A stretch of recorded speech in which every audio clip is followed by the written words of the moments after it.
Alright, so we're going to be picking up where we left off in SnowRunner. We have been doing a hard mode run in Michigan and all that kind of good stuff. This will be, I believe, our 5th or 6th stream in this run. It's been going pretty swimmingly. We've got all the upgrades in Michigan. I believe we've drug all the vehicles out of... No, that's a lie. I think there's one more scout vehicle in the water. We've only kind of really been getting into... My wheels were not sunk in the ground when I left, but that's okay. And that trailer was also attached when we closed. Cool, that's fine. Alright. But we've been going through and starting to actually work on the actual contracts and all that, because we've been leaving... Oh, this is not where I thought we were. That's fine. So with this...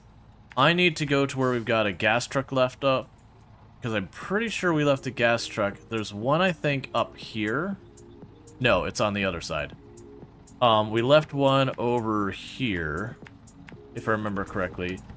Because remember, we went and sent the P16 to go bring gas to this because it just had a long haul and it needed a break. But we'll top off the gas in this, and we'll see what's next on the whole contracts front. Yeah, no, I don't have nearly the 2,300 hours you're talking about. I would love to be able to put that kind of time into the game. It's just kind of one of those things that, for me, I don't get a lot of time to play games off-stream. And as much as I love this game, it tends to be one of those games I can play on my channel for a couple of days, and people get super hyped about it. And then after a couple of days, people tend to be like, alright, I'm ready to see something that's not SnowRunner. So it's like, people get really excited for seeing it, but, you know, they want it in bursts, is the way it's been for my experience on my channel. Does that really actually get stuck in that little bit?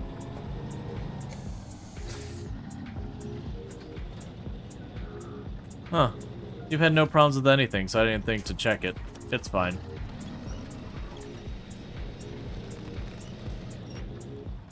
That's fine. I've crossed this so many times, so I was caught off guard by the fact that we got stuck in here. This actually won't be that big a problem. We can detach the trailer. Go to low with diff lock. Oh, you're still attached.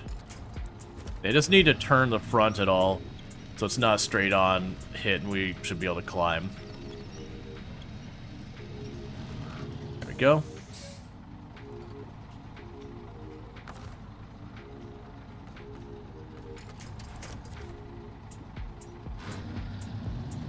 But yeah, I definitely enjoy the game.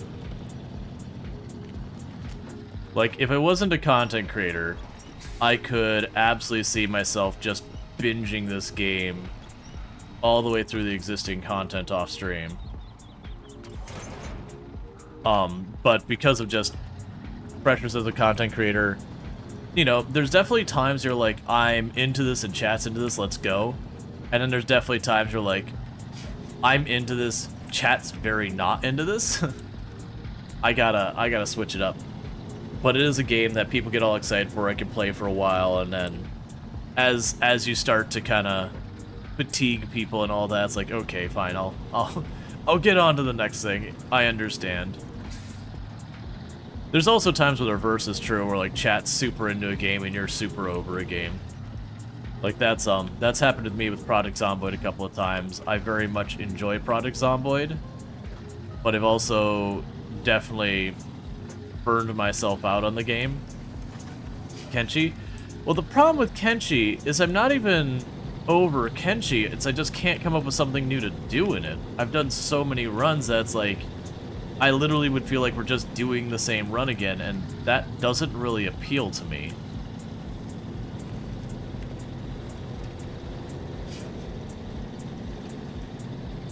Like, that's kind of my problem with Kenshi, is I'm not really a big fan of doing sweeping mods. I find most of the time when I do big mod pack sweeping mods, that kind of thing, I end up more frustrated with the game than enjoying it. I've been bitten so many times by mods soft locking a save or crashing or making all sorts of undocumented changes that kind of ruin the experience for me, that I don't like doing that. And so while I've modded a bit more in Kenshi than I do in most games, it's definitely ruined a number of runs for me. And for all the wonderful things that Kenshi does, a lot of really cool things you think you can do on paper, when you actually do them, end up being not that fun. Like we did one run where I had, you know, I had taken, it was a modded run that I took the start as the crab people, and we were using the crabs as like our main fighting force. But my goodness, dealing with the animals in Kenshi is so infuriating after a while. It's not bad for dealing just a couple of them fighting easier enemies, but like, for those who don't know in Kenshi, for the most part, animals and beasts can't dodge or block. So they just gotta tank everything with their face, which very much limits them. And then feeding them sometimes works smoothly, where you just have food in your inventory and they just feed them, and other times it just doesn't. Okay, so let's refuel ourselves. Alright, so now I gotta figure out where we're going. So, right, where we left off is I needed the bricks and metal beams. And I needed those for the factory, which is up here. And so with that, what we're going to do is you will give me the metal beams, and the bricks I believe we can get from here. I mean, actually, I can get both the bricks and the metal beams from there, so let's not worry about grabbing them from there. It's not really much of a benefit in doing so. So instead, we'll go this way. And then I've got a gas truck there. And we'll take the same route we have been doing, which is I will go up over here. There's this straight cross over the mountain over here. Then we can grab our bricks and metal beams, do all that stuff, run up the highway, drop that off, and then the gas tanker's down there. And that'll be fine.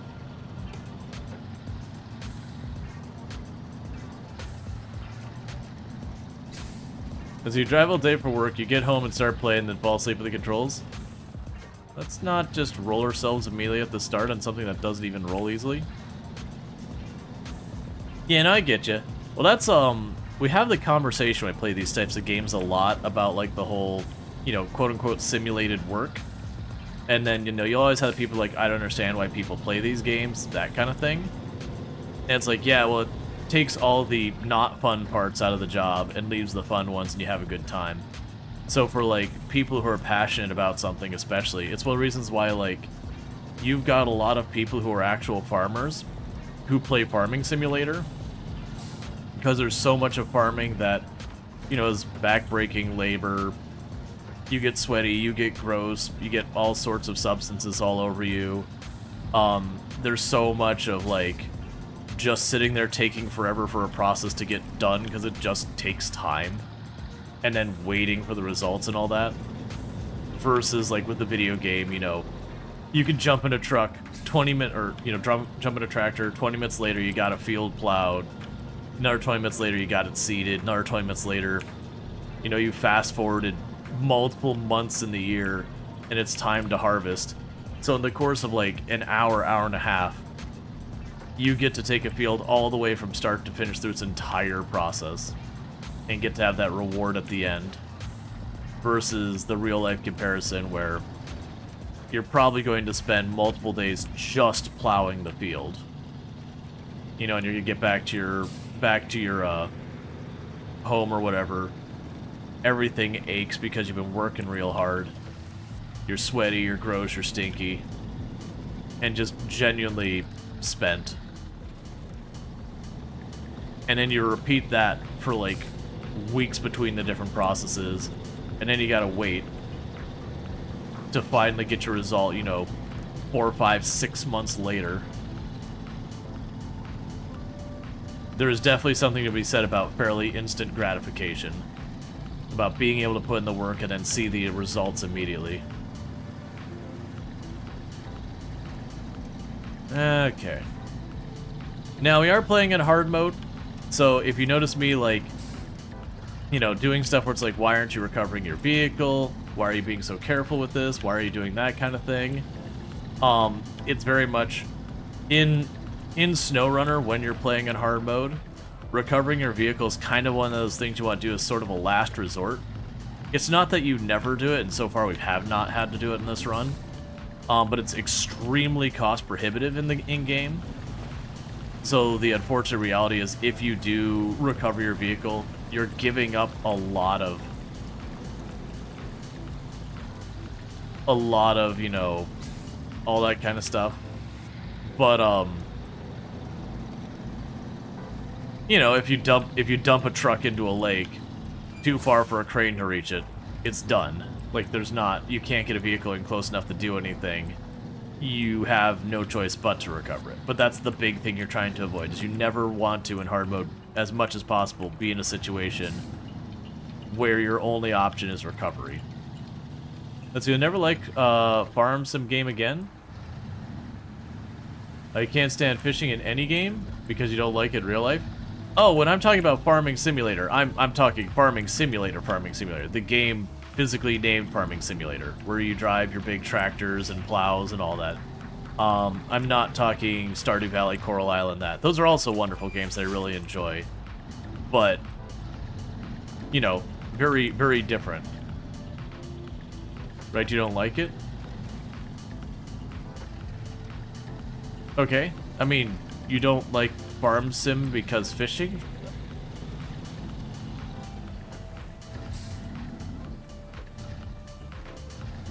Okay, I mean, that's fine. If you don't like a game, you don't like a game.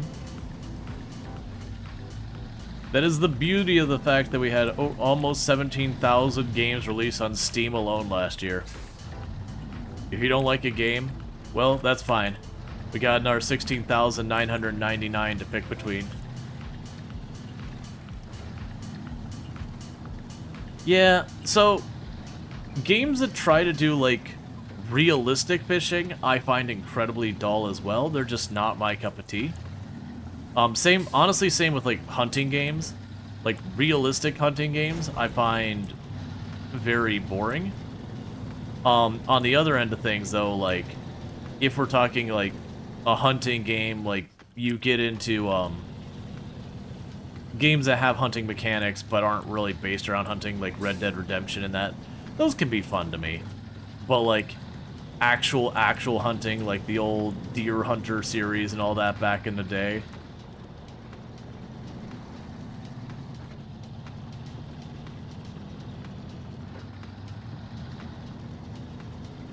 But yeah.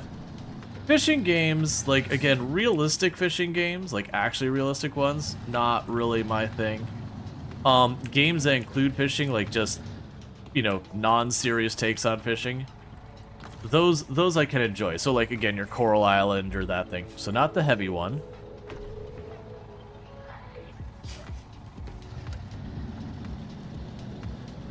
We'll be back to the heavy one in a little bit. Just, yeah, like Medieval Dynasty. That, let's see, so we'll detach this trailer for a moment. I'm sitting here right next to the repair truck.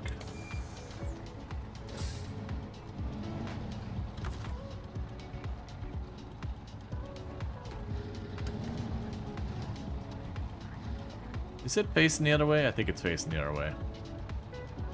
No, it's facing this way.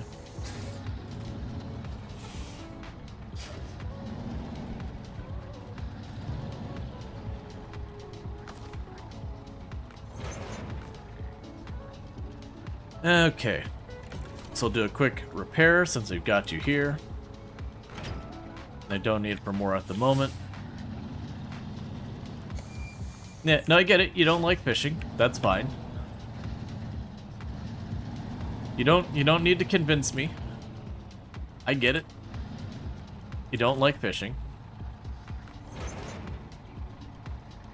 The whole, you know, everyone's got different tastes and all that.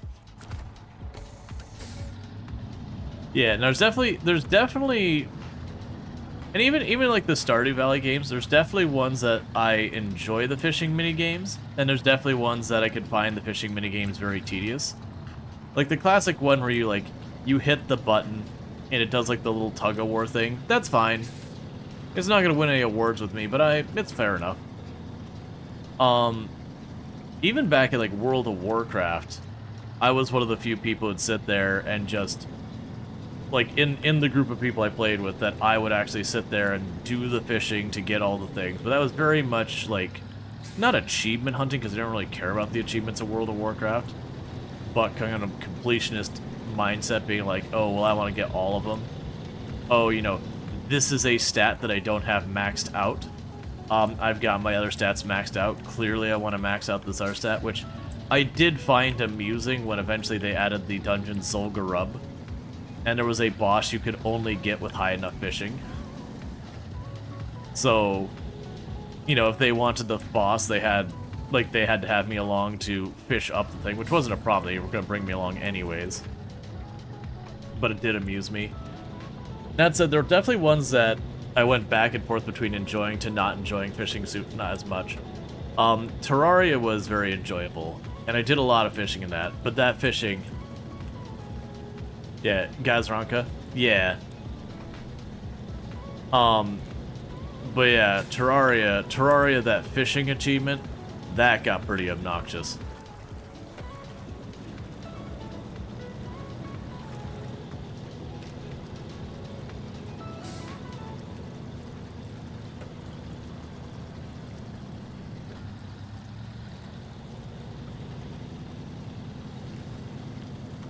Alright.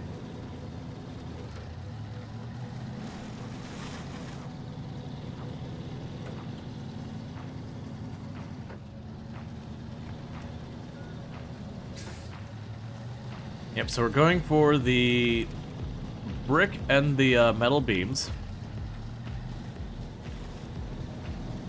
You can drag those to the factory. From there, I'll probably have to top off our gas again. We will go to the garage, we'll switch to the high saddle, and then I'll grab the really, really big fuel container, tanker, trailer, whatever, because we did already deplete about as much as I can get away with, and it still count for the quest. We took the time to take the gas out of it and put it in 2 or 3 other trailers until it got down to the red number, and then we just gave it just enough gas to put it over the red number. And my assumption is that once we have it over, like, to where it's in that yellow range, that it still will accept it for the purposes of the contract. So basically, we took all the free gas we could get away with from that trailer.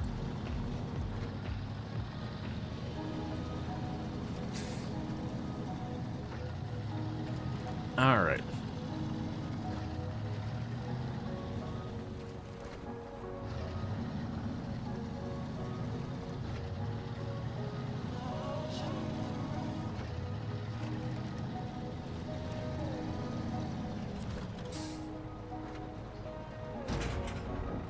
Okay, so we need 2 things of brick and 1 thing of metal beams. Start with the metal beams.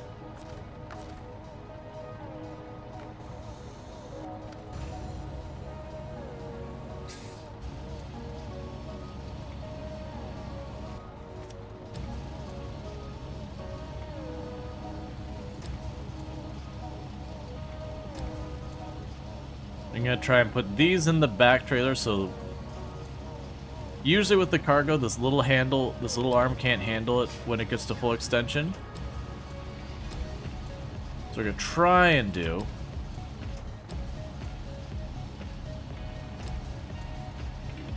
that's gonna be an interesting problem. What we're gonna try and do is get it lifted up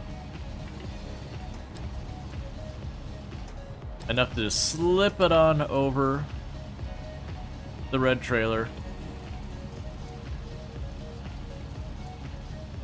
That'll probably be good enough, because this thing is super lenient. Actually, we'll see if that's actually good enough. Pack cargo. Yeah, it's perfect, see? Nothing to sweat about. And then we need to go to bricks again, loading platform. It is a thing I genuinely wish with this, is that instead of having to do, like, where I have to go switch through all the menus again and again,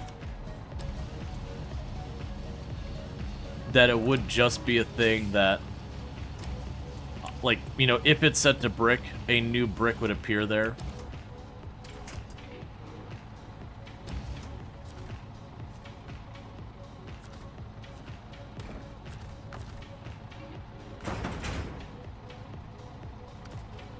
It's not that big a deal, but it would be nice.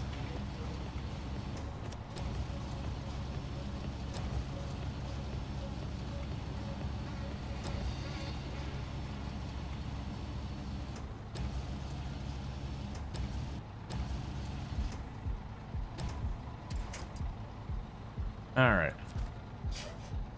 Now you go here, unpack, repack.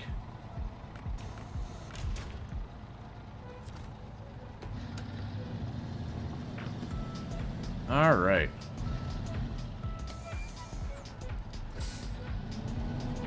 And now that I know that we can just use the crane arm and it is compatible to work with the trailer, because originally when I looked at it, I'm like, this seems so small, why does it, you know, require me to have the high saddle or whatever? And then, you know, come to the realization that's just unclear UI things. It makes way more sense for me to take the time to do that. Alright, ooh, don't go that way. Go down here.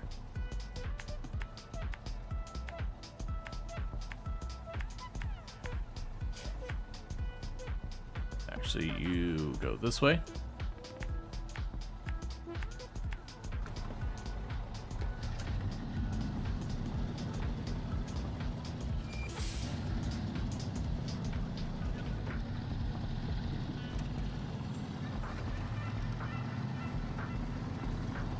Alright, we're gonna go ahead and kind of put that on to a pause in that kind of joke.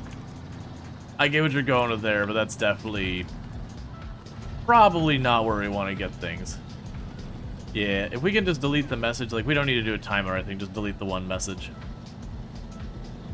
That's this is a bit much. Here, I can actually get it here in just a second. Boop.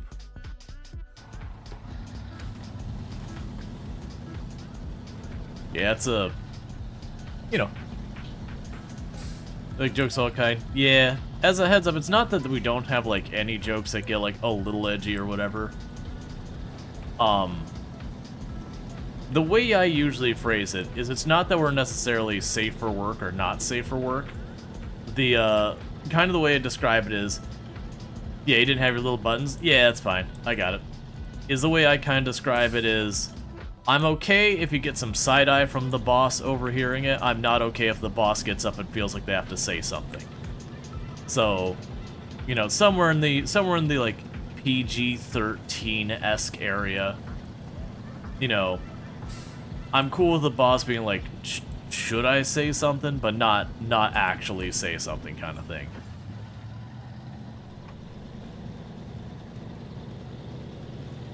And if you have to, like, replace boss with teacher or something else to get the analogy to work right, or grandma or whatever, that's fine. There it goes. Is like, I didn't even hear the engine, like, struggling or anything. I'm like, are you going? You're definitely not safe for work with a person? Yeah, just understand, if you push it, I'll have to time you out, and then if it keeps going, then, you know, if you can't figure out the line in the sand, then, you know, it'll be a thing. It'll be a thing that you won't have long time here.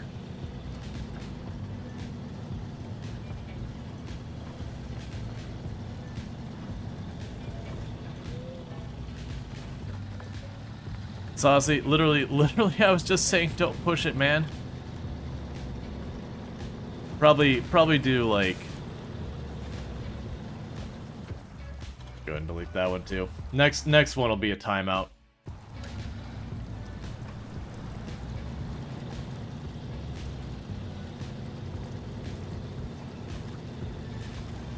But yeah, so, like, it's just not the vibe here, buddy.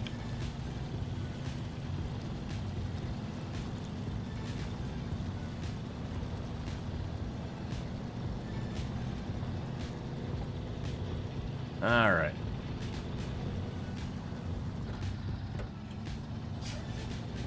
But yeah. So, hopefully the rest of this will only have like one... But at least try? Let's see. You have no filter, but at least try? No, I've never had a problem with you not having a filter, Bassett.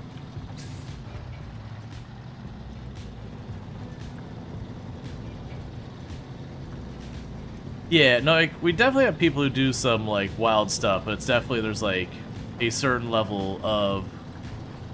Again, not full on, like, safe for work or whatever, but again... Like, it's not that we have, like, a strict, like, no swearing rule or anything like that. But you'll also notice I very seldom will swear on the channel. You know, when it comes to, like, a lot of really crass humor, we don't do a whole lot of that here. It's not that it never happens, but there's definitely fairly tame compared to some other places and all that. And that's not me being judgy about it either. It's just, you know, I try to have a place that pretty much anyone can pop into, have a good time. So, like, you know, anything that would especially get to the point of, like, decorum, yeah. But anything gets to the point of, like, being targeting towards a group would certainly be an absolute no-go kind of thing. Things that get particularly, like, lewd is probably a no-go unless it's, like, very, very tame.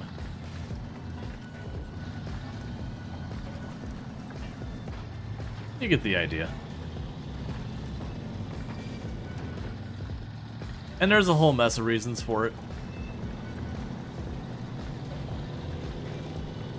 Like, the value I see the channel offering is, you know, a place for people after a long day to work, be able to drop in, hang out, chill, not have to deal with, like, all the garbage going on in the world. Not that we have, like, a strict no politics rule. Just generally speaking, we usually have rules like you can't mention any political party or, like, individual politician or something that very, very heavily would clearly be, like, even if it doesn't mention a political party, when they say the words, like, I understand what political party they're talking about. We try to keep a lot of that immediate stuff off the table for discussion. At the same time, there's only, like, there's definitely a limit to that, because there's also, you know, there's crap happening out in the world that people need to be able to protect themselves and all that. Luckily, we don't run into too much trouble with any of that kind of thing.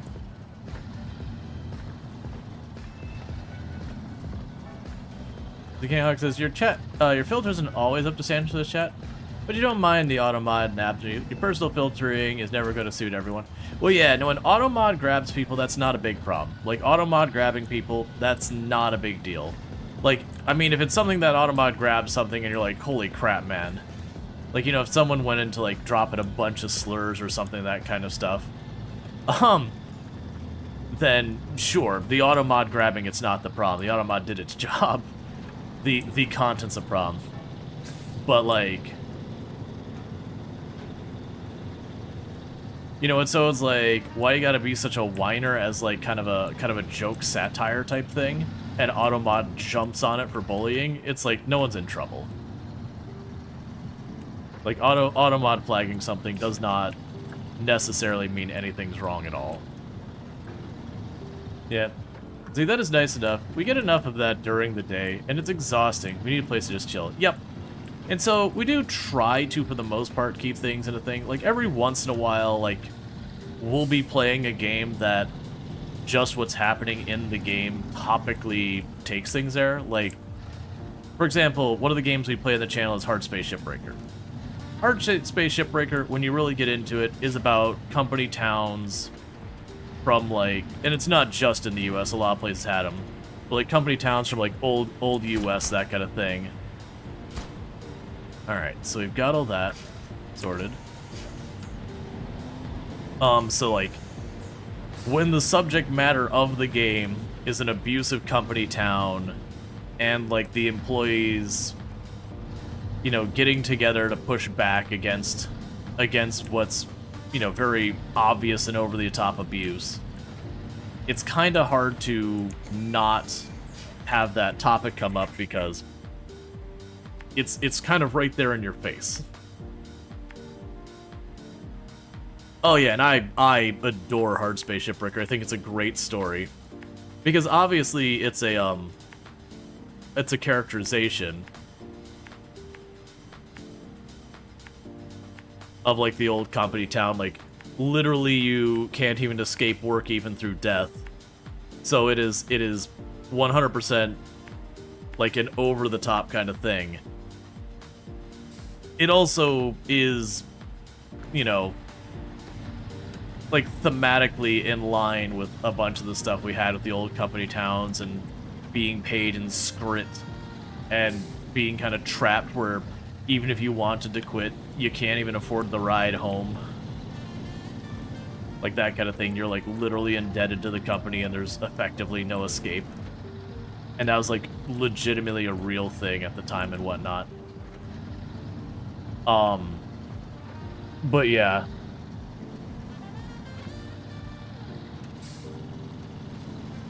You get the idea that the game kind of pushes the topic just by the fact that it is what it's about. Have you been reading up a company town? It's crazy. Even school drones. Oh yeah. For those who don't know about the old company towns, there is a reason that half of the stuff they did was made illegal, because holy crap, it was effectively slavery with extra steps. For those who don't know how it would work, there was a point of like economic strife and a bunch of other stuff going on. We can avoid those topics at the moment because they get heavy. But there's economic strife and there wasn't a lot of opportunity. And so you'd get what's honestly on paper looked like a pretty decent job offer. They would even pay for your home and everything. And you'd just move out here to work at this mine or whatever the company town was based around. And so you'd move out there and it'd be in the middle of absolutely nowhere. So like middle of absolutely nowhere, you're doing some like coal mine or silver mine and effectively in the middle of the desert or swamp or wherever it is. So you couldn't just be like, you know what, this sucks, and like start walking away. You would die to the environment before you got anywhere. And some were better than worse. But you get out there. Now part of it was that house and everything you got, you didn't get it for free. Basically, you're indebted to the company. The company is like, all right, I won't have the amount of money, correct? But let's say, okay, you know, we got you out here, and, you know, we paid for your transportation, we got you your home, we got you your basic things started. You're in the whole $10,000. And again, we're talking, this is like 19 teens, 1800s kind of money, like late 1800s kind of money. You know, you're not doing good. Well, the thing that's so insidious about it is they would pay you in what's known as scrit. That basically it was money that was only accepted by the company / the company store. It was worthless to everybody else. And there was a whole process you could turn the scrit into cash, but typically the company would fight you on it and not do it. Because at that point there weren't really any legal protections for you. And so you're basically being paid monopoly money that you could take to the company store, which is literally the only common store, grocery store kind of thing in the area. So you had to go to it. There was no other option. And they would overcharge you for everything. The tools you used on the job, you paid for those. You had to pay rent on your home. You had to pay like all sorts of fees for, like, if you had a kid going to school, you'd pay fees for that. And all in all, the entire idea was you'd just get horrifically in debt. And it's where, you know, there's a song that's like, you know, 16 pound, and what do you get? Another day older and farther in debt. You know, don't worry about, it's something like, don't worry about me, St. Peter. It's basically just an entire song about being so horrifically in debt that you're not even going to go to heaven because the company store owns your soul. That the idea is you're working this job, backbreaking labor, and your debt is just increasing. And there's no escape because no one's going to, like, you can't pay for transit out of the place, you can't get out of the place on your own. You have a legally recognized debt that is just growing. And it was the manner of things operated like that for decades. And then, you know, eventually the employees in those places started, you know, before legal protection unionizing, and often having violent uprisings. And then that's actually what led us in the direction of eventually getting legally protected unionization. Because they were like, you know what's kind of a problem? Having these company towns get up, and then basically having militant style revolts. Because understandably, people who had no possible escape from their predicament because of this truly predatory stuff, which again, you usually didn't know till you got at the job and realized you're effectively trapped. And yeah, it was a whole thing.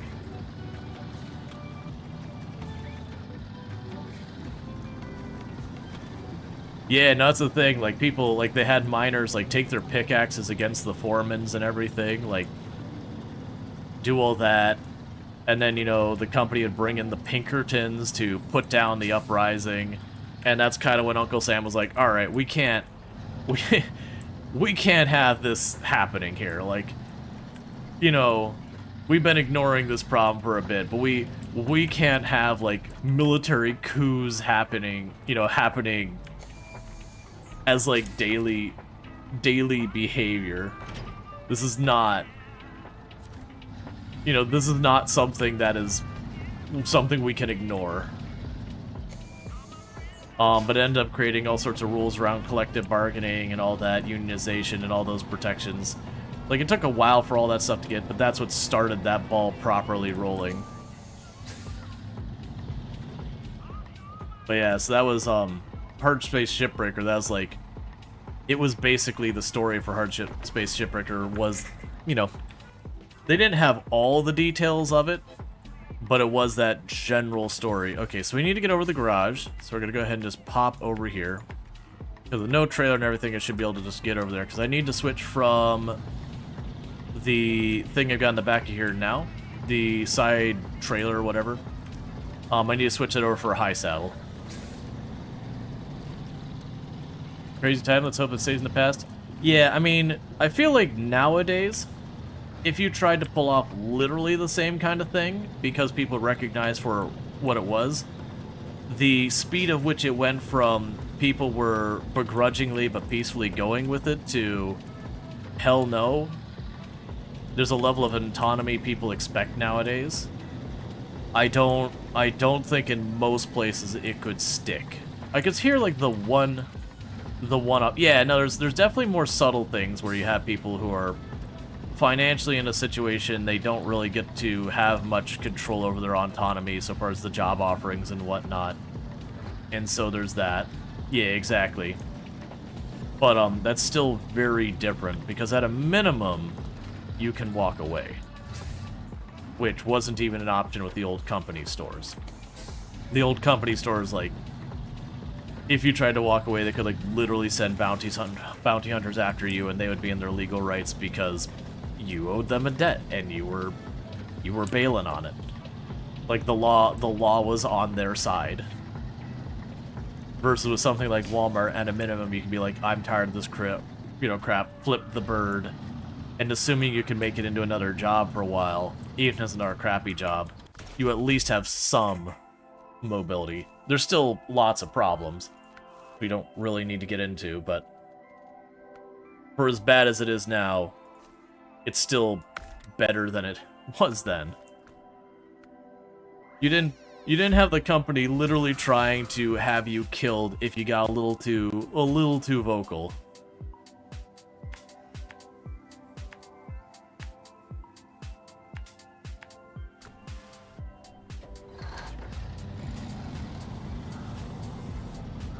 Okay. So we got our high saddle.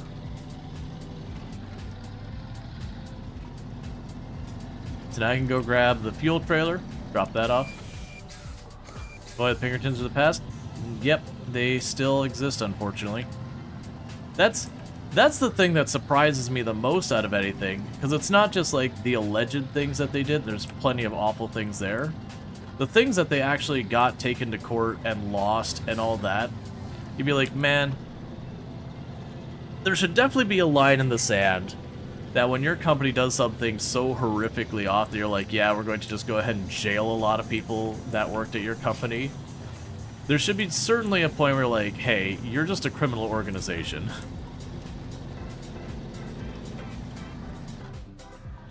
It's even shocking that they still operate and do stuff nowadays, because I can't remember, was it KB Toys? Hasbro?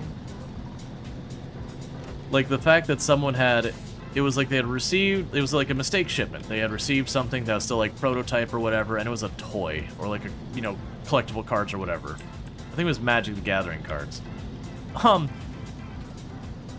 And like, they kind of just went immediately from, oh, we sent this thing that's not supposed to be out yet, out.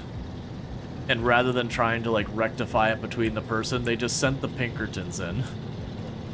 Like, just immediately escalated to 11. Like, that, I mean, that feel like, that, in my mind, that should be the end of that company, too. The one who called the Pinkertons in. It's weird.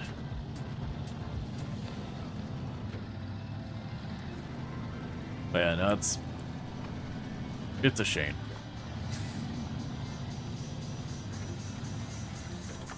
So we'll refuel.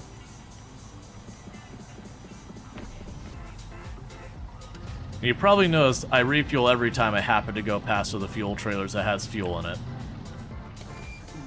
As far as I'm concerned, there's no reason not to. Because if it does run out, then I'm stuck buying gas. Which is what I'd be stuck doing anyways, so no real consequence there. Okay, so we've got our giant fuel trailer. This is one we definitely don't want to off-road any more than we absolutely need to, because this thing is kind of a monstrosity.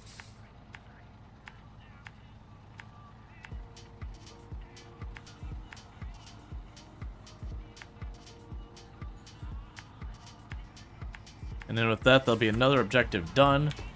That'll open up more missions for us, and I believe then that factory becomes a supply for, I believe it's service parts? I don't remember. Doesn't matter. It becomes a supply for something. And I'll need it. So we fix it, so I have it. I was not expecting this to have this much get up and go with this heavy trailer on here. Now granted, the last time I moved the trailer, it was like 600 units more fuel in it because I moved it before he dumped it all into that empty, what was an empty fuel trailer back at that gas station.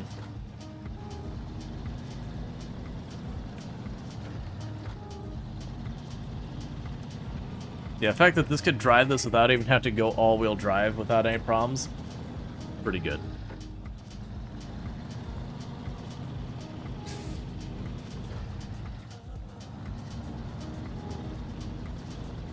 Yeah. And there's lots of games that'll get you into heavier topics. Like, I haven't played The War Is Mine on the channel. That game's heavy start to finish. Even games that can feel a lot lighter, like we did Unpacking a couple of times. That's a really, really, really good, kind of short game, but really good game. That mechanically, and it's like pixel art, it's cool. It's not a puzzle game, but you kind of have to like figure out how you're going to move stuff around. That the entire game is literally just, you arrive at a place, you unpack your belongings, And then, you know, when it's all unpacked, you finish that level and you go to the next one. It's following someone's like real life story. Yeah, Papers, Please is another one that can get pretty heavy. But like, so like on the surface, it's like all cute that, you know, you do unpacking and you know, you go through and you unpack your childhood home. It's like, aw, it's just, you know, I've got my little toys, I've got my little kid books and all that. You've got your little stuffed animals and all that. But you follow through this person's life, so, you know, you go and it has them, like, I'm not going to spoil it, because, well, like, I'll just mention one or two, but I won't spoil the big ones. But, you know, you go from, like, your childhood home to when you first move out to, like, your, what's, you know, potentially, like, a college dorm or something, like, kind of thing. And, you know, living on that kind of stuff. But there's a couple of the moves that it's interesting, and that game does extremely good environmental storytelling. There'll be, like, really little things, like, you'll just see, like, the tiny little postcards, and they end up being packed full of stories. Like, one or two items show up, you're like, oh, something happened here. And just the same, you'll see, like, you know, there's like one scene where the person's living with him and he's got like this really fancy coffee stuff, and then from then on, she has the really fancy coffee stuff too, and I'm like, I see. You tried the fancy coffee and you liked it. And the plushies. All the plushies. But yeah, it's a really good game. Highly recommend. It is short. As a forewarning, you're going to sit down and you can knock it out in one playthrough. Like, it is a short game, but it is a good short game. But it does environmental storytelling extremely well. But yeah, so check out the ends. They're a fantastic content creator. Been playing a lot of Oblivion lately. Does stream in German, just as a heads up. Does understand English as well. But streams primarily in German. But go check them out. Good times over there. But yeah, no, and I saw that Red Dead Redemption 2 gets kind of heavy. Yeah, anything by Rockstar is going to get heavy. Red Dead isn't as over the top about it, but it is a thing that literally Rockstar's own, I forget their official title, but they're in charge of the marketing department. And it's going back a number of years to like GTA 3, GTA 4 days. That they were kind of talking about different ways to approach marketing and all that, and that Rockstar's philosophy is, with a lot of their game design, this is focused around GTA, not Red Dead, is that they would try to push things as far as they could to get as many people talking about their games without getting it pulled off the shelves. So they wanted to push the very boundary of what people would tolerate without actually saying, hey, you cannot sell this. And that, like, the edginess was their marketing strategy. That they would make things edgy for the sake of edgy as a marketing strategy. And it was super successful. It's not as successful a strategy nowadays because it's kind of overdone. And so you just have so many companies, well, not companies so much, like, it's a lot more of an indie AA dev problem, where they'll push things so far past edgy that it does get stuff pulled from the shelves. You know, i.e. that really horrible game that, you know, you play as a school shooter that got yanked from the shelves.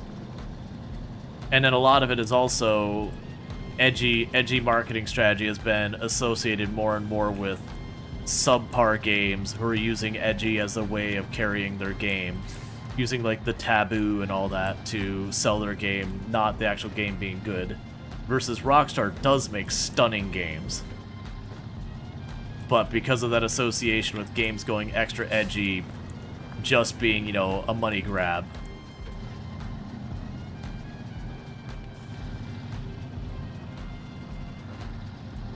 it's kind of taken that marketing strategy and killed it.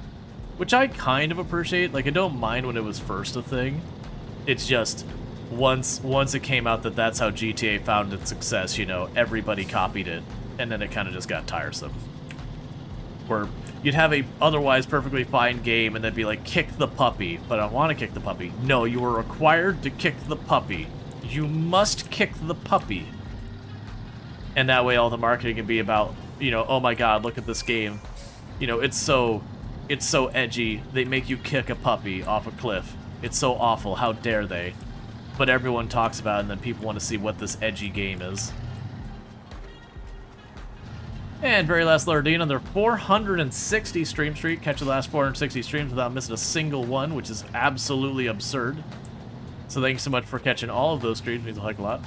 Let's see, Red Dead Redemption 1 has a mission to kill bisons, and they go extinct when you kill them all. You never got that trophy. Yeah, so I actually own Red Dead Redemption 1 on, I believe, the Xbox. I believe it is still in its plastic wrap, because by that point I just didn't play console anymore. It was a gift. And so I just never got to it, because I just didn't play console anymore. Alright, now the factory's online, we can focus on getting local drilling operations up and running again. I'm sure we could use your help with those two, so keep your ears open. Cool, so we got a lot of XP, and we got a nice little hunk of money. And so what that's done is if we look at our listing here, we got a bunch of things to move around. So we need to deliver 2 metal beams to the drilling site, and then we'll get more stuff unlocked there. So it's interesting that this one, I assume we do the metal beams first and all that. First site has been constructed. Yeah, so you get the idea. We're going to go through here. We're going to slowly unlock stuff. So we've got the super order here. I can't do all the stuff here. I have to get out with the old done first. And then we've got another fuel carrier needs to be delivered there, as well as some other stuff. So I need to take one of the fuel characters that's down to just above the red and deliver it to that spot. Then we got all of the logging contracts. All of the logging contracts. All of the logging contracts. Which are... That is the one negative of this map. The one negative of this map is it's just like, all of this is logging contracts. And you'd look at it, it's like, oh, it's only 5. No, that's 2 separate deliveries. And that's 3 separate deliveries. And that's, what, 4 separate deliveries. And that's 3 separate deliveries. Some of those you might be able to double up, but you get the idea. Is this ends up being like 12 deliveries of logs, and the vast majority of them all are taking the same route out to the area. And that got added in afterwards, and that very genuine, a lot of people got pretty upset about. What does worry me a little bit is I don't remember which fuel trailers are where. I've been just moving them around and using them. I'm hoping it'll accept any fuel trailer, but we'll see. So we've got the missing machinery, and what I don't know is I'm assuming I need like the full-on crane for that. So not the little crane I've got that I can pick up cargo. I'm assuming we'll need like the proper one. I'm trying to see. So, oh, actually, you know what? It might be the regular one, because there's one of the boxes there. Yeah, so we might be able to do that. I just have to switch the back part we've got on our stuff. Like grab the sidecar back and grab the sidecar trailer and drive up here and get these. Because yeah, there's one up here, and I remember they're all like tucked up in the hills and all that, so you have to kind of like take these tenuous areas and pip them up. What are you using? I'm using the Fleet Star right now. Is you're like the 0.1% who don't own GTA 5? Yeah, for the record, I actually do enjoy the GTA games. There's definitely parts of them that I'm like kind of you're trying to like. Well, there's all 4 of them. Like you're trying too hard to be edgy. Tone it down a little. Like this, there's definitely times where it's edgy and you're like, you know what, that's fine. And then there's times it's being edgy, you're like, all right, come on, man. This is just over the top. Okay. So what we're gonna do is I'm gonna plan to get the missing machinery done.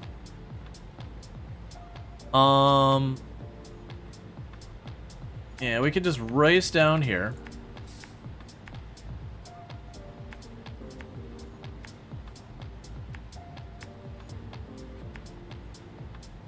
And actually, with the fuel I have, I'll cut across. That's the warehouse. That's now what I'm looking for. We'll need to race down here. We can top off our fuel. then cut back over here. The switch are set up to the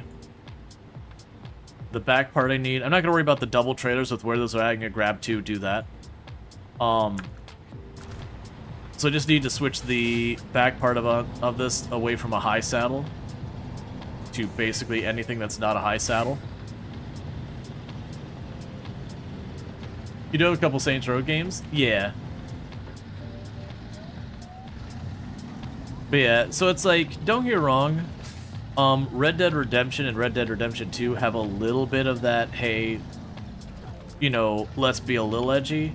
But it definitely felt like, of Rockstar series, GTA was always trying to push the absolute envelope, where Rockstar just dabbled, or sorry, whereas Red Dead just dabbled a little bit. Like, for those who don't know, Red Dead Redemption 2, they've got, you can find where, like, the Ku Klux Klan is doing a cross burning and everything. And the game actually will genuinely give you good karma for killing them, which was a whole big controversy on its own. But like that was like their edgy thing they added to the game versus like GTA 5. It's the big one to be Trevor's torture scene is the one that's like really pushing the edgy envelope where you literally torture someone.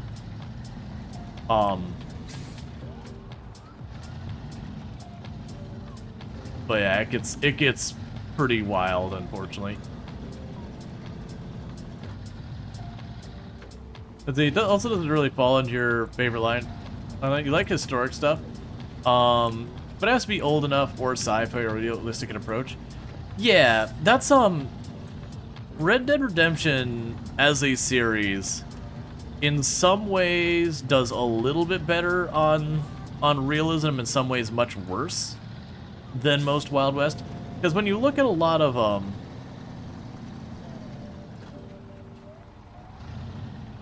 I mean, while you're right, Luxray, they literally have them wearing like the robes and all that. They don't have the actual symbols on them, but I mean, it's very clear they're designed to be depicted at that. So whether or not they officially are or are not in the universe doesn't really kind of matter. They're, at a minimum, they're like pantomiming them or whatever. It's very clear you're supposed to interpret them as that. But yeah, but that's a deliberately edgy kind of thing. But like, to me, as bad as that is, it's definitely not as bad as the Trevor torture scene. Like that torture one in GTA 5 was like, this is really weird that you've added this to this game.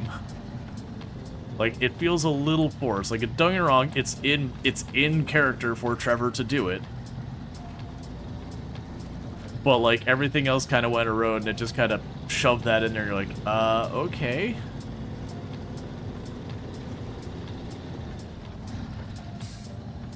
But yeah, no, it's like with the realism versus not realism thing, I was saying with Red Dead Redemption 2, for example, when you look at a lot of westerns, they depict almost everyone having like rifles and revolvers, and people are just popping off guns everywhere, and people are constantly under attack by Native Americans, and like, you know, everything's like that. It's like, that's just not what it was at all.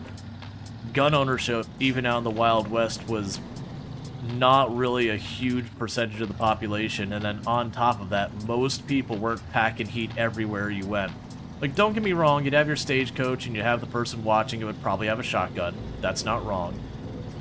You would have people who are out in certain parts would carry around, you know, maybe would have a revolver, but quite often they would have they'd have an actual rifle or a shotgun instead of a revolver. Like, as much as westerns pick out like everybody running around with a Colt revolver, it's not that it was rare, but it was definitely not super common. And when you got into town, a lot of western cities and towns actually had rules that said, hey, you have to check your guns when you enter town. Like, that was a very common rule in the Wild West, that you weren't just allowed to run around town packing heat. And, you know, there will people be like, oh yeah, that's the reason that OK Corral happened and all that. Like, yeah, but that was the vast majority of towns. had that rule. We can play fantasy stuff fine. You mean realistic, more exciting timeline, if that makes sense? Yeah, no, I get what you're saying. But, like, so in some ways, if you actually run around in the cities in Red Dead Redemption 2, by and large, most of the citizens in town and just random people wandering around actually don't carry firearms until you get, like, outside of the cities themselves, then everyone has them. And that's still not, well, not everyone, but close to everyone has them. That's still not really accurate for that many people to have it. But, like, it's better than most games have done. That's gonna go red soon. And I'll be the one we drop off at town.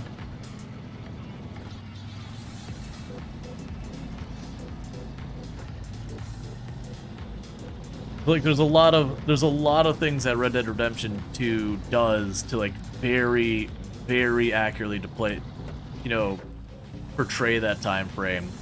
But then at the same time, you know, it is a video game. They want you to, you know, get in your gunfights and all that. So they do play up a lot of, like, the frequency and severity of the gangs fighting each other, and, you know, when you're out there messing with people that every other person's packing heat and all that. So they do play that up, but that's video games.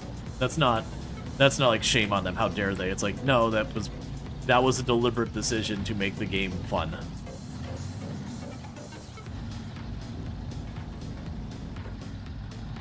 Or just the same, you shoot up an area, and then suddenly, you know, a small army worth of, you know, Pinkertons and law enforcement, all that roll out, and you're like, man, in this time frame, you probably have a sheriff who maybe in a pretty big town might have like half a dozen deputies. Maybe. Some little rinky-dink town that has a population of like 18 is not going to be rolling in with, like, you know, 8 or 9 marshals coming after you. There's not going to have 2/3 of their population works at the local police, you know, local sheriff department. But again, for video games where you don't have to be worried about your well-being, it's totally fine for you to justify just, if you're lucky, the entire state has like 2 or 3 marshals. Yeah, it's one of those things, like, there's just not that many. Strawberry has like 15 houses and somehow 20 deputies. Yeah, but that's another one where you're like, why is it like this? It's a video game. If with video game and your ability to abuse a bunch of that stuff, unless you gave them like ridiculous aimbot kind of super precision aim where they just drop you in one hit, which wouldn't be fun at all. You just kind of live with that. All right, so we want the side bed back.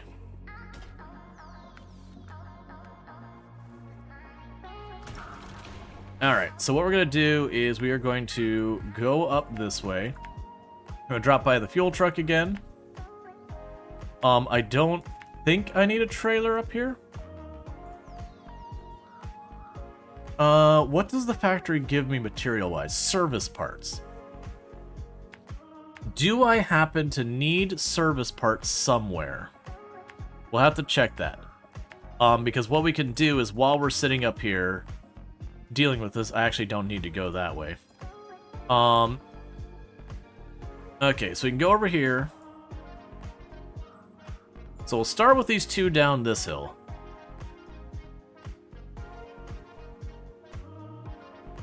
Stop splitting these off. Why are you being such a booger about resetting? I don't... Okay, we'll just do it again. So I'm in the garage. That's not the garage. That's the warehouse. I'm in the garage. We'll go up here. We snag some fuel on the drive-by. We snake our way up the highway here. Actually, let's not even snake up the highway. We can snake up this spot, go over here. And I've got 2 packages here. I've got one up there. Judging by this, it looks like I go over that way to get to it. We've got these 2 up here. And I got another one down there. So we'll grab these 2. We'll find our way back, drop it off at the factory, then we'll go for the next 2. But yeah, so it's one of those things. But like that's the whole thing about video games need to deviate from realism to a certain extent to keep them fun.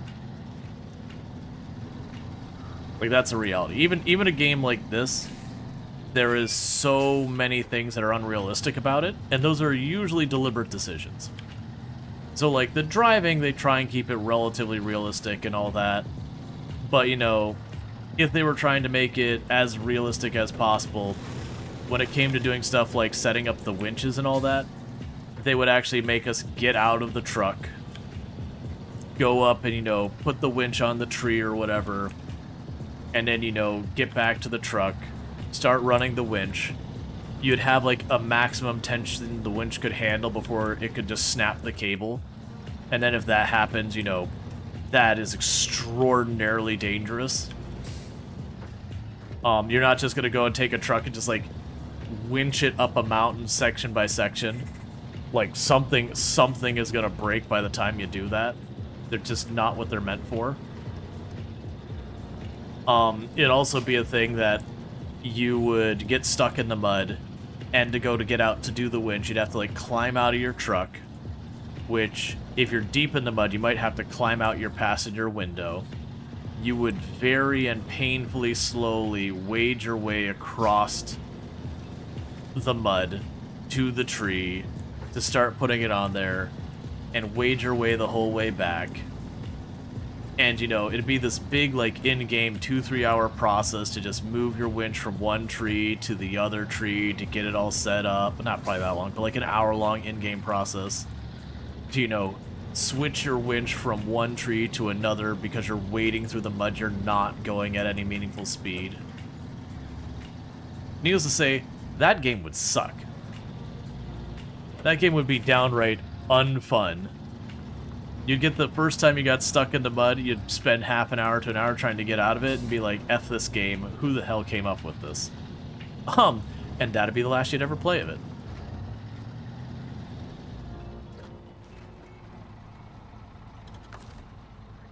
Isn't that just spin tires? I did not play spin tires, so I can't answer it. I mean, this game you do get stuck in the mud and you have to winch your way out of it and all that. It's just the difference is they don't make it this ridiculously laborious process just like move the winch around. You can like literally hit F and it just snaps onto like whatever tree is generally in that direction. But that's where like we have the dodge around realism going on. Alright, so before we get too far, let's take a quick inventory of where I need service parts that I'm aware of. You do not have a thing for service parts. Those are all locked. You don't have anything I can deal with yet, and none of those required service parts at all. Cool. Let's go here. Do we have service parts needed anywhere on this map?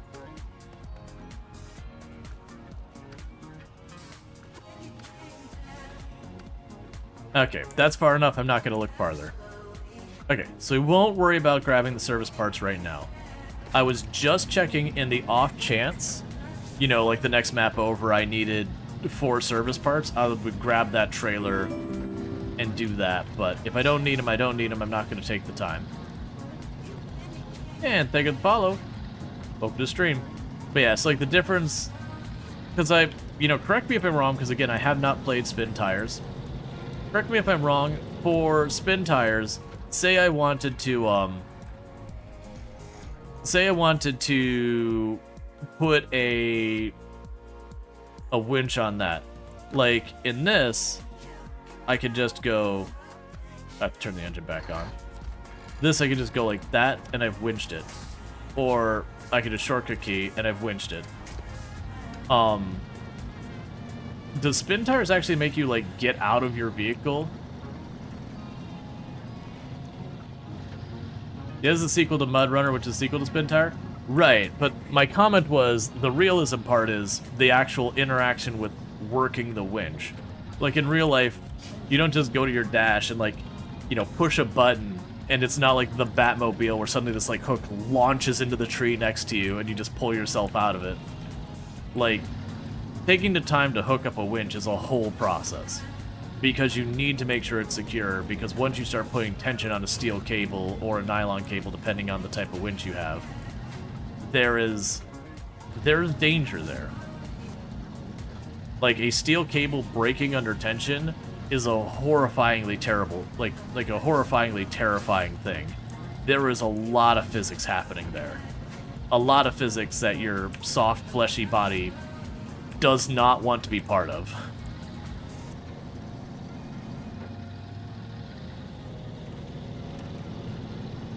Yeah, no, genuinely, a steel cable snapping under tension will do some ridiculous damage.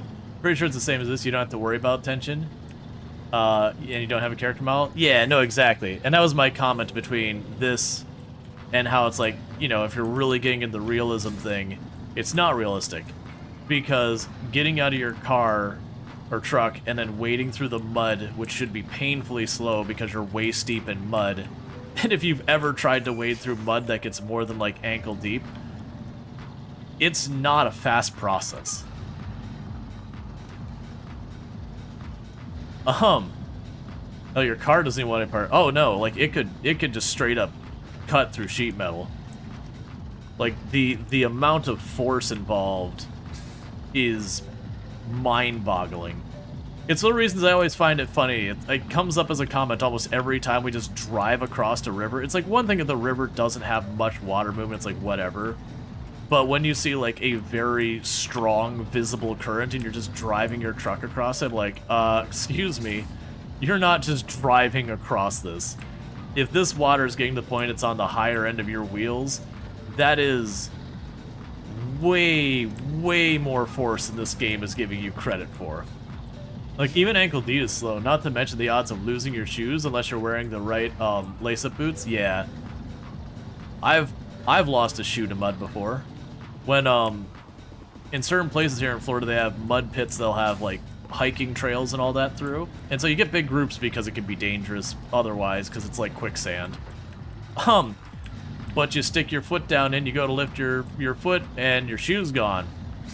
There's not, like, you can try to reach where you just removed your foot from and maybe you get it back, but there's not a whole lot of going in there when the mud's real thick. Yep, turn around, don't drown is a common refrain. Yeah.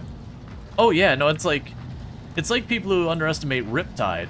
That's a problem we have over here in the beaches sometimes. You'll get a riptide. And you just don't realize how much force water can get behind it. Like, it can be... Like, you'll see when you have, like, a riptide style current that someone doesn't properly secure a boat, and while the worst the current's underneath, you'll have a boat just get suddenly yanked out into the water 30, 40 feet, however far the tide goes out, and you're just like, well, that's a whole thing now. Let's see, when it rains in your area, the radio says it all the time because so many folks go, it doesn't look that bad or that deep, and all of a sudden your car is floating. Yeah, we have constant things on the radio about being like, you know, riptide warning on, you know, in this area, like, you know, try to avoid going out in it if you do find yourself caught on a riptide. Like, they'll give you the advice on how to deal with riptides, which for those who don't know what you do with a riptide, if you ever get caught in one, your instinct is to swim toward shore. Don't do it. You'll just die tired. What you actually want to do is you actually swim horizontal to the shore at a slight angle towards the shore. So, like, if here's your shoreline, this is water, this is land, and you're out here, you don't go like this, you go like that. So the very slightest angle in. Because eventually you'll find a spot that the riptide isn't affecting, and then once you get away from the riptide, you can start swimming in.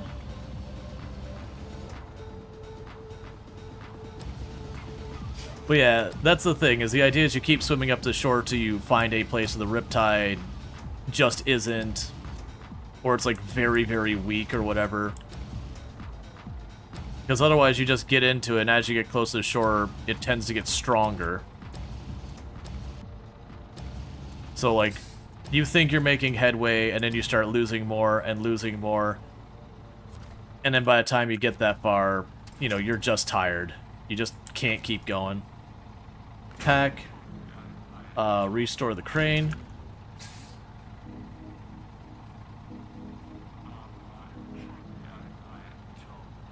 But yeah, you're just moving along till you find where the riptide isn't.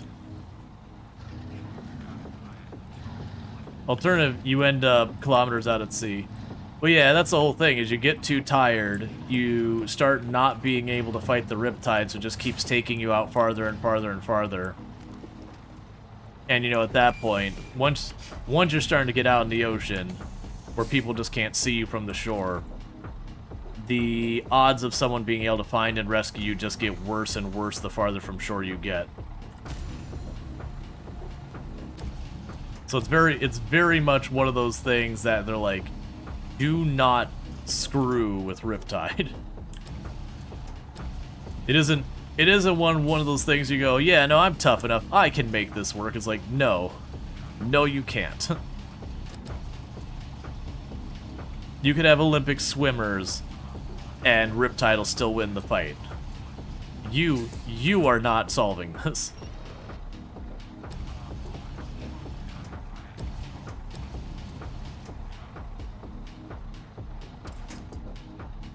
Close enough. Alright, so unpack, repack, restore the crane.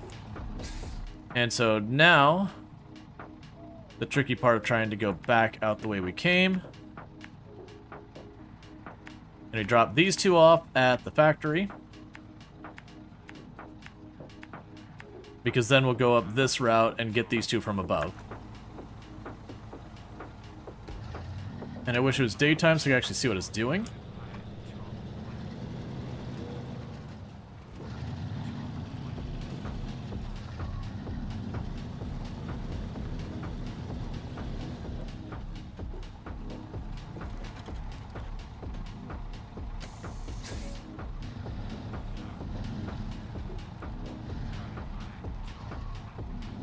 More than happy to appreciate the beach with a cocktail from shore with a cocktail in hand. Yeah, no, I enjoy it.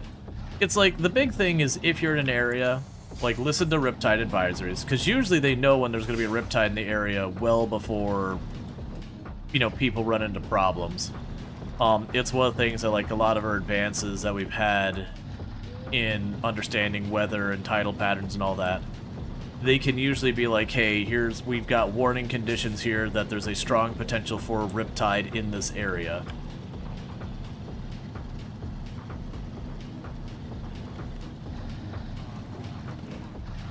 They also have a tsunami, alright? Like, so your topography is like, oh look, the ocean, let's go a mile inland. And wait. When did we end up on a mountain? Oh yeah, no, it's just, people underestimate the power of water. Like, water can be absolutely terrifying in the amount of physics it implies. There's just so much mass behind it. So when you get bumped by water, it doesn't even have to be moving particularly fast or anything to impart a lot of force. Like, the number of people who, like, during a hurricane, they'll try and cross a road or whatever, and then just get yanked away real fast because even though it's only, like, ankle-deep, knee-deep water, it's just, there's so much force behind it. It doesn't look like it can have that much force, but it can be ridiculous. If you ever want an example, there are places that'll do stuff like, there's like the lazy river thing, that's one thing, but they'll have faster ones. Just try swimming against it or pushing against that and understand that is the really toned down version for recreational purposes. Let alone, you know, what actual current can get to. And there is no amount of, I'm a really good swimmer that's going to have you overcoming that. Like a regular old lazy river so slow, yeah, that's different, but...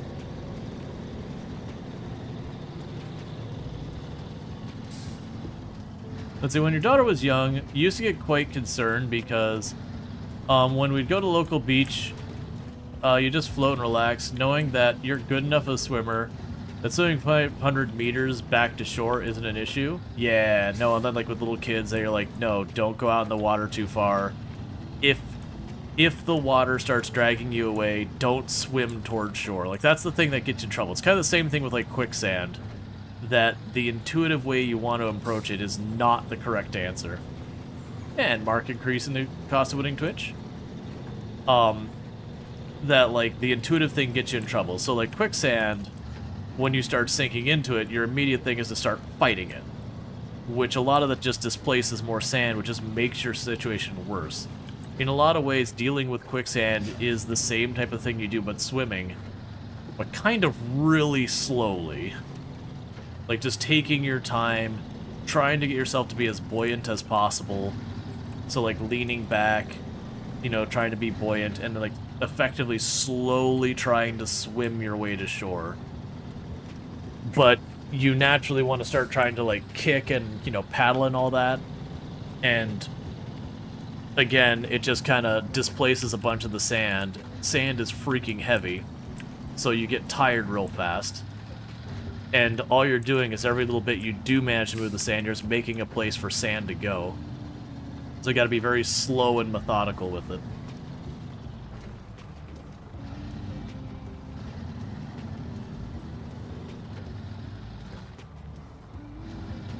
Let's see. Your local beach has never has Riptide, as it's right up against the outer break wall for a harbor, which completely changed the direction of the natural current. The other side of the beach is sheltered by a reef. You can get unexpected waves over the reef that make it dangerous for boating, but it protects the beach itself. Yeah, where I used to grow up along the eastern coast of Florida, we did get riptides from time to time. I've never gotten caught in one myself, because I was definitely of the mindset when they're like, oh yeah, riptide warning, be very careful. I'm like, you know what? I don't need to die that way. So, you know what? Today's not a surfing weekend or whatever. There's other things I can fill my time with versus effing around with any of that noise.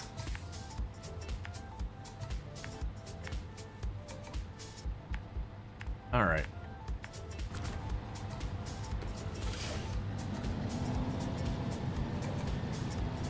Then go grab those other two missing machinery parts. Even more. Very reasonable. Yeah, I was never the ones like... There's a very common thing that happens. I don't know if it's as big nowadays as it used to be, but it was a pretty big thing in, you know, late 90s, early 2000s.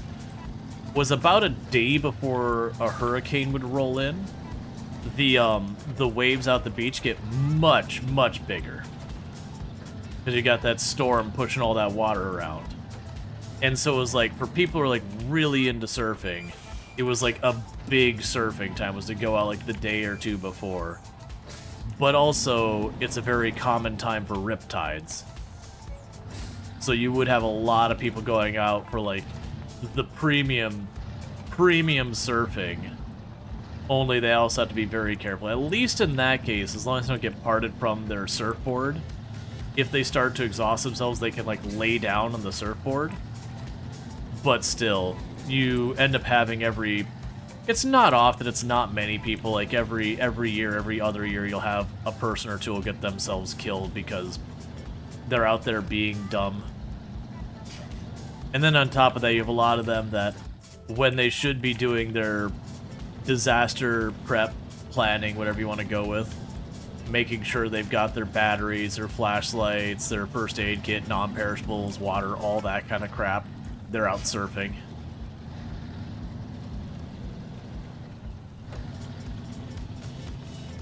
There's definitely a number of people who get themselves hurt and all that.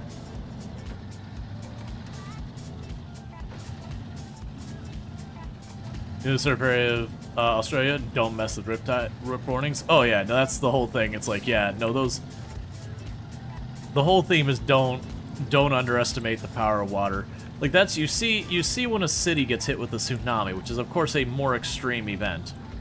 But you see a town get hit by a tsunami, or even storm surge, which is like, you know, mini tsunami. Even that, you'll see like 1 mile in from the shore, and the buildings are just gone. Like, there's just nothing. They're just all gone. There's just debris. You're like, yeah, that's just water. Terrifying, terrifying water.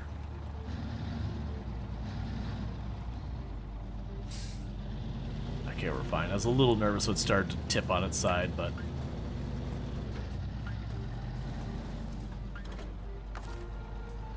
Okay.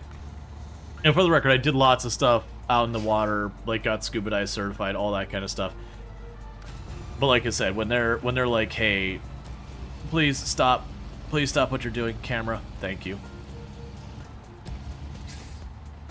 But like when they have those like advisories, it's like, nope. I like to do my stuff in water, but nope. Not worth dying for.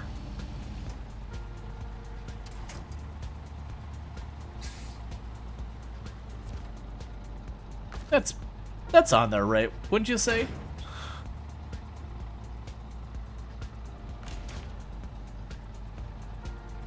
I do both appreciate and find it amusing how generous the unpacking is in the game. We're like, yeah, that's vaguely in the same zip code as the truck. Yeah, it's fine. Just shove it on back there. I think that's good because I feel like with the crane controls and all that, it would be incredibly obnoxious if you had to line it up, you know, within a pretty close reason of what would actually be required. Like, it could be done, but especially, like, once you start extending that crane, it just kind of goes, oh. When you try and put in a trailer. That's not my favorite angle, but okay. It's touching the truck, good enough. Yeah, I think you do have to have it above it. If I were to guess the way this works mechanically, is there's probably a bounding box on this frame here, and it's probably pretty big. Like, it's probably like this big. So just enough it's on the ground, it doesn't qualify. Like, it's got to vaguely be kind of up over the base of that. But it is pretty generous. Let's activate those anchors. Because this is going to be a whole thing. Stop wiggling. Okay, we just kind of sunk on the front. That's fine.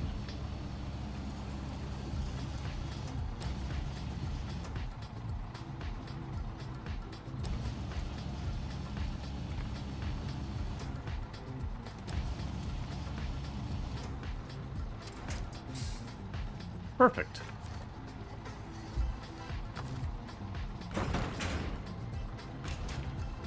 Okay, so with that, we can just pop on down here the rest of the way, drive that over to the factory. We're getting a little low on gas, which is a bit of a problem.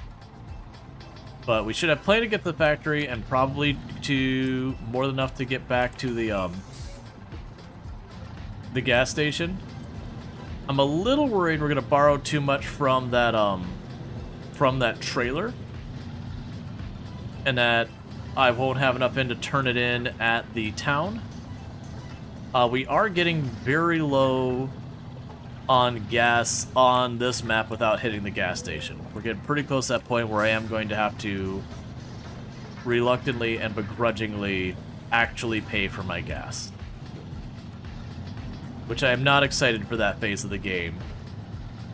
But, you know, the good news is we're pretty close to running out of contracts and that in this part of the map. So I'm kind of low-key hoping I could get mostly done where I only have to come back here for like one or two things, like fetching a vehicle I left behind kind of thing. Maybe like the one trip to get service parts or whatever from this part of town, but we'll see. I don't remember exactly what was on this map past that, so we'll get that all sorted. But the good news is we're getting pretty low on things I gotta do here. That said, I do actually still have a lot of trailers with gas. It's just most of them are sitting over in the Island Lake map, which is the farthest point from here. But I think I still have two big trailers of gas there, and I think 2 scout trailers that both have a decent amount of gas, which is a pretty good amount. if I hadn't sold the Kodiak, which I kind of regret selling, but not enough to buy it back. If I hadn't sold the Kodiak, I think I would have gone and just slapped like the fuel tank back on it if it's capable of that, and just used that as a portable fuel vehicle. I've also been debating doing that with the highway truck that I've not been super pleased with. The thing I don't know is if I buy that fuel back to it and then I sell it, is that fuel back gone? Alright. Not bad. We might have more work for you if you keep this up. Cool. Okay, so we check on our contract situation. We have all of our actual regular tasks on here. If I check the list of stuff here, we don't see any normal standard missions on here. We probably will have some contracts to go back and forth. Like, I need to get the metal in this area. Oh man, I already forgot about that.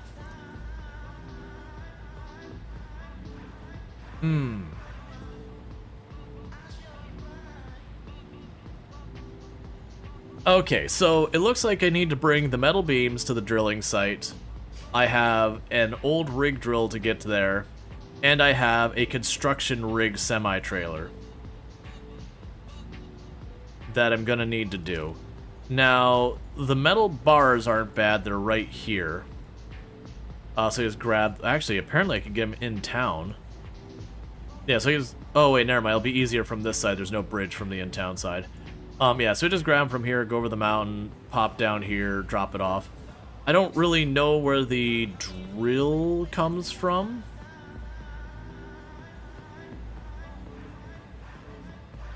We can check the next map over.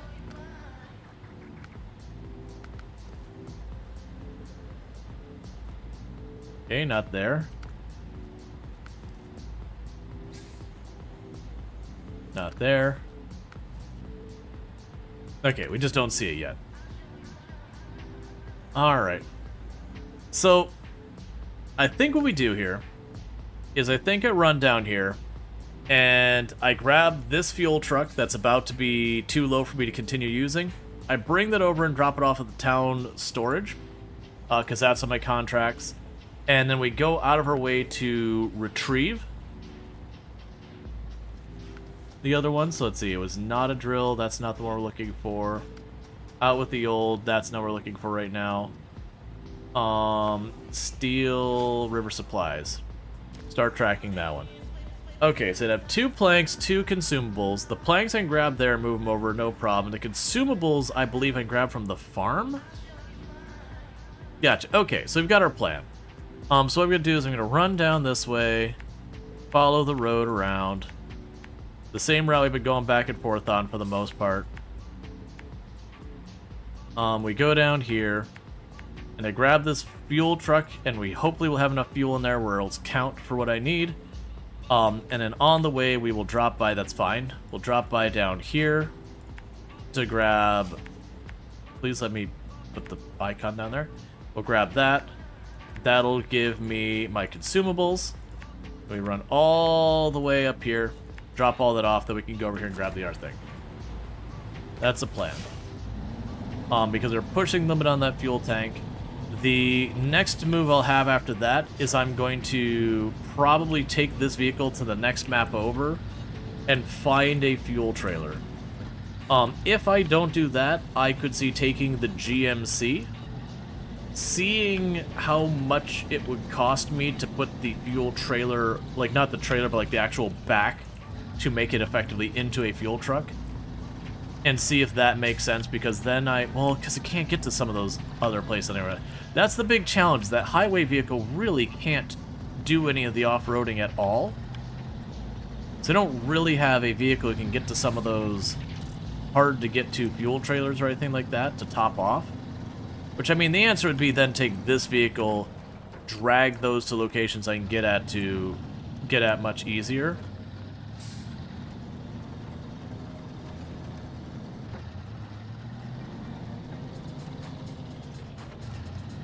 But then, you know, use those trailers, we top off the, basically our support vehicle, and then I can move that around and stage it.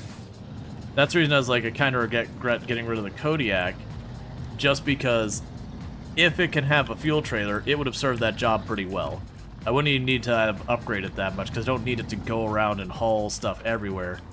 It just needs to be able to reach those, like, those main paths, so that way I have someplace I could drive back to. Like we've been doing with the trailer over here, where between missions I go back to the spot, top off real fast, and then move on to the next one.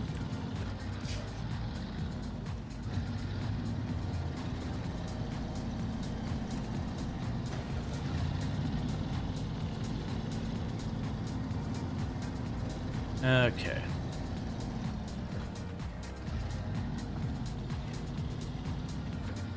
But yeah, so I think after these deliveries here, I think we're done with the immediate concerns on Blackwater River. There'll still be more to do here, like to grab the logs and all that and drag stuff around. But it's looking more and more like this part of the map will be mostly done.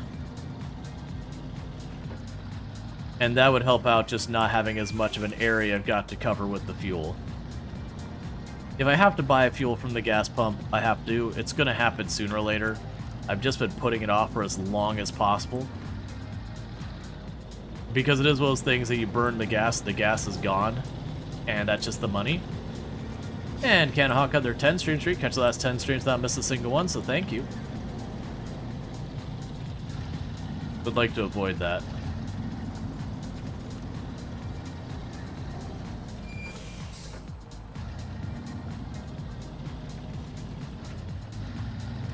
So it won't be too much farther back to the gas station, where we'll grab the gas trailer, and then the trick will be finding that balance where I take as much gas out of it without, you know, pushing it so low that it doesn't count for the objective. Which we might run into some problems there. We'll figure it out when we get there.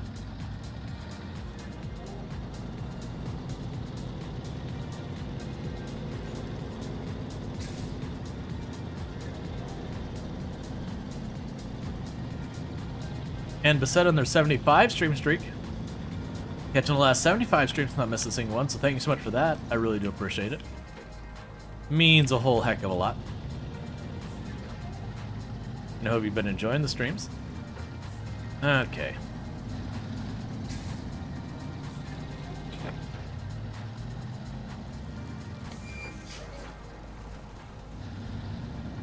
Okay, let's try and get this all sorted.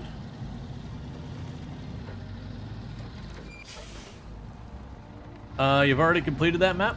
Yeah, that's no problem. Michigan is the first map. So one would imagine if you've played for any real length of time, most likely... Well, you've either completed it or moved on to other maps. This is one of those games that, if you're not playing on the hard mode, you can bounce around maps pretty readily without any real consequence. Hard mode, it does seem like bouncing between the maps is something you probably really shouldn't do.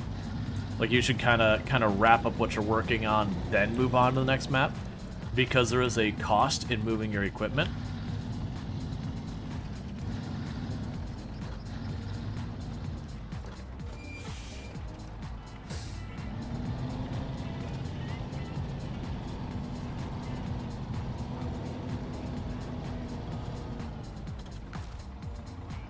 Attach the trailer. Okay, was able to top off. That's got to be pretty close to red. I think with this, red is going to be 64 for the gas trailer. I think that's what it was before. So I've got about enough for one last top off, vehicle-wise, before it's spent.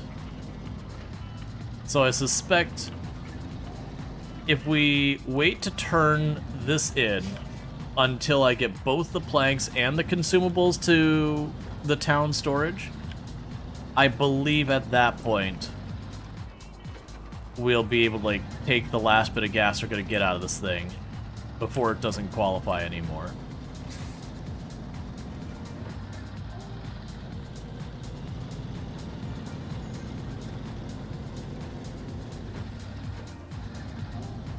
Okay.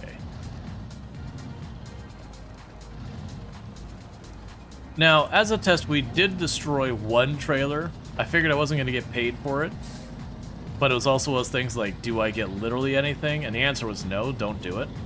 And I'm having this slight dread that I might find out one of the trailers I need to turn in for request was that trailer. I believe in that occasion I would need to go to the, like, one, if there's another trailer of the same type, I can just grab it.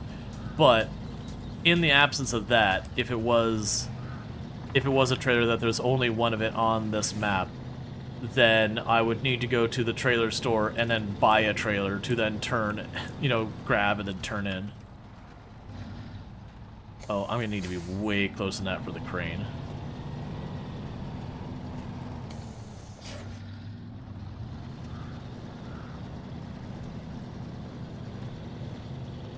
That'll be good enough. Alright, management.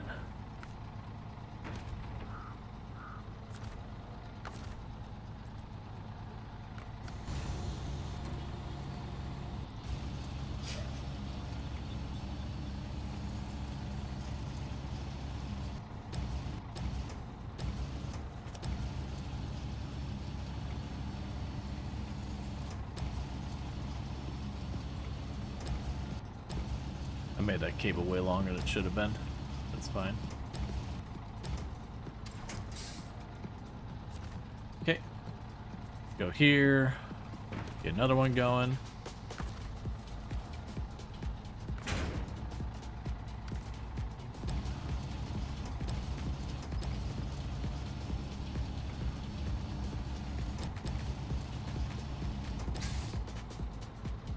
But giving me a weird camera angle.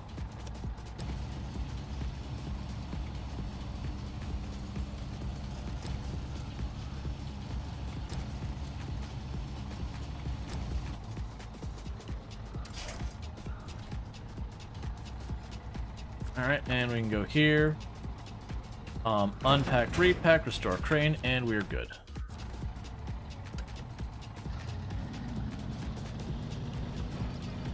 Cool. So we got the fuel truck and the consumables for downtown. Like I said, I'm not going to turn in the fuel truck right away. We're gonna leave it in the area. I'm gonna run over and grab the planks, and then I'm gonna top off. And we'll see how close we get to, I believe it's going to be 64, just because I think that's what the last one was we did. We're going to see how close we get to 64 gallons in the trailer, because I believe if I go below that, they won't accept it. And then I think that'll be everything for this map for the time being. It'll be time to move on to the next map. Not, like, when I say map, I mean this segment of Michigan.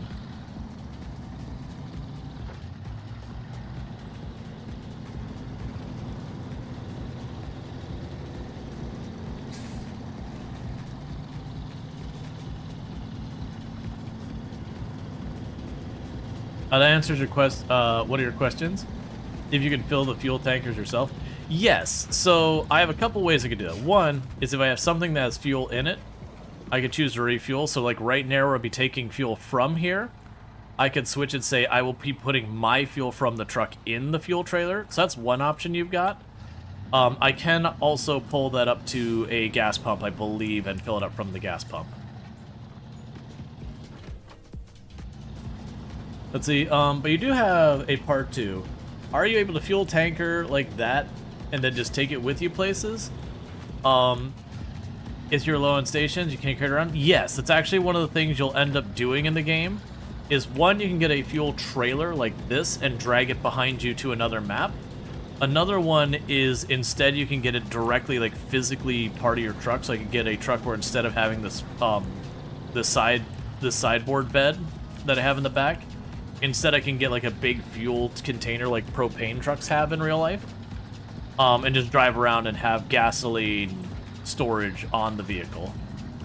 That's what I was saying I wish I had done with the Kodiak before I sold it, is I could have, and again, I don't know if it is able to equip that specific back, but if it was, the Kodiak's kind of an equivalent of the vehicle I'm using now. It would have been a really good support vehicle to just have that fuel container on it. I could just drive it to the middle of a map where I'm working, you know, or in a pinch if I get stuck to the point I need to be topped off, it would be capable of driving around. I don't know what the storage is on that one, but I imagine it's got to be like 5, 6, 7, 800 or something like that, which is enough for a good like 10-ish refills, give or take a couple based on the vehicle you're driving.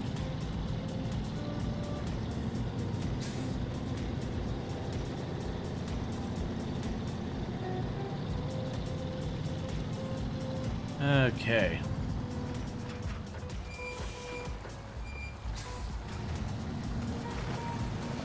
I've learned my lesson about smashing the front of the truck into the ground and that dip every time.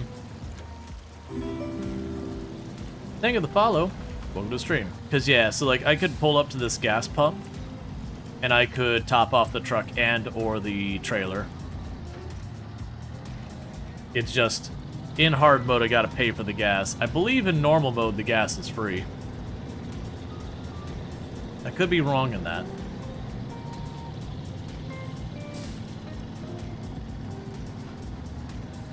Okay.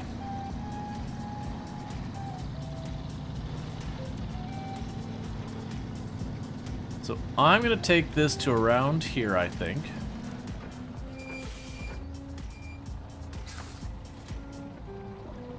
So a quick refuel.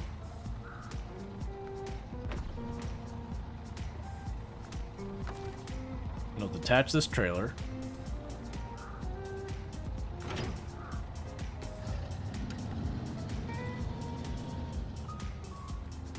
Because if I drive through this... Why do you have the magnifying glass thing way up there?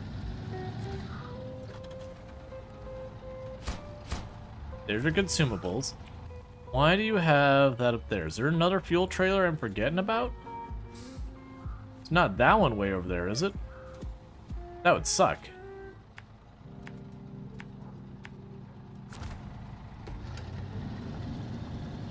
It's made me deeply concerned that we've got that magnifying glass usually marks where like an objective is. So there is a possibility I have the wrong fuel trailer here, which wouldn't be the end of the world, but it would be significantly inconvenient.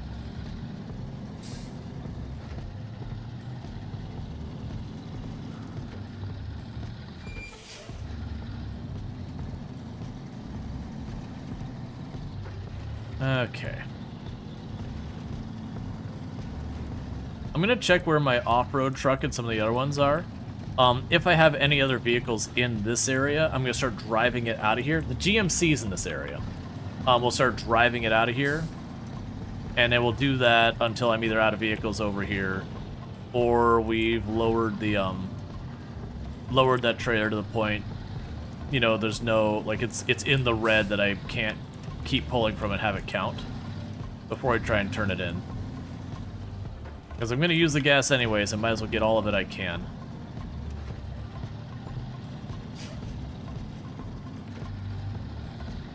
Oh, I lost track of time. Bear with me for a moment, chat. We're going to go ahead and I'm going to quickly load up these logs. And then what's going to end up happening here is I'm going to take a quick, like, 5-minute break. It is my quote-unquote long break of the stream. As you can tell, 5 minutes is not that long. Yeah, wood planks. My wife gets home about this time, and I do usually take a quick break during this time to run down, welcome her home from work, and just, you know, toss something in the oven. That way, at some point tonight, I can get to eat. Because it'd be kind of a jerk move if she was at work all day, and I'm like, cool, cook for me. That'd, it's not a great way to keep a healthy marriage. So we'll deal with that in just a moment. Because while I'm certainly working now, she also worked. So you gotta, you know, you do what you can to be fair.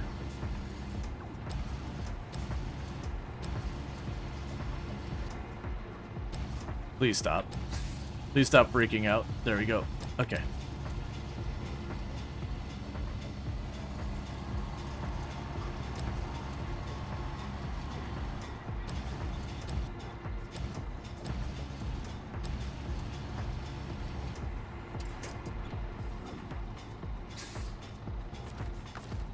And that's probably close enough.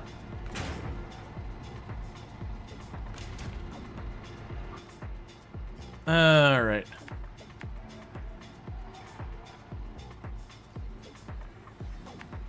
Could take one more minute because I'll forget about this.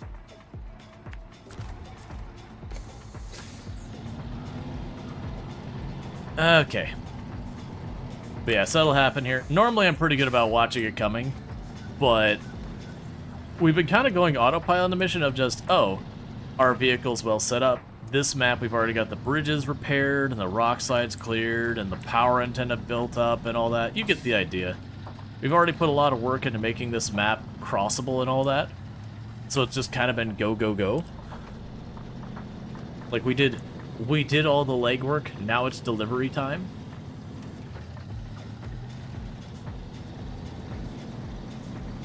You are bouncing. Seriously. Those logs made out of helium?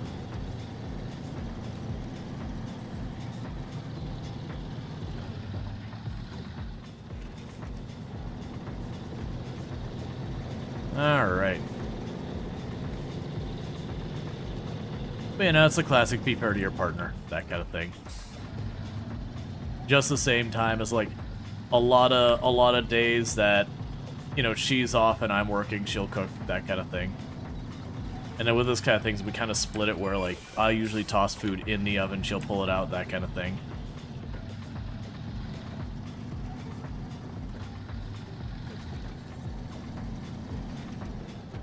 And hey, Face Simplex, how's it going?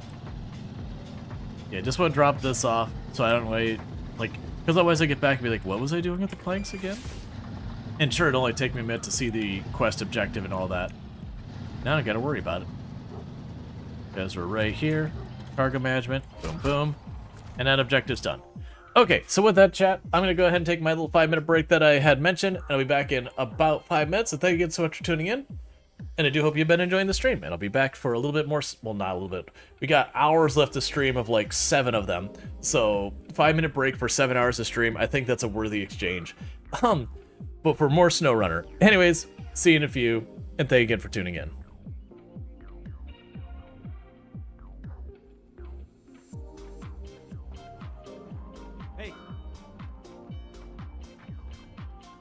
I know this spot should be safe. Oh, okay. Safe from above, I should preface. There's probably another zombie that was chilling down behind one of these machines. If it's worth doing, it's worth overdoing. Obsidians without retaining walls. Yeah, that's, I deliberately try and make stuff. Oh, this is fine. Who wants to step out that door? This door right here. Because, that is a pretty... Well, I mean, they just did it. Alright, I guess it's fine. I'm not sure if you saw that. They walked out the door and then they teleport up in the sky and then drop back down. So, you know, individual groups or whatever like that. Oh, you legitimately scared the crap out of that. That's the first time I've been gotten with that in a long time. Whoever did that, you were well-timed, probably Cookie. Because this is legit a place that always makes me nervous. And I was looking at chat for a second, and the noise played, and I thought I had just gotten got. It's very rare that I actually get caught by that, and that was like, I'm not afraid to admit when I do get legitimately caught. Well played. 98%. No, those are all good. Alright, whatever.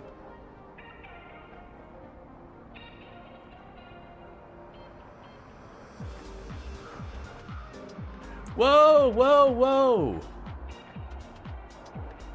Well, that's not what you want. I heard it as like... I was like, where is it?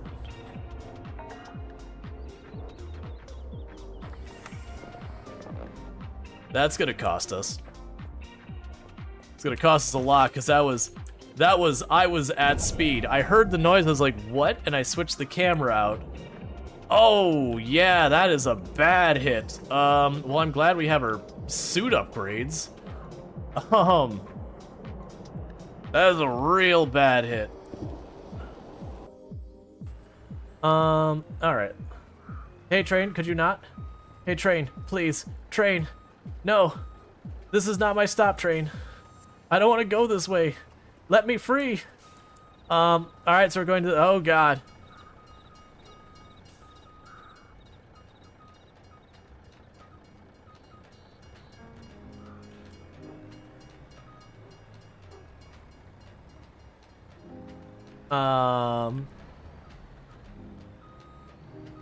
And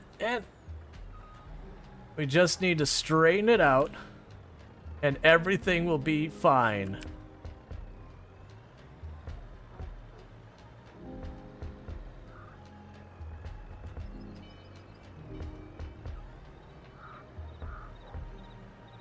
Alright, I'm gonna do something I know is not gonna end well, but I'm gonna be cursed until it happens.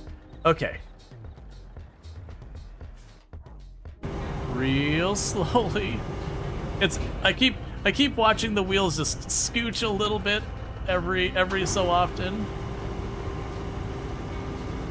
Very slowly. Okay, go down.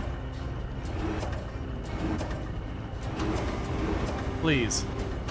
Please tell me we're not gonna have to like move this whole thing though. Okay. Alright.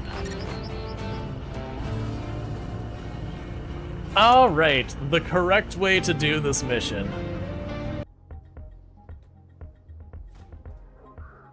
Did I mention the game is jank as we just punted you into the sky? You have to know what the best tractor brand is there. Well, it's clearly going to be New Holland. And this is a joke I'm 100% stealing from Altosaurus. And the reason why the New Holland's the best tractor brand is it's always new. Because even if it's a 10-year-old New Holland, it's still a New Holland.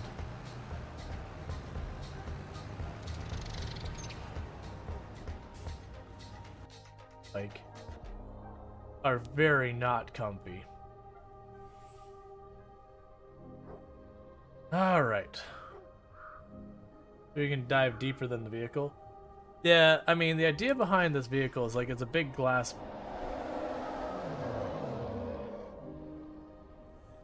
I feel like I should be leaving. Nope, it's time to leave. Nope, nope, nope, nope.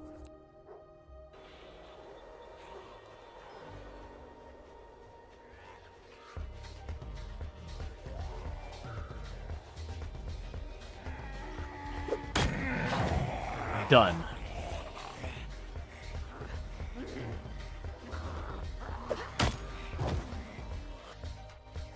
Door yourself.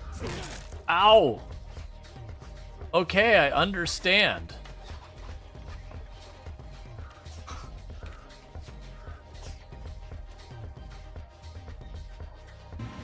I listen to all my pioneers, often when they're not even aware of it. So due to popular demand, I have added a motivational message. Choo-choo mother.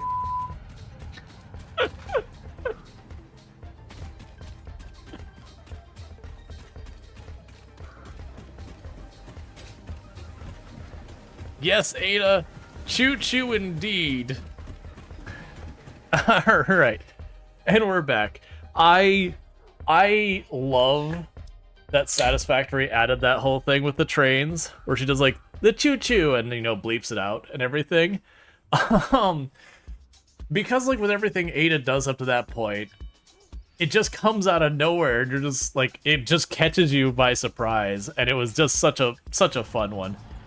I do really appreciate how in the game, you know, it doesn't get to like Ada being like GLaDOS or anything. But there is that kind of uncomfortable, like, okay, what is our relationship with this AI? But every once in a while, there'll just be like that thing from left field like that.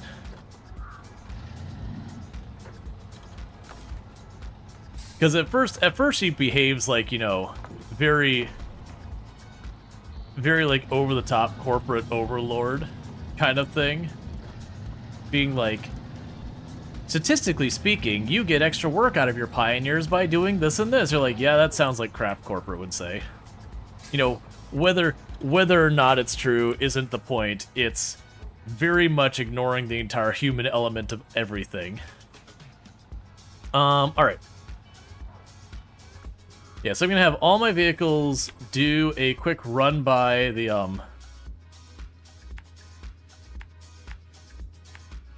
a quick run by that fuel trailer.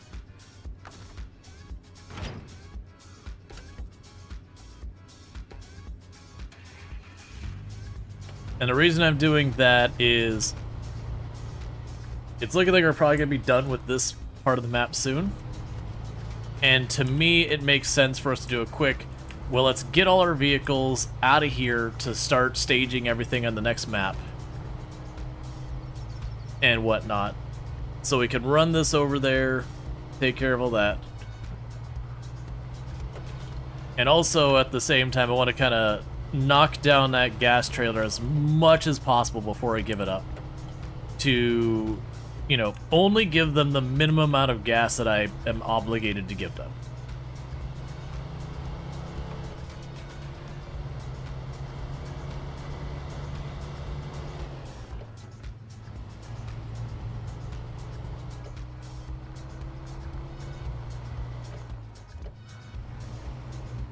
The Canadian saying about to stop saying sorry, everyone backs away. I had a high school buddy, like high school, early college buddy, who, you know, he had come down from Canada, and we used to pick on him about apologizing for everything. Because, like, it's fine with a lot of stuff, like, whatever, but there would be times that someone else had, like, just straight up wronged him, and he'd be like, you know, sorry I feel this way, but it's like, no, you don't apologize. Like, I get this thing. It's like, you don't apologize. Like, this person just straight up wronged you. You have nothing to apologize for. Like, this is, you are hands down the victim here. There is no apology required nor accepted. We used to tease him about a bunch of stuff, not in a mean way.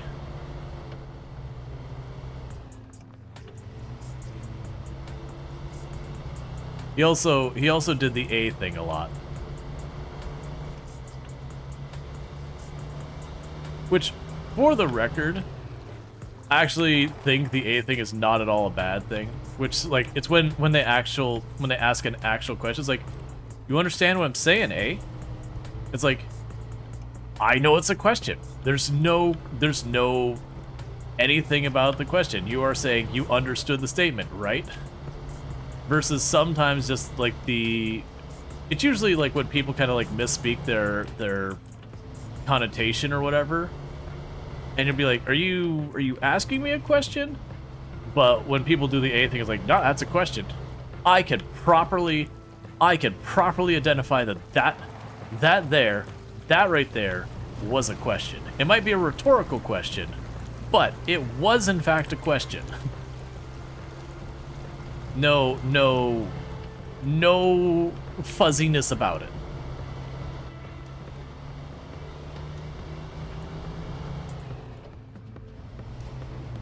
Alright. And then we still have the GMC, which I'm still torn about what I'm doing with it. I'm a little curious with the GMC if it is worth me running that over to the garage real fast. It's probably better I don't take it to the garage over there, but instead the garage up ahead.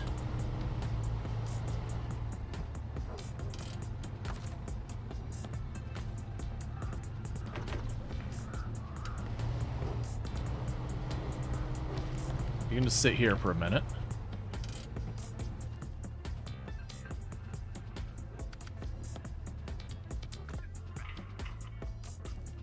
Because I'm thinking we do is we run this over, because if I go and I climb over all those mounds, actually,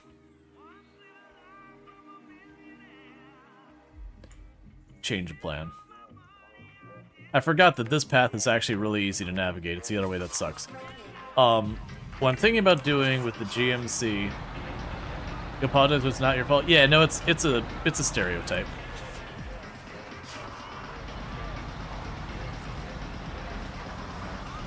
It's just like it's a consideration kind of thing, but it is well as like every language has it. Different cultures have it. It won't be the apology thing specifically, but they'll have some phrases or some mannerisms in their speech that if you really step back and think of it objectively, it's like, it's weird that you do that. Like, everyone's got them.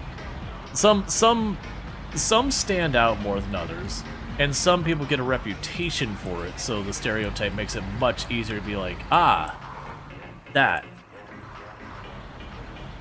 But every culture has like weird things. It's the thing like where you get phrases that you use a phrase for a purpose, and then you stop and you think, go, why does that phrase mean that? And you have to be like, no, really. Like, I get that we all accept that this phrase has this meaning, but like, what is the etymology behind this phrase that made this collection of words that has, on the surface, nothing to do with how we accept it? Like, how did that get to mean that thing? And usually this whole convoluted path that's 30 steps. Or sometimes it's just literally one step. It's like, oh yeah, there's a show they did this one thing, and it was a bit, and then it stuck. But, you know, we all have that, and it feels like the whole, like, apologizing for everything is just kind of a way of showing, like, respect or consideration or insert thing that, you know, you're trying to be mindful of what the other person's saying kind of thing.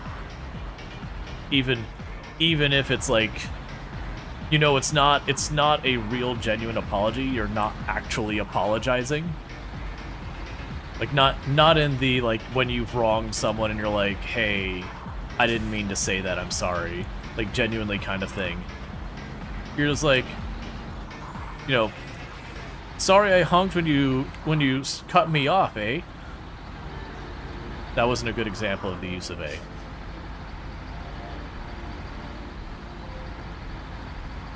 You don't mean the apology about the fact that you honked. The person was a jerk. But it's just kind of seen as a thing that's just what you do. Like a common courtesy, if you will. You think it's a trauma thing? But do you tend to apologize to people who are angry that you weren't involved?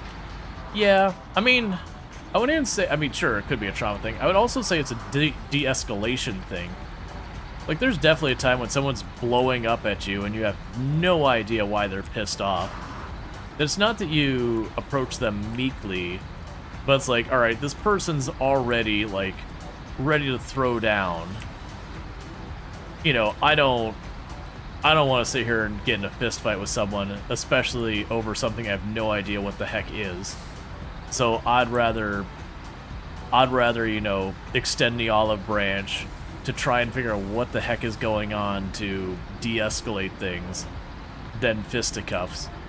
Because it's not worth it to me to have some police officer be like, alright, well, we need to take you both in, figure out what happened, because, you know, we showed up after things escalated, we don't know who's at fault, we don't know who did what, or anything like that, so we gotta sit here because a bunch of property got damaged or whatever because a fist fight broke out. And I'd just assume be like, man, this is not worth, like, you know, standing up to this person is not worth my afternoon. I have nothing to gain from this. Like, the only thing I could gain from this, you know, is potentially getting, like, a black eye and a bloody nose and or inconvenienced. So I'd rather just not. Alright, so let's see what we can customize on this thing. We do have the better engine. I'm not buying the off-road suspension on this. We do have the raised suspension on there. I do have tire choices, and this is kind of the twist. If I know for a fact I was going to keep using this thing, I would probably invest in some of these. I don't expect we will. Because, like, it's just not suited for off-road. But I was curious, does this have... Yeah, so I can get the fuel tank on it. And this is what I was talking about I kind of wish... Fire tank? Okay. I do wish I had kept the Kodiak for this purpose. Okay, and the fuel tank is only about... It's just a little under 500 liters. Now, this would hurt its performance even more. I don't really want to deal with this. If I were to sell this vehicle... And this is the one thing that sucks, is I think once I retain it, even if I go, never mind, bring it back, I think I have to pay for it. So what are you worth? You are the GMC MH9500. So the GMC 95H. So yeah, so I'd probably get 13,000 for it. Yes, let's, what do we even own right now? So I've got my truck, I've got the GMC, I've got the Fleet Star, I've got the Scout, which I'll probably get rid of. I got the Pacific 16.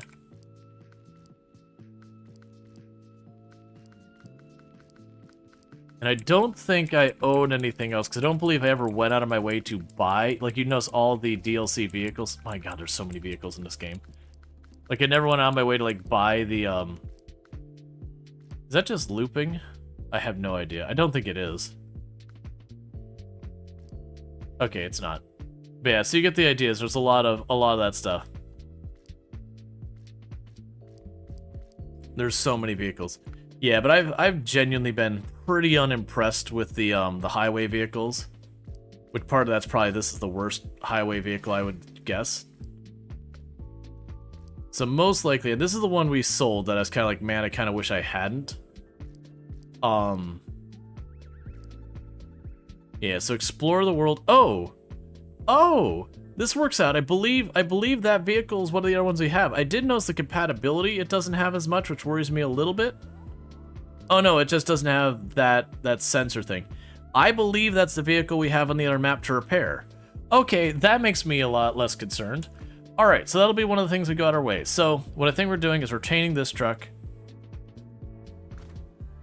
You're going to the truck store or truck storage. What are you gonna give me for you? Good enough. Get it out of my life. I'm tired of grabbing that vehicle and realizing how much I dislike it. Okay, so we've got the Fleet Star over here, and we've got that topped off.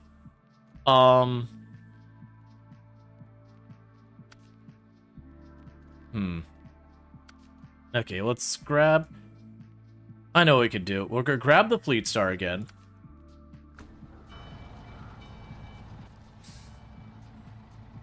We're gonna reset this. What are you tagging? Fuel? Yeah, fuel trailer, that's fine. So what I'm gonna do real fast, we're gonna be taking a little bit of a detour here. And the reason for it is I've got this service trailer here. It's still got a lot of stuff in it. Since I want to burn just a little bit of gas, and that's another thing to bring across, I think what we do is we grab that service trailer, we run it up to the other map, and then once we've done that, we should have, like, enough gas to pull out of this trailer to be done with it.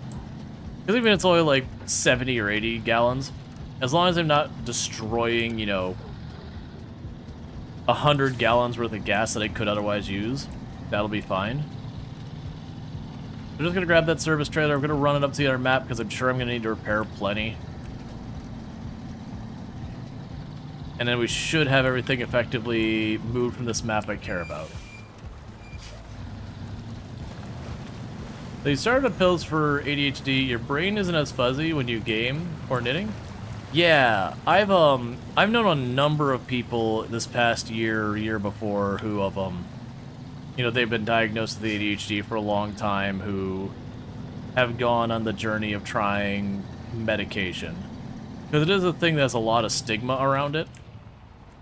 You know, and it's scary. You know, medication that messes with the chemistry in your brain is a scary thing.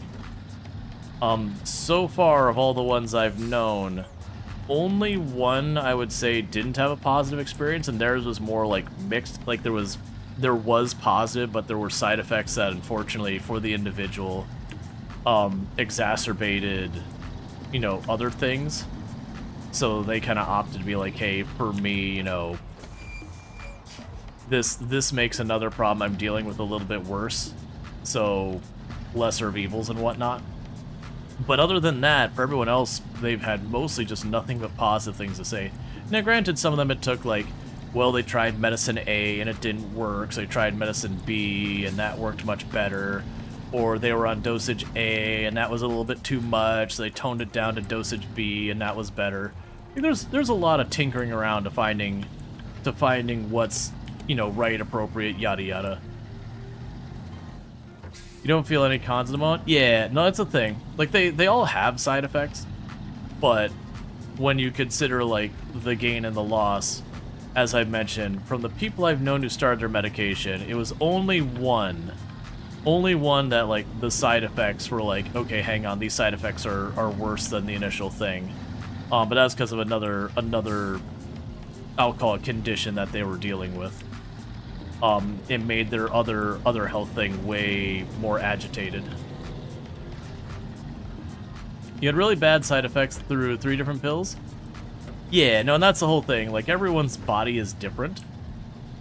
So I do know there have been people who've had more trial and error, and I've had some that, you know, they got their first thing, it's like, oh my god, this is life-changing. And, like, they kind of...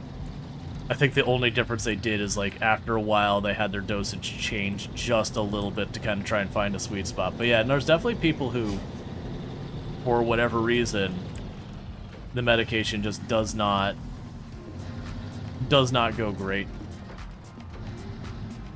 That's the reason you always do that stuff with the doctor and everything. Tinnitus, leg twitches, stuff like that. Oh, it was so bad you couldn't sleep? Gotcha. Yep. Everyone's got their own thing a little bit different.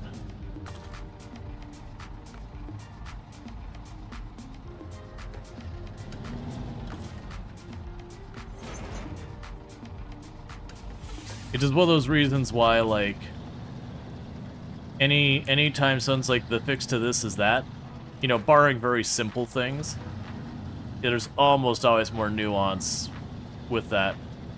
What has been interesting is for some of the people who started, like, ADHD medicine, like, some of them were very much the kind of person who would do, like, achievement hunting in the game and wanting to 100% everything, like, they needed to get all those awards and all that. Not like they couldn't break from a game if the achievements sucked or whatever, but there was that desire that they started on ADHD medicines or medication, and they found while they're on the medication, they became way less of a completionist kind of player and more that they could be happy just, you know, rolling credits with the game and then being like, yep, you know, game beat, moving on. That, like, the hyper focus was nowhere near as severe.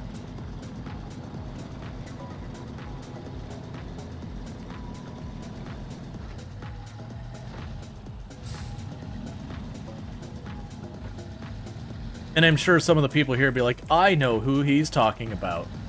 Because, you know, shared communities and all that. Oop. Enjoy. You enjoy.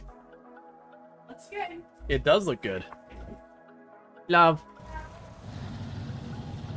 I don't know how I'm going to eat that while playing this game, but that's okay. I'm the one who chose it. Yes. Like, it wouldn't be so bad, but I'm like, oh, it's a little on the greasy side for a pizza, which is not bad. That means it's probably delicious. But also, it means I'm not going to be able to realistically eat more than... I'm not going to be able to eat it until we have, like, an ad break. I'll probably wait not this next ad break, but the one after that to give it a little bit to cool off, because it also looks like that cheese is super molten. I've gotten myself doing that before, where you get really hungry and you just go for it. Just go, oh god. What is the new map? The map we are currently in is Michigan, which is the oldest map in the game, I believe. And as far as what map is new, is when you pull up the game and you just look at the top and go to the right, it'll be the farthest on the right. And when you boot up the game, I believe if you don't own a DLC that has a map or whatever, I think it still puts the map on your thing. It'll just have like a little flag that says like DLC or something on it. basically knowing, being like, hey, you have content you're missing here. Because that's effective marketing.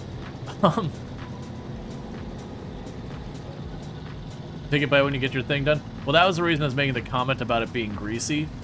Is, like, again, not in a bad way, just... It's like wings. When you eat wings and it gets your fingies all messy. You know, it's not a simple, like, quick, like, you know, wipe with a napkin kind of thing. It's like, oh no, I'm gonna need to, like, properly get this napkin in here. Do I actually have a spare napkin here? I think I used my last one the other day. I did. I'd steal some from Tomb. She always has extras.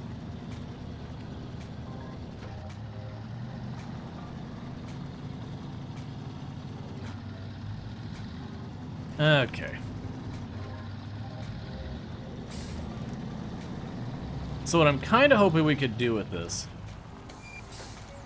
Let's see, Infinity Simplex says, you apologized so much a long time that Blind got really worked up and essentially told me that if you want to stay in chat, you have to stop apologizing. That's excellent. I can literally hear that in Blind's voice too.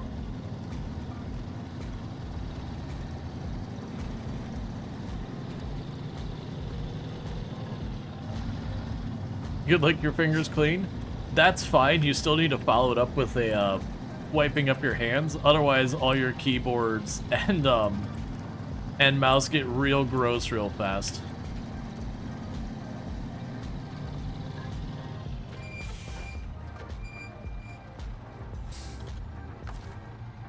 Okay, refuel. Flew too close to the sun, chat.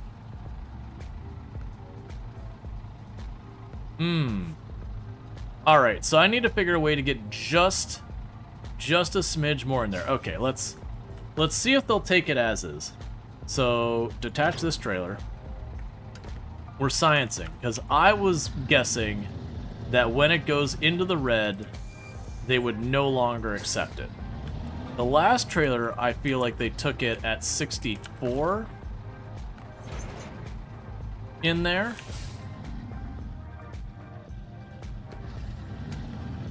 But this one turned red to like 120 or something.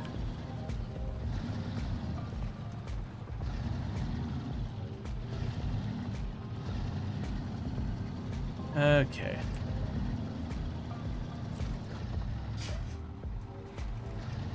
You don't count.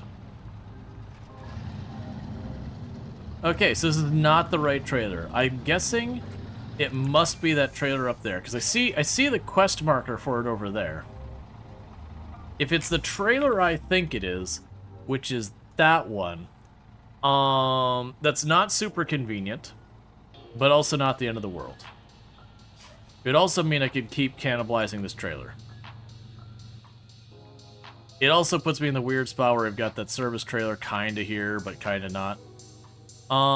Yes, let's go over here, pop up this way, go over there. I gotta cross this horrible water, go grab it. And if we get close and then the marker's just not in the right place, then we reevaluate.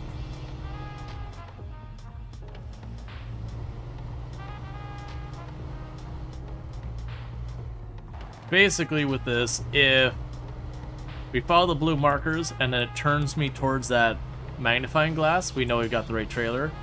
If the magnifying glass goes off to the next map, then it means I've got a completely different trailer that I've drug around the map a whole bunch. Which it's looking to me like it might actually be. Oh right, we have body damage on the truck, so I don't have headlights. I forgot about that. I should probably fix that. But I have to pay money in-game for it, and I really don't want to. I don't even know how much it could be. Like, literally, it could be like 20 bucks.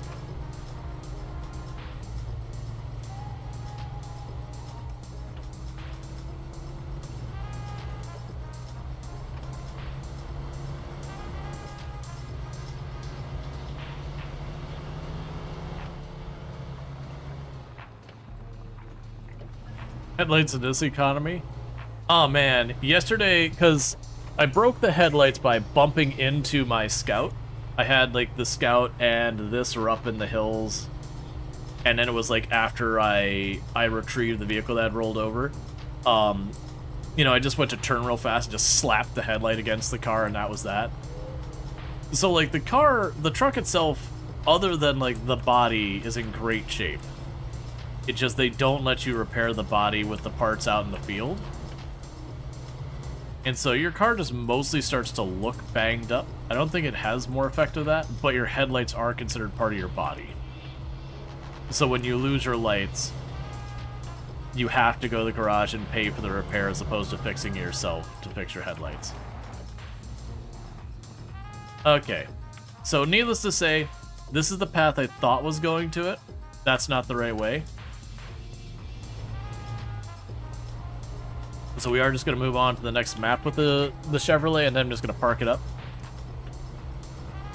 And see if I can't figure out what fuel trailer it's wanting me to grab. But it does mean that fuel trailer we have back there, we just bring it to the next map. I also have the service parts thing. I can kind of only bring one or the other. What I'm probably going to do is leave the fuel trailer, bring the service trailer, and my justification for that to the next map is if I go to the other map and the fuel trailer that we need to bring back is basically full. Oh, it's literally right here. I totally forgot you were over here. And I think you are basically full. Yeah, you are basically full. Okay, that'll be no problem. Well, that changes everything. In that case, I'm going to bring the fuel trailer I have right past it, load it up, bring that fuel trailer back. No, I changed my mind. I'll bring the service thing up. We'll just dump it somewhere near the beginning of this map. It doesn't even matter where. Just get it to this map. Then I'll grab that fuel trailer back. And the reason for that is if I have to do any like weird juggling or anything like that, I'd rather worry about that by where we're at. Okay, so we need to pull up our map, go back over here, grab our Fleet Star, jump into there. We can grab the service vehicle. We will run it to the next map. I might take it like as far as the garage and plunk it down. Okay, so detach you.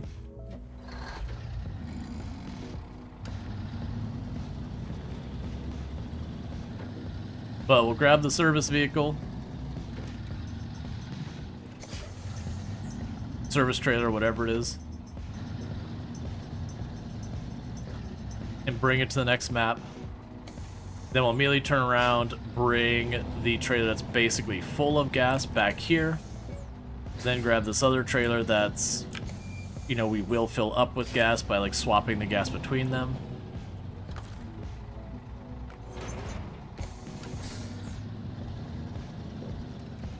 Okay, well, it's a straight shot. Knowing my luck, it'll be a spot like that. I'll confuse which turns which and get caught up. Okay. Yeah, so bring this to the other map, drop it off by the garage. Ish, like it doesn't need to be right. I mean, I might just leave it near the end. It doesn't matter. The point is, just so I remember I have this, and in case I do have to fix a vehicle that starts taking some, you know, engine damage or suspension damage or something, get it where I know where it is, and all that. I do know on the, was it Drummond Island, whatever it's called, I have 2 service trailers there. One that's mostly spent and the other one that's brand new. And I know I need to use some of that to repair another heavy vehicle that's over there, which I think is going to be my priority once I drop off this fuel trailer downtown. As I think we're going to go out of our way to get that heavy, because regardless of whether the Fleet Star or the other heavy vehicle becomes a fuel carrier, I do think I want to make one of those a fuel carrier. And the way I could possibly work that is have it drive up to where a fuel trailer is, completely empty the fuel trailer into it, go about doing what we're going to go and do. And it's effectively, instead of dragging fuel trailers all over the map, it'll just be a glorified driving fuel trailer. I could also see justify having it drag one of these service trailers behind it. Maybe, maybe not.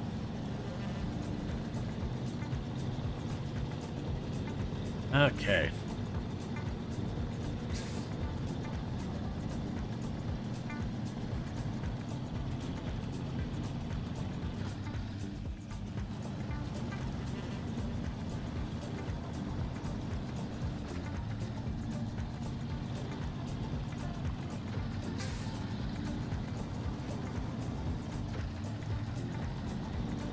That'll be the real question is, compared to the Fleet Star, how good is that White Star Heavy?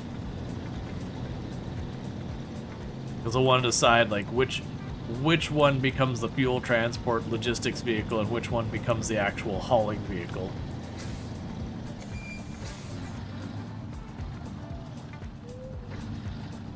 Go, come on, just trying to stop the fishtail.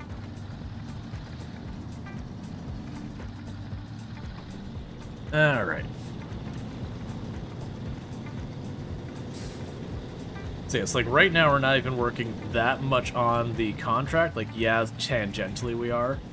But a lot of this is logistics of getting things staged for doing the next map where I've got my resources available on the next map. As opposed to being like, okay, where did I leave my Fleet Star? Where's my service parts? Where's my gas trailers?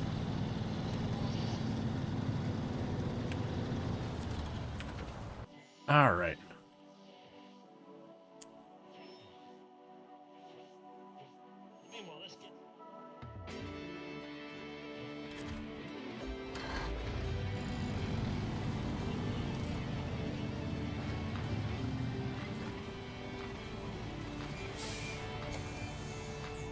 Let's consider the map. Okay. We're definitely not going to go that way. So yeah, we will drop this off over here. I'm thinking there's nothing down that way I care about.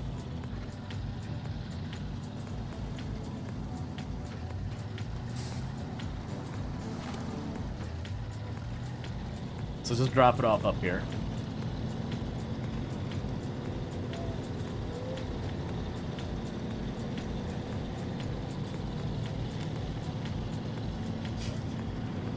Sorry about that. Because it also puts in a convenient location. Whereas I'm going to and from there, if one of my vehicles gets banged up a little, like I damage the suspension, as long as I can get it back to the garage, it's just the trailer's already there.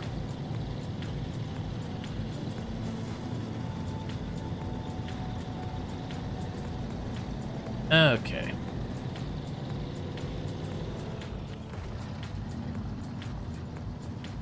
Yeah, this will be close enough. Take it right past these entrances to, like, right here.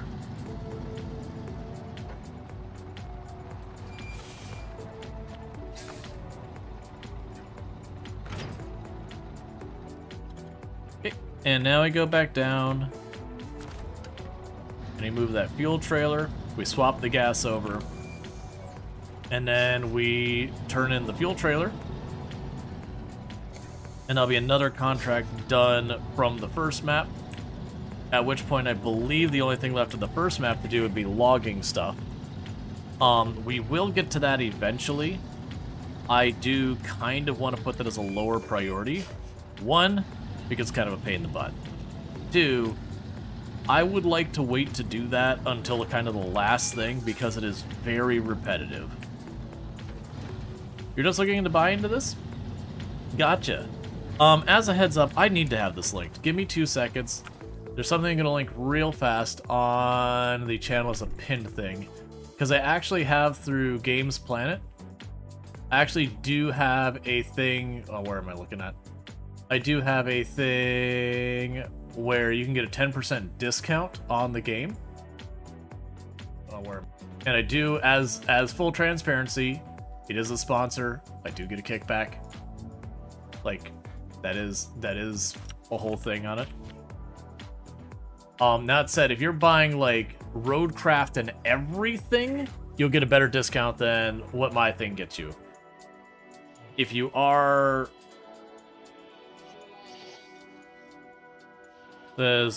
looking to buy, oh, I'm sorry, I lied. It's for RoadCraft. You're looking to buy a RoadCraft? Consider supporting the channel, or like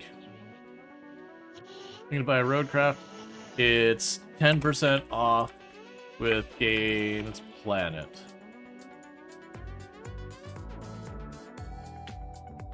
There we go, and I'll pin that because, again, if you are buying SnowRunner and RoadCraft and all of it as a bundle, it's cheaper on Steam.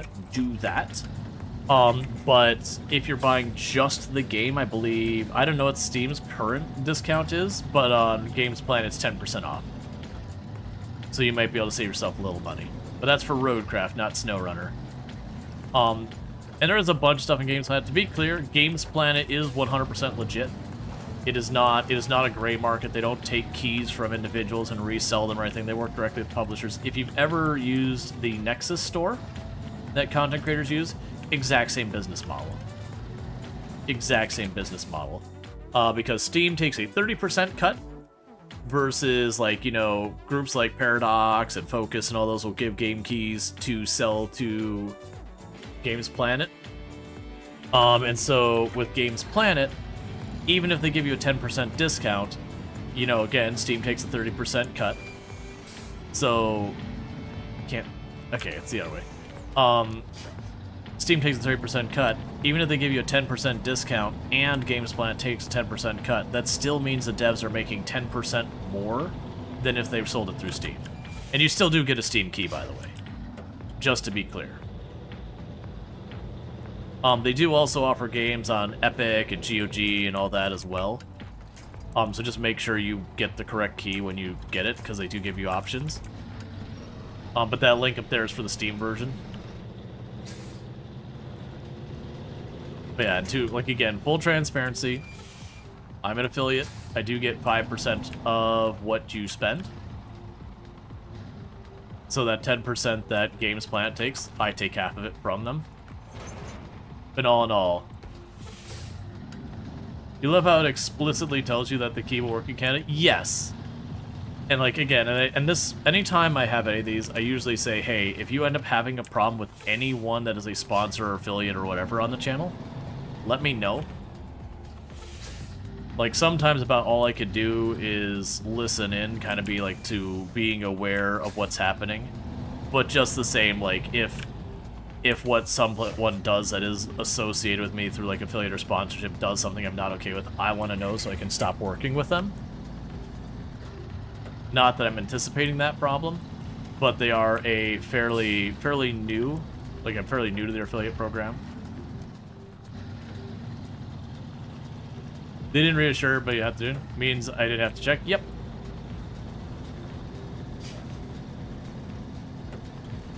Yeah, I think they added that because they had, I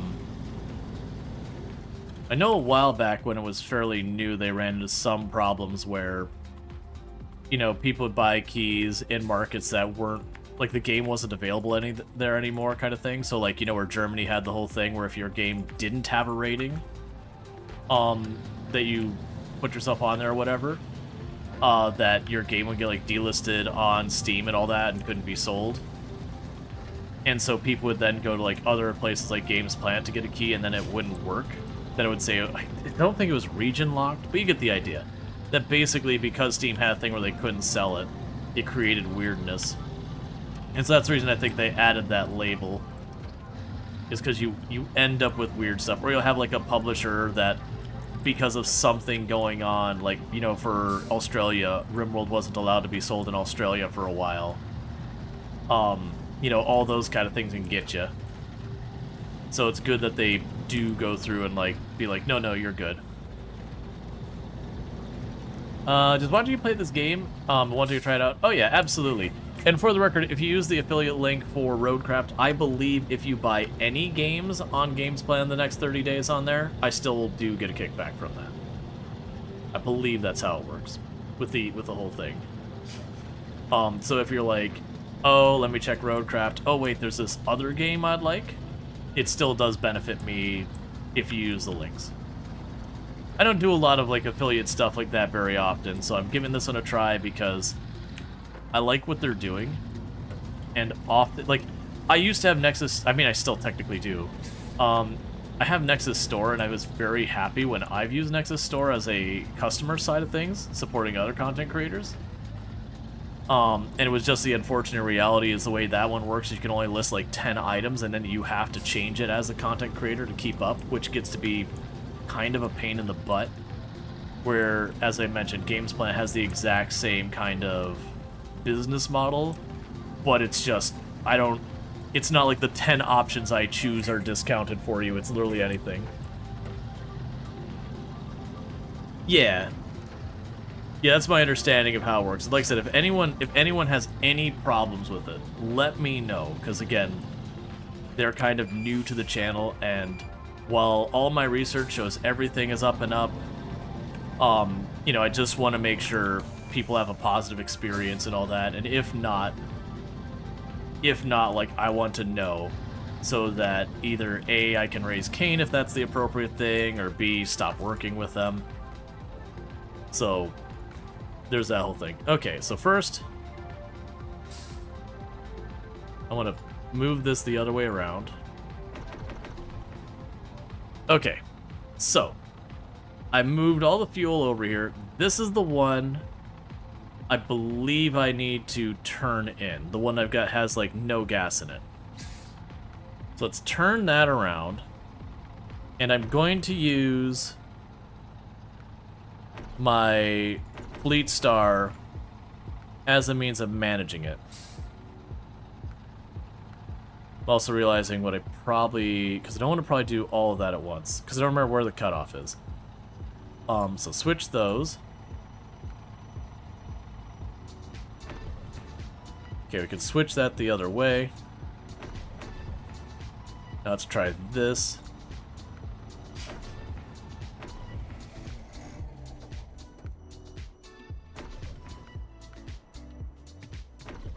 Cool, we've hit the sweet spot. Alright. So the one I am attached to has the 138.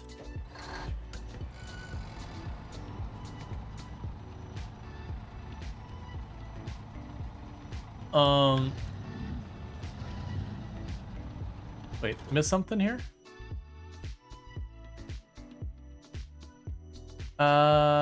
Yeah.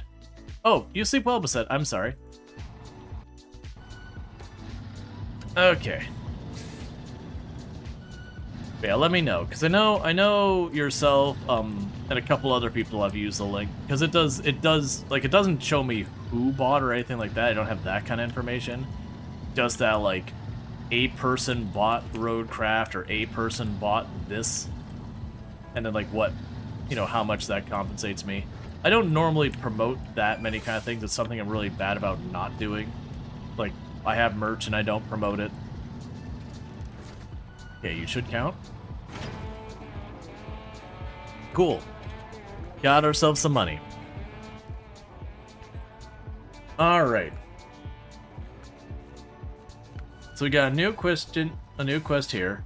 We've got a material order on the other map. That's fine. We got another material order on the other map. That's fine. So it looks like everything on this map, we're out of here.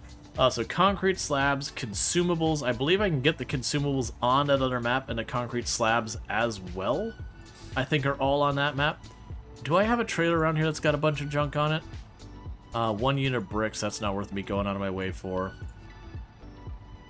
And I don't think it's worth me going all the way the hell back here unless it's something like, if for example, that part I couldn't get. I do know I need to get...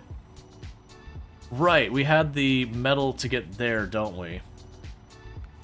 I keep forgetting about that. Yeah, so... Right, so I need to get the metals till the drilling site. Let's start tracking that. I totally forgot about that. For metal... I've got metal beams here. I'm not sure we can cross there. I'm pretty sure we looked at that one. Oh, no, that's not gonna fly. No, wait, actually... No, I think we did cross there.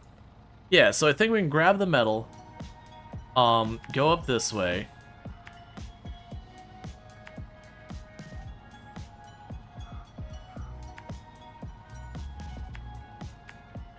I might regret going. No, in this case, let's play it the safe way. We go up here. This road's in relatively good shape up here. and cross over here, hop down here, and this is the spot I'm not as confident in. You could drop down that, and then I don't know where we get the drill piece from, but you get the idea. Because literally for the crane thing, that is gonna back up right here. And go. Aren't you showing cargo mode? Am I misunderstanding where this is gonna happen? Metal beams. Manual loading zone is blocked.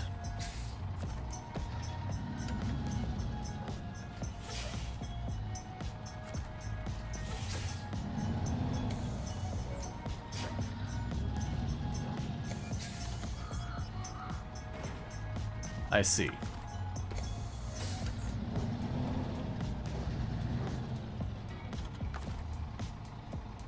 Activate crane.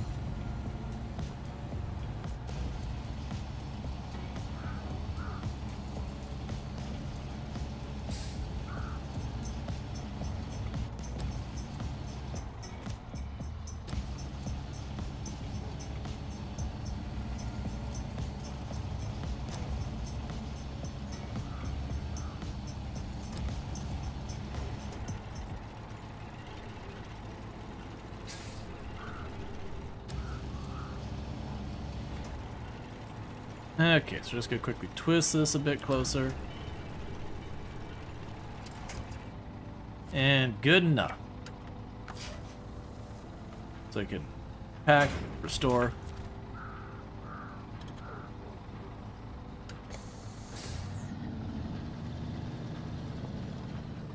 All right.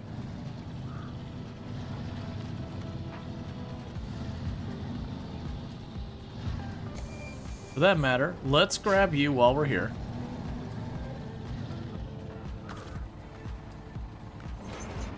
So you are going mostly the correct direction, but we want to drag that anyways. So for this part of it, we'll drag it along. Let's remove that marker. Oh, I see what happened here. That's fine. We can fix that. I will simply turn around in this person's driveway. Definitely was damaged in the flood and had nothing to do with me.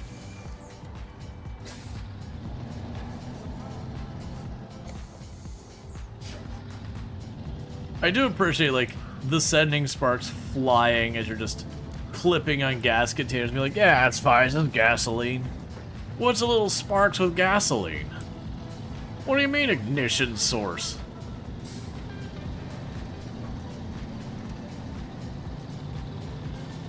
I think it's hit sign? It was more than sign. It is active. I think it was hit sign is the command you're looking for. Yeah, there we go.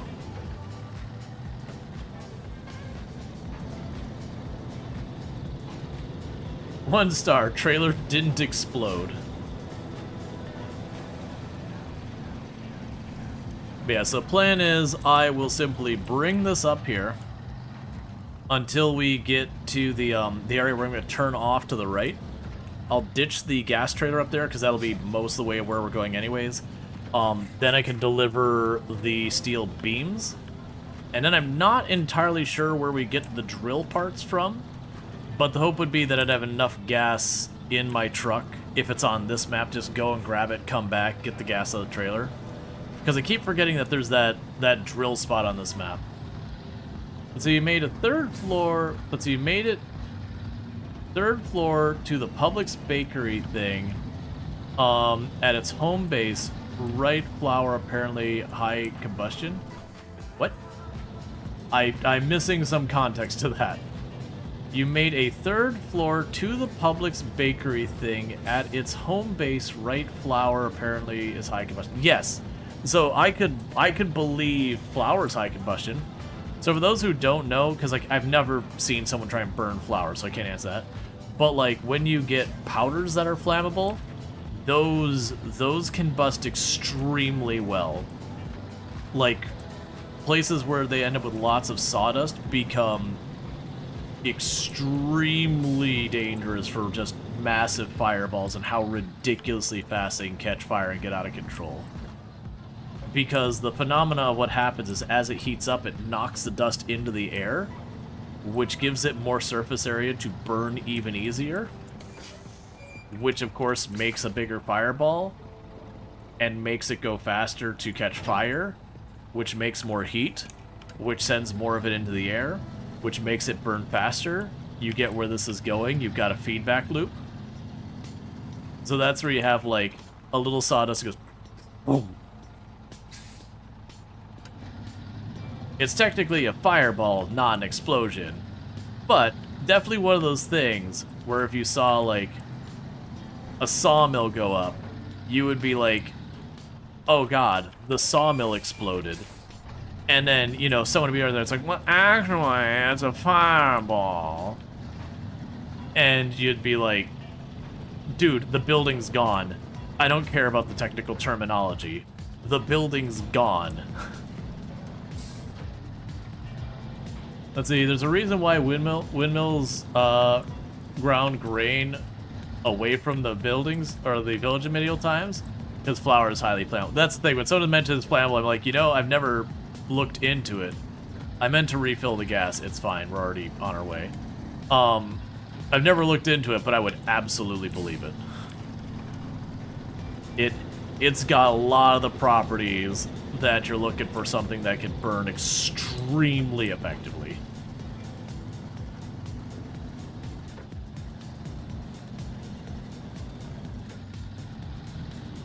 Yeah, it's still an explosive reaction. Right, that's getting on to the whole fireballs are not technically explosions, but, you know, any reasonable person calling an explosion, you'd be like, yes, you are correct. While not technically correct. The point is, it's still a hell of a lot of fire going in places, a hell of a lot of speed. It doesn't really matter on paper if it is technically an explosion or not. The result is still, the thing that had that thing in it is no longer there. It has now been replaced by fire. So, the technical labeling is kind of a moot point. Because I remember that coming up on Mythbusters, that they had someone get a little pandentic between fireball and explosion. And it was with one of their myths, and the person was like, you know, the claim was that it exploded, but that's a fireball. And it was like, yeah, but if you're the one sitting in the stall next to this thing and it erupted into flames 10 feet in the air, you would say it's exploded, and I don't think anyone would challenge you on that. Like, it would be acceptable to call it exploded, even if not technically true.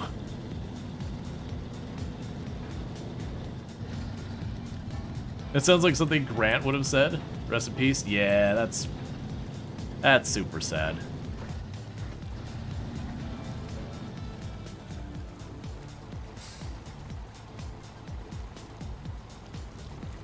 Well, I guess there's rock there. This might not be as bad as it looks. We'll be a little careful. This is... Who's your favorite Mythbuster? Oh yeah, no, I got to meet Grant before. Real fun guy. Wasn't he the younger one? He was one of the younger ones. I don't know who actually was the youngest between the on the cast, but he was definitely on the younger end. But you know, that's hell stuff. Tori, you think? I could be wrong. I didn't, like, don't get me wrong. Younger than Adam and younger than why am I blanking on his name?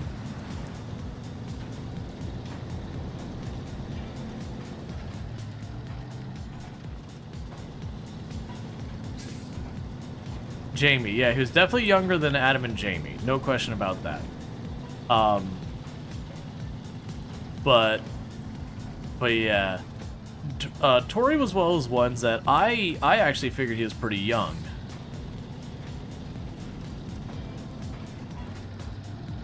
But, you know, I'm a terrible judge of age, so I'm also not a good person to use as a source for any of that. Jamie was the oldest? Yeah, I think you're right.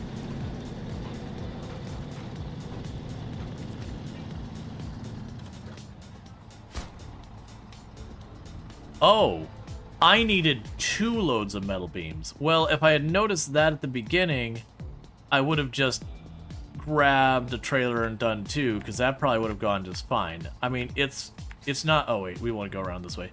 It's not that big a deal, but it would have saved me a trip. It's fine.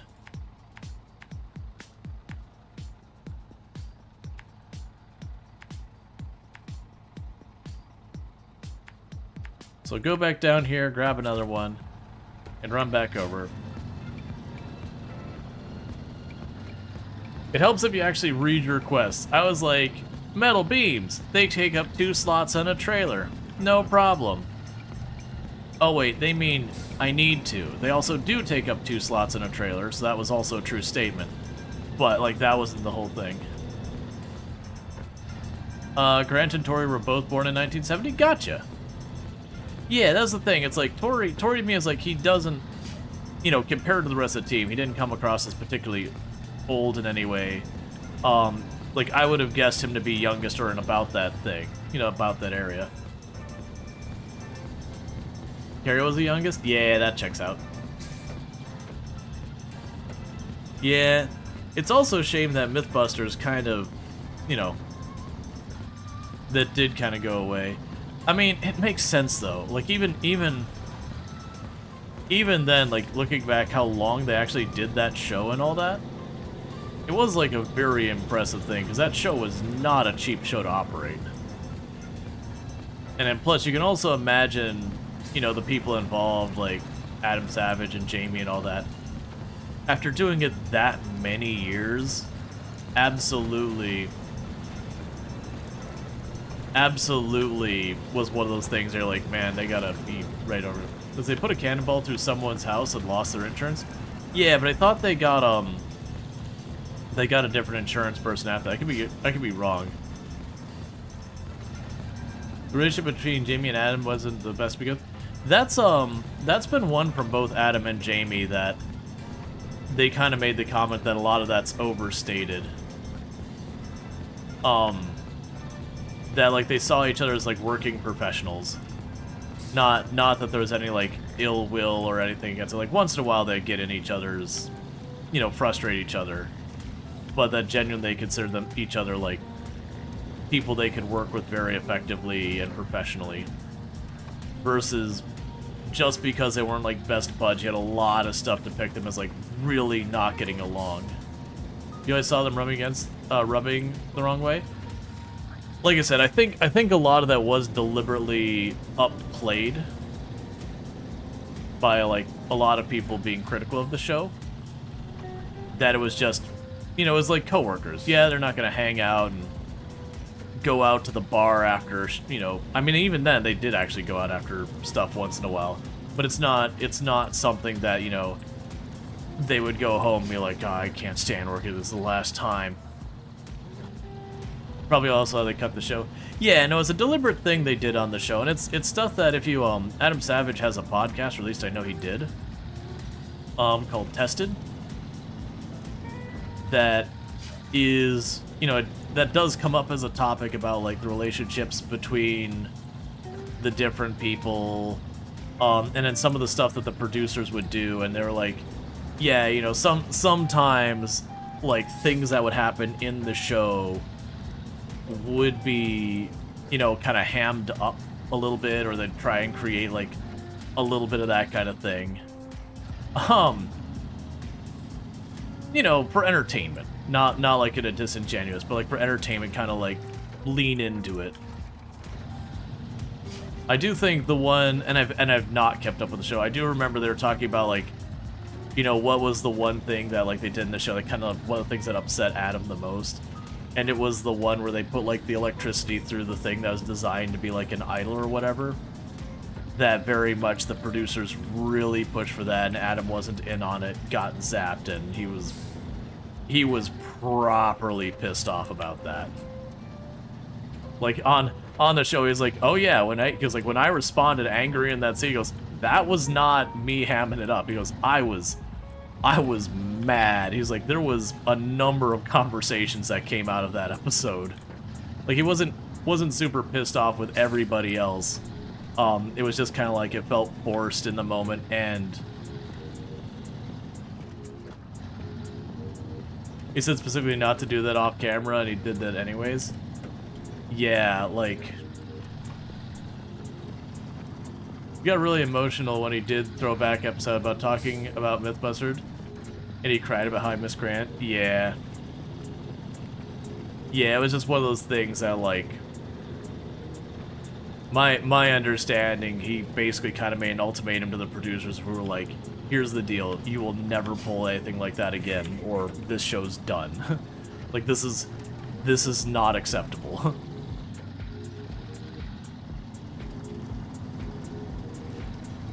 Not being electrocuted, but like the fact that he had made it clear that he didn't want it, anything like that, don't do it, and he was under the impression there was an understanding, and they, you know, carried on and all that.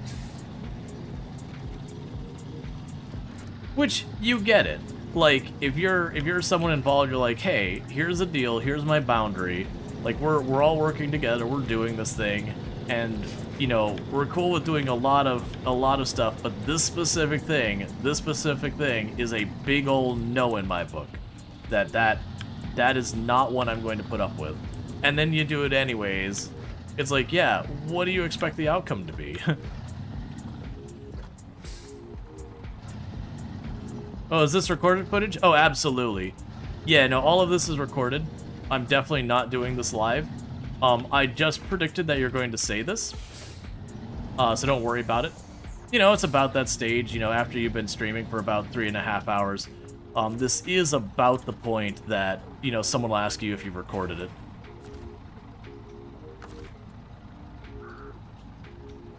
Okay. Nah, if it's because you feel like you're not getting as much Twitch interaction, it is just unfortunately reality that most of my audience is on Twitch, and honestly, the streaming experience on YouTube is pretty awful. There's nowhere near as much ability for chat engagement, and generally speaking, engagement on YouTube is pretty minimal by comparison. If you want to have live engagement, most of the time you're going to want to be on Twitch. It's not that there isn't any good content that's more interactive on YouTube, but you're kind of fighting with the platform than working with it.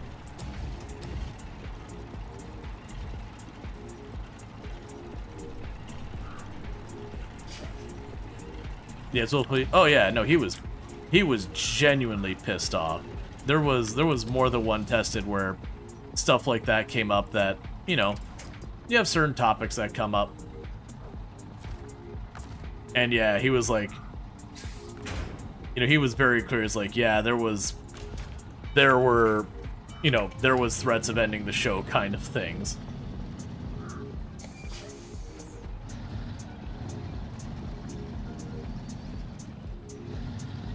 Which, again, makes sense, because it was incredibly unprofessional, potentially dangerous, yada yada.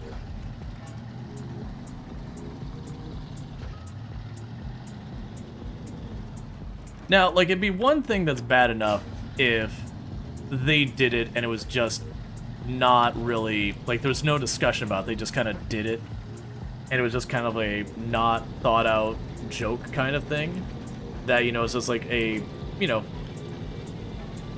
not a pretty, like, not a well thought out joke kind of situation, like the humor wasn't online, you know, in line and one person said, that's one thing, and that can be bad enough. But when you're like explicitly like, yeah, don't do this specific thing, then it's like, yeah, that's a different animal. That is not respecting a boundary. You don't think you've ever seen tested? Yeah, it's a podcast. Run by Adam Savage and a couple other people involved.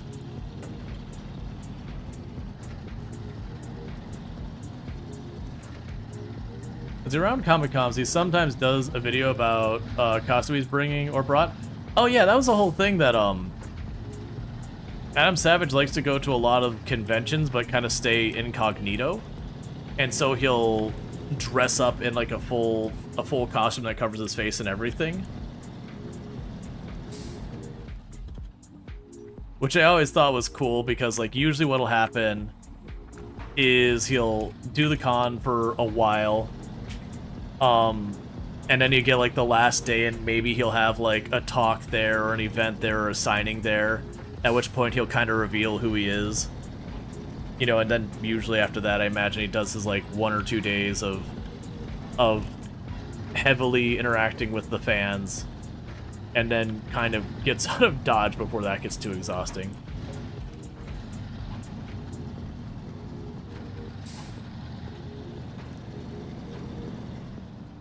But yeah, I know it's fun stuff. Ooh, I'm blanking on her name. There's a... With the Tested show, he works with, is it Simone? I think it was Simone was her name.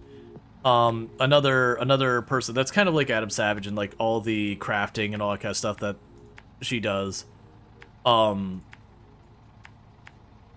But it was a whole big thing that, you know, she was kind of seen in that same light that Adam Savage is, very much a whole thing. But, she got a brain tumor, and it was life-threatening and everything. And so she was very public about it, you know, because some people, they want to do that stuff quietly, some people, they want to do it publicly, kind of help people through it. And she went with the public side. And fortunately, she got the surgery, and everything went well and everything. But, you know, there was things like, this is a very risky surgery, you know, you're dealing with the brain. And there's kind of like everyone was kind of holding their breath to see what would happen to her, because she had actually helped make like all sorts of gadgets that help with people with disabilities and all that kind of stuff. And, you know, it was a whole big thing, but she was a regular person on the program both before and after that. And, you know, there was definitely a lot of, when I say tension, it was more like stress. You know, you're going into this, and again, there's a pretty high failure rate with that surgery because it's a very dangerous one. But your choices were do it or die kind of thing. There's not really much of a choice. But like I said, luckily it turned out well. Let's see, how are you enjoying the game so far? You've been playing since Saturday, and you seriously can't get enough of this. I'm enjoying it a lot. So, to be clear, I did play this game, you know, I did play this game on the normal difficulty through the Michigan map almost entirely. And then, from here, we're now playing on hard mode, which is significantly more difficult, because money becomes a very, very difficult consideration. Like, in normal, you can recover your vehicle, and the only loss really is time. If I recover a vehicle on hard mode, like, it is an incredible amount of money. It's the equivalent to me, like, selling 2 okay-ish vehicles, or, like, 5 or 6 missions, all depending on the value. Some missions are worth quite a bit more, so that, you know, isn't as bad.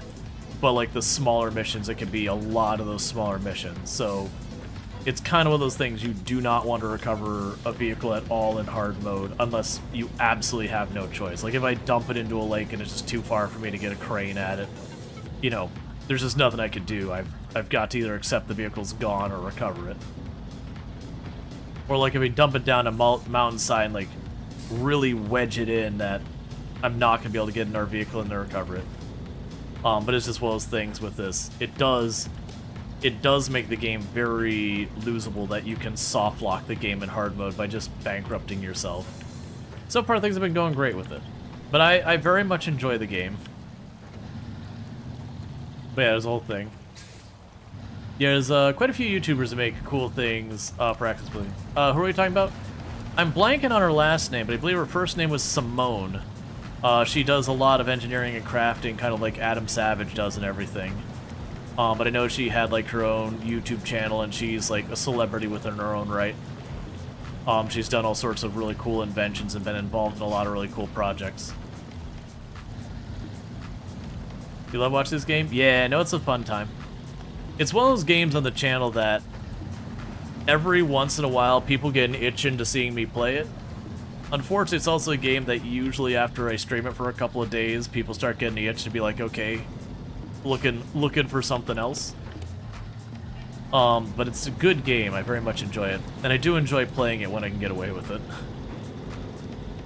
Yeah, no, but as far as that, like, there's lots of cool stuff. Like, the advancements in prosthetics that have actually come out of hobbyist people. Now we've got, like, 3D printing and all that. Like, yeah, even though they'll make, like, this 3D printed prosthetic, and while it's cool and it's affordable, they usually don't last very long. But a lot of the mechanics and how they figure out to engineer it have gone on to make, you know, more durable manufactured prosthetics. So it's kind of more like it's the prototype, that there's some trial and error to figure out what works better. And then taking that and going, cool, we've got a kind of a proven prototype. Well, let's, instead of just 3D printing out everything, let's go ahead and get some, you know, the structural pieces we'll make out of, you know, surgical steel or whatever, and then, you know, get some stronger plastics that are injection molded or whatever to make up the other parts of it. Or for some people have like an unusual... Okay. Like an unusual injury or whatever for their wrist that sometimes the standard prosthetics don't really work. So the drill is apparently on the next map. The drill bit, so let's go ahead and get back this way.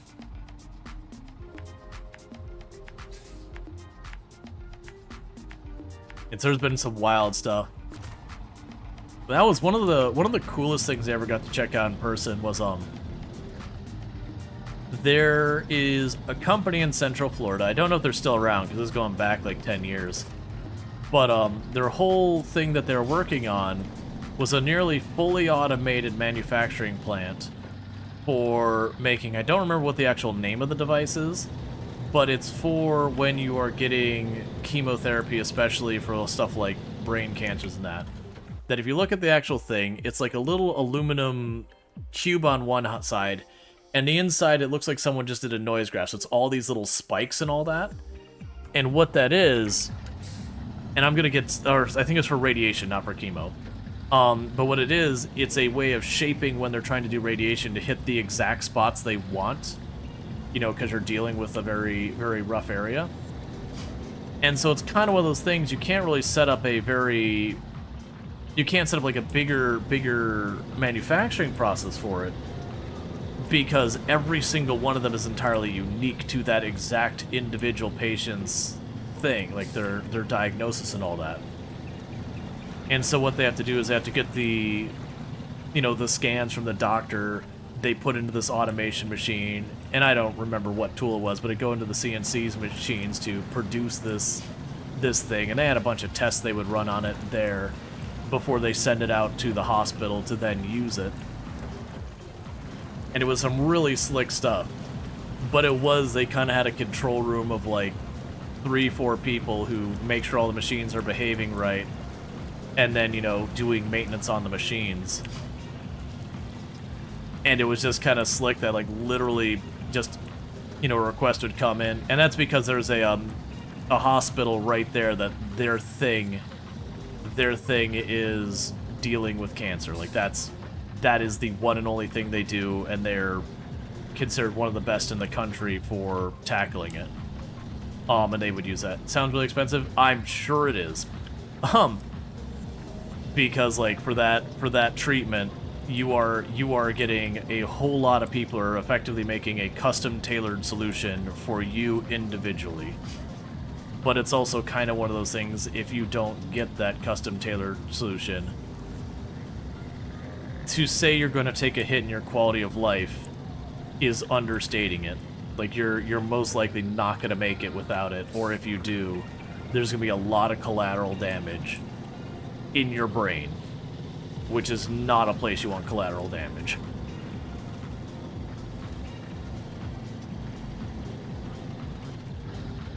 So they went to a step back, solve the general problem instead of just one instance at a time, thereby making it cheaper. Oh, it's for the brain?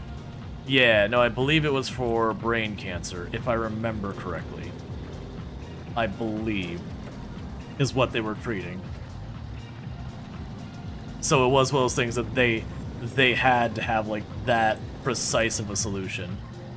And to be fair, like that entire process probably made it cheaper than if they were doing a more manual, like individual getting involved, engineer getting involved, and doing all that stuff. So it was probably cheaper than that, but still, you're talking there's going to be a lot of specialists involved in a lot of things making that all happen, so there's just not a path that isn't expensive, unfortunately.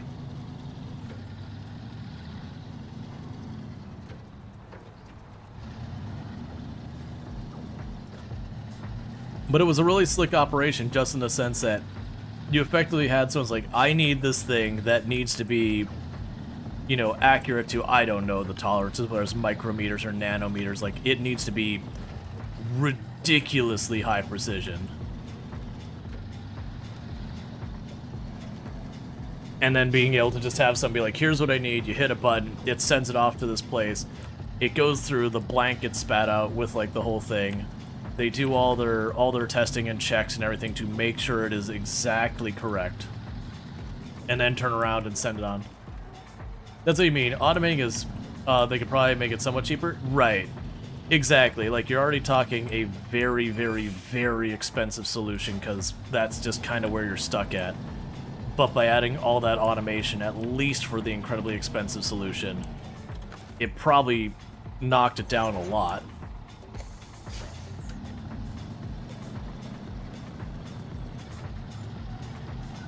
But yeah, now it's cool stuff. Like, just literally how automated it is.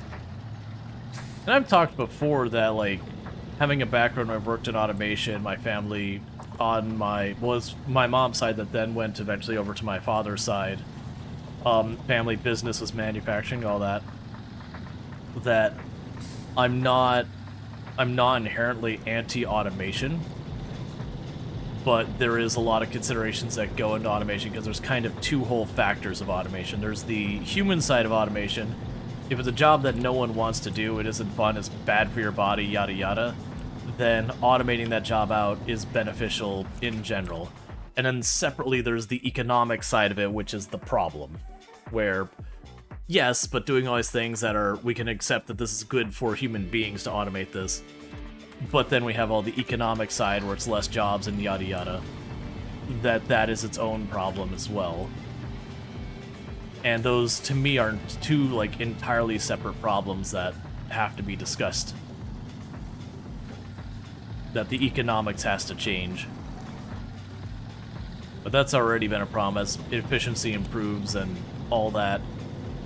Even if we don't automate, just improvements in efficiency means less people are needed to work to get the same things done.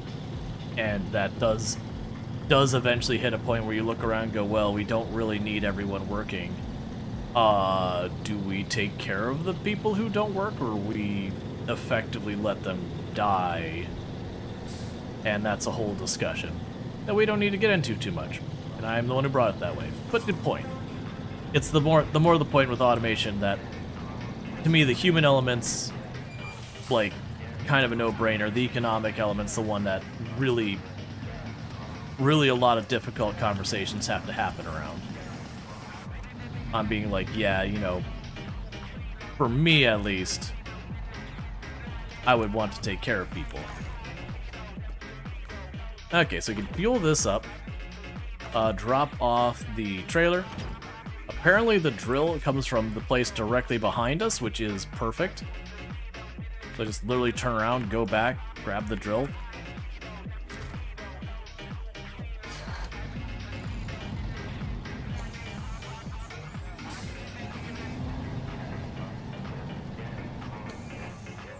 Get pro universal basic income, that's really that. Me too. Me too. But we could just move on. But yeah, it's a whole thing.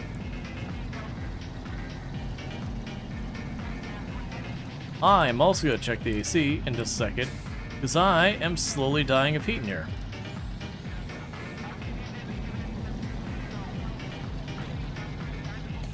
Man, I'm super hyped for RoadCraft. I do know a lot of people have early access to it and they're playing it right now. I may or may not be incredibly jealous of that. And wish I got to be among the cool kids. Sadly, I am not. Oil rig drill? So load you. Oh, you are much bigger than the air stuff we've loaded. Okay, well I guess we're gonna see crane mode. I did not put my anchors down. Activate anchors, now crane mode. You gonna stream it on your next stream? Yes. Next stream I will have access to it, and we will be playing it. I'm a little concerned. You are bigger than the bed I've got here. I'm looking at this, and I'm doing the math, and it's definitely not working out. Alright, hang on. Cargo. You say you take 5 spots. Okay, so I cannot do this with my current equipment. I need a bigger trailer. Okay, where do we have a bigger trailer that I can put to use? Oh, that's not encouraging. Oh, I forgot you're way over there. Yes, you're too long, you're too long. Yeah, that's what I'm thinking as well, is that the last map here. I wish this gave me more information. That's a too long. That's a too long.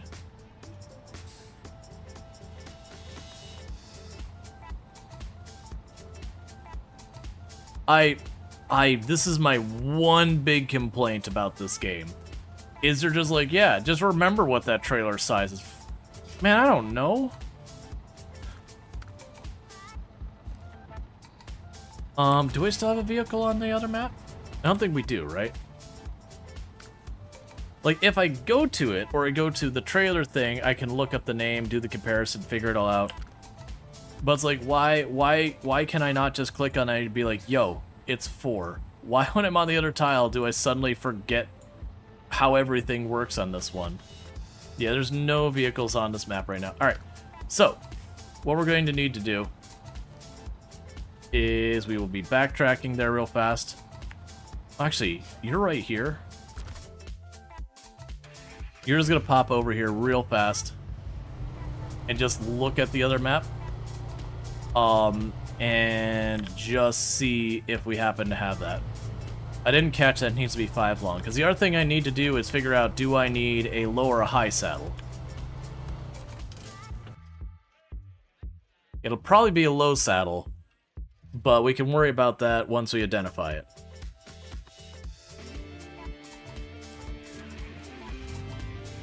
But yeah, and this to me, for everything I love about this game, the obscuring of information has always been one that has been bit. So that's a two slaughter. That doesn't do me any good. That's not what we're looking for. That's a 2 slaughter. That's a 2 slaughter. That's a 2 slaughter. That's a 5 slaughter. So that's way out of our way, unfortunately. And picking up a new trailer will cost us a bunch that I don't want to pay for. Let's check the other direction. I have to switch back to the other map and get into vehicle on the other map to see it.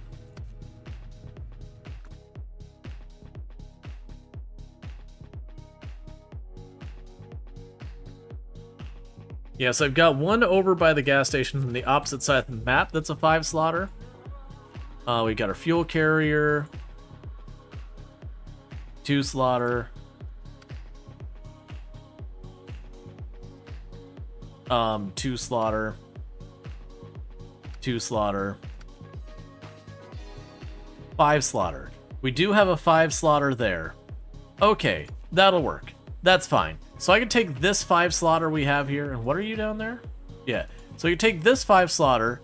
It's got 3 planks. So let's see. You played this on the Switch. Not gonna lie, the PC version looks like it's less boring. I couldn't answer any of that. So what we're going to start trying to do is seeing if any of these things where we need those planks. Because we figure out where we can use those planks, then we can go ahead and get a bunch of other stuff sorted.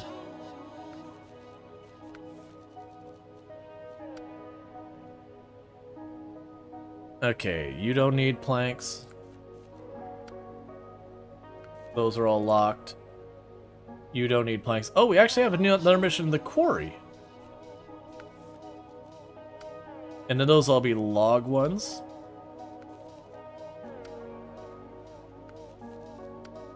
Okay, so those are all logs. Let's take a quick peek real fast. If we were to go to the island direction. Right, so I've got planks here that we need. And that's the side that the dam comes in from. I don't remember what that's even for, but that would be good because we can take the planks over there. So that'd be going to the island. That's down this way. Right, so that's going to be a bit of a rough one to get to. So what I'm probably going to do is we can get 2 missions knocked out for the price of 1. We're going to reset that. I'm going to grab my service vehicle and run it down this way. And then, oh wait, we gotta go this way. So we're gonna run it down this way. And honestly, what we're probably going to use for a vehicle to do that is not the Fleet Star, but the Pacific. Because it'll handle the muckway better.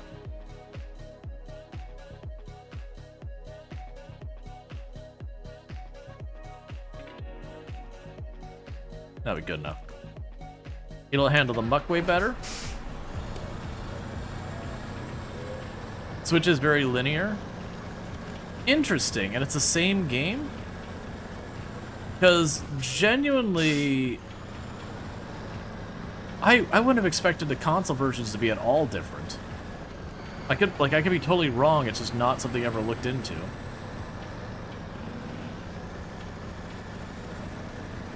Okay.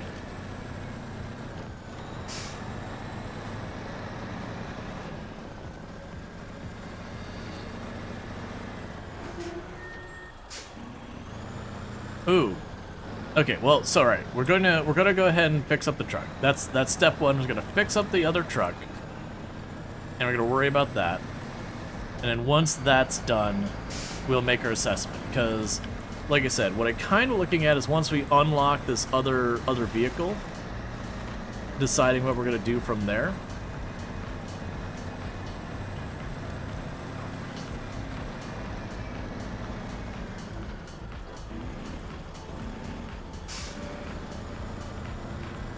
Okay.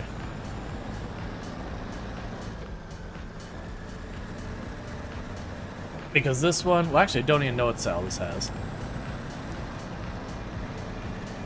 Rual shirt? Yes, it is. It is a Dino Dan shirt.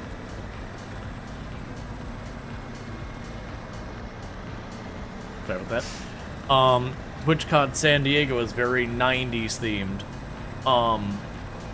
And while honestly I wasn't huge on a lot of them, the Dino Dan shirt was a lot of fun.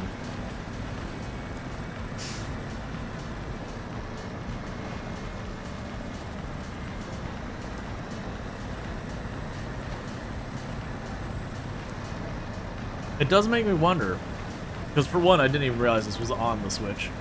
It does make me wonder exactly what is the difference between the Switch version and this one. Like, it's unusual for a game of this scope to release on another platform and have it be a different game. Like, for the Farm Sim equivalent. You have Farm Sim 22, you have Farm Sim 23, and you have Farm Sim 25. Farm Sim 23 is the version for stuff like mobile devices, that kind of thing.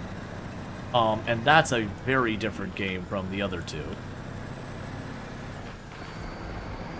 But I'm not under the impression they had like a SnowRunner version that's like watered down for console or something like that. I'm not saying what you're stating it not true or anything. I'm just kind of like, oh, really? I'm just blissfully unaware on this. It's not a thing, like, admittedly, because I don't use a console, half the time when stuff around the consoles comes up, I just don't even think about it, because, like, it's whatever. It's not a game I can buy because I don't have a console, so it's just a nothing burger in my head. I understand a lot of people do use consoles, though, and that does matter to them.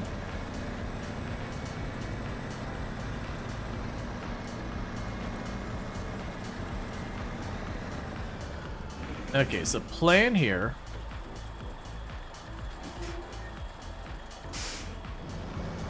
is I'll top off our gas, and I grab the service trailer.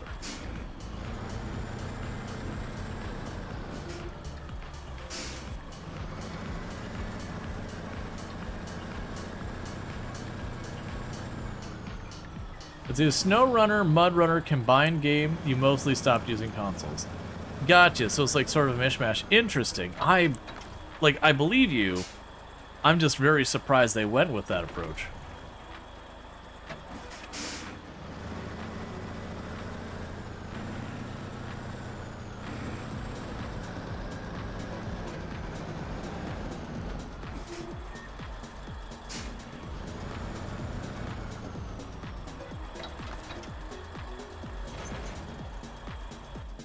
Okay. So I've got the trailer here. I'm going to try and bring this down to the other heavy truck we've got down there. Service it up. And then once it's serviced up, we should be able to drive it back to the garage. And then, like I said, we'll try and do a quick comparison. How does it compare against the Fleet Star? Make the decisions we decide to make with it. Which one becomes our actual hauling truck and which one becomes our logistics truck.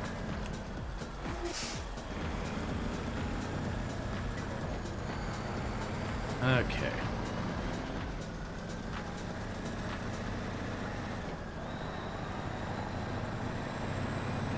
The big thing that's going to be tricky to figure out, all these service trailers all over the place. You know, where I want to ultimately put them. Because part of me debated driving past the truck, grabbing the service trailer, and dragging it back up. And I don't think that's a terrible plan. But as we finish this map, I'm going to be going off to the other areas, and now those service ones are already over there. Versus this is the one up on this end. And it'll probably be needed less and less on this end of things. Let's see, the P16 has been treating us well the past couple days. You haven't given it much love in your playthrough. Definitely reconsidering. Yeah, it's the P16 is definitely a vehicle. It's kind of good at one thing. It's a very one-trick pony, but it's very good at its trick. When it comes to just schlepping it through the mud and the snow, it does it extremely well. When it gets to doing mountainous trails and that, it's bad. That is a thing. It does not do well. And that comes down to its turn radius, as you can see here, is not amazing. It also seems to really struggle climbing things. Okay. It's also got a very wide wheelbase, which has its own issues as well. Like, that's a pro and a con of it's harder to roll, but the con of it means it can't handle narrower paths.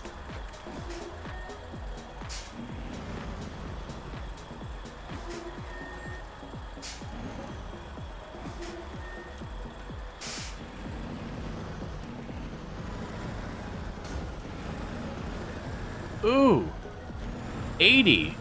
We did 80 damage to our suspension there. That was a real solid hit. I think that's the worst I've seen.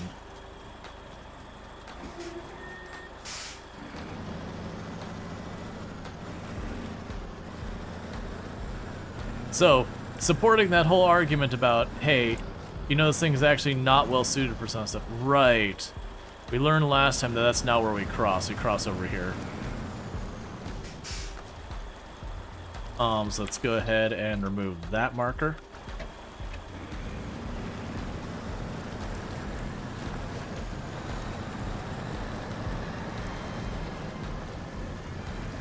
Its top speed was a whopping 40 miles per hour, 35 on the cruise.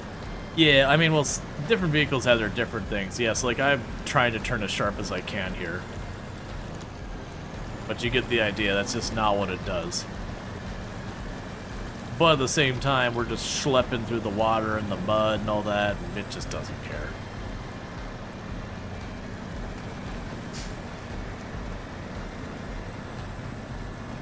It's got some real grippy tires.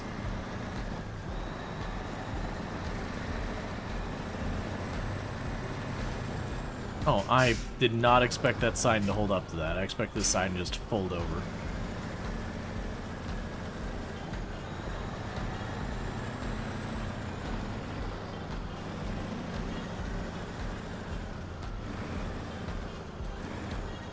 It reminds me of the biggest truck you've ever driven.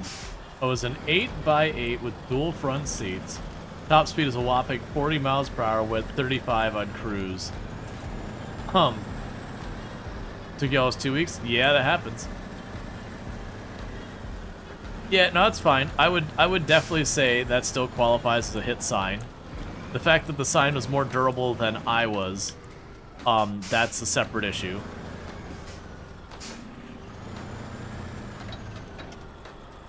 So start tracking this. Let's drag our service trailer close enough that we know we can service it. Okay, so repair. Let's repair this vehicle. And we got you all sorted. Interestingly enough, it's still marking its tires as ruined. I've run out of good tires on this. And also the service trailer is basically done. You have no gas in your tank. Honestly, with how badly we damaged or how low the supplies on here, what I might do is just get a little farther away. I'm going to ditch the trailer. I'm going to turn around because I do believe this is going to be able to handle that. I was under the impression that this is one that would just patch it up and drive away. I was wrong, but that was the impression I had. But I've got a vehicle that should be able to drag that thing out of here just fine.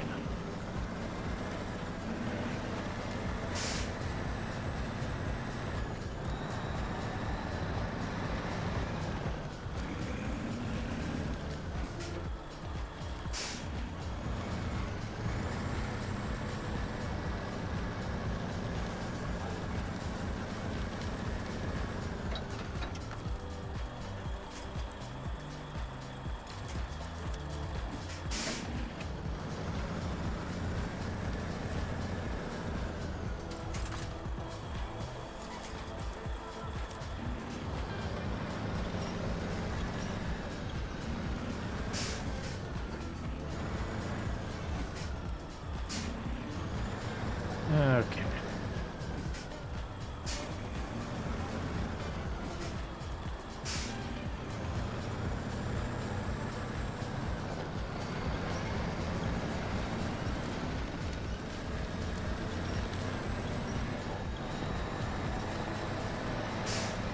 Yep, so I believe I just gotta drag this back up to the garage and we'll be good.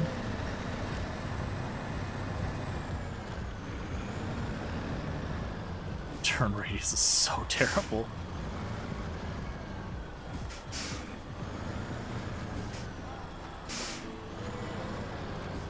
Let's see, in Edmond, they put it on a flatbread and shipped it to the Northern Territories for exactly this. Yeah, just dealing with dragging crap out of places. Yeah, when it didn't repair the tires, I'm like, alright, so we're missing tires. So that's a little bit of a concern. That the implication is it's got 4 tires that are kinda no good.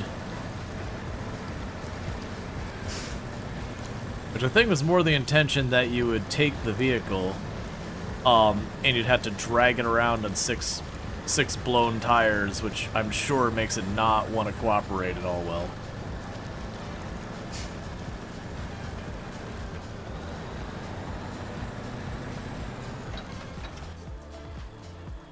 Okay, so go up here, over there, over there.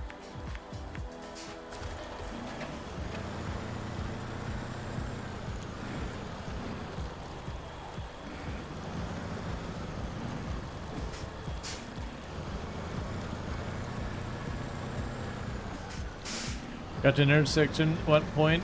It was a sharp right. Cop thinks you can turn there. Turn this thing and let it go straight. Yeah, I haven't had anything that severe. I've definitely driven some like really big vans that had pretty awful turn radius. And I hated driving those. Nothing like what you're talking though. That's a scooch up ahead.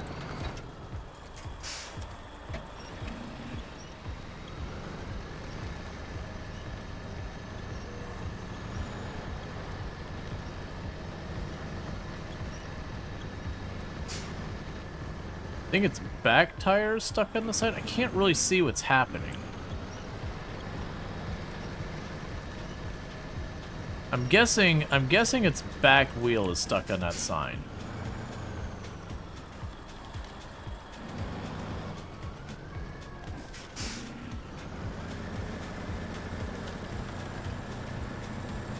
There we go.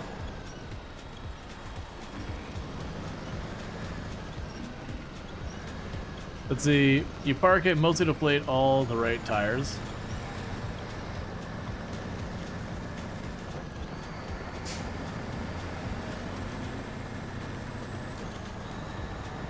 Alright.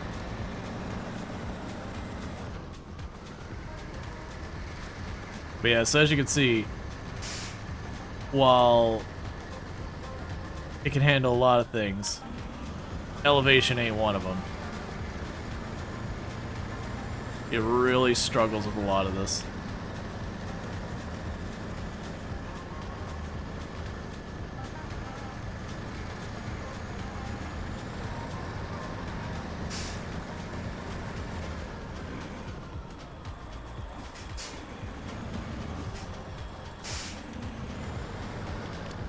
One second. I'm pretty sure if we went... Yeah, we made the mistake of going to the right one time before.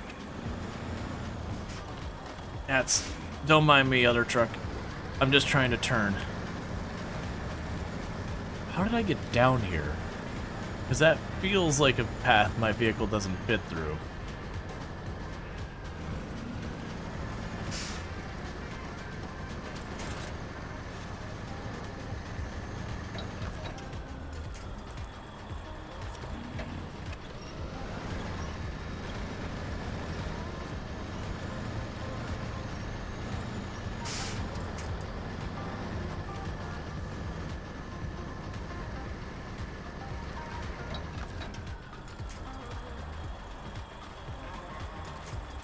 Alright. Just trying to pull it up over these rocks real fast. I think I got through this just by the fact it's going downhill, so I just kind of slid down and I didn't have to worry about it. Now, let's not go too far without grabbing you back up here. Of course, it'd be ever so slightly too far.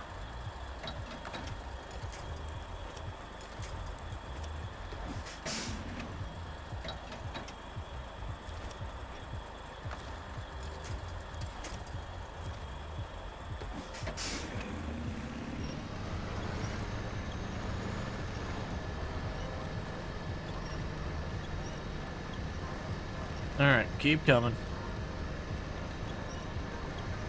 I'm mostly just trying to get up here so that when I get around this, I can drag it behind me.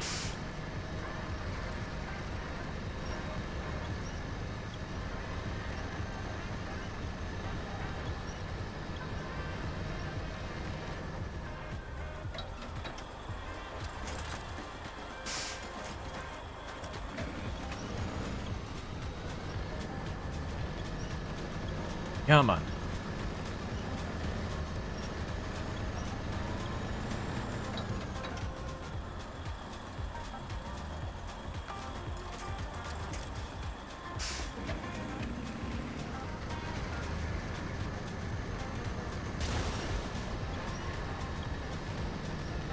What do you mean I banged on that hard?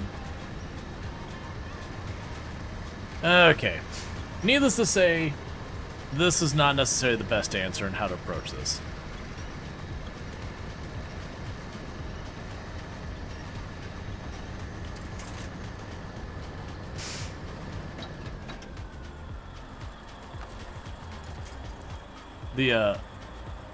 This truck does not up well.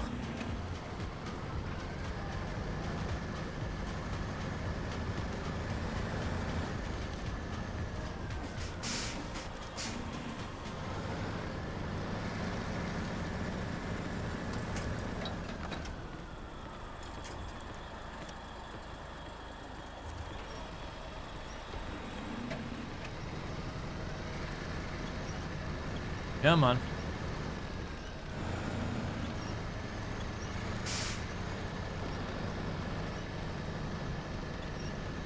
It's really stuck on that rock is the problem.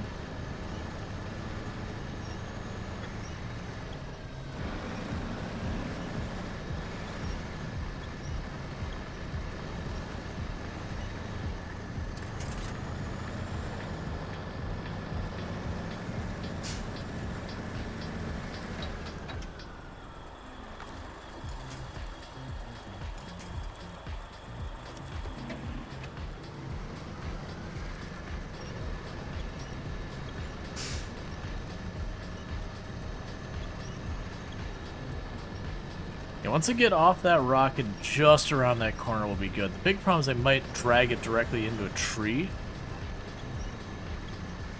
to make this way worse.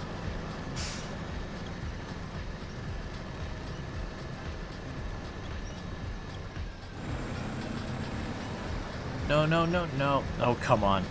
I was just trying to let off just enough.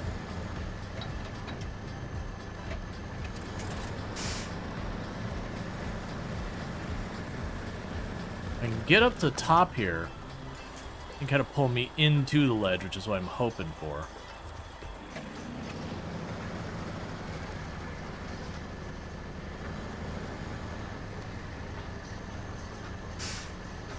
Can't see what's happening to it down there. I'm guessing it's stuck at a tree.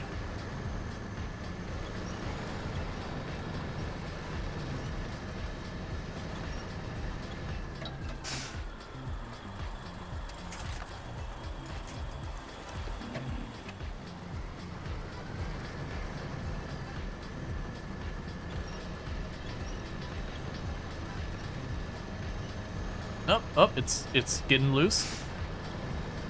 There we go.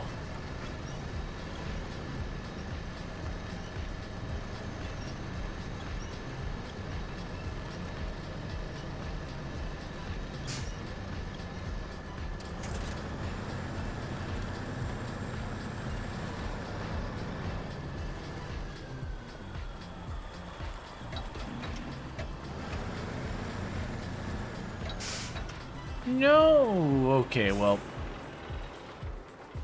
I was too busy focusing on the path, I didn't see that we were tipped over. That's fine. We actually have our fleet star pretty close. Just pop up here. Fleet star's right there. Yeah, no, I was so focused on trying to figure out what was happening down there, my camera was just like way above it. I didn't even see that we were starting to tip until it just went right over.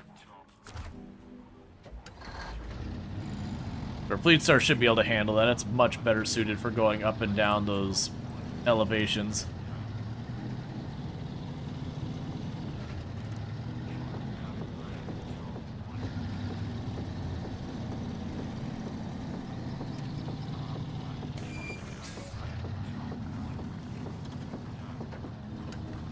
I was trying to turn the camera, not click on my parking brake.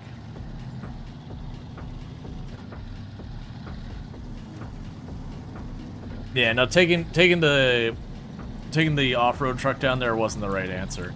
I was more concerned about the circumstance, like the situation down there of the mud and all that. I think this would have handled it just fine. But then that narrow path, this is the vehicle that would have been way better suited for it. So in this particular case, I think it was just a matter of I chose the wrong vehicle for what I was doing. So I'll probably do with this is I'll use this to pick up the P16, P19, whichever one it was, and just get that up the hill and out of the way, and have this take over since I'm driving down there anyways.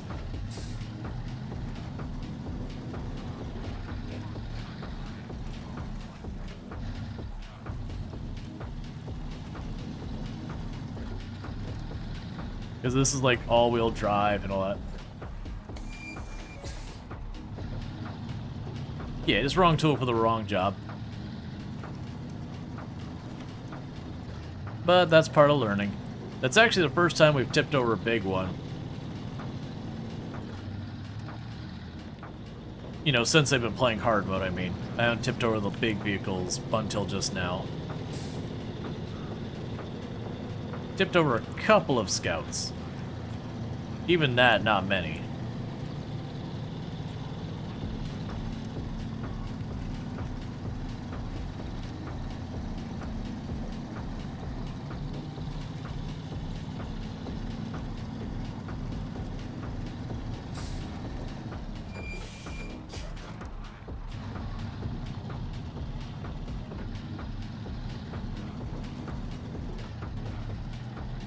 Okay.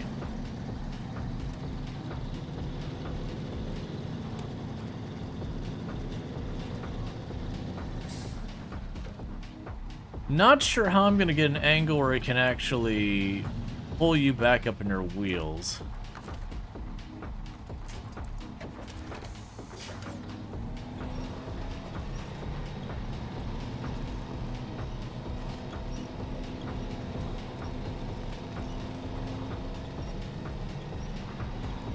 This might be workable, so release that, grab the high.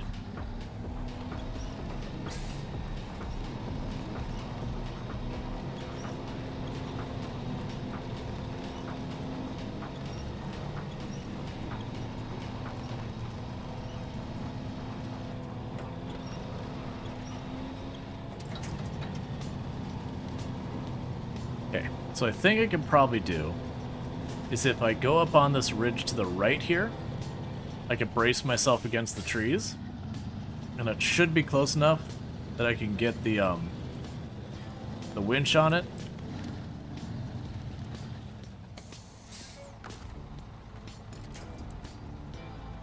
I can't reach it quite from there.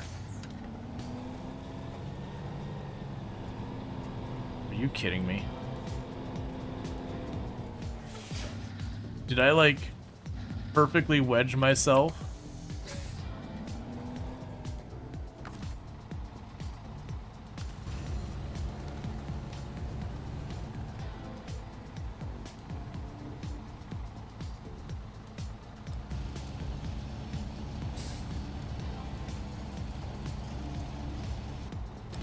Oh, does that not have physics on it?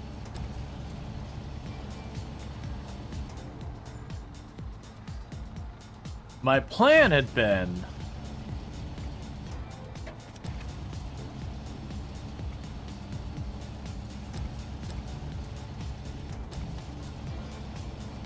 to use the arm to push against a tree to, like, unstick myself. Well, you have, like, no force behind you that much.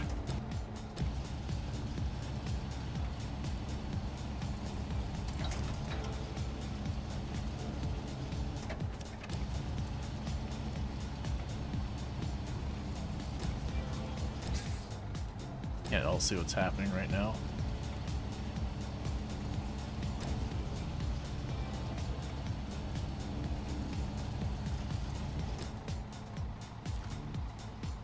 Okay, so what I'm learning is this arm here has zero strength.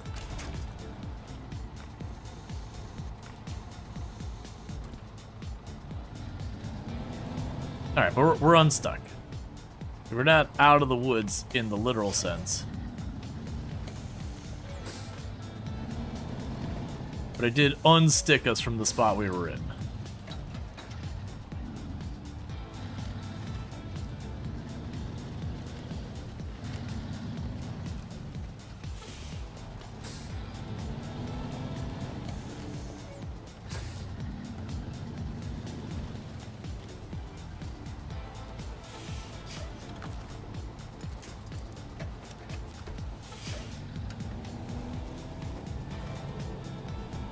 Can't see at all what's happening here.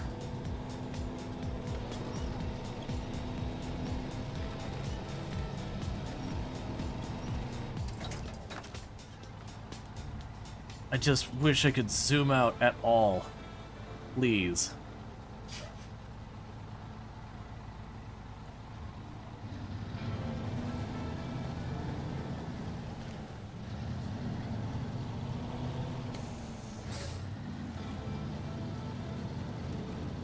Because I'm pretty sure if I can get an angle on it from here, I should have the leverage to roll it over. The problem is I can't see what I'm doing.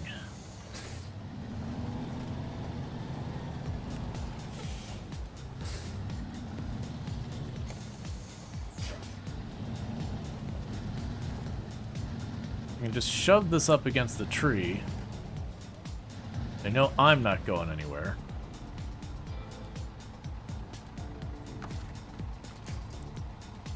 Like, let me see what I'm doing. I want...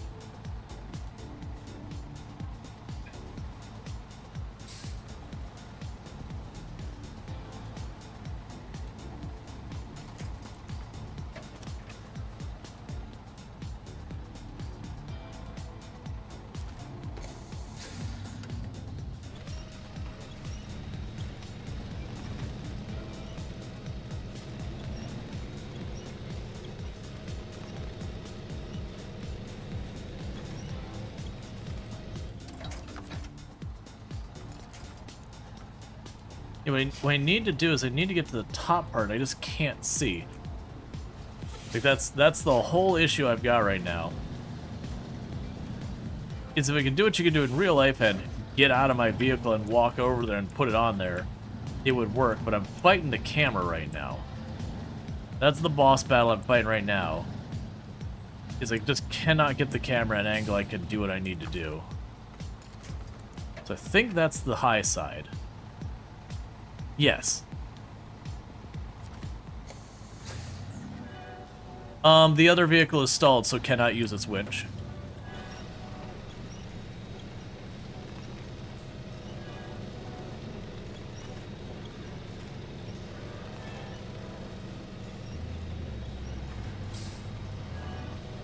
Ooh, do you not have enough force to roll it over yourself? That is not part of the plan.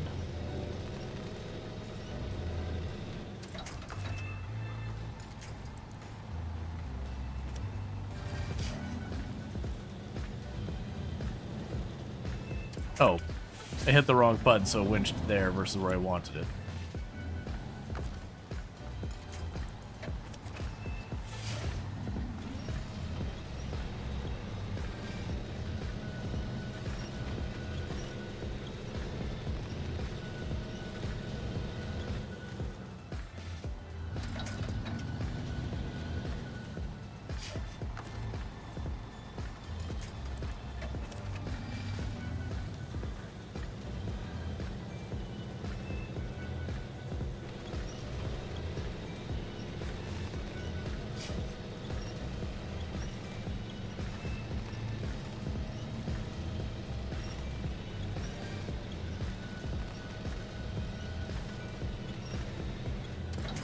New plan. Let's get to the front, see if I can't drag it up the hill at all.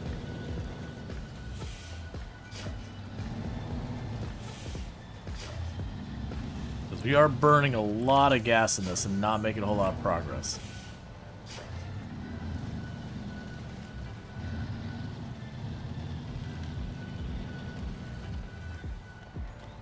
Because the plan was simply going to that side and then just yoinking it real fast. Does seem like that's a deal breaker.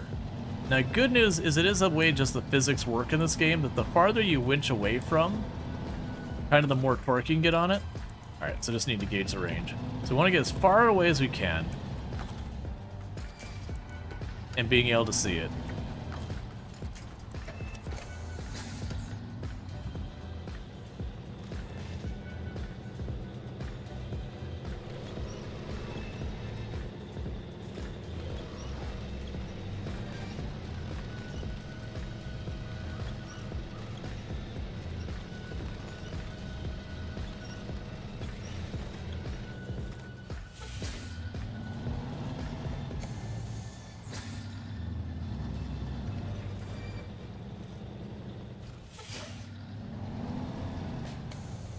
Alright.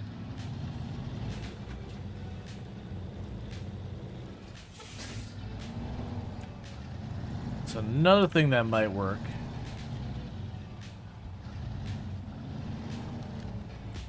Let's see if I can't go like this and twist. It's not really what I was wanting. I was hoping I could get like the trailer and like push the front over to the side.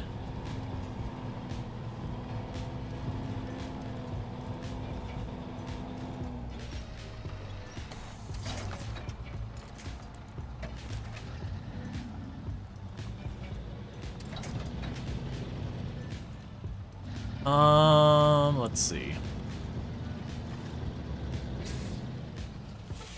Because if I could push it to the side, there's a chance I could like get it to press up against the trees and roll it. But instead it's just kind of pushing it back.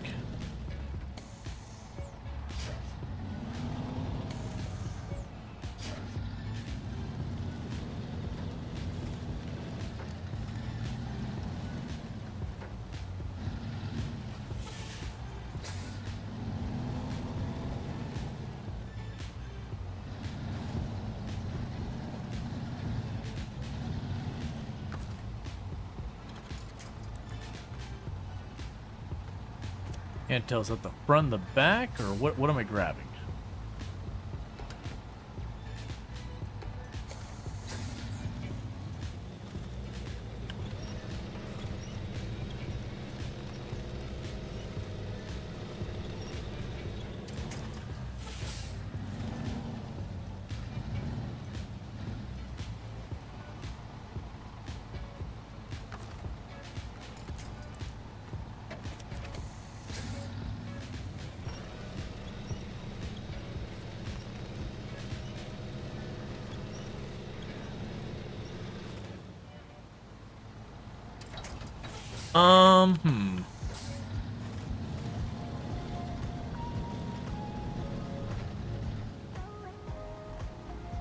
So, what we might do is we might just push it down the hill a little bit with the back of the trailer.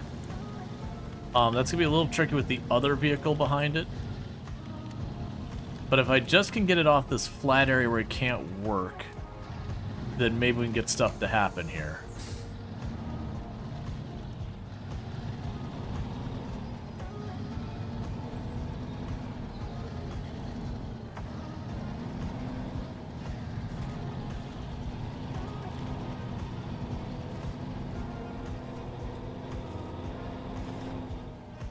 You are a big vehicle. I wonder.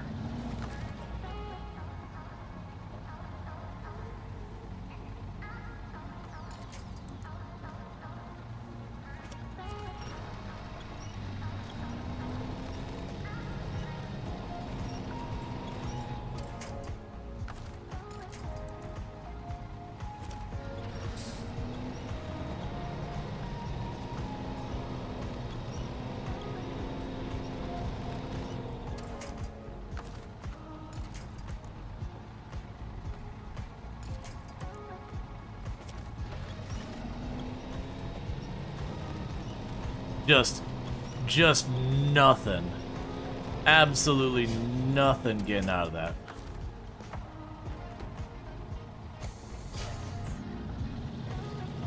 It is just in there real hard.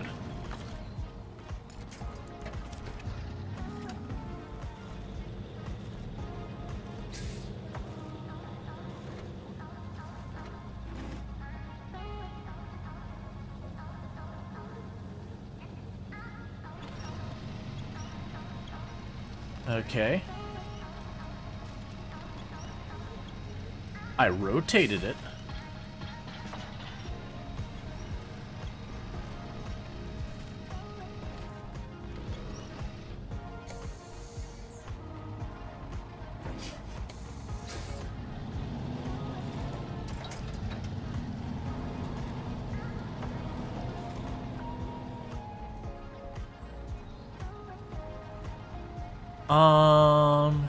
We're gonna make a real bad choice here.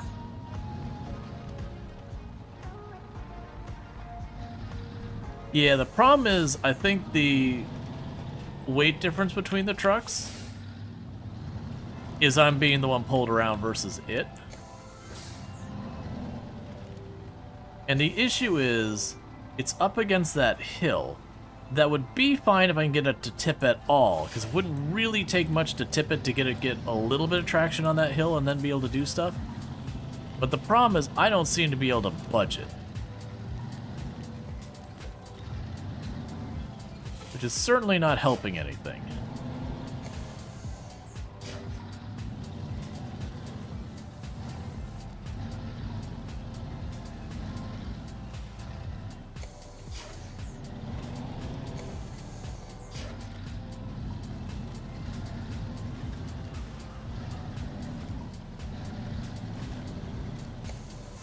And I believe we're actually at the point I might be able to get a stronger winch on our vehicle.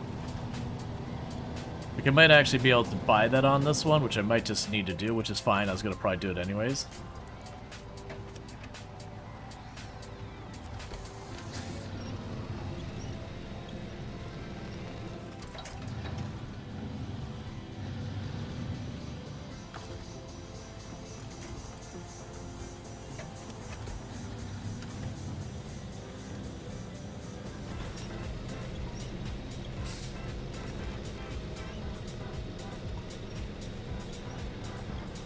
It would help if I could actually see anything at all. Literally anything at all. Like, we could just zoom out the camera the tiniest bit more. I can actually see what the heck I'm doing.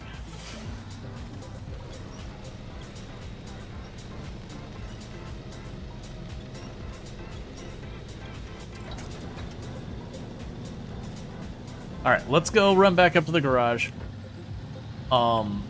And see if I can't get a better winch.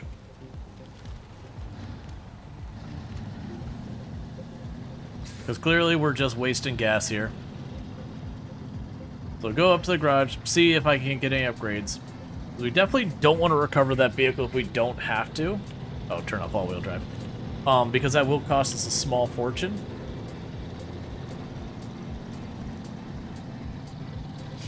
But yeah, so it only takes 1 second. You can see how this could escalate. That all it would take for me is starting to get involved in that and then tipping this thing over. And then that would be kind of it. I'd have to recover one of the two vehicles because, you know, my little SUV is not going to pick these things up.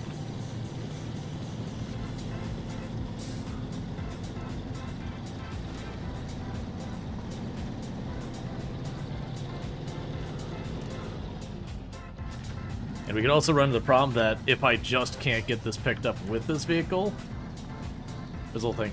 It was interesting to see that the crane had, like, no strength behind it at all. Like, it just straight up wet noodle.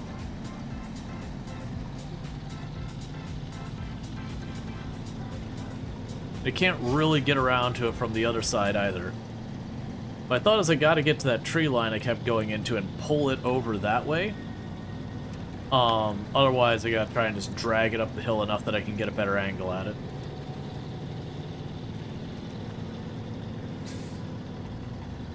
Okay, so let's go over here.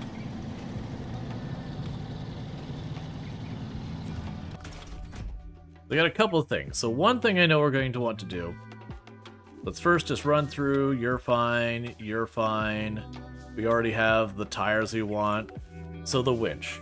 So we got an extended medium winch, an extended length truck winch setup.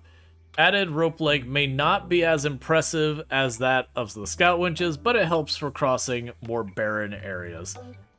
Well, we get a high power medium winch.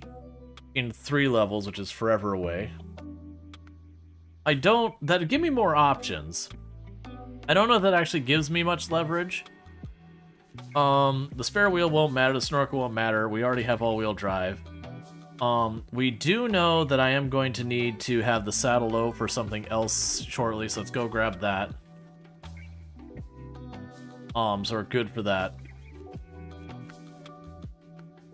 I believe this will give me leverage advantage in the sense that the farther away you are winched in this game, the more strength you can get behind it. 11,000's a lot to put into it for something I'm probably going to replace. I'm still going to do it because, I mean, if the truck stays stuck, I can't... Like, the truck needs to not be stuck. That's ultimately what it boils down to, is the truck needs to not be stuck.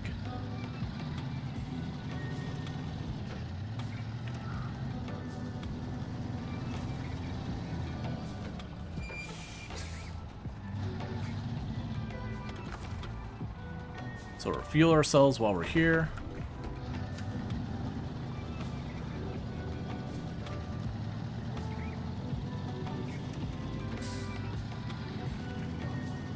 So I've got the better winch on here. So I should be able to winch from much farther away. And like I said, just the way the physics in this game works, you can use having the winch just being longer to help you out. I don't have a vehicle with more power than these two. So, like, if I can't get unstuck, I'd have to recover. And like I said, the recovery cost is astronomical.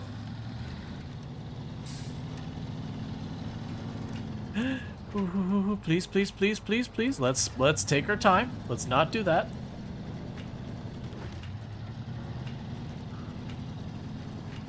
Gotta slow my roll a little bit. Tipping over just because I'm driving like Speed Racer and then taking a corner too fast would not be a way to improve my situation. Granted, that one I could recover with one of my little vehicles. Like wide open space right there, I'd probably be able to use the SUV to knock it back over. It'd probably fight me a little bit, but that would be doable. Yeah, no, that is the ones that you get like to have fun on the ice where you can just slide sideways on it.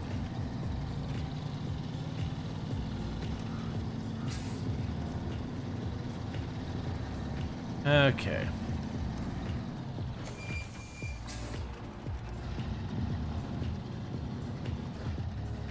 So we'll start by saying we can't just grab it and pull it straight on with the new winch.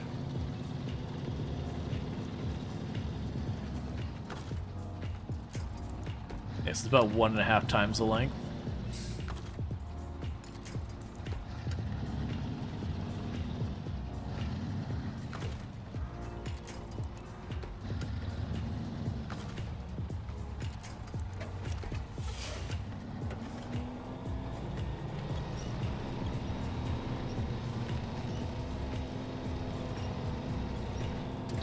Probably should turn to actually be facing the correct direction. The other one I was debating is if I could get down the hill and pull it. But I don't think that's going to work because I think it's going to pull it into the ground, not across the ground.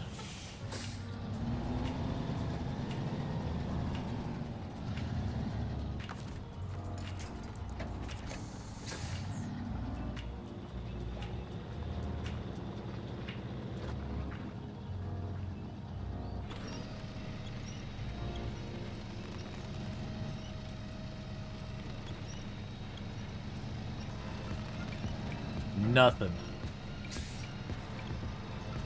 Just barely wiggling it.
Come on.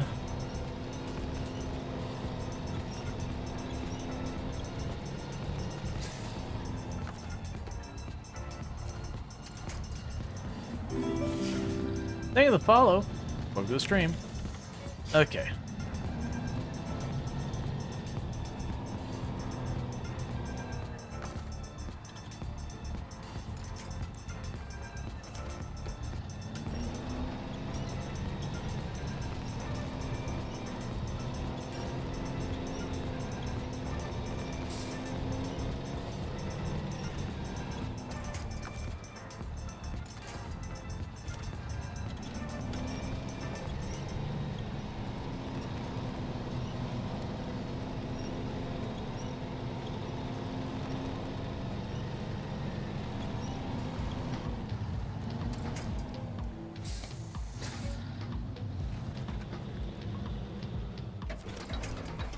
No!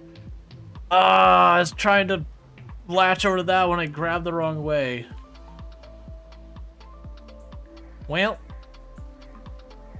That is bad. That is real bad. I was trying to snap to that when I grabbed this one, because my hope was with this tipped over here, that what I could do is once I started rolling it this way, I could get the momentum to carry it over. And so it was already, I was trying to get off of it to try and get over here to do that. That's when we tipped. So, interestingly enough, this is functional. Is second stalled? Yeah, they're both stalled. So we're in bad shape now. So what we can do though is, why go and accept our losses when we can go over here, grab our sad little pathetic, you know, regular old civilian consumer grade Chevrolet truck, and hope beyond hope that with the angle that's at, I could just use the tiny little bit of force this could do and just tug it over. Now, the other thing I might be able to pull off with this is the truck down the way is repaired. I did run a service vehicle down and repaired. Not all of its tires are sound, but its winch would be. So there is a possibility, if I can bring some gas using the truck down there to gas up that other vehicle, that I could potentially use the truck I'm trying to recover to leverage it over. Because I'm not too worried that the Fleet Star should tip over pretty easily. It doesn't have nearly as much mass going on with it. It's at a little bit of a better angle. I'm just not sure if this little teeny tiny truck here is up to the task.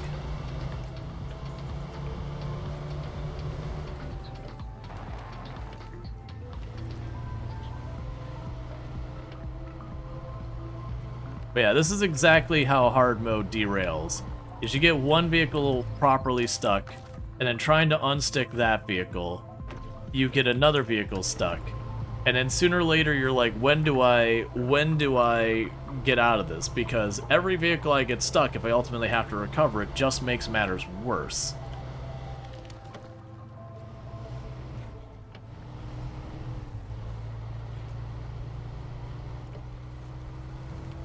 Why are you not accelerating? There you go. It's like stuck in a low gear or something like that.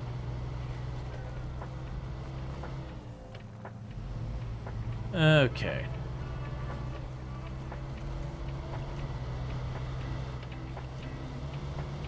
You are doing weird things with your gears, truck. Like, you keep hearing the gear switch and it keeps going slow. And I'm not sure what this is all about.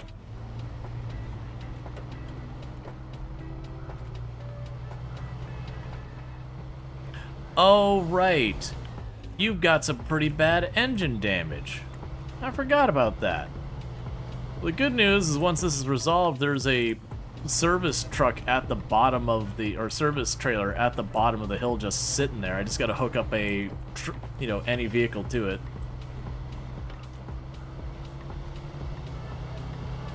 And we can get that sorted out.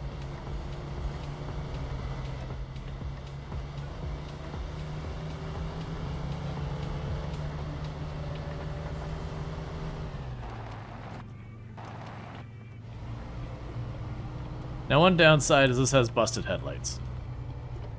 Don't you dare immediately roll on just a regular old road. Don't you dare.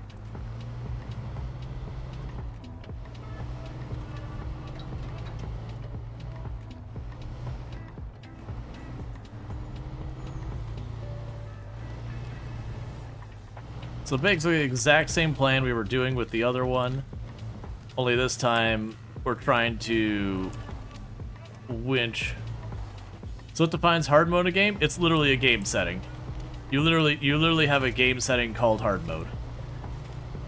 So it's not like some special, specific set of settings. It's like literally a tick box. You say, yes, hard mode, please. I can't see what I'm doing.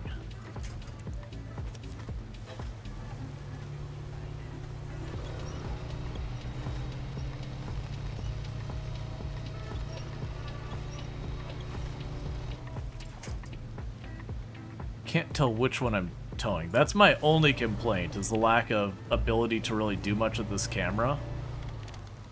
Is pretty frustrating.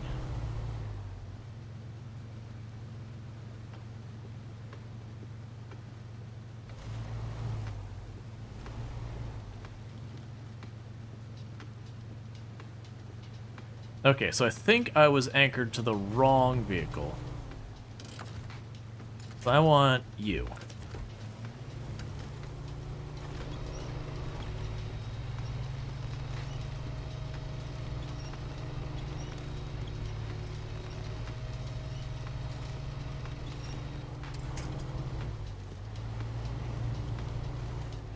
Alright, before we burn all of our gas and get into a pinch, let me try popping down here.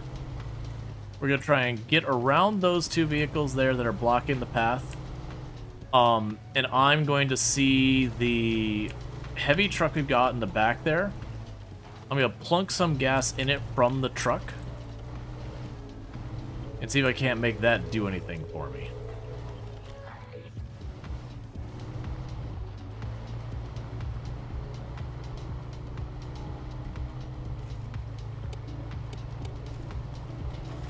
Granted, I have blocked that off pretty solidly. Actually not sure how I can get around that.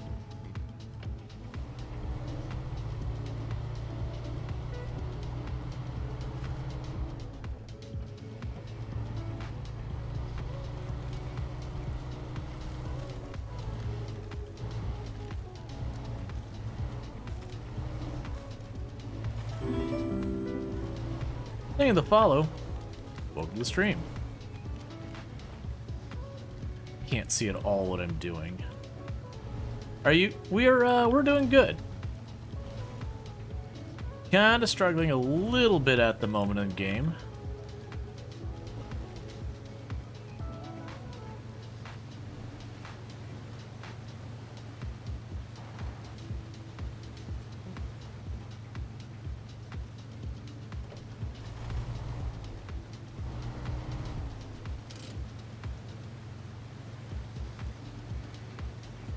Not feeling great about this.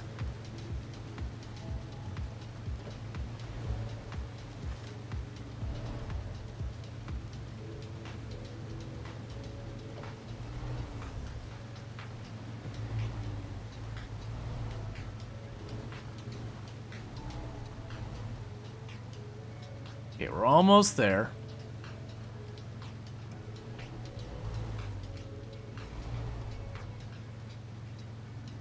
Well, what I'm going to try to do here is we've got this other truck down here that we were retrieving when everything went wrong.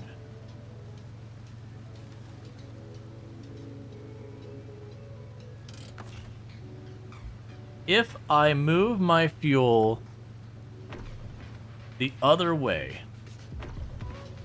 can I start it? Can I switch to that truck? I may not. So that solves nothing.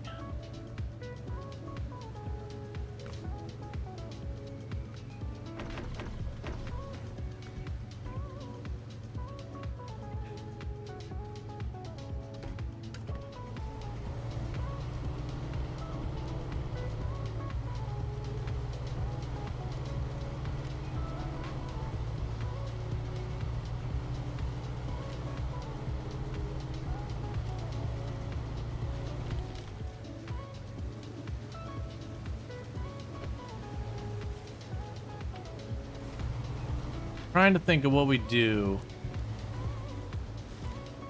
because recovering is really bad money-wise, but also potentially where we're at.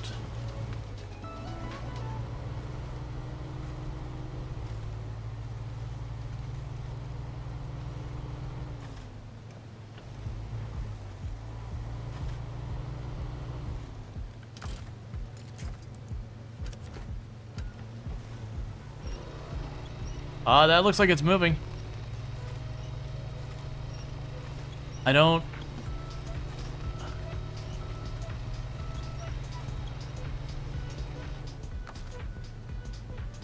It looked like it moved. Aha!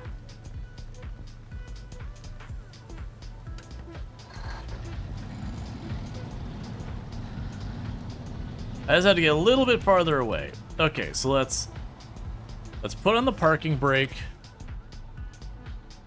Grab you, get you the heck out of here. You're not needed anymore.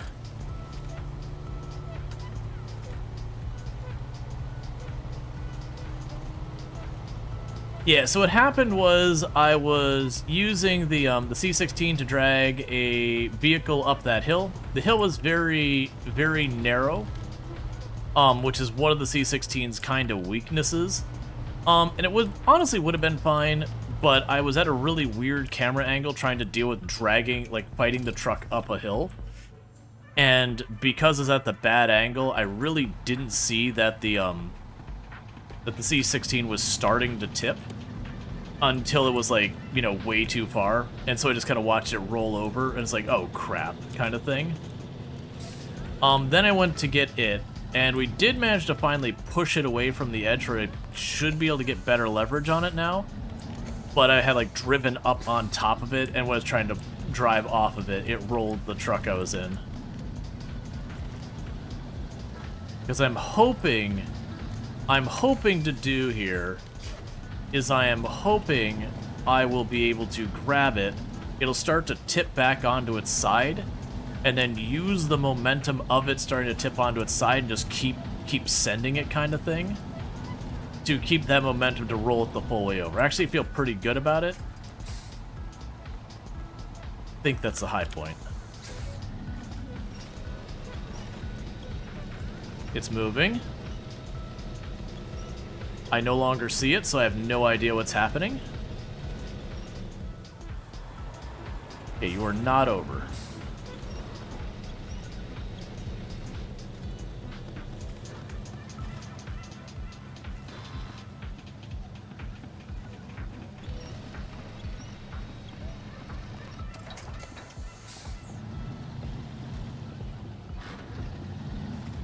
Let's see how far away I can make this actually grapple.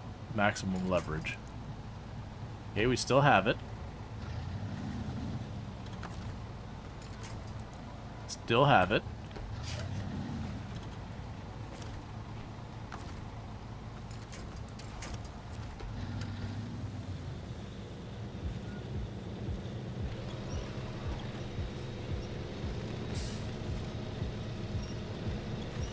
It'd be nice if we could see literally anything.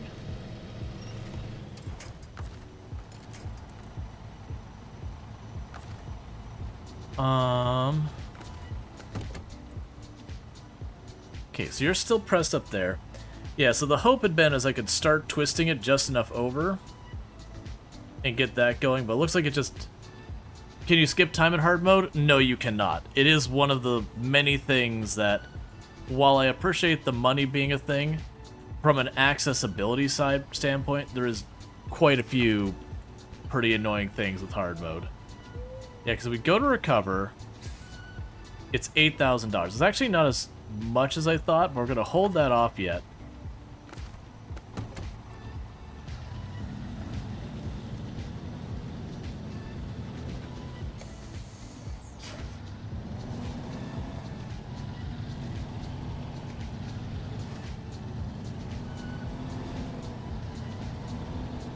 Yeah, so stuff like where it's nighttime, like 2/3 of the game is very frustrating.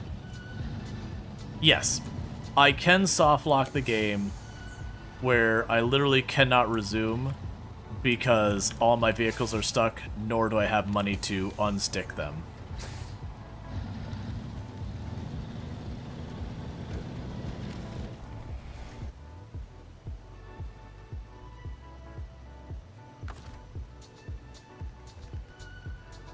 Alright. Yeah, I mean, the thing is I can't see what the hell I'm doing. And the alternative is, like, literally could turn off the game and walk away for an hour till it's not hour, but like 10 minutes till I could see again. But that's no fun for anyone. Well, to be fair, that one is the same one getting stuck again. It also doesn't help that my truck here's headlights are damaged. I need to repair those.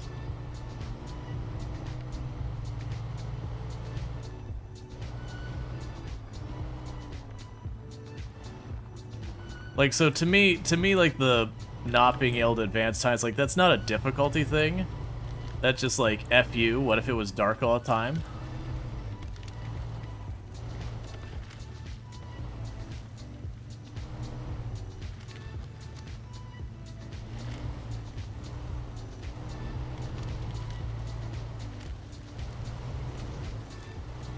I actually get really tired of games where it's like, what's the difficulty? You can't see. It's fine for, like, little stints. But this does get obnoxious after a while. RoadCraft in less than 12 hours. Yup.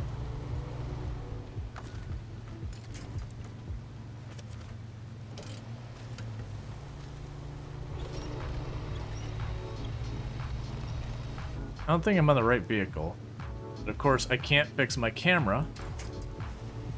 So I can't tell.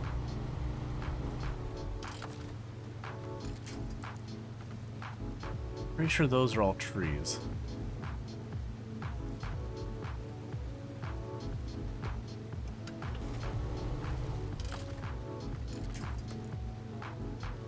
See, I can't tell if that's a tree or the bottom of the vehicle, nor can I rotate the camera in any way to deal with it.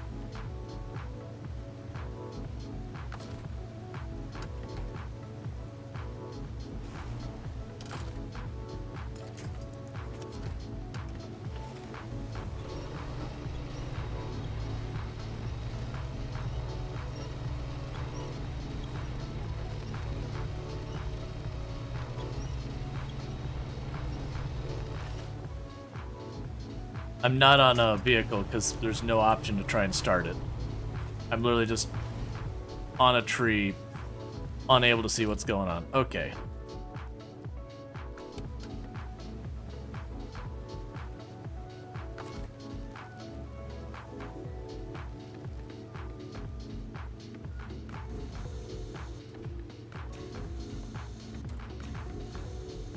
Interestingly enough, you can activate your anchors. Doesn't seem to do anything.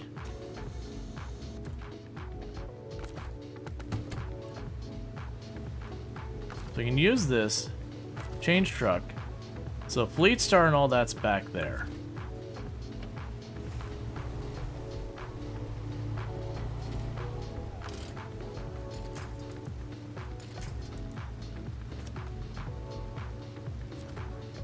So I'm not getting the option there.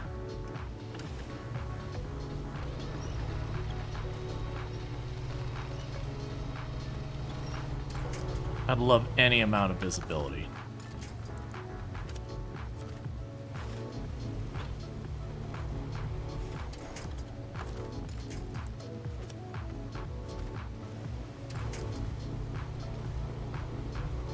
I think I'm way closer than I need to be. Okay, that's a tree. That's a tree.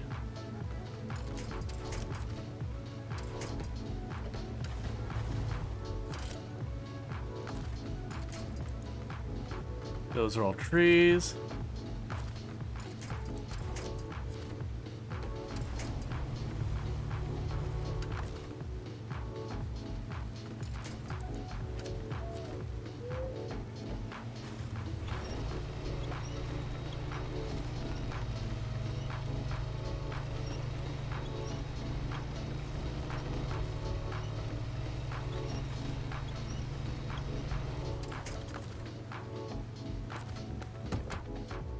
Wouldn't be so bad, I just can't see anything.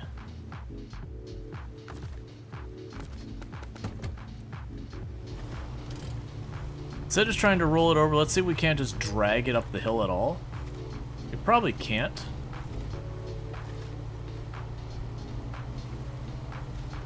It's a shame that this is still damaged too.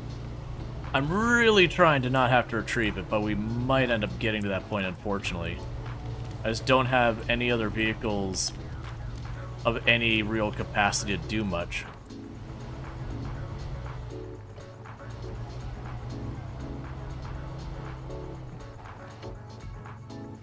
And there isn't really, where people have said this is, you know, seems like a job for more than one winch. There is not an option really in the game for like, I can't take two separate vehicles as a solo player and winch a vehicle in two different directions or anything like that. Multiplayer, you get a little bit more where like people can push and winch at separate things and all that. But the moment you release one vehicle, the winch just undoes, kind of thing.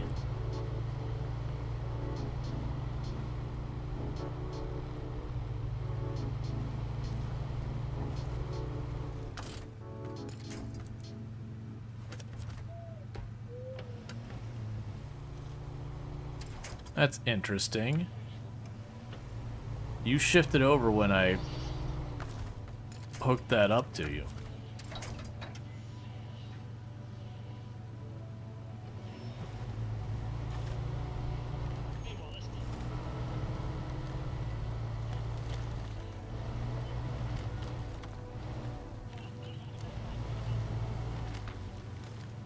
So weirdly, the truck like reset itself and like resettled.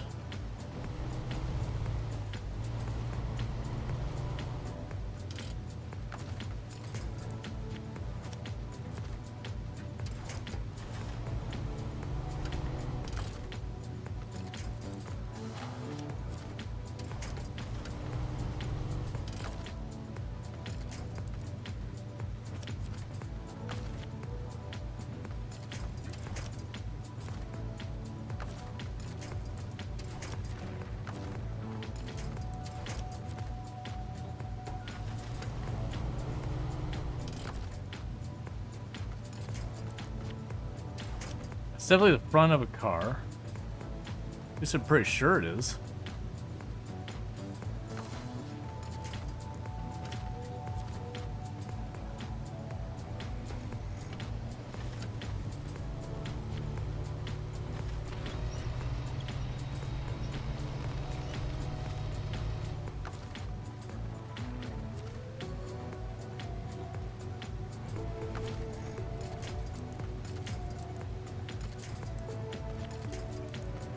Would you let me reset it?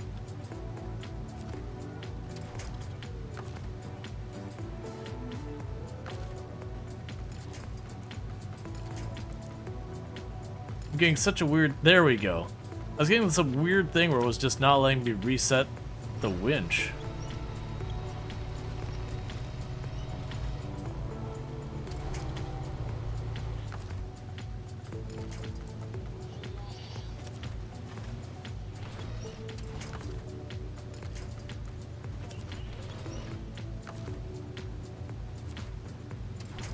Trying to get to where I can get on that one more time.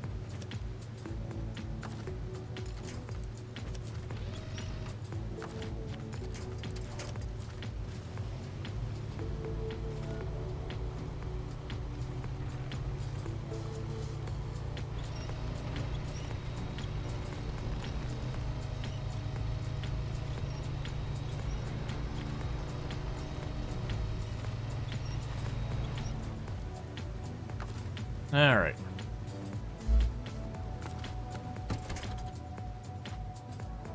Yeah, we're gonna have to reset it. I don't think we can get that unstuck. So the thing I'm thinking with the resetting of, I got both cars there. The first thing I'm gonna do is let's see which one is the least expensive. So you cost me 5,000, and the other one was 8,000. Now catch is the 8,000 one is the one that started this whole problem that I couldn't move it.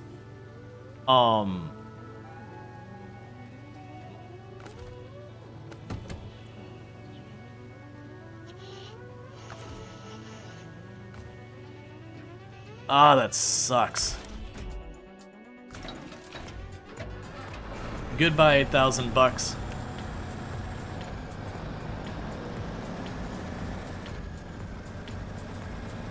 And we'll use this one to recover the other one.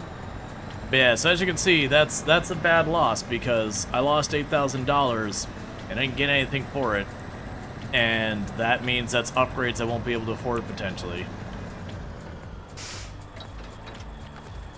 It also doesn't repair your vehicle, doesn't refuel it or anything. It just teleports it to the garage. Normally in normal mode, it would refuel, repair, do all that stuff. So the lesson we've learned here is the P16, just don't get on any type of hilly trails. It's just gonna be a bad time. I also need to be a lot more careful with my camera angle. So what I'm going to do now, though, is we're going to go down there, because we still have the Fleet Star stuck, we still have the other truck stuck. The one we were recovering, that, like, was for the actual quest. This should be able to have no problem getting the Fleet Star back up on its wheels.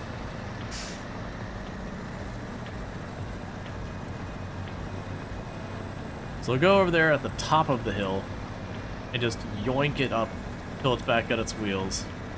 Use the Fleet Star to recover the other vehicle, and then get back to what you're doing. So you can see when things went smoothly, like how many objectives we were just knocking out back to back to back with like no problem. And then the moment one went wrong, that we spent like the last hour just fighting, trying to undo the scuff up. That's very typical of SnowRunner. That when things go smoothly, they go butterly smoothly, just go from one objective to the next without anything going on. Until you have one where you roll a vehicle or you snag something or you dump a payload down the side or whatever. And then it's just bad news from there.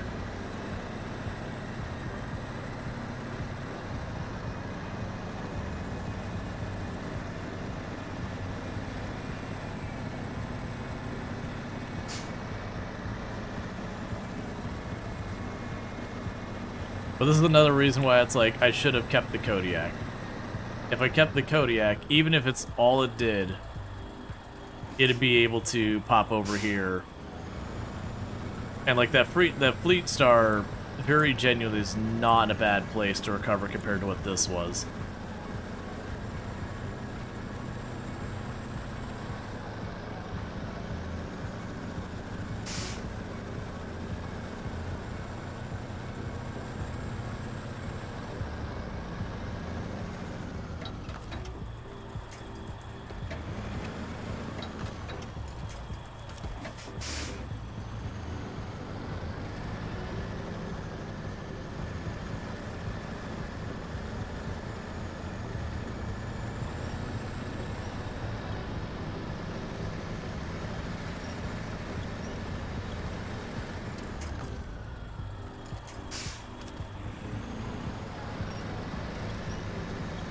Alright, any second it'll pop up on its wheels.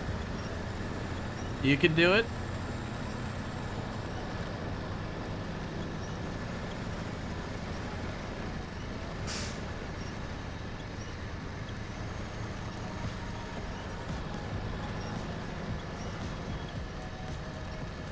Come on. You just got a grip for just a second, man.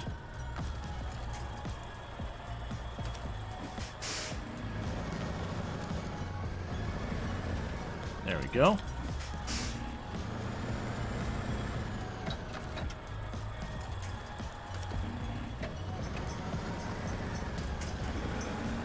Okay, so let's get you out of the way.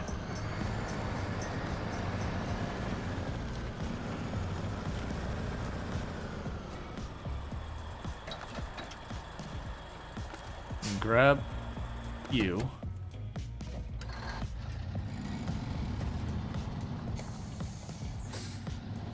So we can get this mission back on track.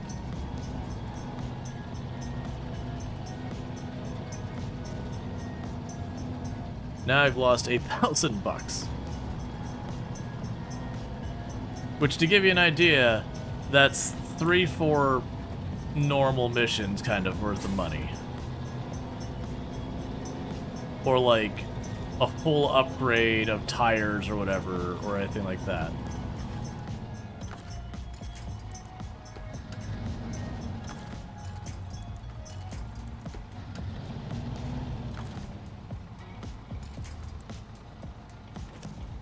$10 left? Yep.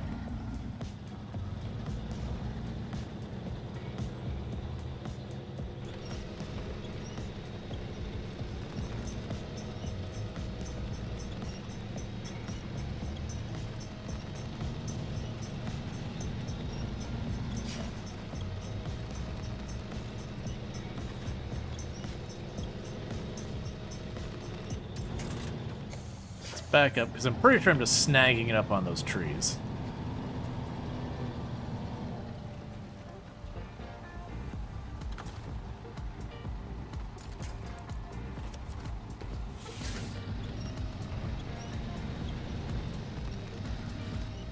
Come on.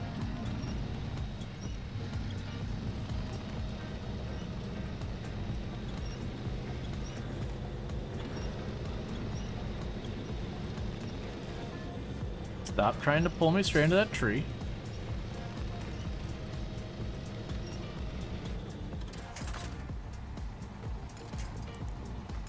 Why do you do this sometimes?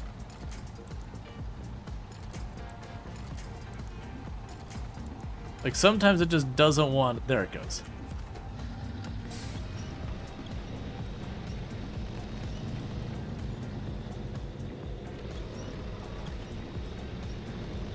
Okay.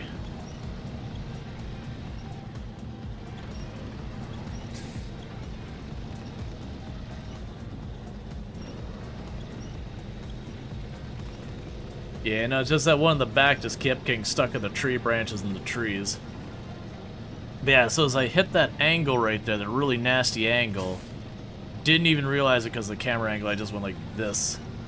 That got us in all that trouble to start with.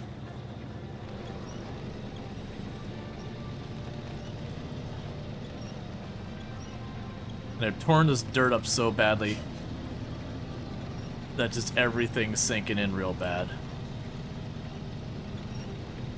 But now it's just a matter of going up the road to the garage, and then this one's done. The good news is I do get this truck out of it, from what it was looking at. I think it said, it had the text along the lines like, hey, if you can get this fixed up, it's yours kind of thing. Yeah, we annihilated all of that. All of that dirt got torn up.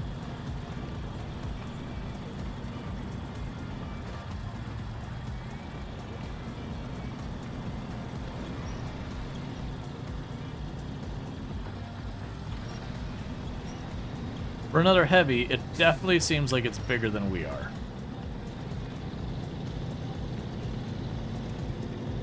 See, now at this point, if I have problems towing it with this, now would be the time that like the P16 or whatever would be the right answer. Because with this part here, it would just be able to drag it. But on that windy, narrow trail, that was not the right call.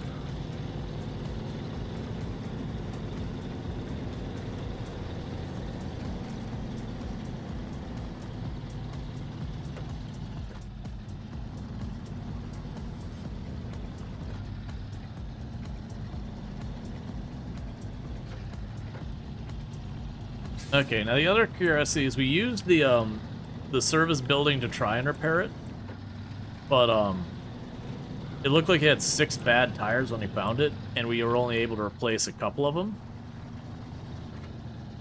which I'm sure is part of why it fought me so much, is it's probably just riding on 2 flat tires effectively.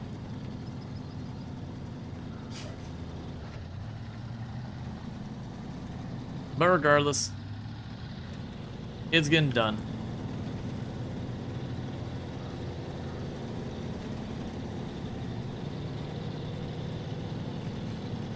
Yeah, but we will not sell this one.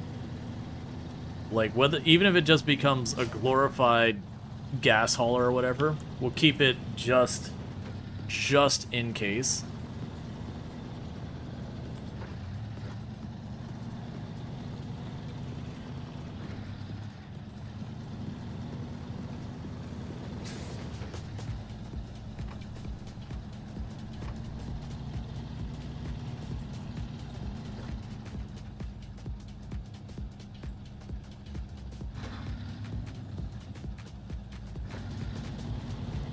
Interesting.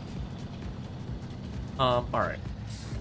Yeah, you get an idea of how bad it is to tow. That literally just dragging up this hill is a problem. Yeah, so you can see it's got a bunch of bad tires.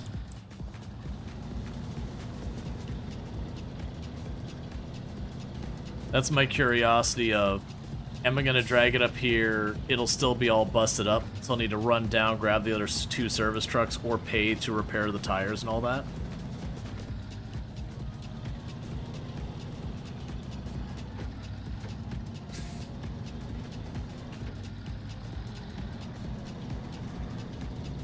Okay, so I think this is where I gotta drop it off.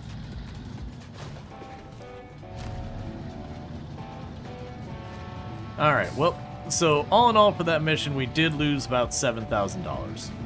But we did gain a vehicle.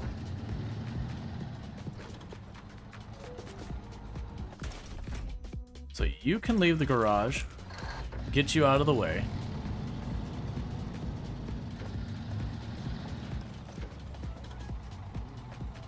And we can go to you. Oh, right, you're not actually in the garage. Right. We can go to you.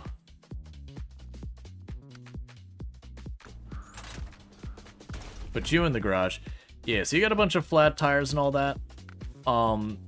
We could buy the bigger engine and all that. We'll worry about that later. We could buy the bigger gear box. We can actually raise the tires off of that, so we'll install that, because why not? Interestingly enough, buying the better tires does look like it will resolve that, so I am going to do that. Because that fixes a major problem. And I'm going to get those anyways. We won't worry about that. We have the engageable diff lock. Get that turned on. Spare wheel. You've got your stock air filter. Engageable all-wheel drive. Get that added. And then for the frames, I can add stuff like the sideboard. I didn't compare the vehicles. Let's compare the vehicles before we start spending a bunch of money on this. Okay, so we have the White Star 4964, and we have the Fleet Star are the ones we're looking at. So both of these, I believe, are heavy duty. So we got our Fleet Star, so that's A plus B plus B plus. And your A plus B plus B plus as well. So all things on paper, you have the same like engine kind of stuff. This one has more gas, but it is not capable of whatever that thing on the far left is. So I do believe this is going to be our support vehicle, is my intention for it. So for the time being, I'm going to go to its frame, and we are going to spend the money to get the fuel tank.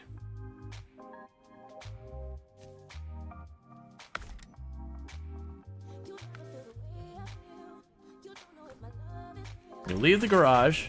It has no gas. You said you spent $4K on getting it? We lost about $7,000 because I had to do a recovery, which was $8,000, and then it paid me about $1,200. So, you know, you do the difference at $6,800.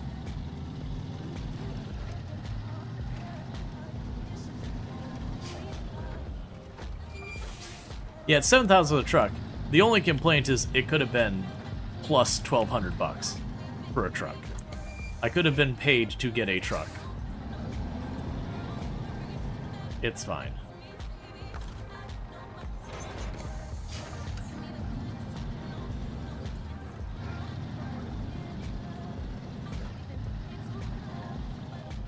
But that's gonna happen. Right. The thing to think about is that you have a limited resource that is money, and that will become a very difficult resource, and I wasted some of it. Like, I understand you're, like, trying to be like, hey, you know, it could have been worse, and you're not wrong.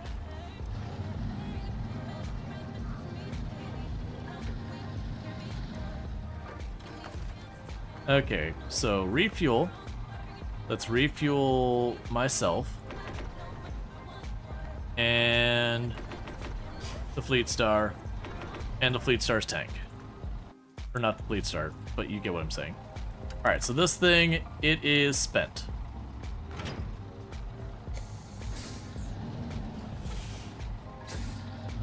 Yeah, it's not the end of the world. It's just one of those things like, oh man, it could have been better. What are you going to name your company in RoadCraft? I have absolutely no idea, to be honest.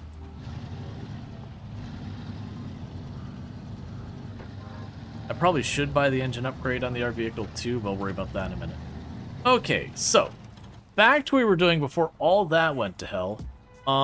There was... Yes, we were down on our way to grab you.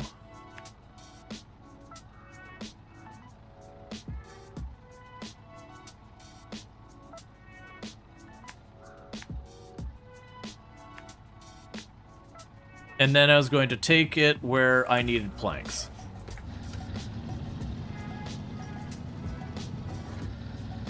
Roller Roads Ltd. I'm sure we can come up with something fun.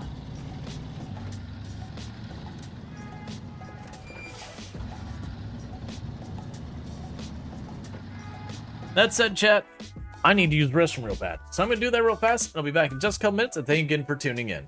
I'll be right back.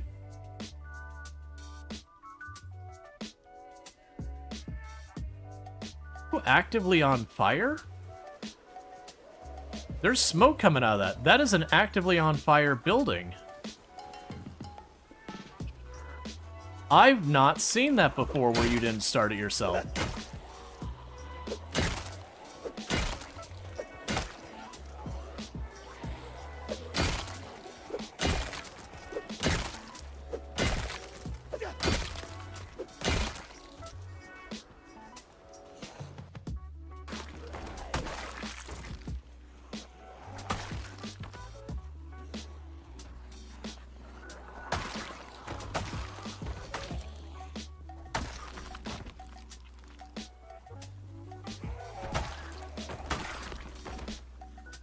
Could you not bang in that door? I would like you to keep... I want the door. Stop hitting the door. I want the door. Thank you. Ooh, coconut chicken. Oh yeah, that fills us up. Be riding the fire kill zipline seems. Yeah, I don't understand. So we're supposedly on floor 1. Let's go to 0, because I assume we opened the door then. Textures.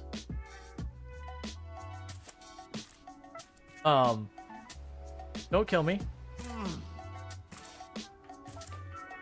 Okay, everything's fine. We just escaped the map a little bit there for a minute.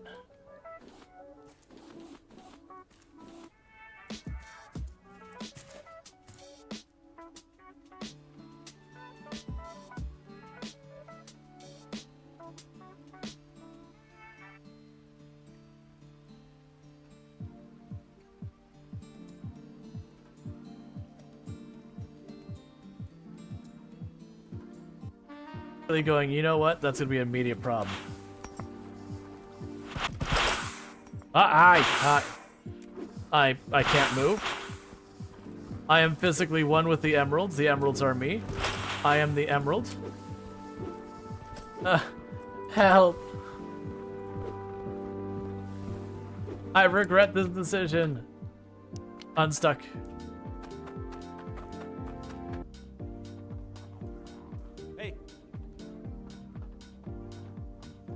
I know this spot should be safe. Oh, okay.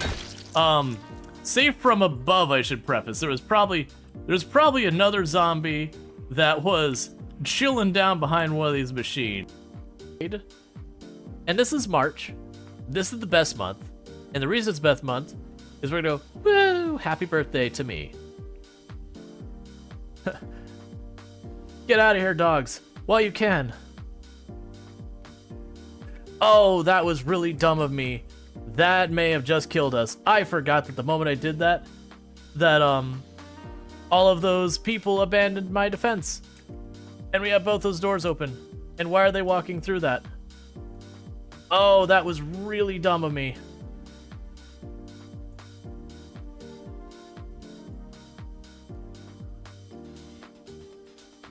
Moriarty, you're a child. Retreat. Get behind cover, get behind cover, go behind cover. Alright, and we are back. Okay, so what's this game? How do I play? Alright. Yep, so basically what we're getting back to doing is I needed a trailer that was 5 long so that I could grab the drill so I could bring it back to the drilling location. Now, I have a trailer that's 5 long on this map, conveniently enough, but it's got a bunch of planks on it, which isn't a bad thing in itself because I do actually need planks. The downside I run into, though, is I gotta go and run those planks to where they need, which is even farther away, and so it's kind of one of those things that, you know, we're trying to get from A to B, but it's gonna have to feature C, maybe D, but all of those is getting objectives either done or progressed. So it's fine.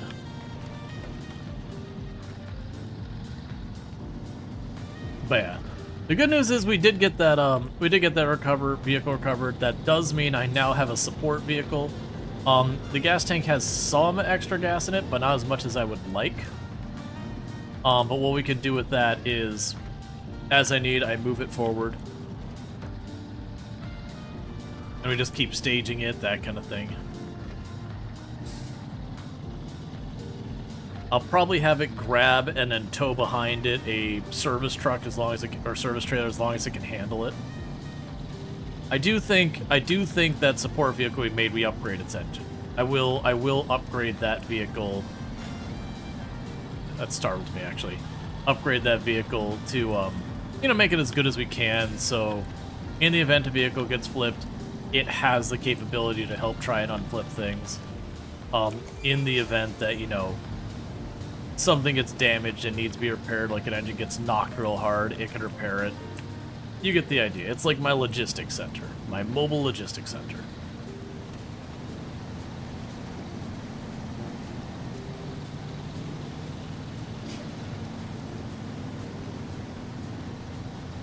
Now, I think the important one for here is, I believe, do we still have one more truck that was stranded? No, I think we already recovered that.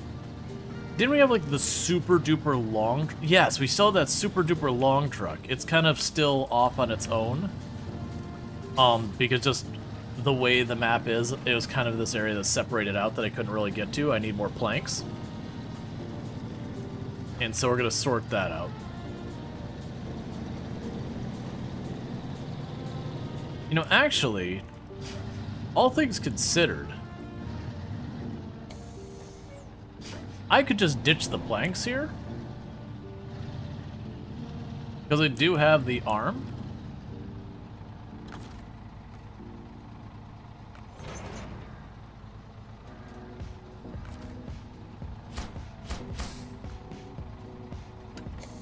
Yeah, because I don't feel like we need to go all the way for that. Let's just turn around, get the drill, because it doesn't seem like cargo costs anything if I use my little crane arm to put it on here. So it's just the convenience of it. And where we're looking at needing those planks is far enough anyways. If there's not a better location, it's fine. Versus if I just take this back up the way we came, we can toss the drill on it, and it'll still just save me a trip.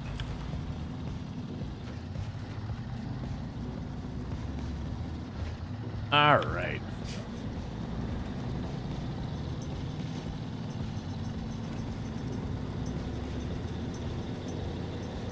Because then I'll probably not worry about this thing for a while.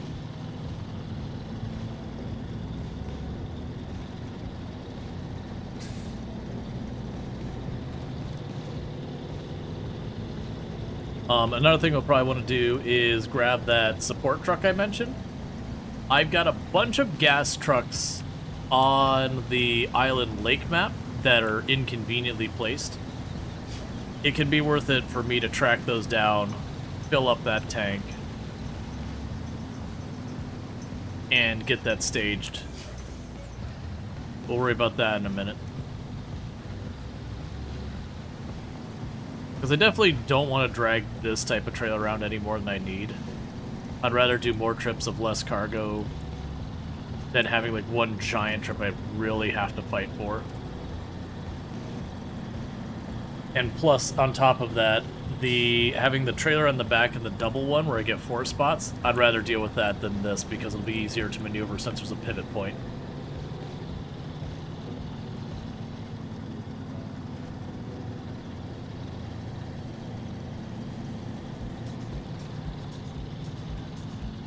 The other one to consider is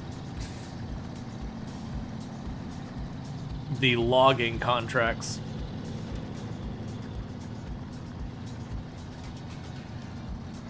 Because if I'm remembering when we messed with those on the first playthrough, on normal difficulty, I didn't have the P16. But the thing that's coming in my concern with the P16 is it sucks at climbing hills and all that. So I'm a little concerned that if I do try to use it for that, I'm going to run into a lot of grief. Because I definitely remember, like, the lighthouse and all that.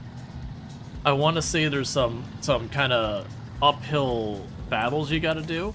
So I'm honestly kind of worried, while it's kind of purpose-built for logging, that for a lot of locations it's not going to do well. Like the farm it should do fine.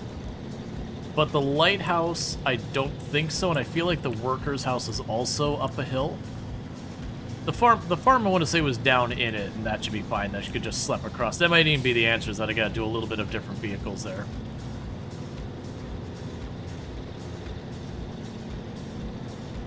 Okay.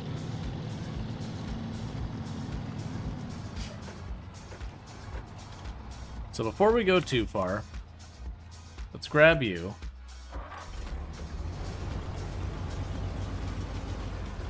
Like I said, before we go around, I am going to upgrade its engine.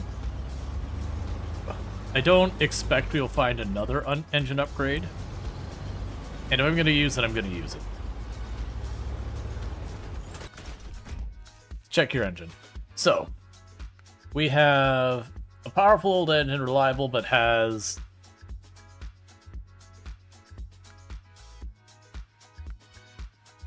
Yeah, so that would move us up to a higher durability rating. But it hurts fuel efficiency. But it doesn't seem to hurt at like a whole level. That's fine, we'll purchase it. Right, and I got two spare of the lower engine. Okay, that's what I want to do. Just grab that engine. That is going to hurt its gas mileage a lot. But I think I'm willing to accept that too. Like, I don't expect to drive this vehicle around a lot. I expect this vehicle to be something that we just drive it into an area and then it sits there and all the other vehicles drive around it until I have, you know, it's time to go to the next area. So refuel. We will want to take from the fuel tank.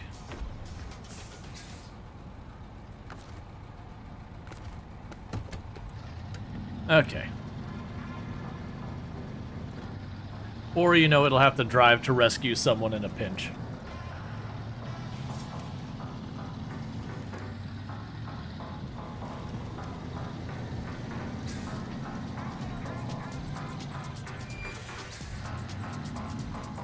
I think, though, I'm going to try to leave the logging contracts for last, just because they can get a little tedious. It might also be good if we can get ourselves any more upgrades. Because I definitely remember those logging contracts being a pretty big slog. Like, they were fun, it's just after about the 8th time of doing it, I was pretty ready to be done. Can I reach it from here?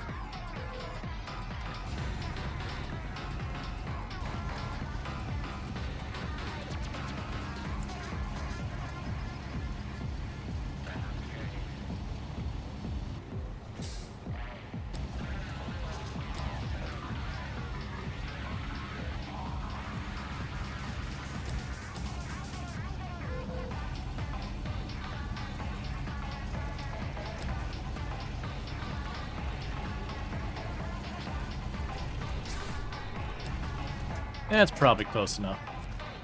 Alright.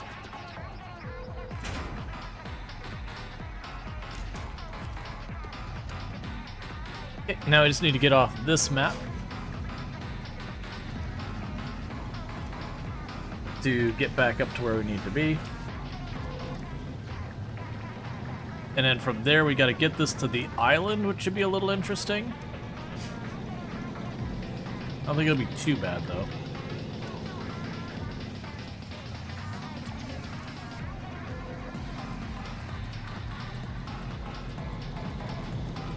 And I think he'll drag the big trailer back from the island, but we'll just ditch it along the highway. I'd rather grab one of the sidewall trailers more.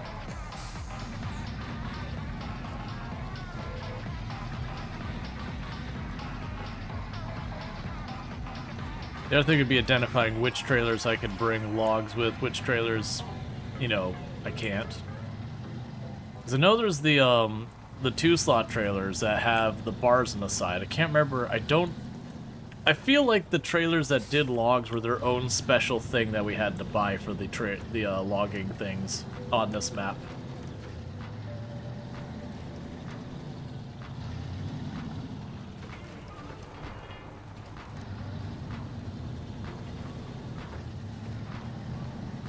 It's also possible if we have... So it looks like we're supposed to go back to our previous map, grab the medium logs.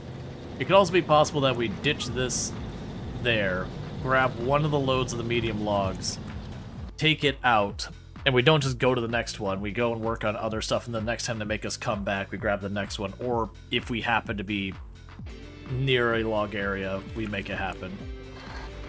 Okay, so for here... We're trying to get to this island, if I remember correctly. Let's go ahead and set ourselves back to that. So, if I remember correctly, we want to go up this way. We can cross down here. That should be fine. Yes, that's the sideboard trailer. There's one of these trailers down here that had, like, the bars on the side like you'd have a lumber trailer. Yeah, the flatbed trailer. I don't think that's one we can put logs on.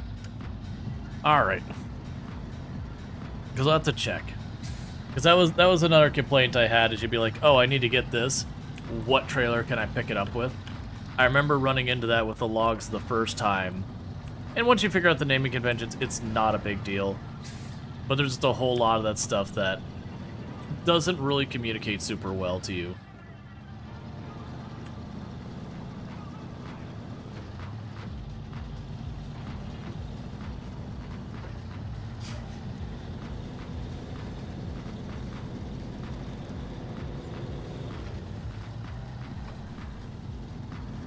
Alright. Be a little bit careful about our gas use.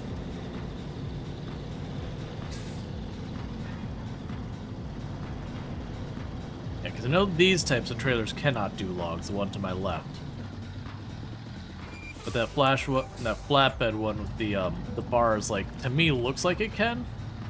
But I believe there is actually a very specific that there's like 2 or 3 different trailers for logs. There's like the front back piece for if you're doing long logs. And then there's one for medium logs. I thought there was a separate one. I actually don't remember if there's small logs.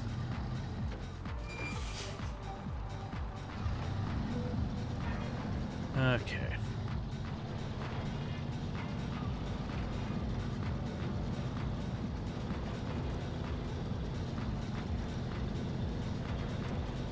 Yeah, so I think we're going back to the strategy of once I drop this off, I'm bringing the really big trailer back.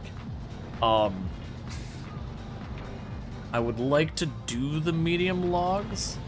I think we need to get a different back piece for this truck, which is fine. I don't have gas handy on this tile anymore. But where I do have that gas set up, there's a good chance if I gas up, run over this way, grab the logs, and then run back and kind of gas up on the way back and forth.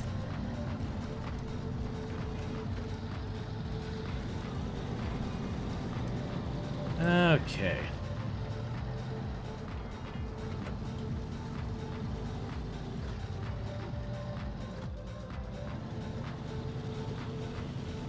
Yeah, it's getting a little bit of struggle. I imagine this drill is really heavy. Getting a tiny bit of struggle with the trailer on the all-terrain. Nothing too bad, just enough I have to kind of... Don't you tip me over.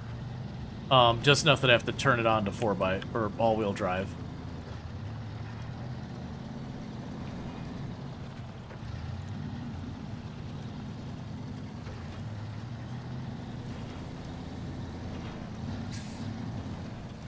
Some of these trailers are weirdly bouncy.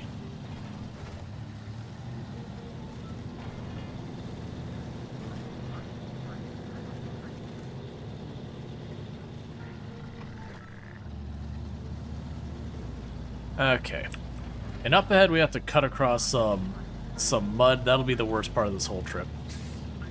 Because once I've done that the way out, the way back, you know, we'll have an unloaded trailer, so it should be way easier to deal with.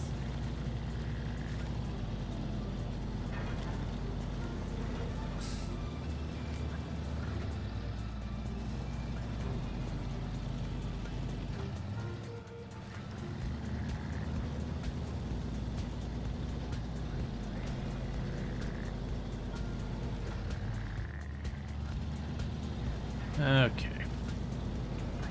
And we are using the highest tier off-roading tires for this vehicle.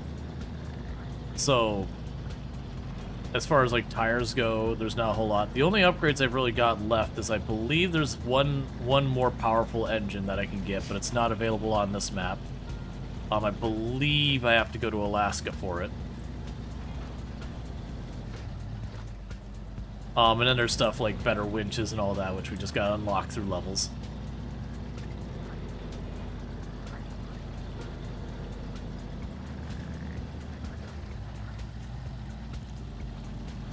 Okay, and here's the spot I expected to get a little dicey.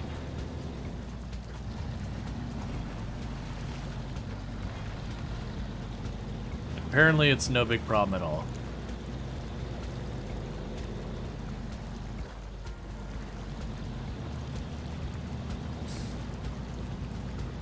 Okay, so that'll be another contract out of the way. It does seem like the contracts pay more than the little side mission, which I guess makes sense. They're your major tasks or whatever. And a lot of them are more involved than just take A to B. There's usually take these 4 or 5 things to this area, you know, do this extra thing.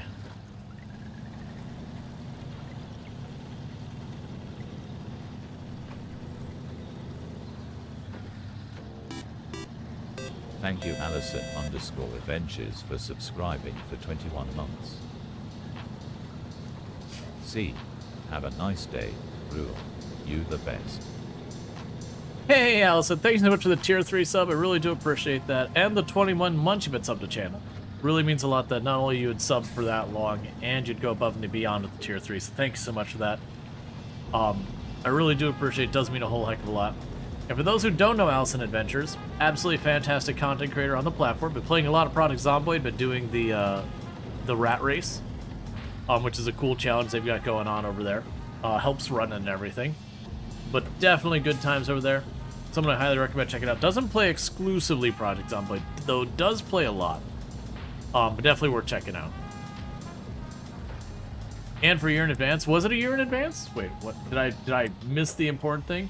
Oh! Resubscribed for 12 months. See, that language always throws me off. Thank you so much for the 12 months of tier 3. I really do appreciate that. Yeah, so it's like, sometimes it'll be like resubscribed for 12 months, resubscribed in advance for 12 months. Like, I wish I could figure out like the exact wording because I get thrown off by it every time. Regardless, thank you so much for the heck of generosity. I really do appreciate it. You are also fantastic. Let's see, you took what you said and you're now calling yourself Zomboid Plus. Yeah, that's a language I actually kind of stole from Alana. That Alana had the whole thing where she was like, well, I'm RimWorld Plus. I'm like, that is a great way to describe it. Yeah, it's more clear in chatty. It says in advance here. Gotcha. Yeah, I need to probably do that. Okay. Stage complete. Cool. So, why would you do this?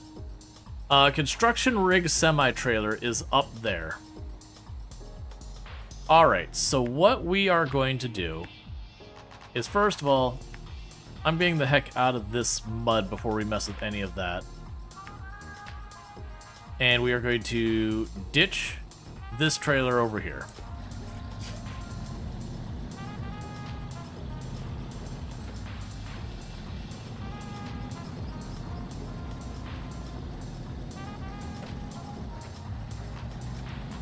We will grab the gas, and then I'm gonna have to go across the map to grab the construction rig semi-trailer.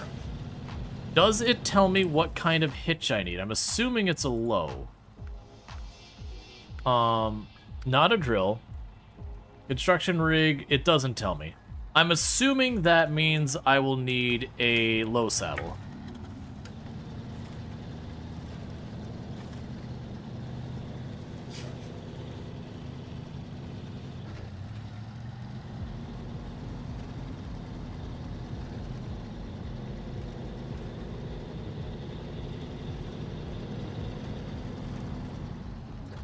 Enough way out of here? There we go.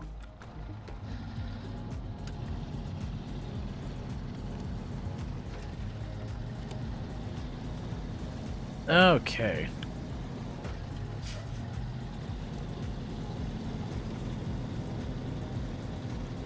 Oversized loads are usually high saddle, but you don't remember? Yeah, no, what I usually had people tell me was like, the really, really big, like gas trailer, that was a high saddle. But it was always one of those things that, you know, adding to the pile of the game doesn't communicate well, is like, when do I need to lower a high saddle? Some of the contracts are nice enough that be like, hey, you should haul this over to this place. You're going to need a high saddle. And I appreciate when they do that, but ones like this, like, I don't know. I actually don't mind it at all if someone's like, what, you know, you need a high or low saddle. Like that backseating for this one, I don't mind, because all that happens is if I have the wrong saddle, I drive all the way out there. I then have to drive back and then refuel and then drive all the way back out there all over again. And that is just kind of a waste of time. It's not like there's another thing. Yeah, and that's I've been pretty transparent. As much as I love the game, that is the one thing I will ding SnowRunner for, is there is a lot of things that the game just does not communicate that aren't things that in real life. It's not like, oh well, get good. It's like, well, no, in real life I would actually have the answer to that, and the penalty for getting it wrong is you just go back and forth for literally no reason, which is a very unsatisfying thing.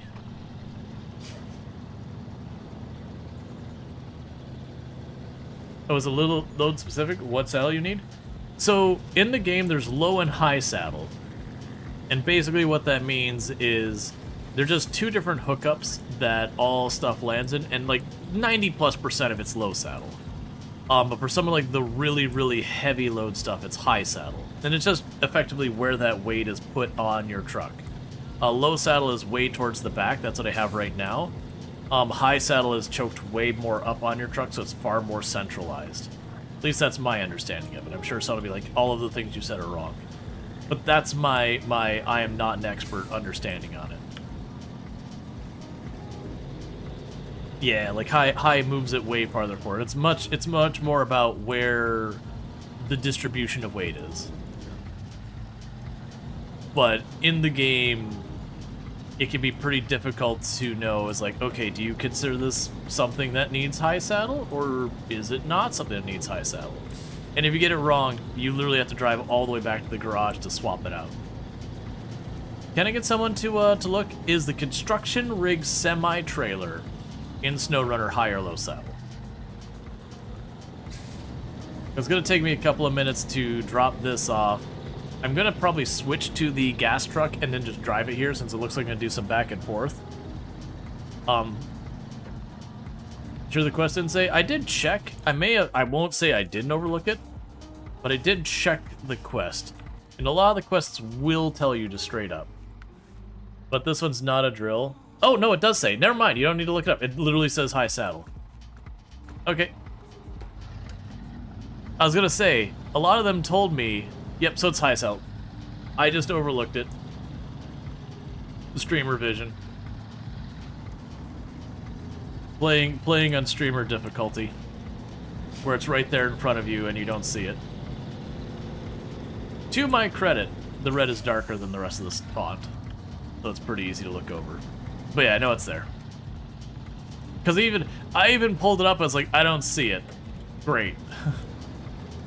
And it was there the whole time.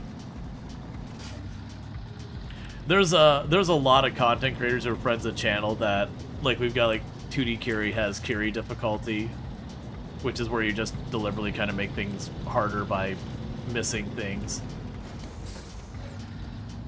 Like, it's not an intentional thing. It's just when you're juggling chat and everything, it's just really easy to lose track. Okay. So what we're going to do is we're going to quickly pop to the map, jump over here, grab our gas vehicle. You feel that directions are hard? Yeah, no, it's definitely one of those ones. That one actually had the information. I've had some of them that they just didn't communicate. That you're like, you know, I don't know what you want. Usually it's more of a problem when it's not even a mission one. You just have like a trailer laying around and you're like, okay, can this trailer haul the thing I want to haul? What hookup does this trailer require? And you just gotta kind of remember. That's the reason you never feel bad when it's backseating when it's just something you didn't read. Yeah, no, absolutely. And I've given you the like thumbs up that that's okay plenty of times before. That like it was like, hey, if it's something that was like right there, and I overlook it, you know, it's like, hey, you should check that again. That's always been okay.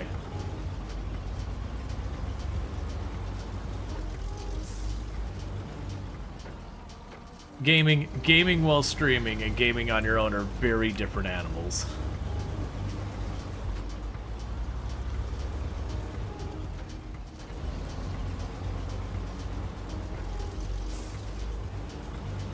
That's,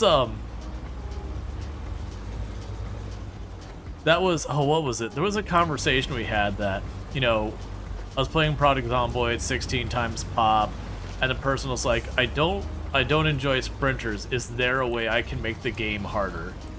And I jokingly was like, well, you could have a child or go live on a stream. Trying to stay alive while something is constantly grabbing your attention certainly would make the game harder.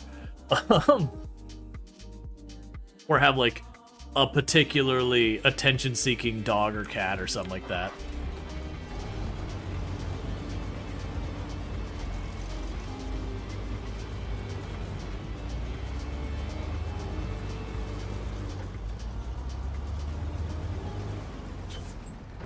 Oh yeah, I have working headlights. I should probably use those.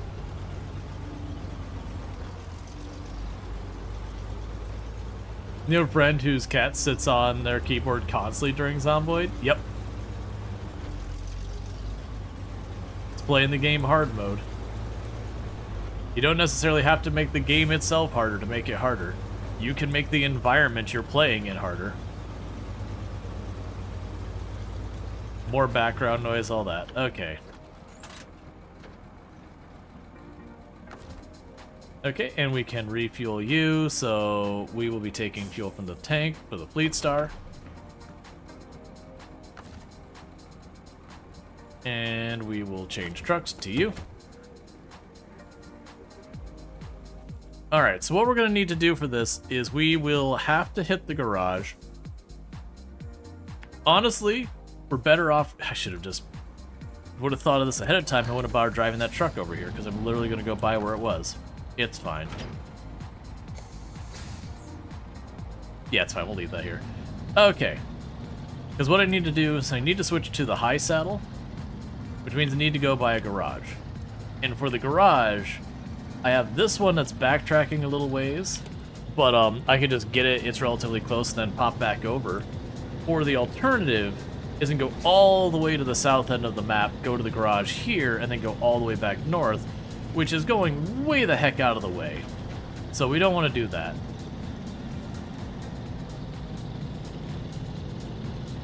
That's what Alan Pierce calls a situation to disability? Yeah. Let's see, Dead Nation is a top-down shooter or zombie shooter on the PS4 that allowed people watching a stream to help or hinder your progress. Yeah, there's been a couple of those with Twitch integration and all that. Austin Power moments get you the best? Yeah. Where you get like stuck on an area and you just kind of have to like, you know, go back and forth constantly. Alright. You know, we've talked about that with accessibility. I think the only thing that became a thing is using the term disability got people up in arms, which honestly shouldn't have. But yeah, when it comes to accessibility, you have what generally is referred to as permanent, permanent, temporary, and momentary. And people use different terminology, and that's fine. Permanent is like what you expect. You know, a person with no legs is going to have mobility problems. That's permanent. At the same time, you got someone who banged their knee, and so they're in a cast.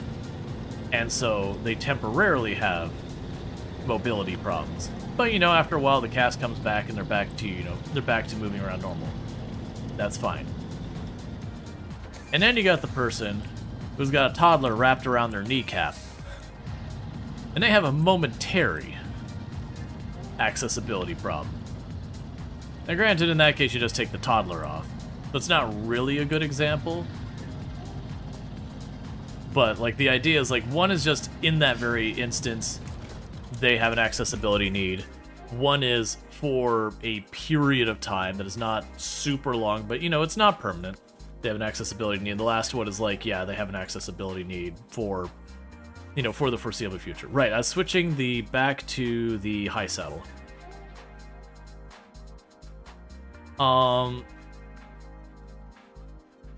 Yeah, so that's the short logging frame. That's a log loader. That's for the long logs. And then I want to say the medium logs are a separate thing you drag behind you. So we got saddle high.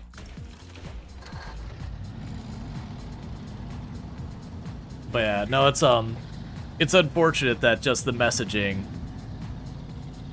when people use the term like temporary, permanent, and moment, like, I don't remember, immediate disability, and people got very upset about that use of terminology just because, you know, people saw it as equating as like the person who got eye drops as equivalent to a person who's lost their eyesight, and it's like, that's not what was meant.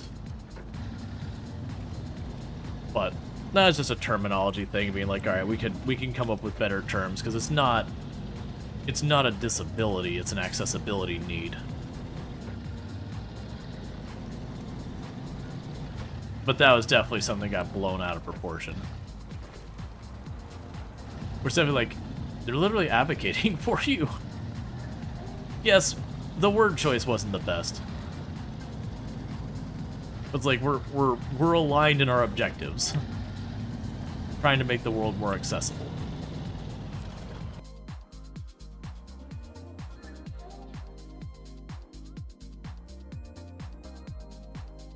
Alright.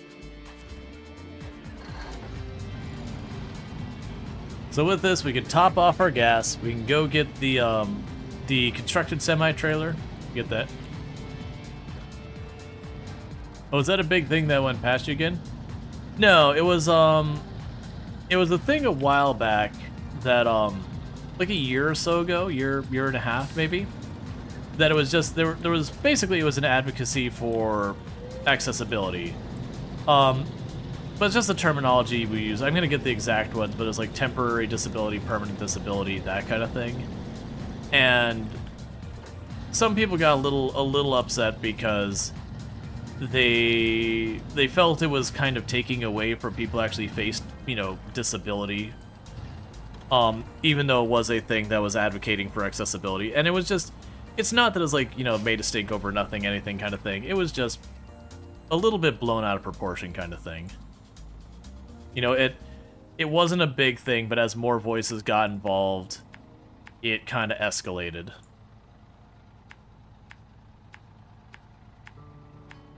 Which is unfortunate. And it was just kind of, you know, hey, there was probably a better choice of terminology.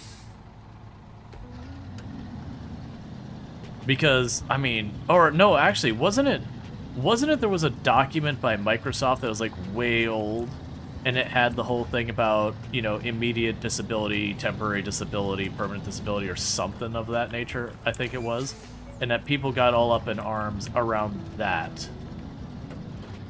Because again, they saw it as equating, you know, someone who got eye drops to someone who lost their eyes kind of thing. And that wasn't the intention. It was more describing like, hey, no, really, you should do accessibility because literally everyone has needs. It's just some people it's all the time and some people it's sometimes. So it was like well-meaning, but out of context, people got upset about it. And again, by and large, it wasn't a big deal till a lot of voices kind of uninvolved got into it and escalated it. Which, to be fair, there was better terminology they should have used. You know, like, permanent accessibility needs, temporary accessibility needs. Because, like, accessibility, you know, if you have a disability, you have accessibility needs. But you could have accessibility needs without having a disability. Hey, Baghdad Bob, how's it going? Thanks so much for the 3-stream streak. Catch the last 3 streams without missing one. But yeah, no, I haven't used the temporary disability, but I've definitely had the accessibility thing. Like, I used to use that argument all the time when people were, like, pushing back about needing to consider accessibility. I'm like, no, you need to. Like, literally, there isn't a company in existence where your customers don't have accessibility needs. I mean, unless you literally have no customers. I guess then you would have no customers with accessibility needs. But then you've got a much bigger problem. And hey, maybe if you had accessibility stuff, you might not have 0 customers with accessibility needs. You could gain a customer.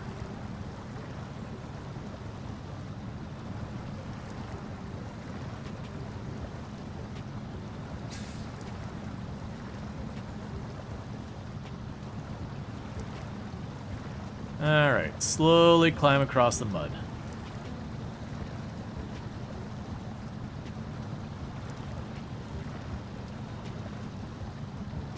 Yeah, and people are like, that's not true. Not everyone has accessibility needs. Phobophobia is recognized as an accessibility needs. Congratulations. You ever been in a dark room and went to a light room and went, oh god, it's so bright? Or watched someone playing a really dark game and then they pulled up Excel? Congratulations, that was an accessibility need. A mild one. A real mild one. But one.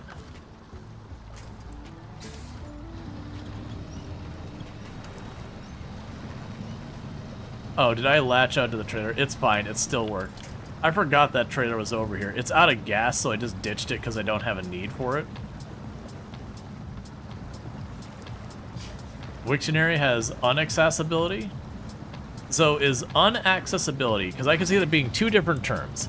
Is that something that is simply not accessible? I'm assuming that's the most likely term. Because the other one I could also see is like a movement of unaccessibility, like deliberately being like anti-accessibility because people are weirdly that way. I've run into that before, and it's a weird hill to die on.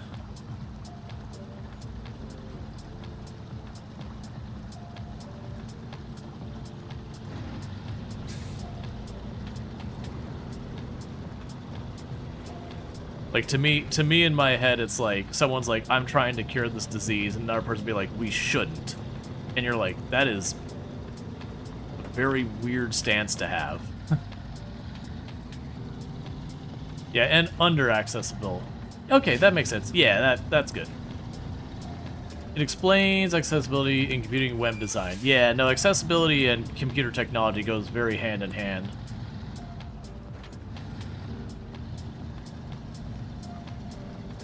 This is, I mean, a longer sensitive, it used the word impairments. Maybe would have been better than disability. Yeah, no, impairments would be another good choice.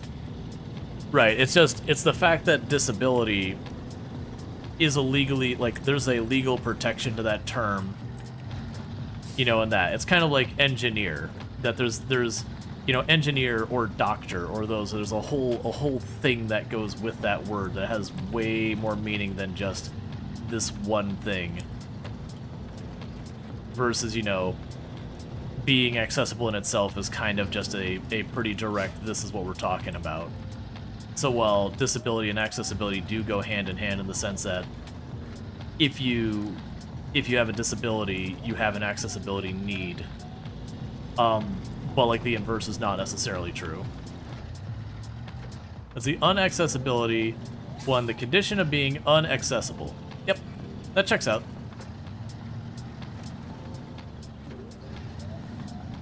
I think that's a useful word. Surprised I didn't eat that guardrail there. I had too much momentum to divert.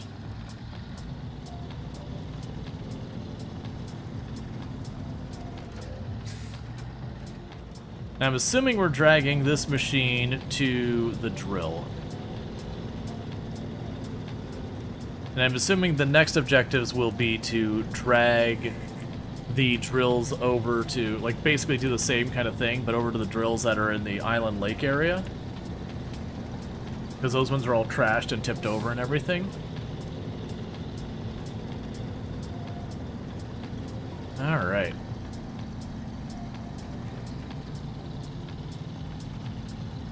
And as a reminder, we will be streaming RoadCraft tomorrow.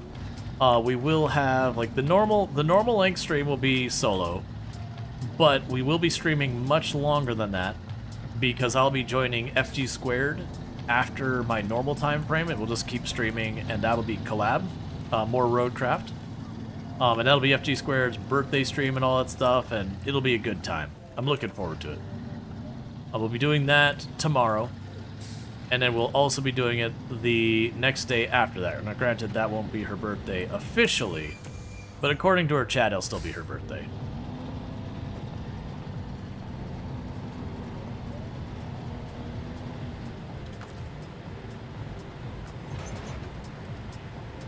Okay, so I'm assuming you are going down to the drilling site. Alright, so in this case, I'm probably best served going down this way, hopping down over here, and just zipping along this area, and then we take this route down there. And the reason for that is cutting across this with this big heavy, whatever this machine is gonna be a bad time.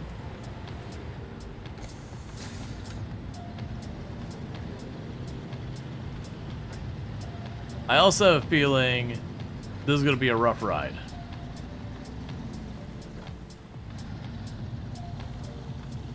Because you, my friend, are huge.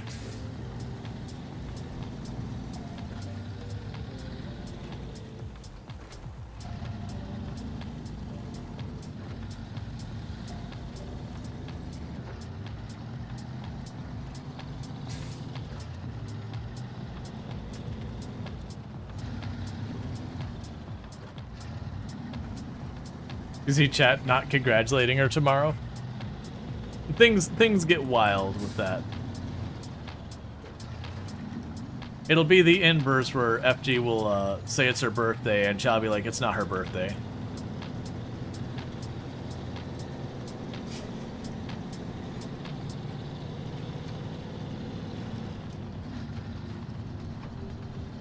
Imagine you're also very top heavy.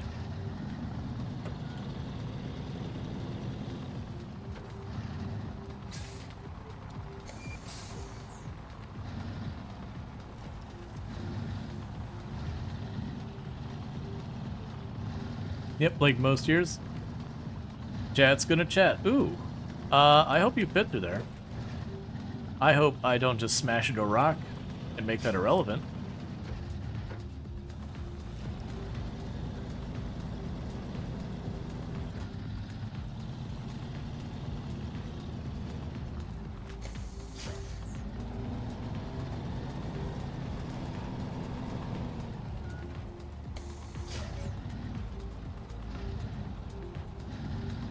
It's like, I'm mostly trying to drive by watching the trailer and where it's getting blocked. And not really focusing much on the actual truck part of it. It's more like, oh, the trailer's gotta get around this. Does Lucky bounce? I mean, even if it didn't bounce, it'd just stop and I'd have to back it off and try again. It doesn't seem to want to tip that badly. I don't want to push my luck with it.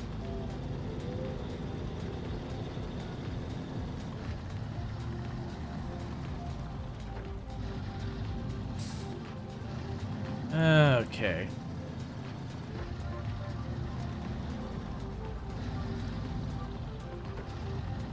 These are your favorite? Just because of how ridiculously large it is? Honestly, it's not acting like it's that heavy. Like, I'm not fighting this more than I feel like I'd have to for other large trailers. Like, it's got some heft to it, certainly. But I was genuinely expecting this to be something that had to struggle for every inch once we get into the dirt. Now, granted, we're going to have a mud patch or two I'm going to have to go through, and that's when we're going to really kind of learn where we're at.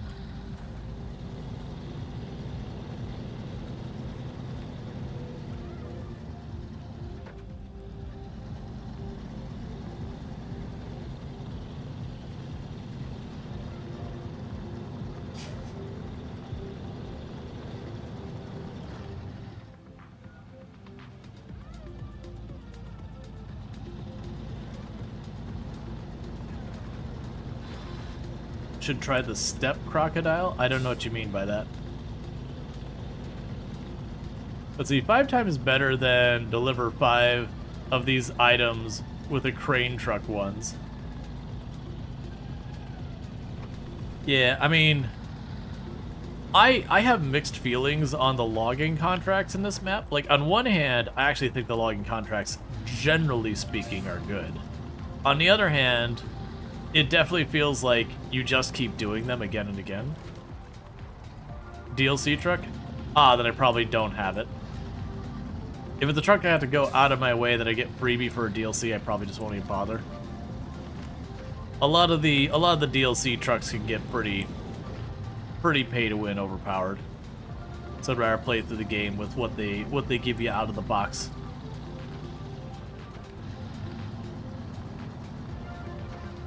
Kinda wish I hadn't left that there. That's okay.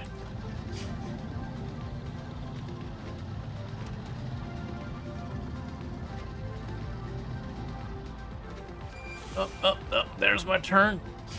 Okay, this is where this is probably gonna get spicy.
Okay.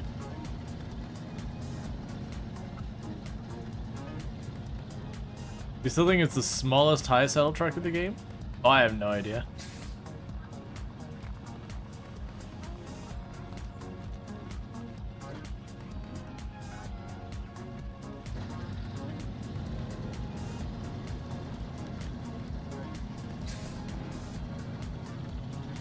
You have to dip lock because I keep getting to the point where my wheels aren't keeping a grip.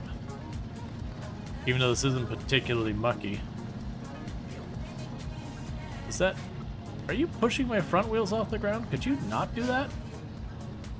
This'll be... something I hadn't considered as a problem.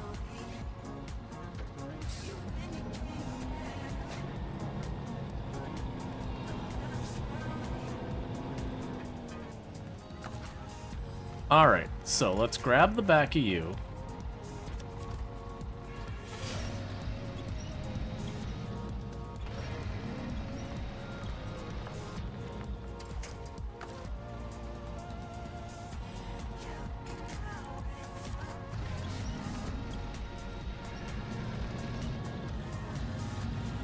Excuse me, nature.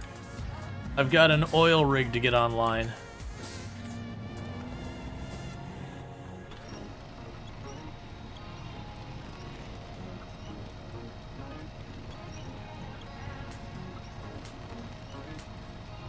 It is shifting.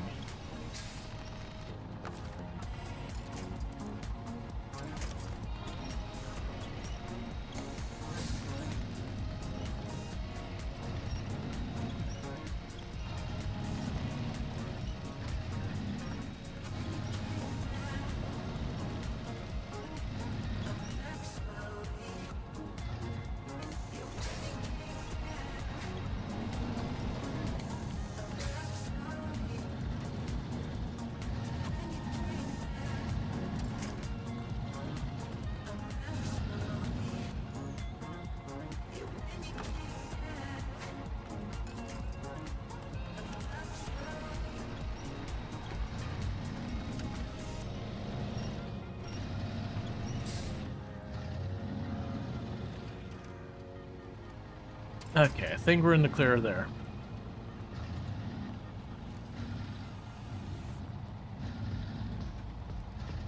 Added bonus for helping the foresters. Yeah, just clearing out some of these old trees.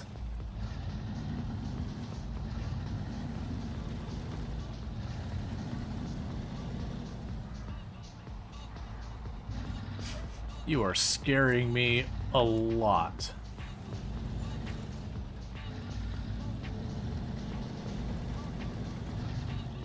Please stop pushing me all the way to the edge because you're so ridiculously heavy and all that.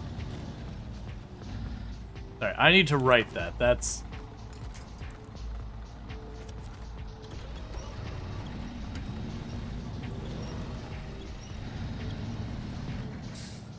Okay.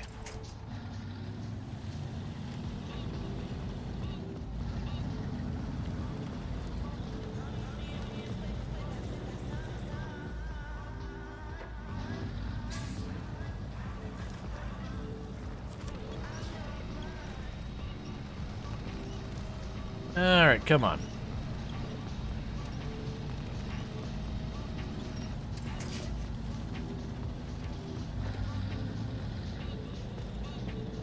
Okay, fine, I'll just...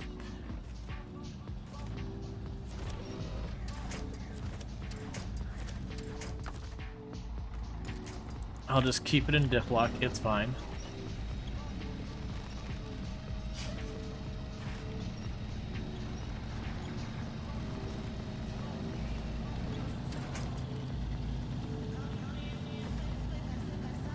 We're getting close. You're beached. That's what's happening here.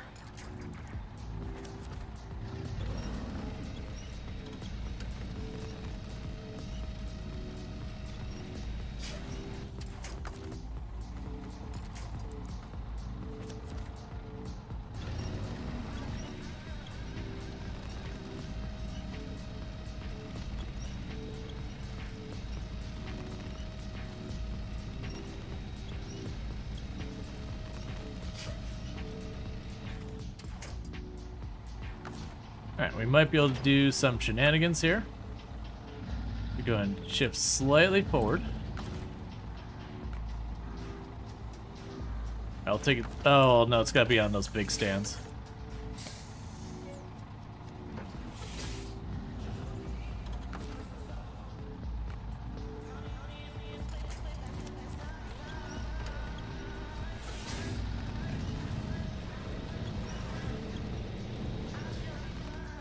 Yeah, it puts it up with those big stands, which then makes it so it's a whole thing.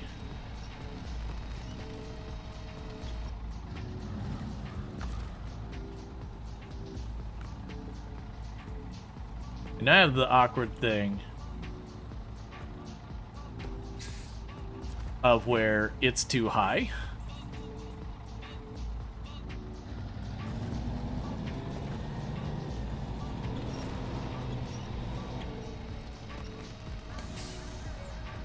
So I can't quite resaddle it.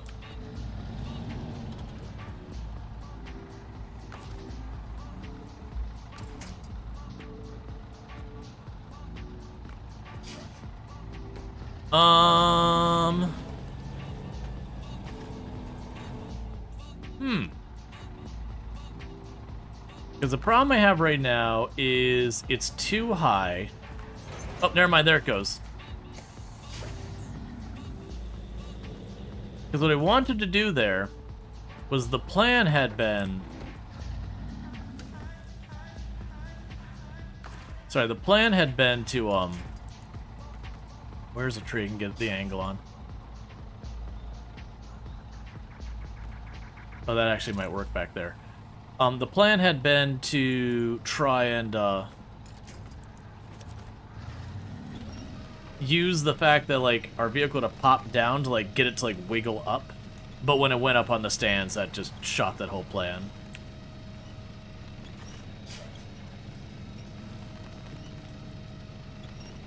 Come on. You're inching forward. I just need enough lift there.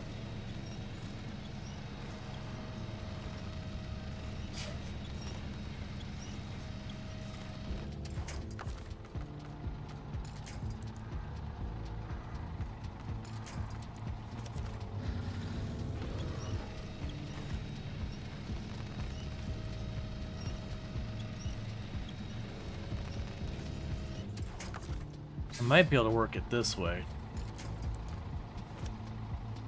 Ah, that's way too much of an angle. I'm not okay with that.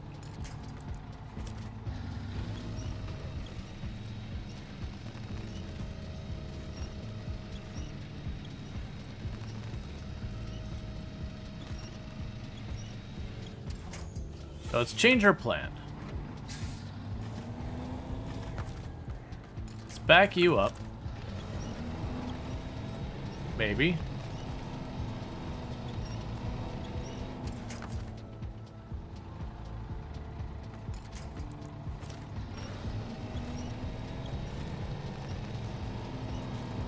Alright, I guess we're past the point of no return. Okay, so... Low, torque, diff lock.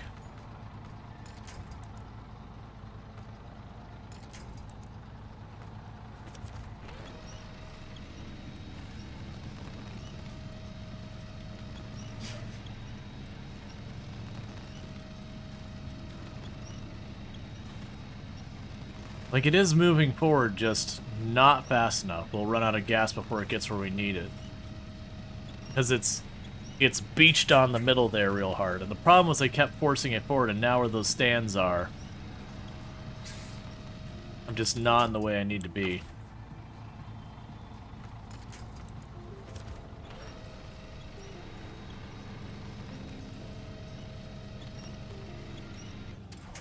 Alright, let's try detaching that.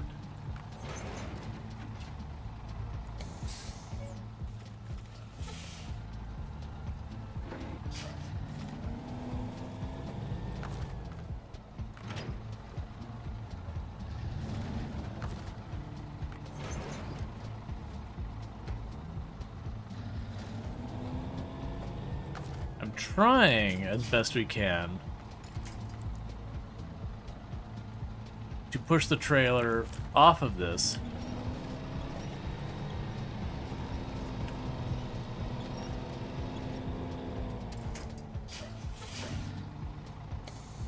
Because if I get it off of this, I might be able to go around that right side more, where it's a little bit flatter. And it's really close, because I only pulled it that little bit up there.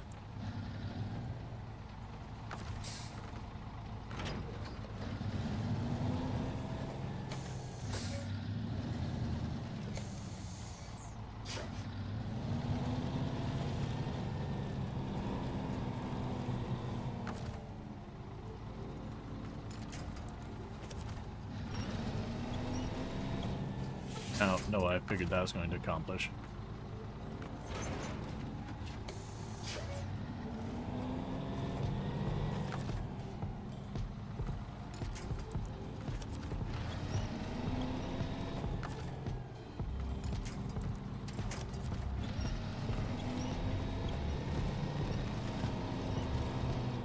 Yeah, it's just pulling it into the hill. I need something to try and pull it up and back.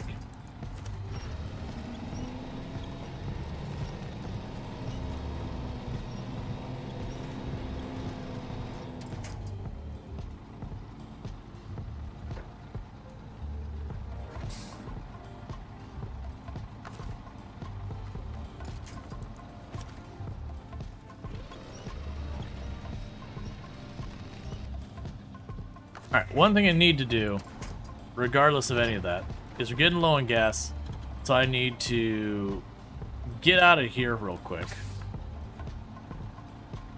and go top off our gas, unfortunately. So probably the best way to do that, I could go down.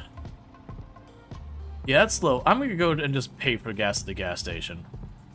I've been avoiding that like it's the plague this whole time. But in this particular case, as far away as my next gas thing is, and it being so low, I'm just accepting that. I just need to go get gas. Oh, this is terrible.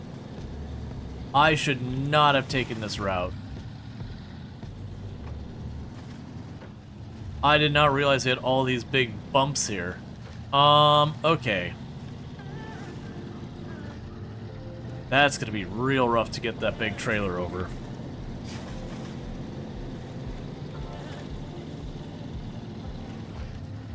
Maybe 2-truck pull? I mean, you can only drive 1 truck at a time?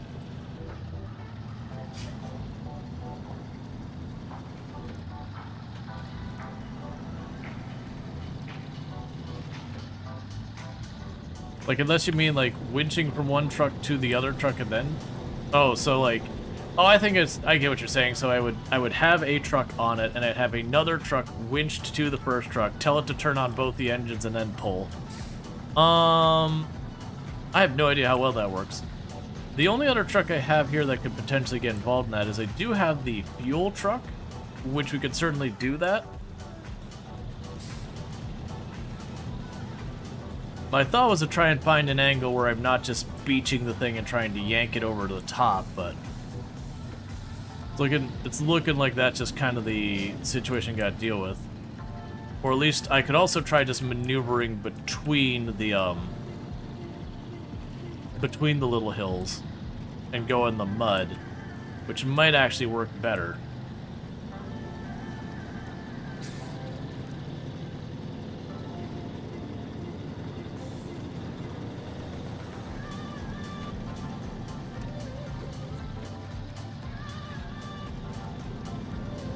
But yeah, no, in a pinch, if I can't figure it out, we could 2-truck pull. I hadn't thought of that. I have no idea how effective that is. But we can certainly find out.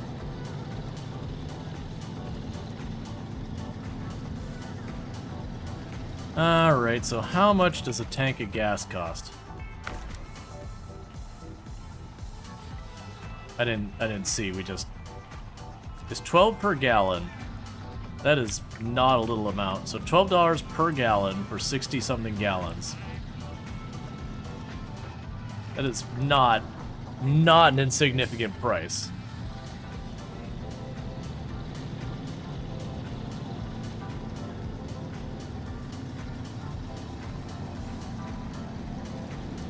But in this particular case, I think that makes sense more than driving multiple vehicles around just to, like, driving the entire map just to get, you know, a fill up of gas and then needing to buy gas later because I've, you know, been that inefficient on my route.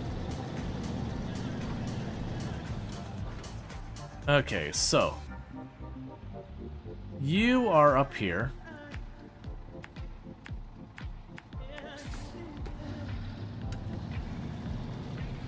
So I'll try pulling for a minute with this alone again. And if it looks like we're properly going to be stuck, then with that. In hindsight, what I need to do is go around this way and then down. That this area was the bad spot. In hindsight. I could have skipped all that and we would have gone this way. So this part would have been smoother. We got caught up a bit in this, but that's fine. Like, that's just four-wheel driving it kind of thing.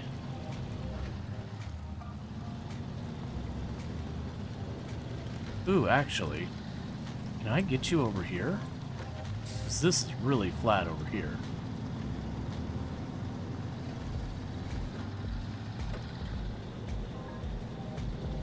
But yeah, let's try pulling for a minute. If it bites me too much, we can try grabbing my fuel truck and bringing it over here.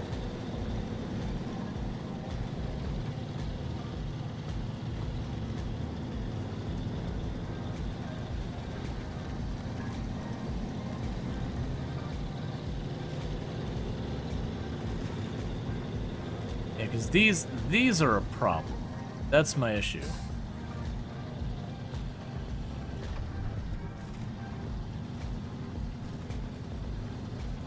And I don't imagine they're not going to be one problem after the other. Alright, struggling just to go forward.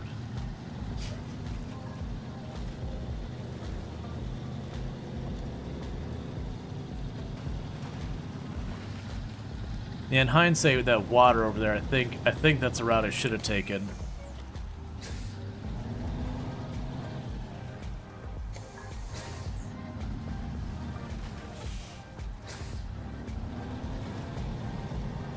But regardless, it's beached. I gotta get it one way or the other. Whether it goes back or forward, I'm not as worried about that. It just needs to work its way one way or the other.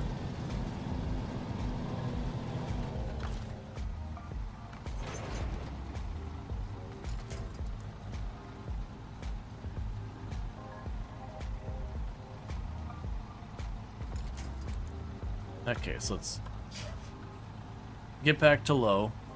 Put diff lock on.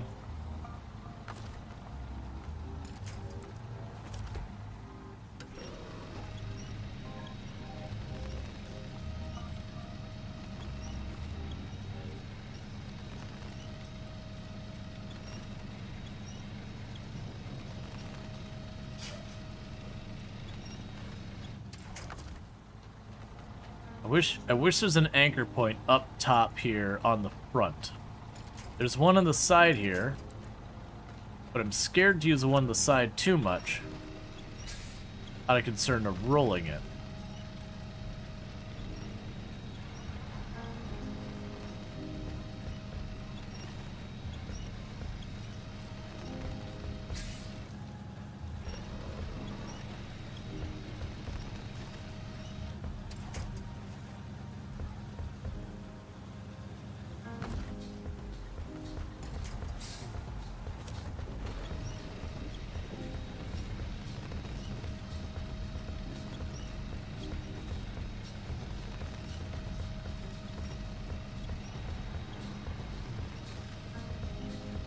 Yeah, like you can see the back shift around, it's just not enough at one time.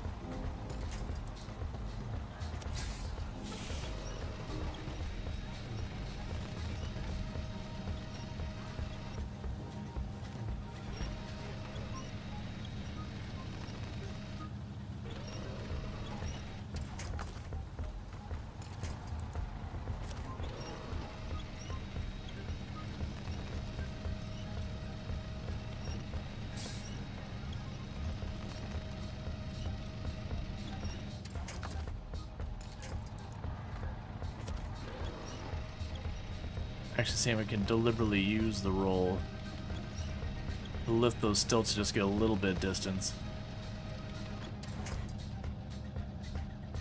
Yeah, it's so beached on there.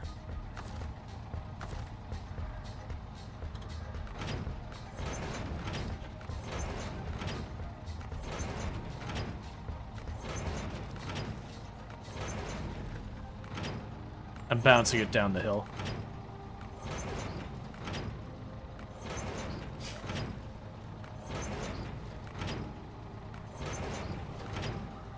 Just trying to unbeach it at this point. Okay, so let's see how that has us.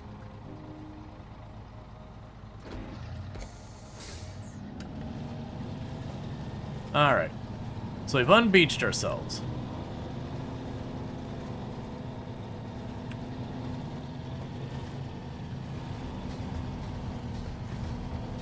Oh yeah. No, we had some wild times the RoadCraft down. So I'm thinking the answer of what we need to do is I need to get us in that water on the left. Then in this case, the elevation is the real problem.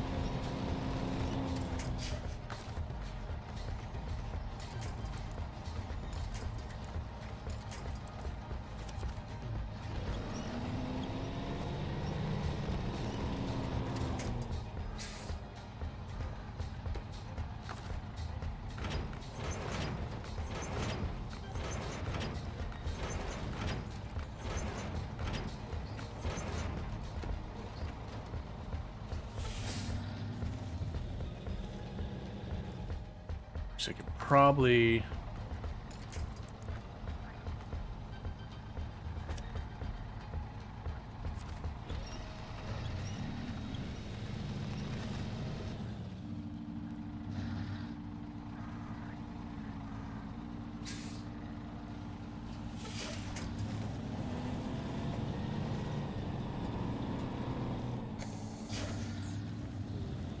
just turn the truck a little more, we can avoid this hill.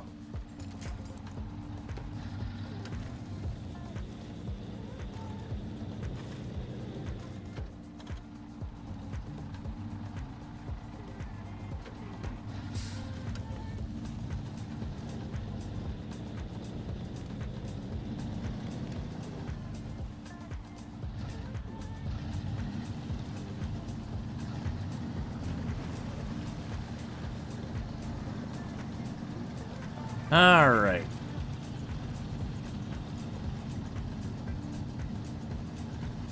Was this winch? Baby's first winch? Yeah, so this is what it's like. It's like, oh, it's the bumps that are the real problem. So we could just go rolling through the mud here. Because it's nice, fairly low, fairly flat. Traction isn't my big problem. I've got so much weight here. I am being shoved in that mud at maximum power. What I need to do is get over these bumps. Now, I think if I take this at a steep angle, I might be able to mitigate the well, actually, this one isn't bad if I go a little wide. Let's go a little on the wide side. I could probably... Alright, I didn't want to go quite that wide.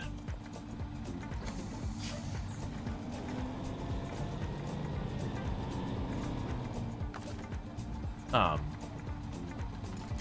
I grapple you to yourself? No.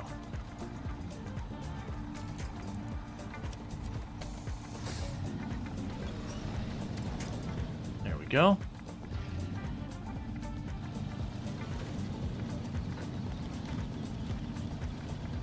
Cool. We are free and in a better shape.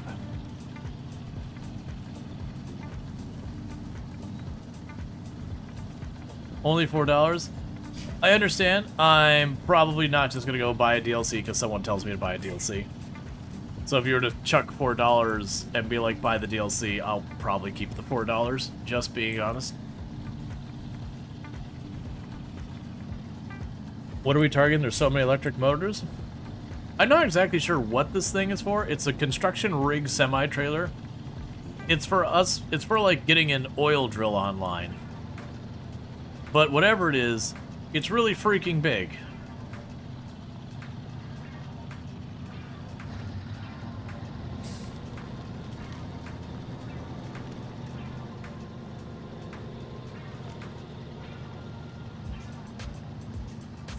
Don't you beach on that little hill.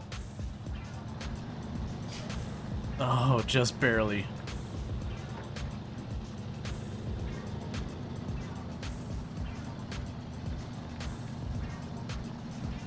Do it, beach. We've already beached bad enough on this trip.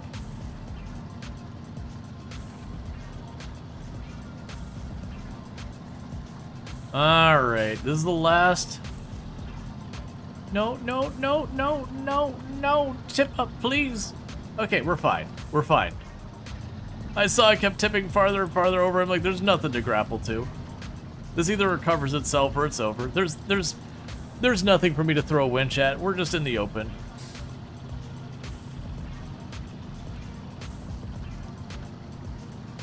All right.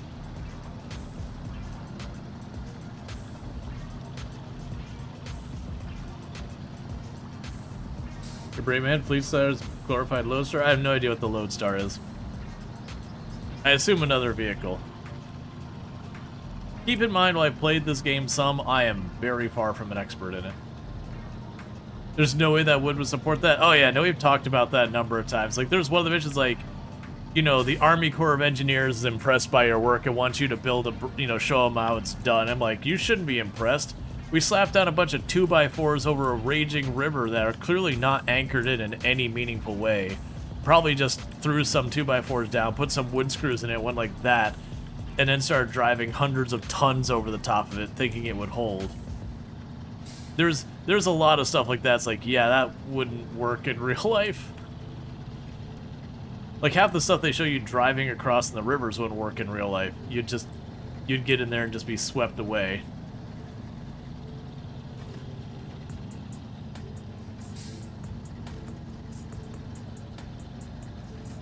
Alright, we're almost there. Again, not make the mistake of going over this little berm, because I have this funny feeling if I do, then we'll end up getting, you know, we'll end up getting beached at the last second.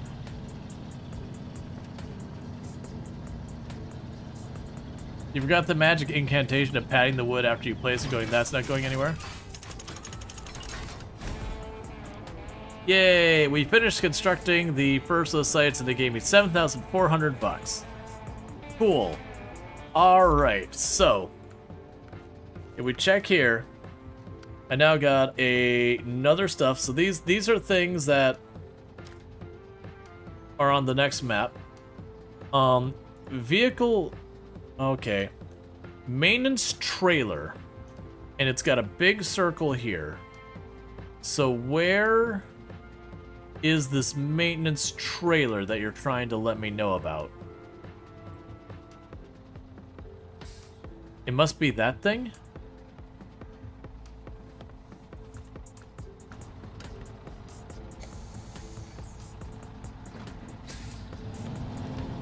Okay. Looks suspiciously like a drill to you? That's because it's a drill.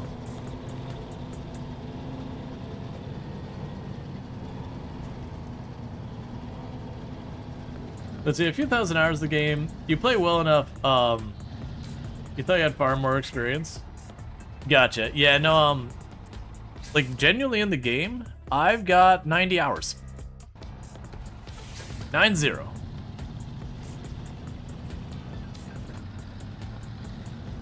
And this is my first of the Mud Runner series.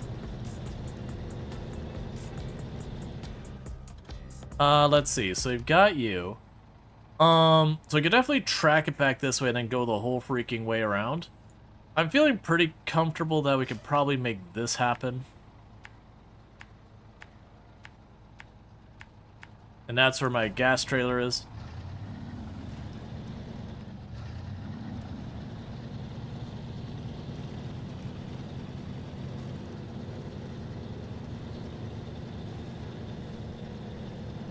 You are pretty heavy vehicle.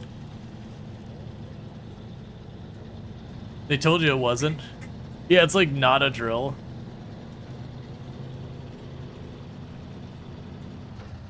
Yep, we're just helping Michigan get crude oil, apparently. Going to a disaster location where a whole bunch of people had to, you know, leave because it got flooded and setting up oil drills. Are we the baddies? I feel like we're the baddies. There's definitely a strong suspicion we might be the baddies.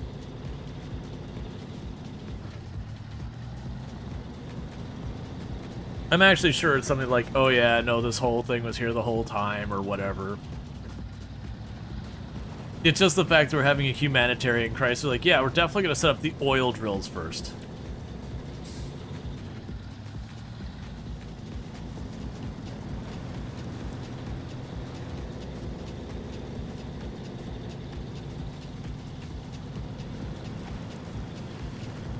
Okay.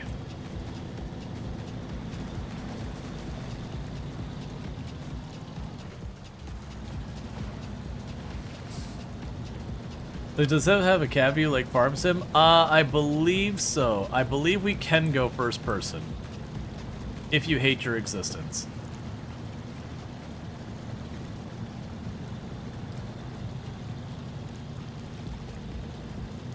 Because you gotta keep in mind, unlike Farm Sim, there is a whole lot of bouncing like this the entire time you go everywhere. I have seen people do first person. It looks terrible.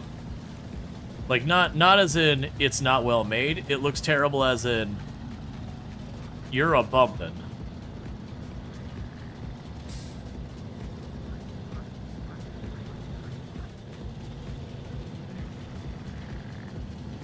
I'm honestly surprised I haven't had to pop over to diff lock.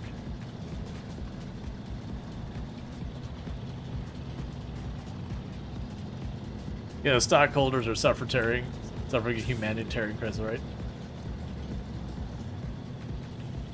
Let's see, Dean, you know hardcore players who only play in first person? That's totally fine by them. I won't, because it's bad for viewership, as in everyone's watching the screen just doing this the whole time, and very genuinely a lot of people just won't put up with it, kind of thing. Let's see, some of the events in this game make you first person? Interesting.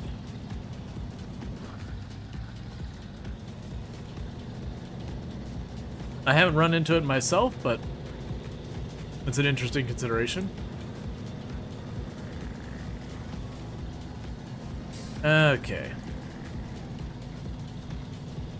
So it shouldn't be too much farther till we get to our fuel truck. But so you mix it up and you play first person, mostly third though. The races? I haven't done much with the races personally. Not really a thing that interests me that much. Like, I'll surely do them at some point. I've made the comment before, I find it really weird in the game that you have like all these humanitarian crises going out. You're trying to like get the pumps online to, you know, make sure to get the water level down and get the farms back in order before people like lose their homes, and to, you know, get all these crises sorted out. And there's like, you know what you ought to do? Factory workers think you need to go driving up there, their mountains, and go kicking some barrels. Kick some barrels. Yes, we are in a situation where genuinely people could die, but you know what? I think you should go and take a really risky trip up that mountain and kick some barrels. That is the use of time I think you ought to do. Got a betting pool that you're gonna die.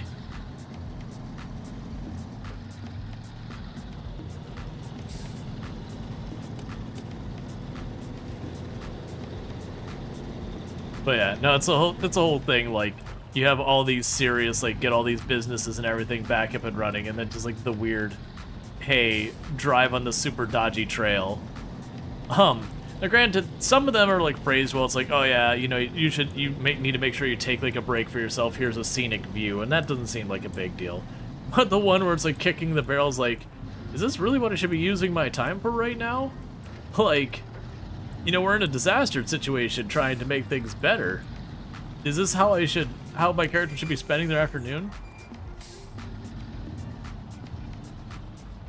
Let's see, they suck. The last thing you work on often, and use mods, just would 100% the map. Is multiplayer fun in this game? I have not done much multiplayer in the game. I have enjoyed what I play multiplayer. Okay, so Fleet Star, let's... Oh, the maintenance trailer has gas. What? Hang on. That fuel tank right there. Okay, so we drank a little too deep.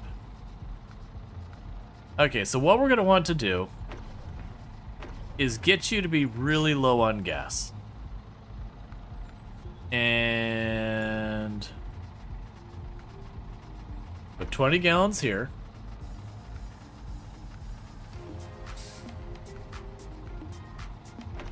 Perfect. Basically, I wanted as little gas as possible in the maintenance trailer, and it still accept it.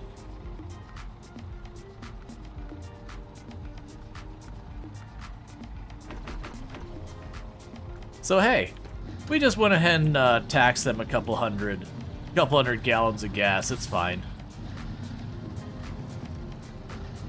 Multiplayer is the best. So much fun struggle as a team. Yeah, so from what I've heard is with SnowRunner, there's definitely a pro and con with multiplayer.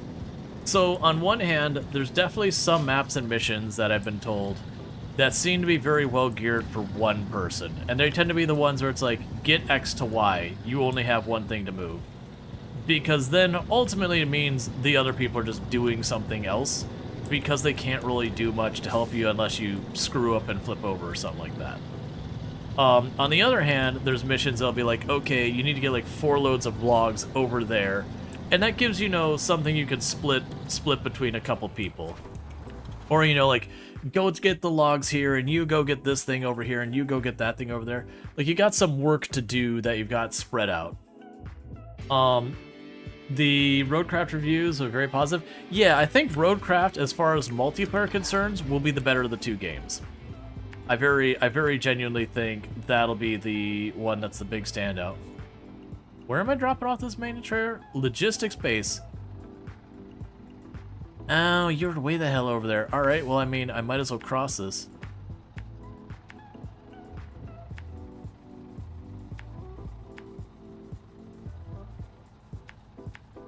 Part of me feels like this is a situation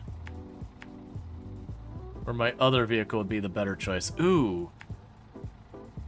So, the Fleet Star is going to be better for this part and this part.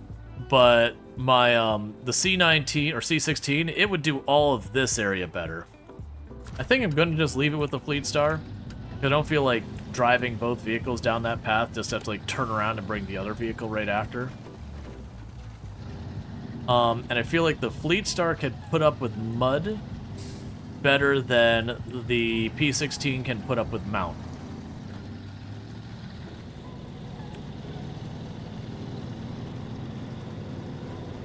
But yeah, and I think RoadCraft will be better from the multiplayer front, because like when you go to, for example, pave a road, you've got to put down, you've got to put down the sand, flatten the sand, put down the asphalt, roll the asphalt, and then, you know, path the stuff across. And so that's a bunch of things you can be doing asynchronous, like so one person's putting down the sand while the other one's smoothing it out. And then once you get a little bit there, the other one can start putting down the like loose asphalt and everything. You know, by the time you get the sand done, then the person can turn around and start flattening the asphalt. You get the idea. There's a lot of different steps that go into that. Or like clearing the trees so you can run like the power cables or whatever. You got one vehicle that's cutting down the trees, another vehicle that's grinding the tree stumps. There's just a lot more room for collaborative play. Where, like I said, SnowRunner for the most part is it's mixed. Like when you're in the exploration part, you can have people explore different areas. I don't remember if it gives you credit for what other people's explore or not. But, you know, it's kind of one of those things, if you only have like 1 or 2 vehicles to go scouting around in, it can be very limiting. And then there's also like, if we need to get the bridge built for you to get to the next thing, and I got the planks to do it, you kind of just stand around being like, oh, I guess I'll just wait.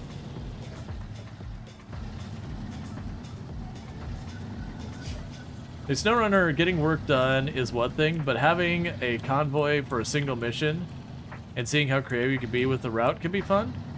Peak SnowRunner? Yeah, no, I get you. You could definitely make fun. Like, I don't disagree. We can definitely make fun.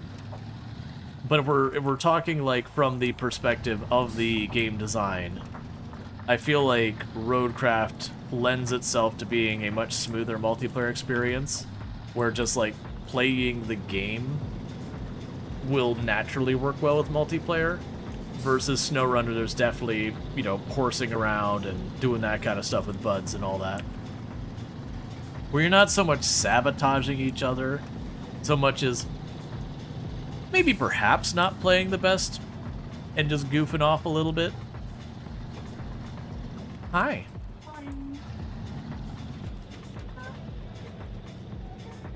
I love you. I go to 50 times. It happens. Remember how much I love you. More than 2. It's true. Love. Okay. Yeah, this is the part where the C-16's better equipped to deal with it, but like I said, I feel pretty good that the Fleet Star can handle this just fine. I might have to, like, go diff lock here in a minute. But it's holding up okay.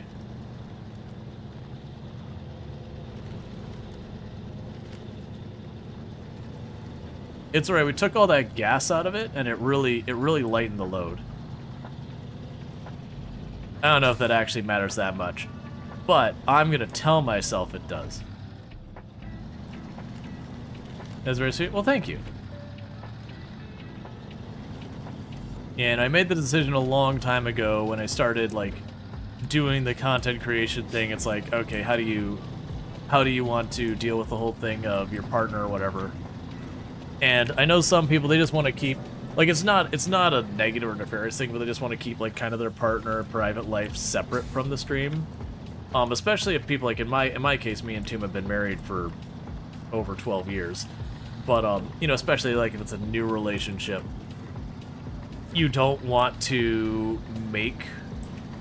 have the other person be a major part of your stream and then things don't work out. And then it gets like this whole weird thing where people keep asking where the other person is and all that, and be like, hey, you know, could you not? which is understandable. So it's one of those things that everyone has to make their own decisions and all that. But, like, you know, when you realize it's like a super long term, there's that. And then people also want to keep it up because there's people who get weird.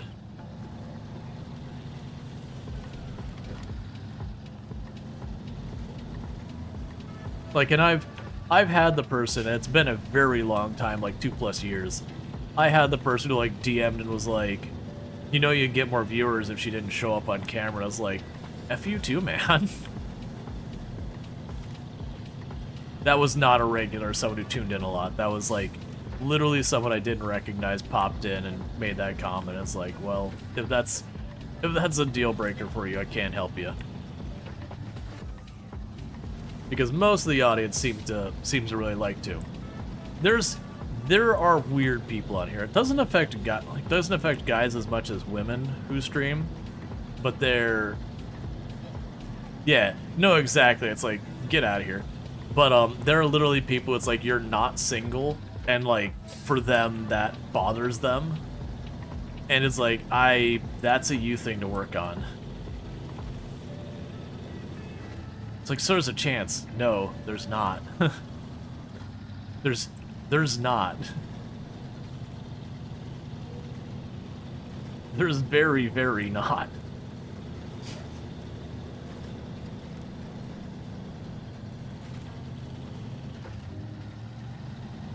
People are weird.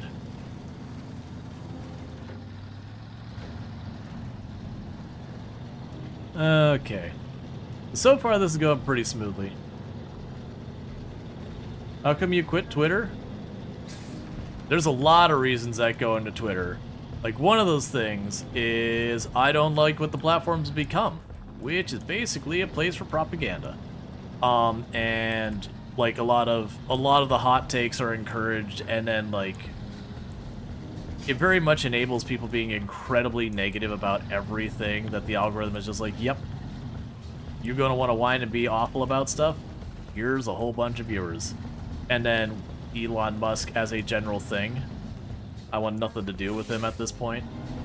And then even on top of that, when it comes to the posting on Twitter, I actually did test side by side with Twitter and, well, yeah, Twitter and Blue Sky, where literally I posted the same thing on both platforms. And even though I have a much lower viewership or much lower following on Blue Sky because it's a newer platform, I haven't been doing stuff on it longer, I would get far more engagement versus on Twitter, half of it was just bots.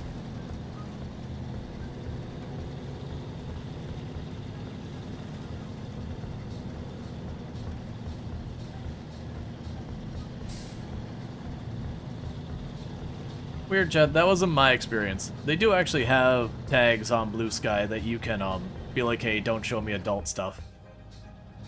Blue Sky's better frog pictures? Yep. Effectively, when I go and I look at Twitter, it's way more just bots and garbage, and people trying to do like hot take posts to get lots of clicks, and those things were pretty awful.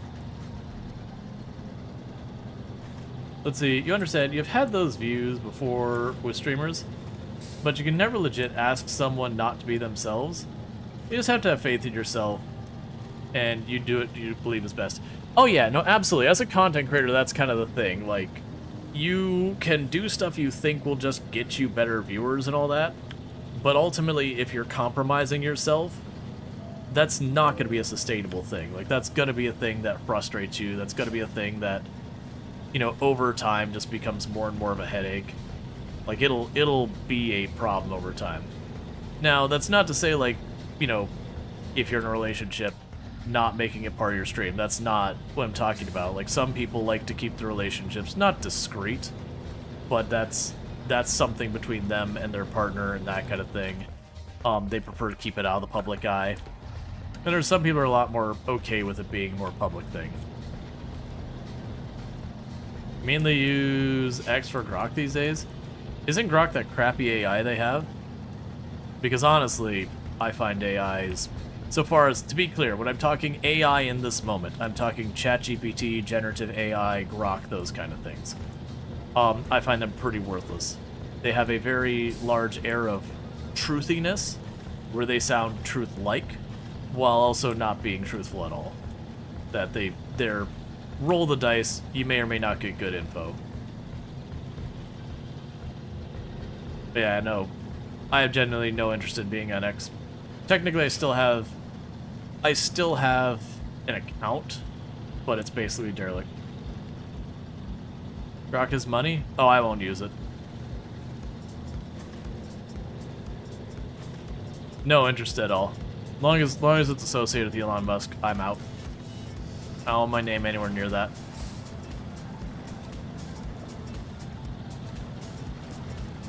Like, I don't want to support it.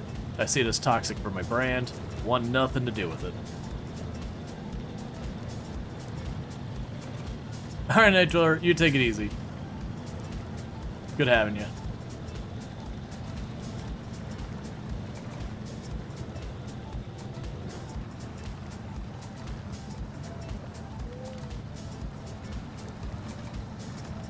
It's the AI that has been giving politically charged answers to the questions that are completely unrelated. Uh-huh.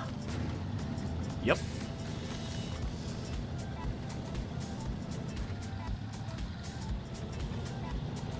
Yeah, no, I've yet to see one of those types of AI, Grok, ChatGPT, or any of those that I've been impressed with their answers. They said they can regurgitate something, but a lot of times it's pretty garbage. This is basically a submarine vehicle. Yep. But yeah, no, a lot of those things like ChatGPT and all that, when you really sit down and you actually look at the answers you get, they got a lot of fancy, pretty words, but their accuracy is horrifically bad. And part of that's their training sources, and part of that's just the nature of how they present things make them sound intelligent / authority / whatever, but ultimately they're not. Yeah, Chad, you're not gonna convince me. Like, I'm telling you, I'm genuinely just not interested in Grok. As long as Elon Musk is involved in it, I have negative 50,000 desire of even touching it. Won't even give it a chance. I value my integrity too much.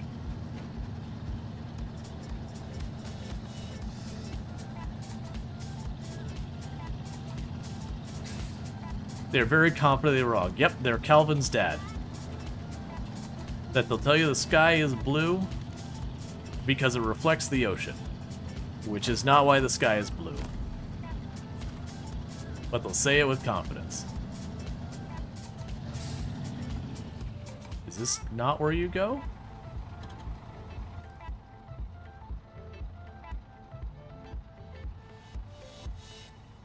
Oh, it's delivered. It's just still attached. Fair enough.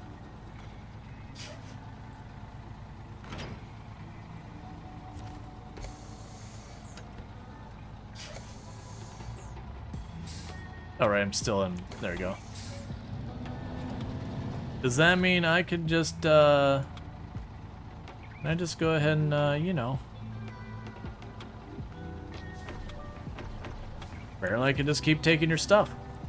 We'll go ahead and... Oh, I can't repair it with... Interesting. So even though I turned it in, I still can interact with it and everything. And use it to fully repair and all that. And it still considers it turned in and all that. Okay, I'm down.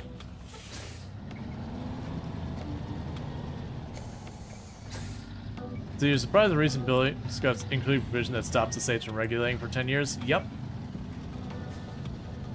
Yep.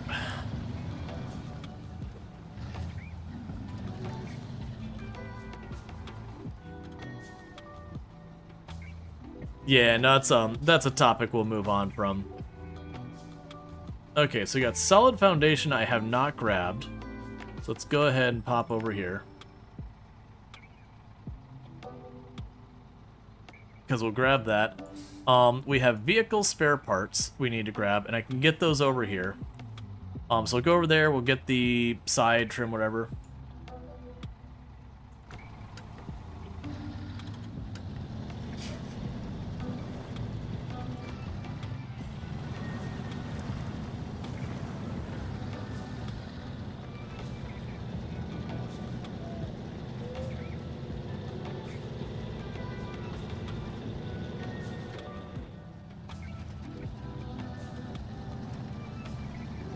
Get out of that mud real fast.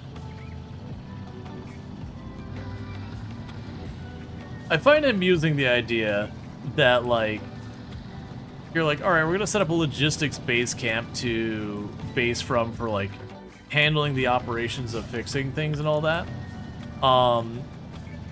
Here, let us put in, like, a big old mud pit as opposed to any of the areas that's not a big old mud pit. Okay.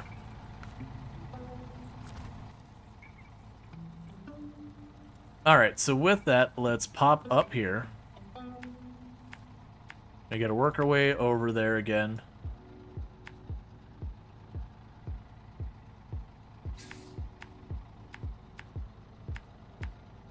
And I'll need to switch the back part we got in here. I don't need the high saddle anymore.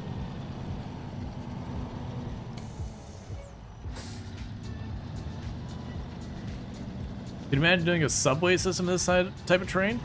I actually don't think this type of terrain would tolerate a subway system. You'd end up having to have such ridiculous retaining walls and all that that have to be water sealed and all that. I think that would be begging for problems. More than likely you'd do like a light rail or like some type of tram system. Now granted, we're in the middle of like rural nowhere, so... Concrete tubes? You'd still need ways to deliver air into the area and keep water from intruding.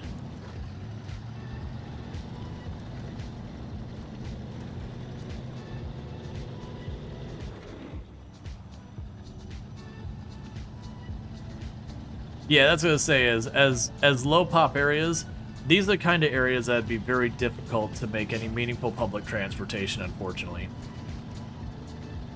Like, I am very team public transportation good, but there's definitely something to be said when you start getting out in the boonies that there's just not really a good way to do it. It doesn't factor in the weather conditions. If the area freezes, there'll be expansions in terrain.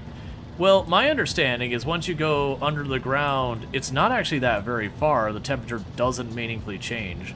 Because when you think, like, you know, you've got the New York City Metro and all that, like its subway system, they've got all that.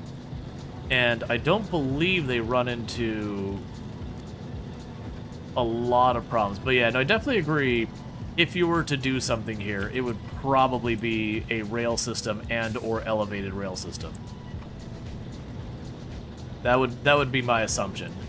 Because you'd end up taking a rail system, you could use that. It could also be used for moving cargo around as well as passenger trains. You could just have it go through like your major cities. And so yeah, individual farmhouses and all that out in the sticks, they would have to go to their local city to then hitch a train to get to the next spot. So probably not a whole thing. Yeah, especially with the hilly terrain. Right, so they would probably do the thing where, like, the train goes kind of along the tops of the hills, and then, you know, it would have the stilts going across as opposed to making the train go up and down and lose all that efficiency. For the big proper mountains that either weave around them or tunnel through them, depending on the nature of what they're trying to do. In an area like this, I can't speak for the map, but from where I've been through Michigan, it's very, very hilly. There's not a lot of proper, like, mountainous terrain up there. It's very rolling hills kind of terrain. At least the south to mid part of the state. I can't really speak for the north. I didn't spend much time up there, but this is supposed to be representative of the northern part of the state. But at least in the hilly area, I imagine it would be one of those things that they would probably try and just flatten out the rail and you'd have a bunch of areas up on stilts. Probably also slice into the hilltop a little bit here and there from like the really, really bumpier hills or whatever. It makes me wish I remembered the situation with a lot of that, because I know we had trains in Michigan, a lot of them, for a lot of the manufacturing stuff when the car manufacturers up there were huge. Because they used to be like the car manufacturing capital in the country way back in the day. These days they don't do nearly as much in the area. That's moved to other states / not in the state country at all.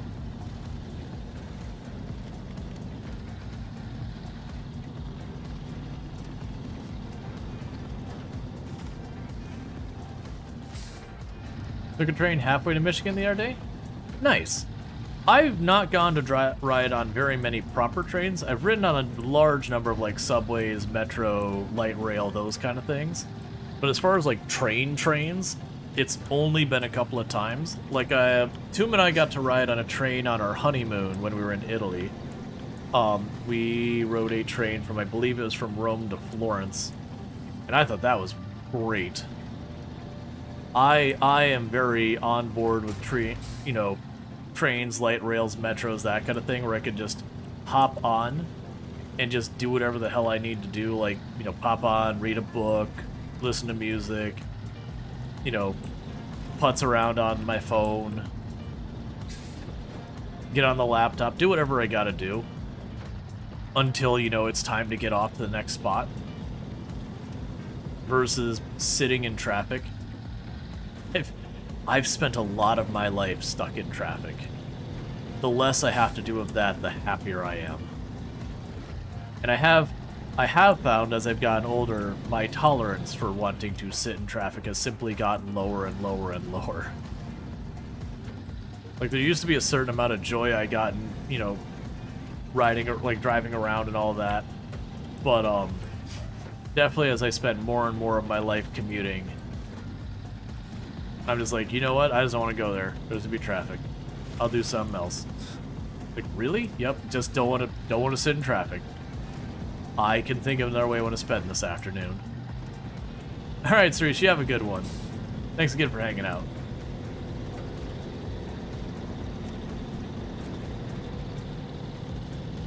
Okay, so we're trying to get to the garage so we can get our proper back on this truck for hauling stuff. And then we're going to grab those vehicle spare parts. We're going to run those over there.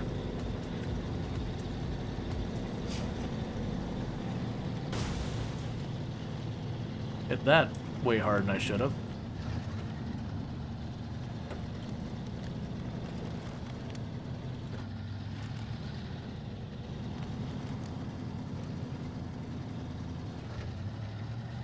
Okay.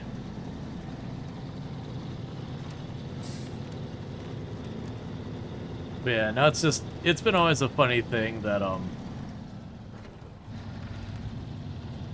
I've traveled a bunch, and a lot of times, I think in all the times I've traveled, I think we've rented a car one time.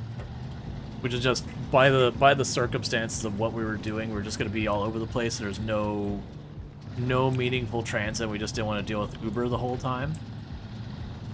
And that was fine, like, no complaints about it, like, that was perfectly adequate. Like, it did the job. No complaints, no notes.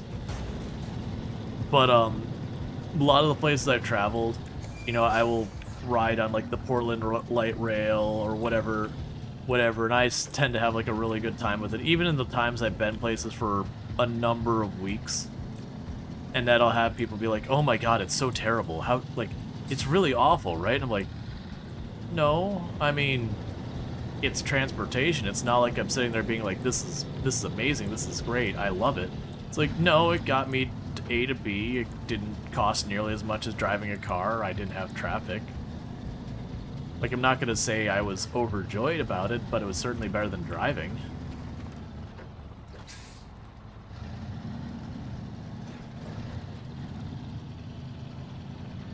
Yeah, no, there's definitely a certain amount of stuff you need to support public transportation. And like I said, there's definitely places that it does not work well. Again, when you start getting to, like, really rural areas, you know, people are just too spread out that it's hard to make any of that work. Alright, leave the garage, now I got that set up. That gas canister I've already stolen all the gas out of. That's why it's just plunked over there being forgotten. We will want to get our gas truck and roll it over here. So right now I'm going to go ahead and grab these vehicle parts. And we're just, like, running through doing deliveries now. Just one delivery after the other. Getting them all knocked out. Getting Michigan done. Sadly, I don't think, I mean, I don't think, we're definitely not going to finish Michigan today, and then tomorrow's RoadCraft, so I don't know when we will finish Michigan. But I've been very happy with how things have been going.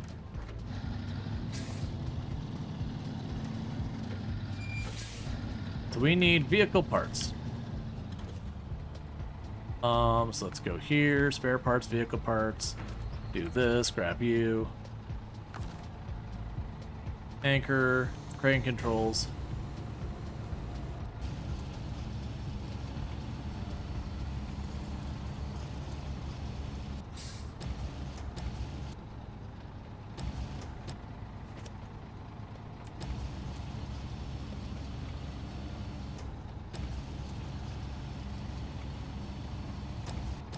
Let's see, a while back you wanted to go on a cross-country trip looking at Amtrak. It was more expensive than flying and slower than driving. Kind of made you sad. Yeah, that is one unfortunate reality with, like, cross-country trips for the railway systems these days. Is there is definitely that whole problem with it.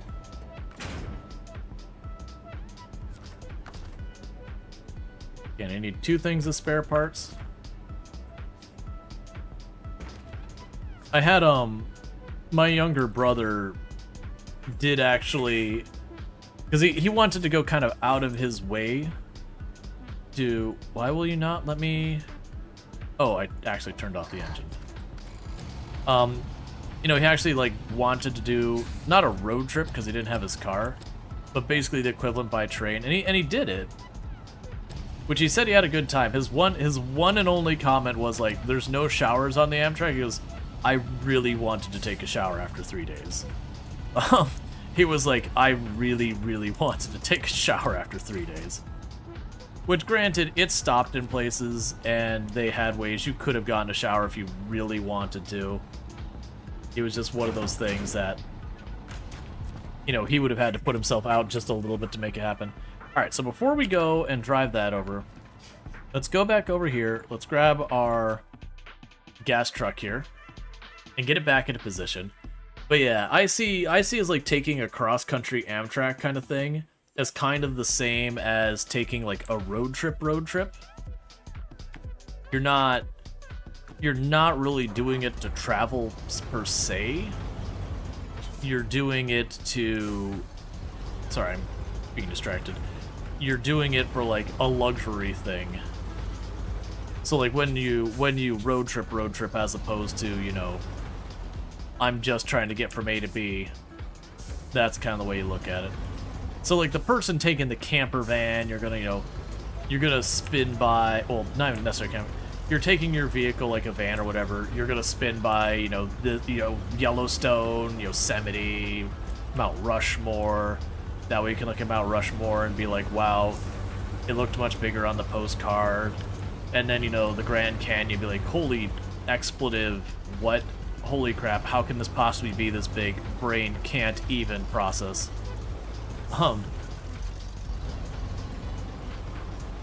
Like, that's the thing. You see the Grand Canyon, and there is no photo that does it justice. Like, you see that, and it is mind-boggling how ridiculously large it is. And then you see Mount Rushmore, and you're just like, for the record, this is secondhand. I actually haven't been. My wife talks about, it's like, this is the most underwhelming thing I've seen. It's like, oh, it's so small. Okay.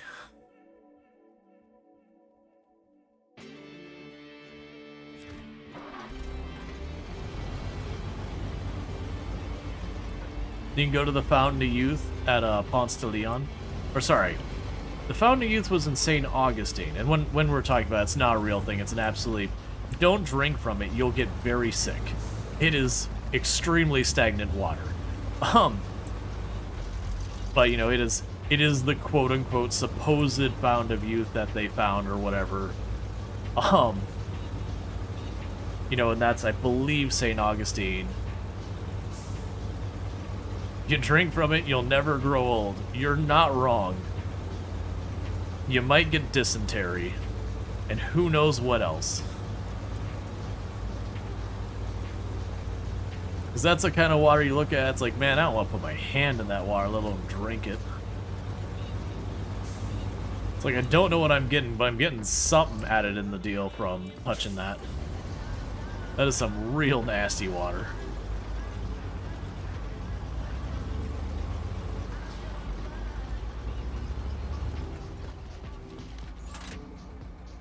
Okay, we got our gas truck in position.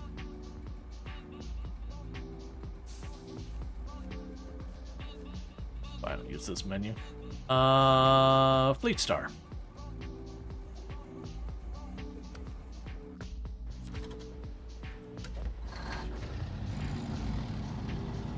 But yeah, that's a cool one. There's I can't remember. It's a state park, not national park, state park. That's like Ponce de Leon State Park, which is just a whole bunch of springs and all that. It's very lovely. They have a pancake house there. The hell with the entire rest of it. Go to the pancake house. They do the whole thing where they got like the griddle thing right in front of you, and their pancakes get real over the top. And you can eat them till you hate existence. At least that's the way it used to be. I don't know if it's changed at all.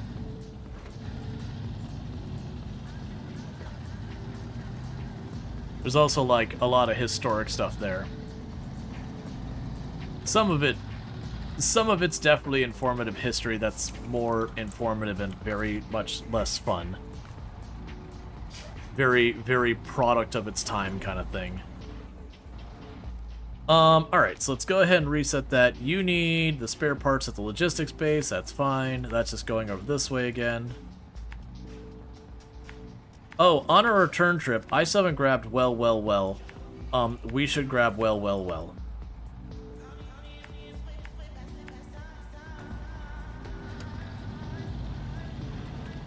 grab it on the way back when I don't have cargo to make the trip as easy as possible.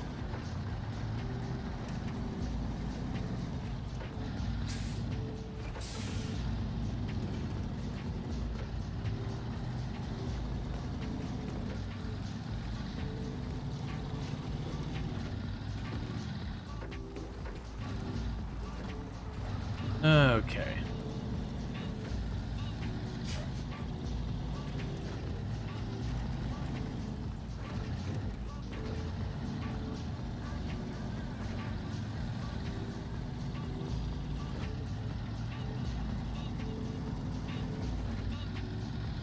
Yeah, we've definitely had some amazing progress today. Even losing almost an hour because of that flipped truck.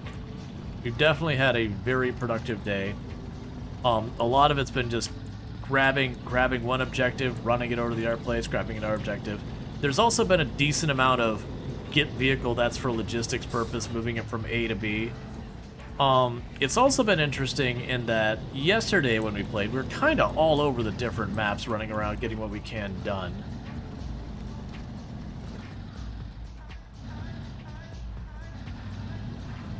The logistics one, so I haven't had any problems with it yet. Probably the area you most consistently underestimate, yeah. Some of the paths look relatively okay, and then you get into it. Well, only 1 hour lost? Yeah, well that's the thing. I definitely fought with it more than I should have. And I definitely was being stubborn about a couple of things I could have certainly done better. Ultimately, it entirely boiled down to I grabbed the wrong vehicle for the wrong job. I took the off-road vehicle that's good for going through swamp and snow and all that, the C16, and I took it on a narrow mountainy track, even though I basically called out them like, hey, this is clearly a weak spot for this vehicle, is these mountainy tracks. And I even made the comment that I was going, it's like, hey, this vehicle's not really well suited for this, but I think we can just make it happen. And then just had the camera at a weird angle, didn't see that starting to roll. By the time I realized my mistake, it was already, you know, it was too late. Too little too late. Rookie stats? Oh yeah, but I mean, the goal is to not roll. That said, when I first played on normal difficulty, we did a lot more rolling as I was learning the game and how to deal with stuff, and I was also just fighting my way through everything, just muscling it and strong-arming it, as opposed to going for the upgrades. Because to this day, and this comes up every single stream of this game, I do feel the game does a pretty good job of setting you up for failure by having your quest objective up here and not really kind of nudging you and be like, hey, this is a game around exploration. You really do want to explore before you really get into dealing with the actual mission parts. Basically, explore until you hit something like a bridge or some other bottleneck that you gotta stop to deal with it. You mean you've had a 30-minute mission turn to multi-hour endeavors? Oh yeah, that's exact. I even made the comment earlier when I got stuck for about an hour. It's like, this is how it goes, because up to that point, we just knocked out mission after mission after mission, like, buttery smoothly. And it's like, this is the way this game works, is you spend 90% of the time just blasting through with no problem whatsoever, mission after mission, to get that one mission that something goes wrong, and it just cascades. And so you go from one vehicle stuck to two vehicles stuck to just, you've spent 2 or 3 hours, and if you really look at what you accomplished on paper, you just made gas disappear is what you accomplished.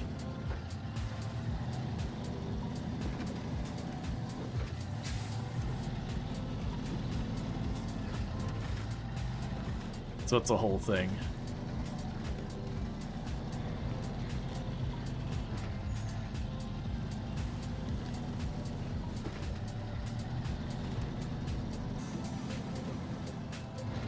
Yeah, no, the one path that's caused me the most grief in the game so far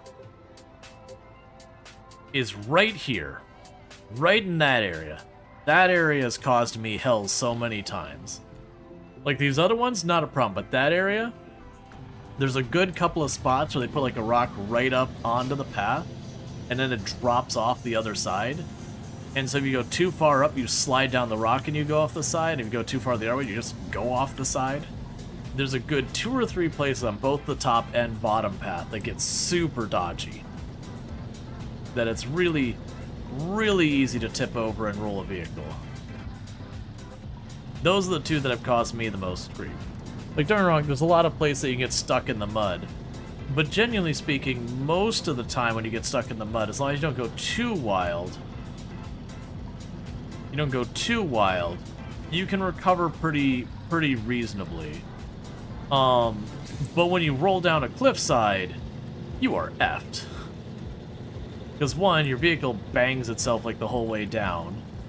And then 2, like, it could dump you into deep water and you're not getting another vehicle into play rescue. You understand the SnowRunner veteran mentality. I think that just comes from playing hard mode, and I have played a lot of permadeath games, like a lot of permadeath games. Just it's a type of game I very much enjoy, and you learn very quickly in the permadeath style games that, you know, there's certain things you got to do to ensure victory, and a big part of that is just, you know, being aware of the risks you run into and avoiding them. So recognizing the hazards is a big part of any of those kind of games. And while this is certainly not as punishing as permadeath, it's a pretty punishing game.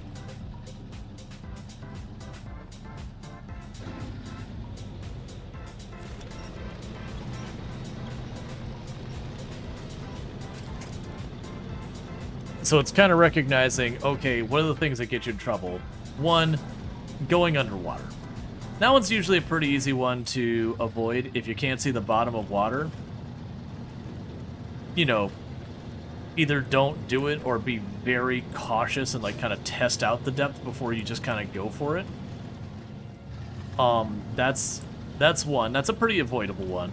Another one is rolling over. That's kind of the hardest one to avoid because there's just some roads that are just set up in a way that it's very easy to roll yourself, and you just kind of have to live with that. And the other one is getting bogged down in the mud. You know, bogged down mud, water, snow. It doesn't matter what the substance is. Bogged down mud, water, snow. Now, the bogged down one, that one's actually not too bad because, like I said, as long as you stop and go, wait a second, I'm still by the shore, and this is not going well, that's your time to start mashing the abort button, and if your vehicle can still back out of the situation, get back out of it, which most of the early game, they give you lots of opportunity where, you know, you go into the mud, there's all the trees around, you're like, I can fight through to try and get to the other side here, but clearly my vehicle is struggling. That it definitely feels like this game does a good job of being like, hey, if you have to fight for every inch of this, something is wrong. Like you either have the wrong vehicle, you need upgrades, you're taking the wrong route, like you have made some kind of mistake. So in a certain way, there's almost like a built-in, I'm not stalled yet.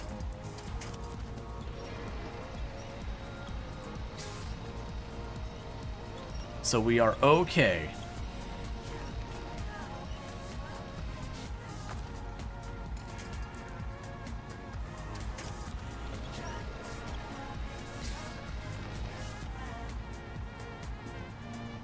I even saw, you can see the problem here, and what caused me to roll, is I even saw, and I was trying to go up on this side, and I just didn't go over far enough. So, like, I saw what I needed to do, I just didn't do that thing.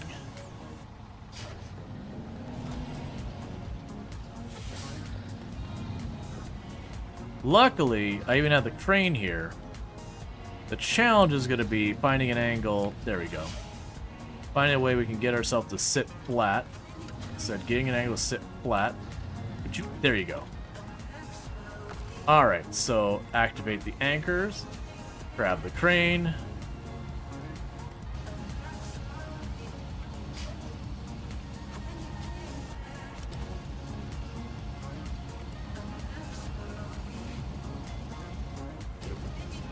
And since we know I have to worry about,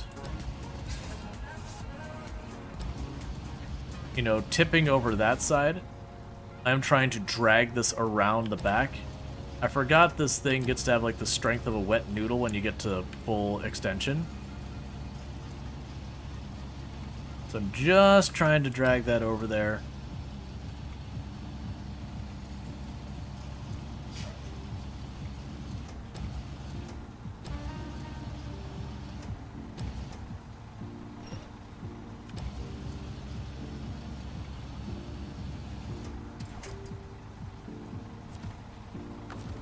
Okay, we can repack.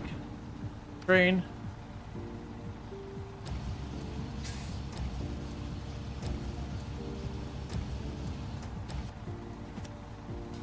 Yes, the good news there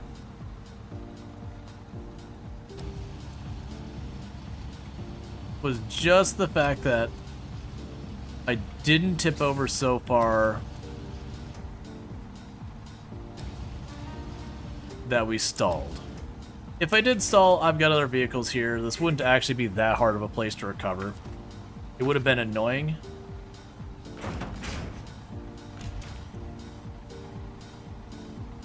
But mild inconvenience, probably just costs us a gallon or two of gas. The War Thunder is your main struggle session, SnowRunner. Is a close second. Yes, this. Would you go?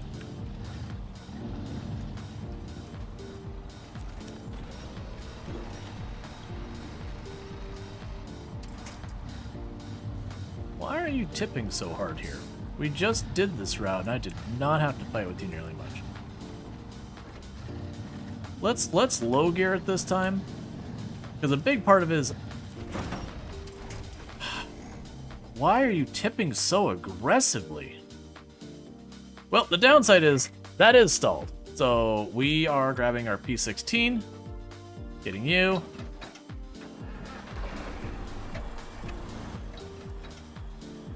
How much gas do you have in here? Are you good? Yeah, you're good in gas. So we're on recovery.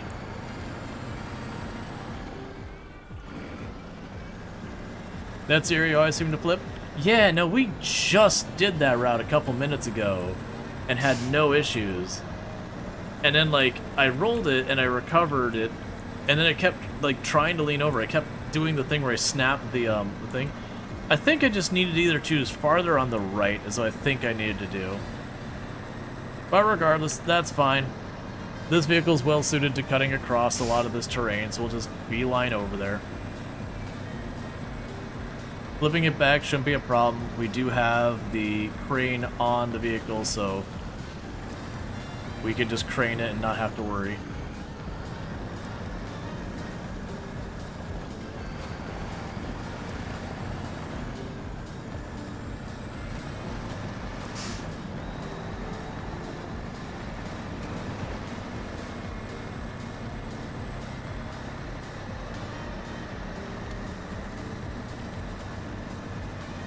And I see what you mean by it's easy to underestimate that. So yeah, I think it's just one of those things that you probably get the wrong angle and it just stays on the wrong angle. Because the first spot you see, like, the road kind of does the thing where here's like the left wheel and then it does this little drop and then the right wheel. And so you look at that and you can identify it as a bad spot, but the turn, I think it's a slanted turn that's slanted out. And that's the reason I was trying to switch to low gear, is I was trying to slow down my momentum going that way so it wasn't going as fast, because that would prevent the tipping. It just... I'd need to do more.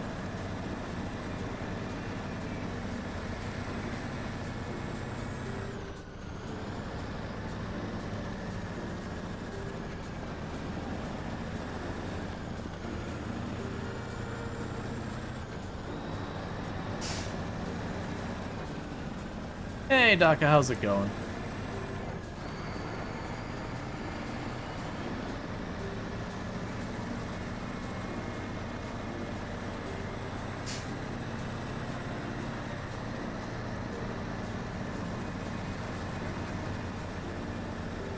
Yeah, so you can see this thing struggles with elevation pretty bad. It does really, really good in the muck, but it does not climb.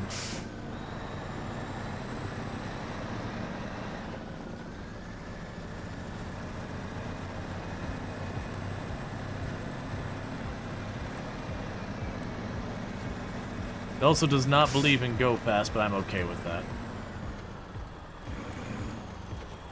In a lot of ways in SnowRunner, vehicles that go fast are bad for you.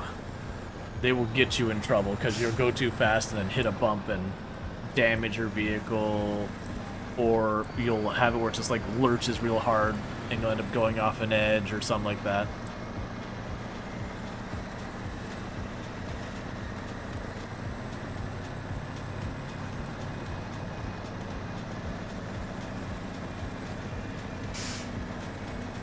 You good? What's today's mission? We've been doing good. We've got a lot done, but we're working on getting some vehicle parts to a logistics location. Unfortunately, I did roll my vehicle just a second ago. Let's make sure I'm on the right path before I start really committing to this.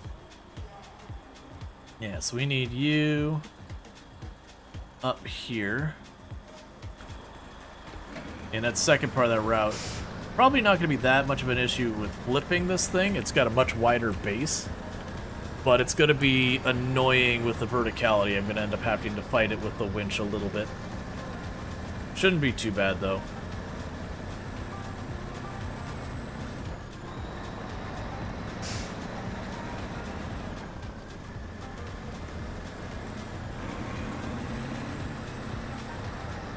But yeah, so we had to dig through this mud. That's what this does. It just goes right over the mud like it's nothing.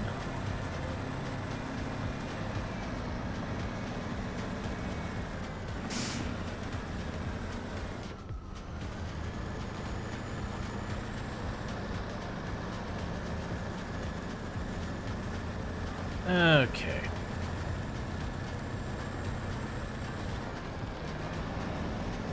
And we will end up needing this back down off of here. Because, I imagine a lot of the missions we're going to end up doing in the, Island Lake. A lot of those, this is probably going to be the better vehicle for dragging stuff around. If I'm just dragging a regular old trailer behind it.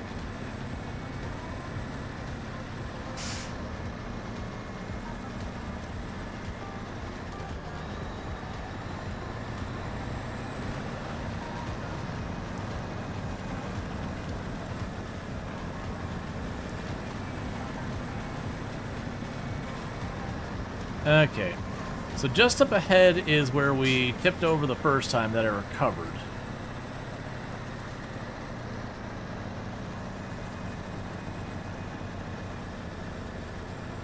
Yeah, I think it's right around this curve here. Yeah, so it's right there. So if you look at that road, I'm kind of covering it up. It's like the left side's high and the other side's low. And that's where we rolled. Yeah, so it still has that like really deep dip on the right, so it keeps that whole thing where the inside lane is much higher than the outside lane. So I think the answer was to actually go wide like I'm doing now, and not right on what's the actual road. Could be a little tricky with this spot.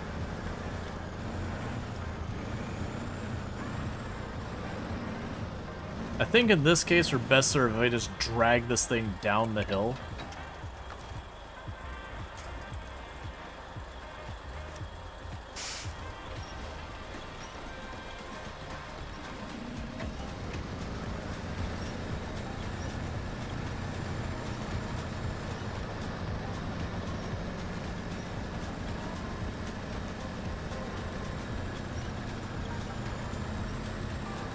It's getting so close to just rolling over. Hey, please don't take me with you. Why are you leaning so hard? Like, look at that. It is solidly staying. Oh, I see. There's a big ridge here.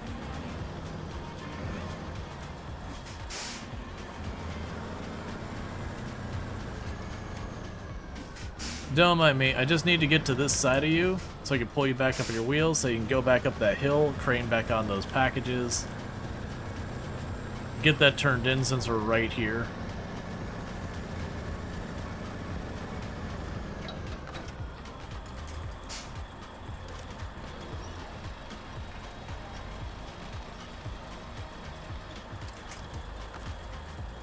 Okay, so change truck, grab that truck.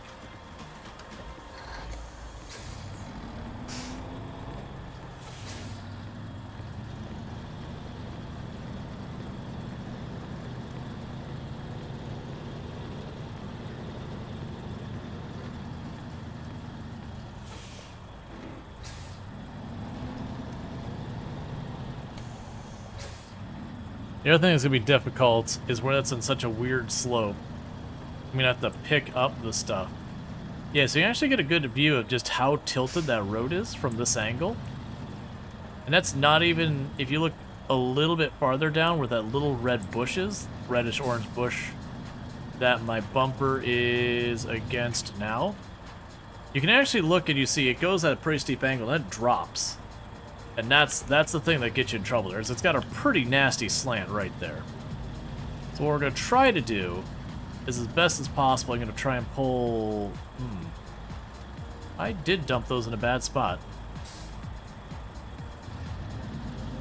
What it's going to say is I wanted to pull this up so that I could go straight up and down the hill, but that's just not going to happen.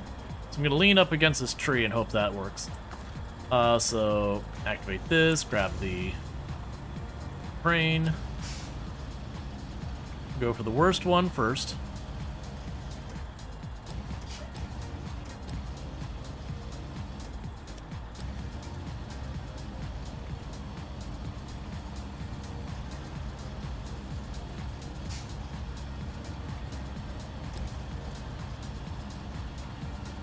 Okay, apparently trees are... No, don't stop.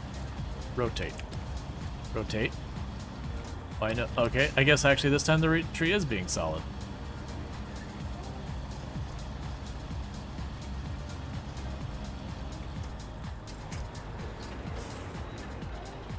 I deserved that.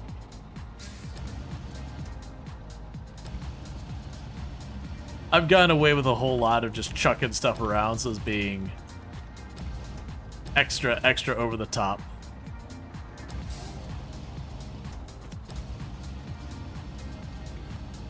Because I've kind of learned it doesn't really matter if it's even remotely close to correctly oriented. If it just kind of is in the back of the truck, it's good enough. Alright, so let's go here, pack, grab the crane again.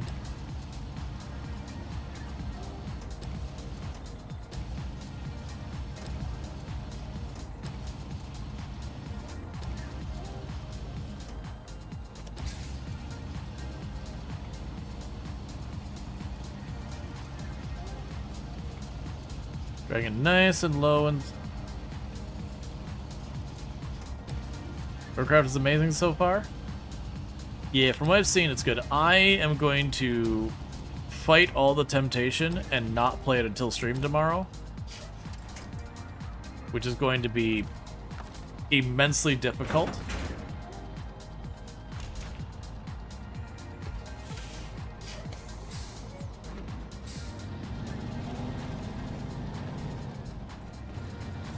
What are you bouncing off so hard?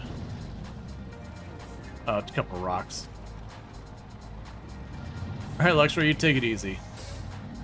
Okay, so now... Don't you dare roll over immediately again. Now I just drop this off right here.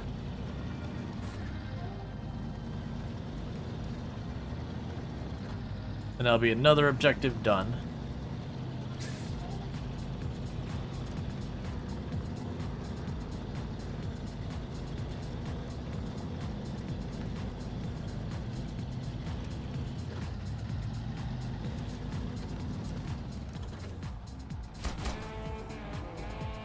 Cool.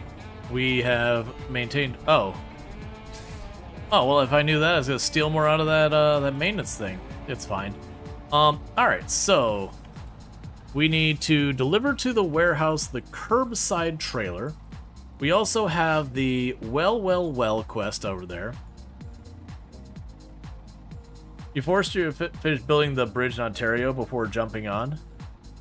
Yeah. Oh, right. That's the one. It's right here.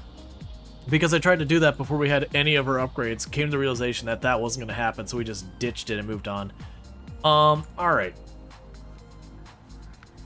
Yeah, so with that, we have the lumber mill revival. So I have a curbside trailer down here, right there, that needs to be delivered to Island Lake. And then we have concrete blocks and metal that need to go to Island Lake. That's going to be a rough one. We have the power lines, which is just a bunch of metal going to Island Lake. Okay. We have the quarry. Still having trouble. We need to deliver a concrete slab and 2 spare parts to the quarry. I thought we had already done that. I am sad that we have not done that because that quarry is terrifying.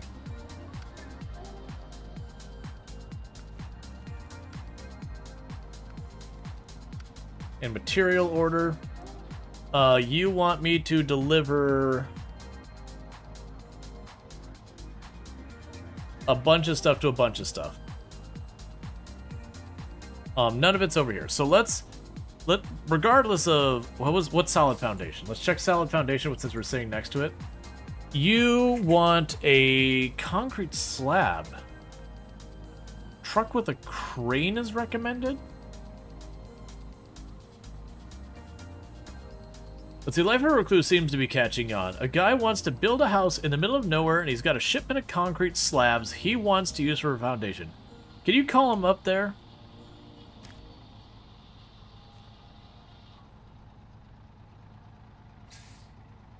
And then we get the concrete slabs. I'm assuming it's recommending the crane because it's expecting me to drop them? Or does it expect me to physically take them out of my truck? Oh, I'm willing to bet I have to take them out of the truck and drop them at that spot. Alright, so let's go ahead and... because now I'm realizing that's not where I need to do anything. So let's go pop over here. For the well, let's not drive over top of that way. Instead, we can go over... actually, I guess it doesn't really matter. Both of those are really dodgy. Do I grab the little narrow Chevrolet truck and take it up there? I feel like this is one I should just take the Chevrolet truck and not be stubborn. Alright, let's grab our little Chevy truck and grab the well mission. So there's the truck. Grab it. It's still down here from when we were dealing with shenanigans. So we need to get back to the road, go up here. We will grab our gas, then we'll work our way back.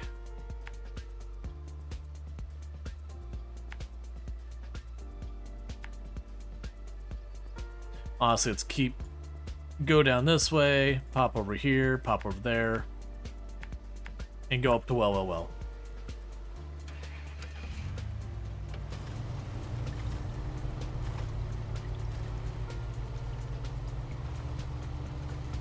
Okay.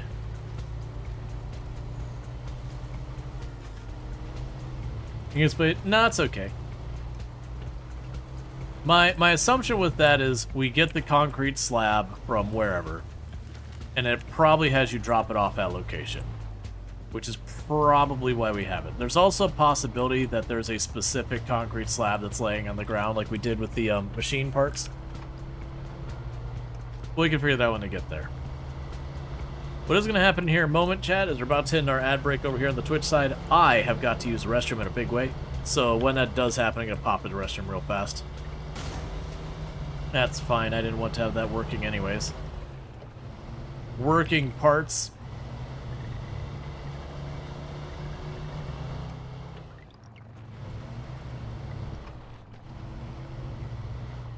Not my road simulation. Please stop fishtailing.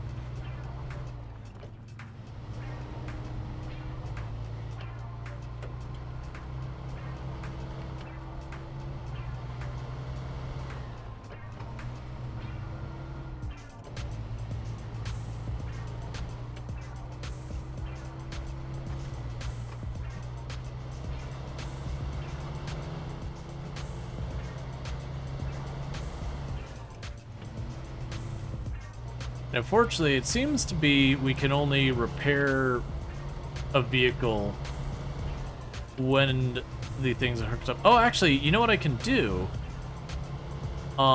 If we still have that repair trailer up here, I've got my gas truck up here, and it can hook up the repair one. Let's go grab that. So at least I can repair stuff by visiting this and not have to go through a big hassle.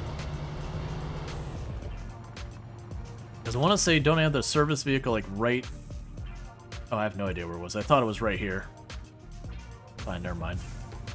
We'll just get the gas. We can live without repairing.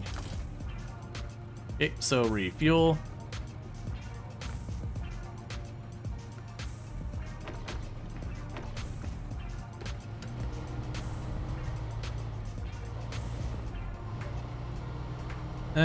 Okay. We topped off our gas.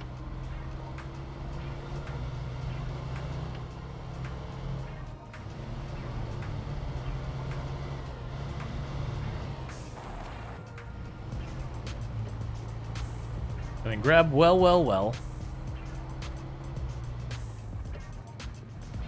You buy scout fuel and service traders? Yep, I'm aware. But that's a bunch of money I have to spend, and this is hard mode. We've actually used the scout fuel trailers a lot. There's a bunch of them on the last area, and we've already fully explored it. Like, I've already explored all of Michigan, grabbed all the upgrades, and grabbed all the vehicles. At this point, we are just knocking out missions. Getting that money, getting that XP. That way we can be in the best shape possible when it's time to move on to Alaska. Alright, chat, like I said, we're about to have an ad break over here on the Twitch side. I need to use the restroom real fast, so I'm going to do that real quick. So thank you again for tuning in. I'll be back here in just a couple minutes, and thank you again for tuning in.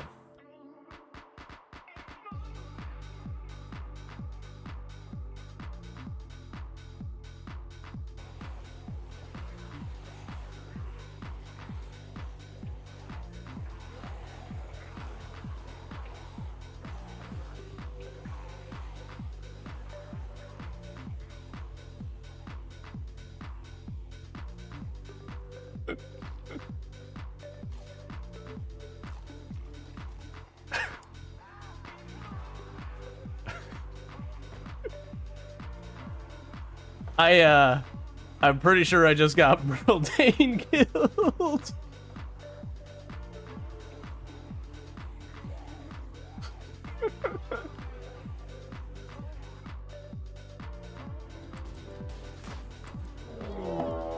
Oh, you absolute jerk. That is absolute BS.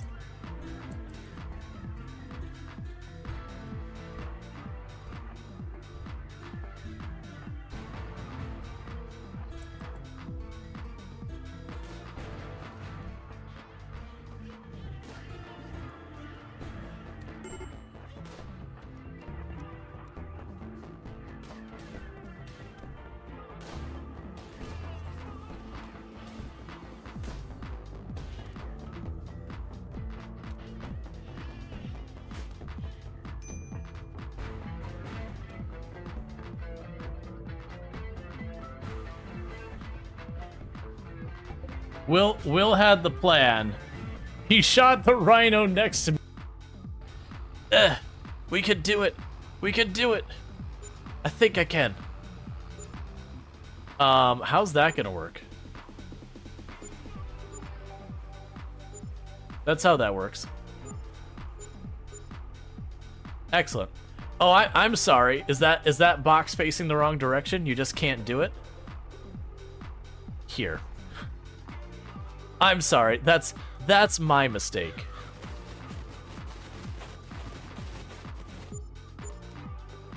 There we go.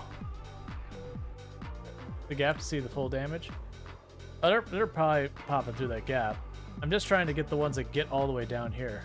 This is gonna get you killed. I mean, I have to deal with it. It's just a shame I can't shoot them through it.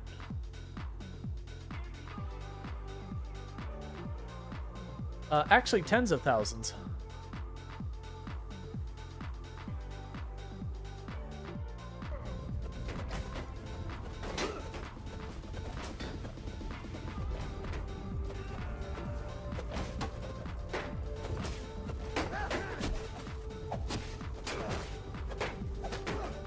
I need you to move.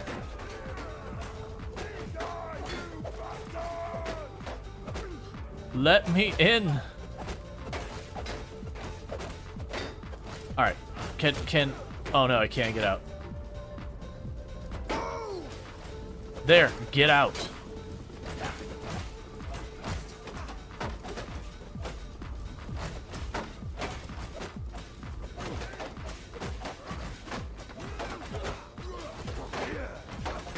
Yeah, that's what I've done. Is I've told them to get out of the way, and they're just all. Yay!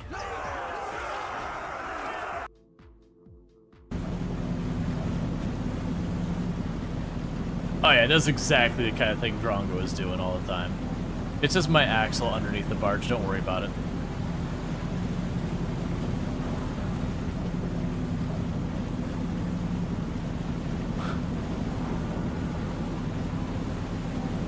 Alright, and I am back. Let's go ahead and get this all back up on the screen. And get back to it. Yeah, always good times. Played my fair share of farm, so that's actually what we were doing a lot of right before I jumped back into SnowRunner, as we had a good couple of days of farm sim.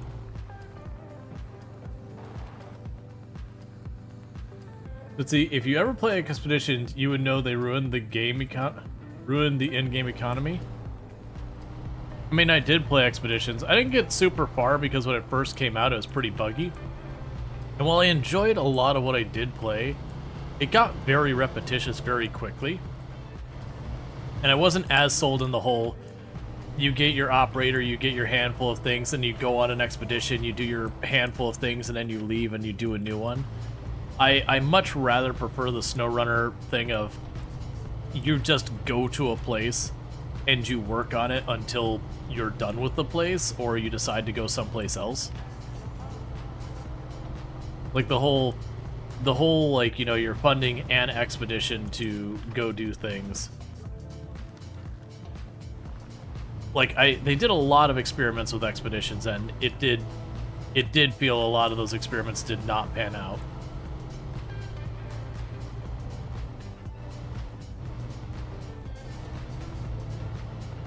Free mode? I don't know what you're talking about. Was that something they added later? It's been a long time since I touched Expeditions. As a content creator, it's one of those things that if people don't stay interested in a game, eventually I do get forced to just play something else. And so when Expeditions had a little bit of a rocky launch, and then, you know, kind of was met with a lukewarm reception, it kind of just killed it from the content creator standpoint. It's very difficult to put any time into a category if people aren't interested in it. Really should have repaired this truck so I had headlights. Those would be really nice right about now. I keep putting that off because I keep not wanting to spend the money. And I keep getting stuck driving in the dark without headlights.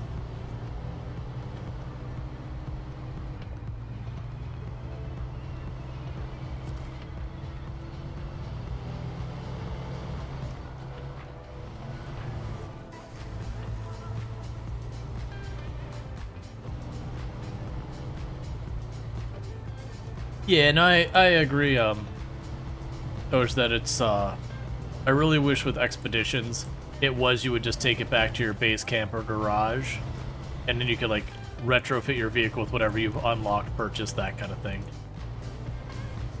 I didn't much care for the... Like, I get the whole thing they were trying to do is to make it so it was leaning more towards the planning ahead side of things.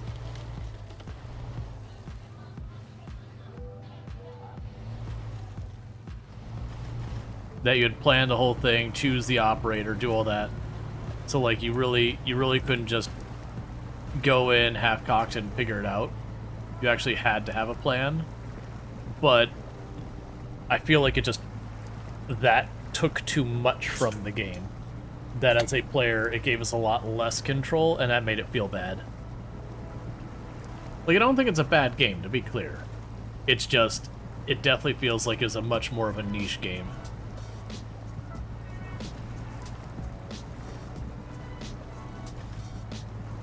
And to a certain extent, there's a lot of, you needed to figure out the stuff, and then, like, bailing out to go back in was the whole thing. It's a game I probably want to revisit at some point. I've heard it's way better now than when it first released. Like, some people were pretty harsh on it when it first came out, and were like, yeah, you know, came back, you know, this time, had a much better time with it.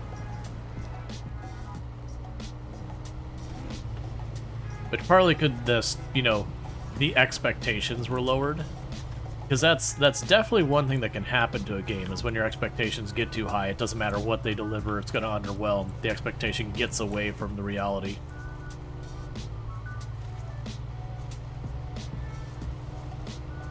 At the point in your life you don't like micromanaging things. I agree. In some games, like, there's good micromanage. Like, so if you're playing, like, RimWorld, for example, is usually where I give the example of good and bad micromanage, because RimWorld has both. Like, good micromanage is stuff like when you get into a fight, making sure people are behind cover, picking their targets, that kind of thing. Like, it feels meaningful. It's not kind of annoying or frustrating to deal with. Like, that kind of thing. And then there's, like, the bad micromanage, like when Blight shows up, actually getting your people to cut the Blight versus just, like, right-click, cut it.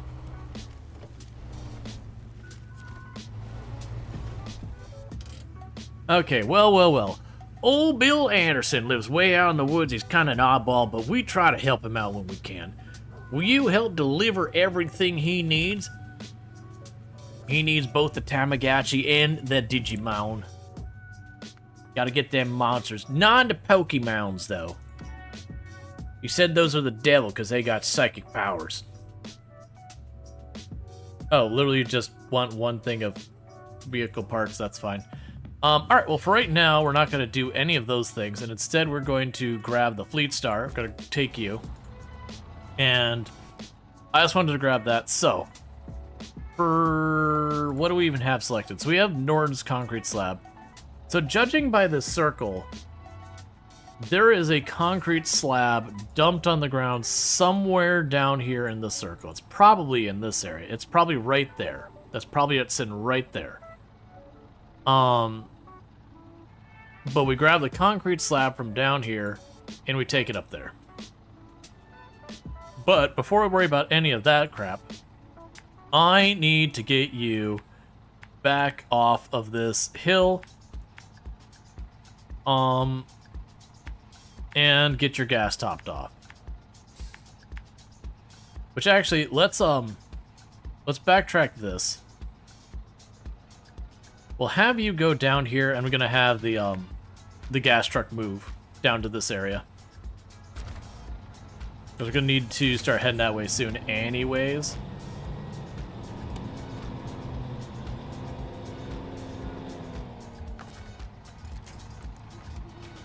Why does every one of these things, like the logging stuff, all want to be like, you know where I want to set up? In a big pool of mud.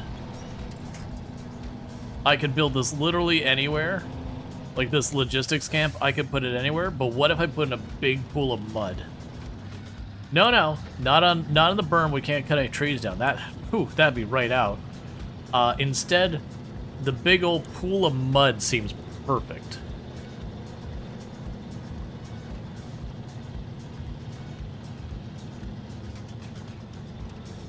I'm not going to tell them how to do their job,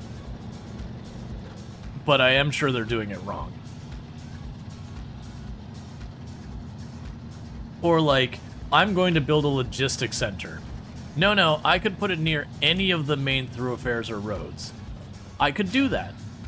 Am I going to do that? Oh, absolutely not.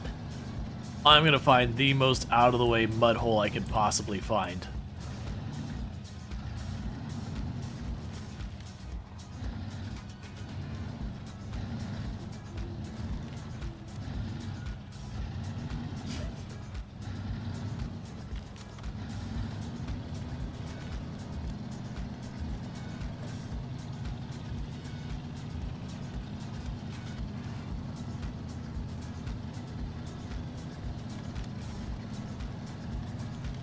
Okay, so we got that figured out. Yeah, so it seems like the trick here is don't follow the road. The road's a trap. It's all slanted sideways. It's to go on the low side of the road, just like completely off the road, just forget the road.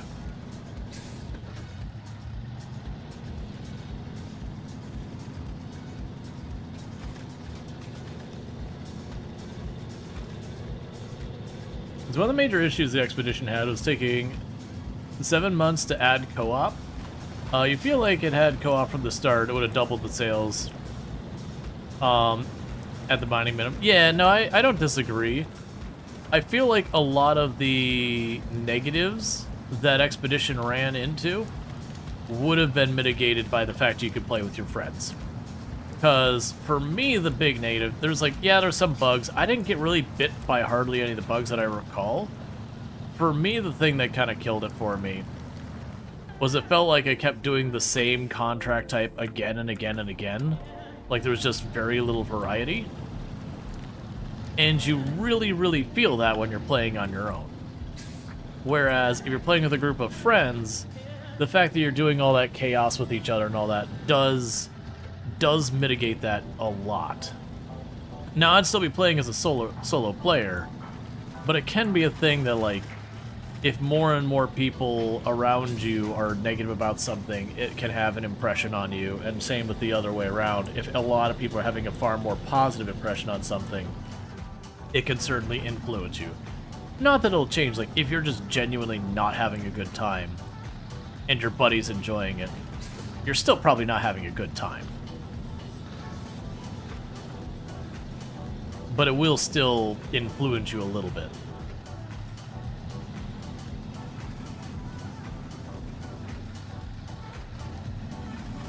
Yeah, so you're gonna get the truck out to the main drag here.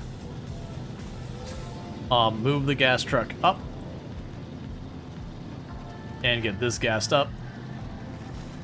Go find that concrete slab, because it's clearly going to be somewhere there. I think it's down by the fuel station itself, just like laying on the ground, and I just got to pick it up with a crane.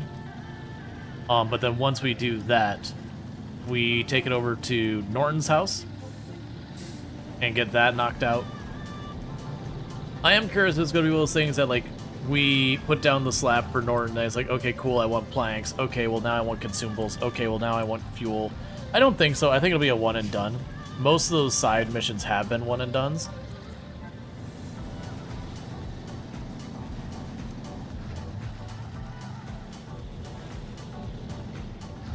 I also wonder, to a certain extent, I'm being more paranoid about money than I should be.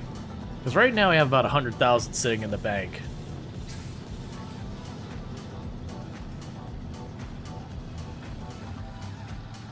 But it's just kind of one of those things that I'm trying to avoid buying vehicles. Like, I'm down to spend on upgrades. I've learned my lesson that you buy your upgrades. But as far as vehicle purchases, they're very expensive. And since it's not always clear what vehicle is actually that much better, and then you gotta do the upgrades, and then if you get, you spend all of your money on a vehicle, and then something goes wrong, and you need to make money happen, so you sell back the vehicle, the loss is horrendous. So what I'm saying is we're gonna treat our cash like potions in RPGs. We're gonna finish the game with several $1 million, and probably our starting vehicles, or what other junk we find. It is the way. Because I might need that money someday.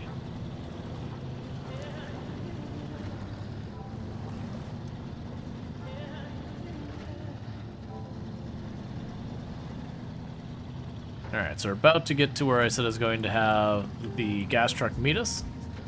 Just across this farm that we keep crossing each and every time.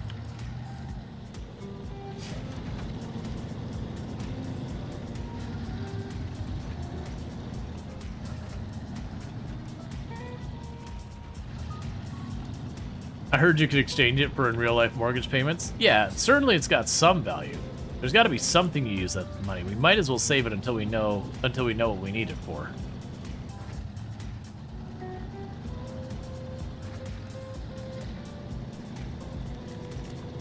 I remember the first time playing this and just going back and forth in this route right here and just spending half the time, like the vehicle's still moving, but spending half the time just buried up to up to the bumper in just mud and just slowly crawling across with diff lock on. And it's just not upgrading when I needed to. Okay, so with this, let's switch over to our gas truck. I want to quickly check, is our repair vehicle right here? No. Where did I put that thing?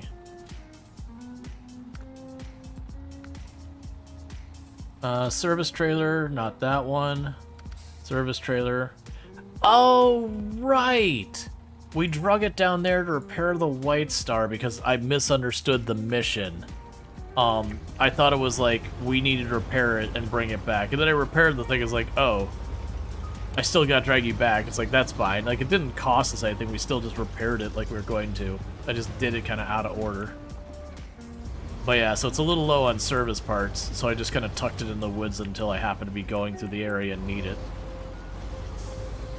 Yeah, and then I got 2 or 3 other service trailers between the other map and all that. They're just not here.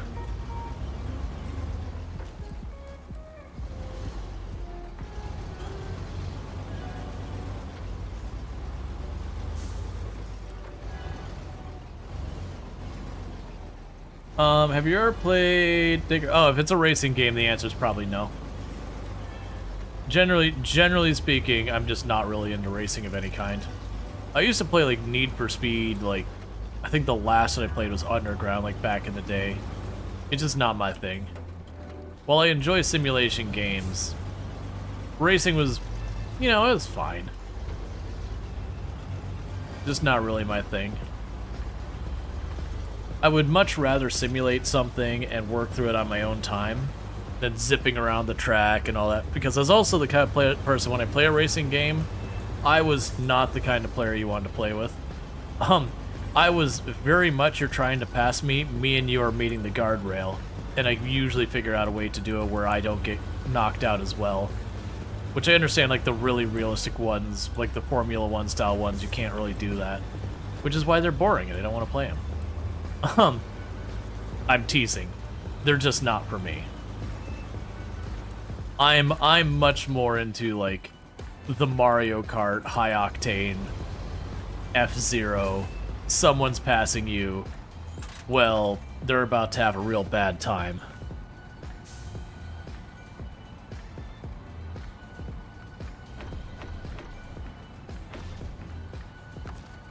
Alright, and change your trucks. Okay, so let's see. Mainly it's that it was made by the same parent company, so driving feels more like that than SnowRunner. Gotcha. So the downside is all of these routes kind of suck to get down there. I do think I'm gonna backtrack up here, cut over there, go down this way. I vaguely remember that spot being really bad. Let's change that. Let's change that. We can go back up here. This one zigzagging is probably awful.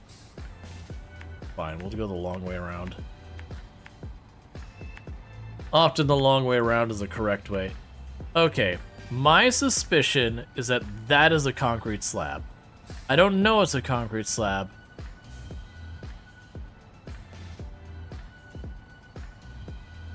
I'm just taking a little peek here. I don't see it down there. Nor do I see it down there. I'm guessing it's in this area. Because it wants me to get a concrete slab. We don't have... I mean, we got the up arrow here that says concrete slab. Yeah, that's... I vaguely remember that one being bad. The thing that I find confusing is that it's got a circle here. So we could definitely get the concrete slab from here and carry it up there. But then it's got a circle here. I think that's trying to tell me I could get one. I mean, we're right here. I literally could just cross the dam. I'm just gonna go grab it. Because, like, if I do that, then that probably satisfies where I can just go across.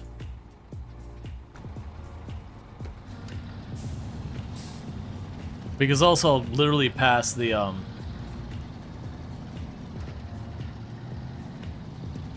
I'll literally pass my gas truck on the way back up, so the only thing it's going to cost me is potentially a little bit more gas, but even that's probably not true, because going on all those harder to drive roads, I'm going to have less gas efficiency. So very genuinely, this is probably just the right answer from considerations of time, gas, and effort.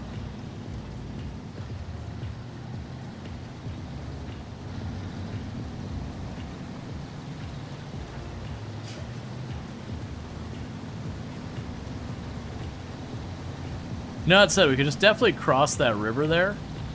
Everyone knows the fastest point, but like the fastest way to go from 2 points is a straight line, and I'm looking, and that straight line goes right across the river, so that's clearly the answer.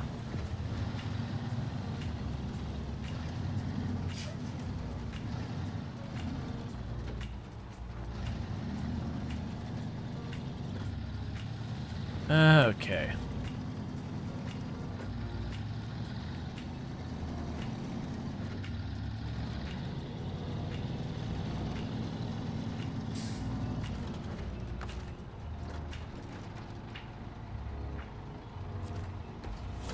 Too much speed. Nope. Concrete slab. Manual loading. Okay, do this. Put down our anchors. Grab our crane.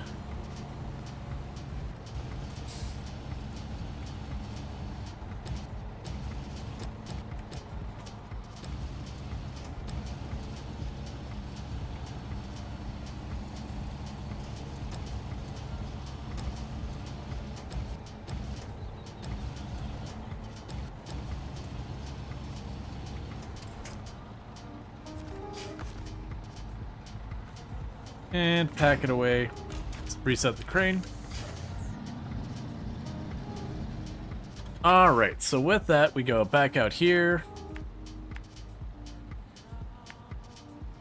And honestly, we probably just cut all the way across there. This is where we get the questions. That's a narrow route, we shouldn't do that. That's a narrow route, we shouldn't do that. So we pop over this way. And very genuinely, we got a really long snaking through this area kind of route.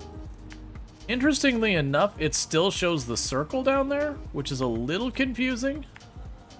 But I'm going to just assume we deliver it, and I don't have to think about it farther.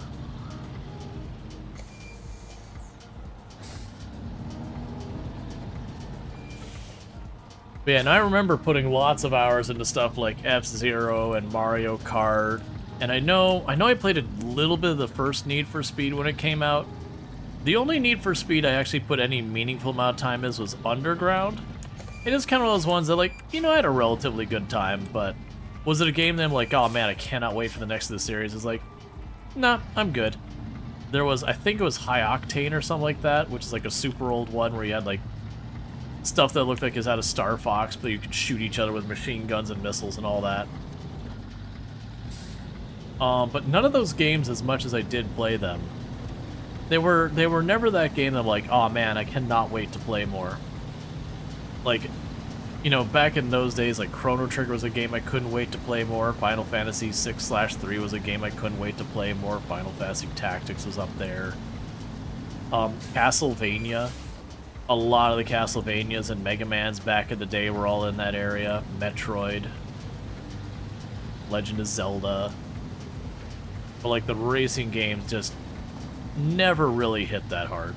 It was kind of like, yeah, it's available. I'm enjoying it. It's fine. I'm having a vaguely positive experience.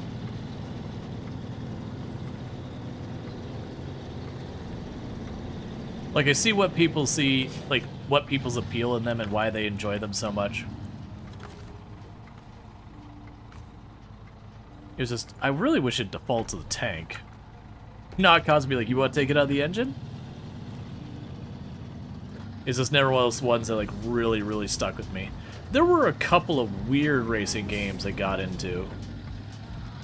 But for me, it was the big draws where I was like, simulation games from the very first time I got a computer was big.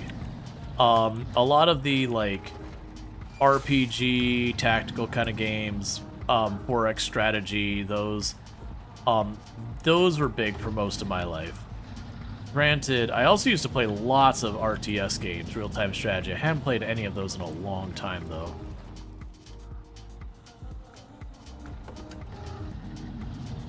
Like, no specific reason, just too many games. I end up playing more and more of the genres I enjoy the most, and I don't have to, like, kind of go to other genres as much.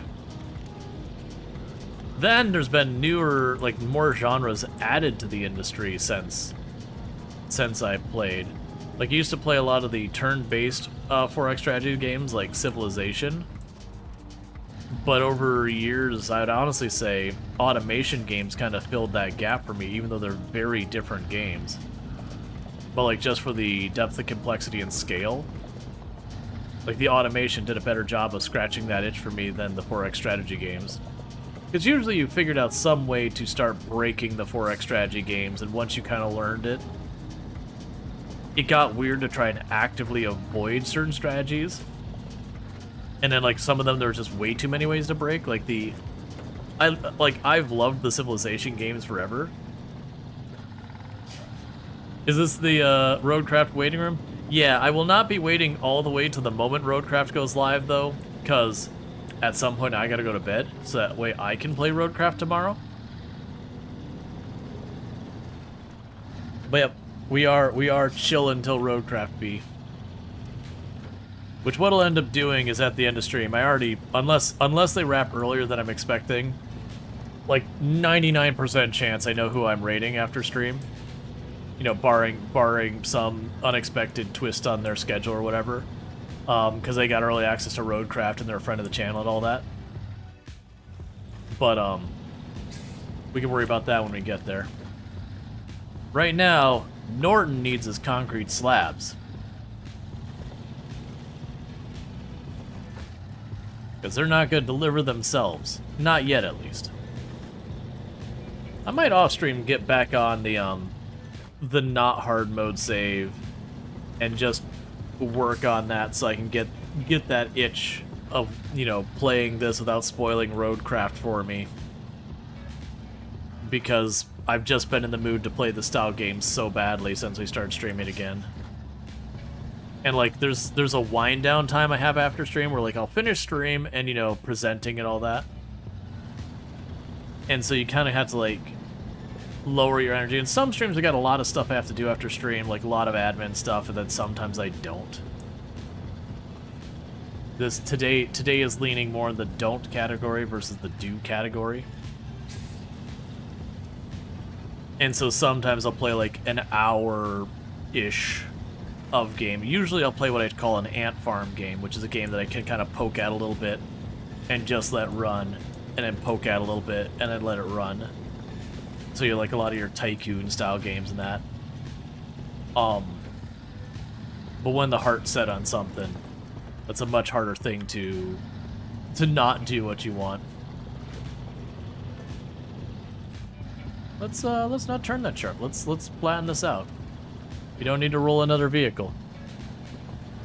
We've already gone from no rolls for almost the entire run, not counting like a scout or two, to a day with, depending on how you want to count it, 3 rolled vehicles to 4 rolled vehicles, since technically I rolled the same vehicle. Well, actually it'd be 5, since technically on 2 separate occasions I rolled the same vehicle twice back to back.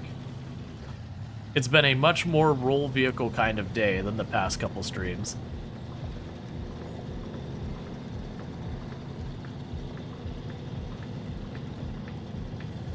Yeah, you are wibbly wobbling.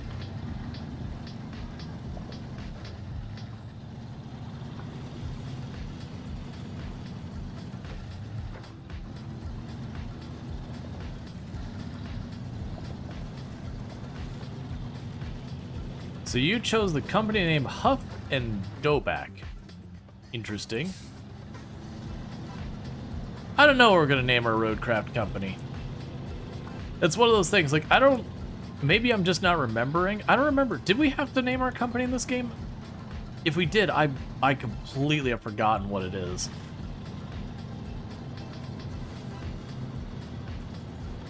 These slabs should be on the roads? You're not wrong.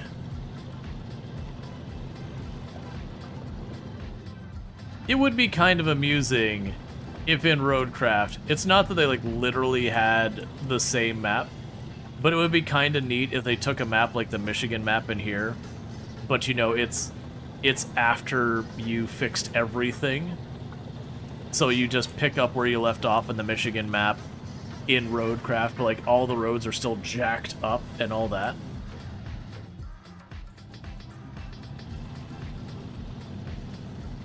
Have you seen the movie Step Brothers? You get it? I don't believe I have. Yeah, no, I was gonna say, it's like, I don't remember. Like, remember an American Truck Simulator, you name your company.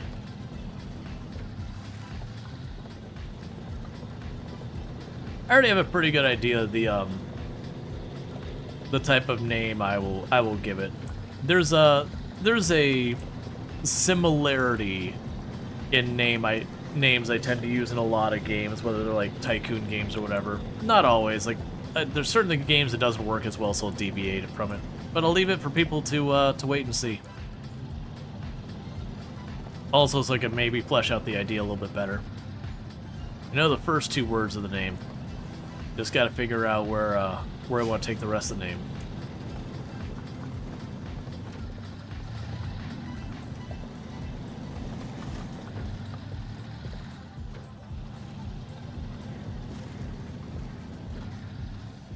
Prestige Worldwide? Yeah, I have no idea what that is. I don't really watch a lot of television or a lot of movies in general.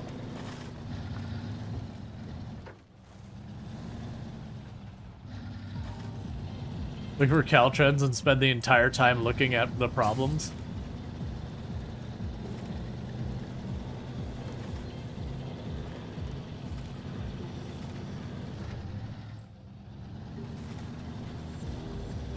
Caltrans is the California Transportation Authority, known to hold shovels on the side of the road. I'm pretty sure everywhere has that. Because you look at just about any time you're looking at, you know, the city construction kind of stuff, those type of projects, and it's always like one person digging a hole and like 4 or 5 people standing around watching the one person digging a hole.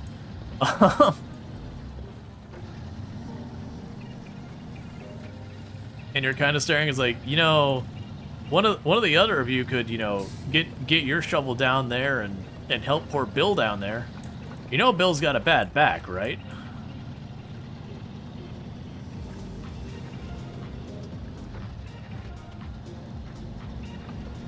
Also, I might know why Bill has a bad back now.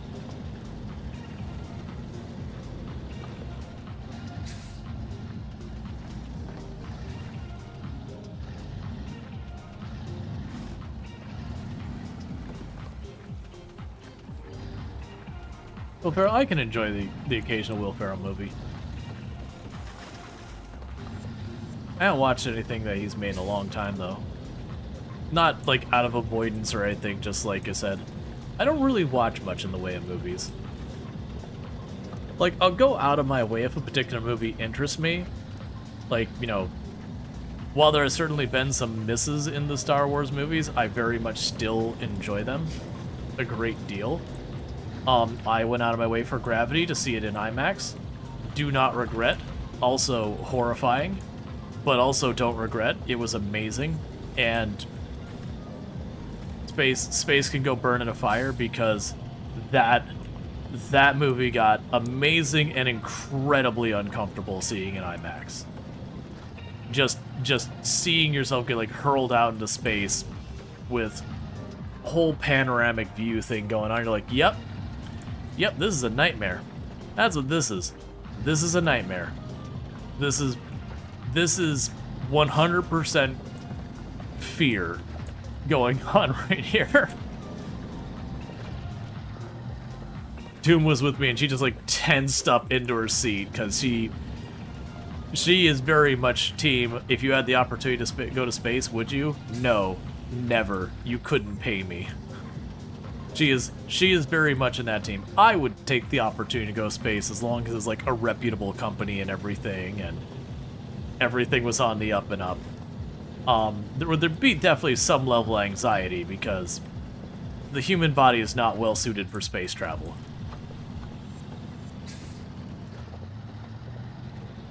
But yeah, no, it's Gravity is an excellent movie.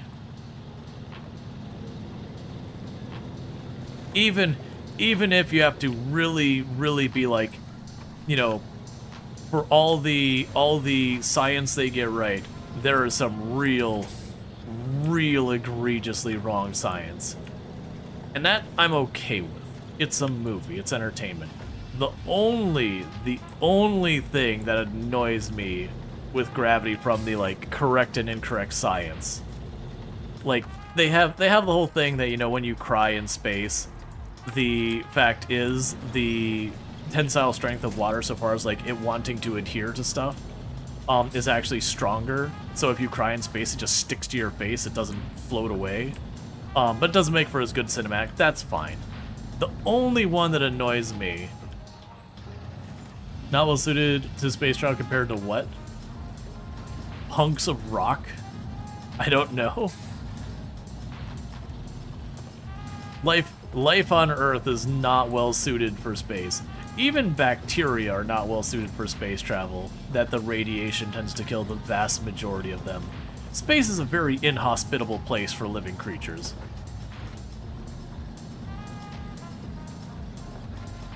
But, the only one that annoys me is there's a scene where, you know, she's thrown out in space and they recover her using an EVA suit. And she's on this tether, and the whole time she is just going whip to one side, tether hits tension, bounces back, and so she's getting incredibly motion sick and just having an awful time because she's just going bounce, bounce, bounce, bounce, which is fairly accurate to what would happen in space. You know, if you were on an elastic tether, you would just keep bouncing back and forth until you had something that could arrest your momentum. But it's like one scene later that something's going by and she's like clawing at stuff trying to get it back and like whips real hard and gets thrown off. And you're like, you've established if you're on a tether, you're gonna get whipped back again. Like, that is correct physics.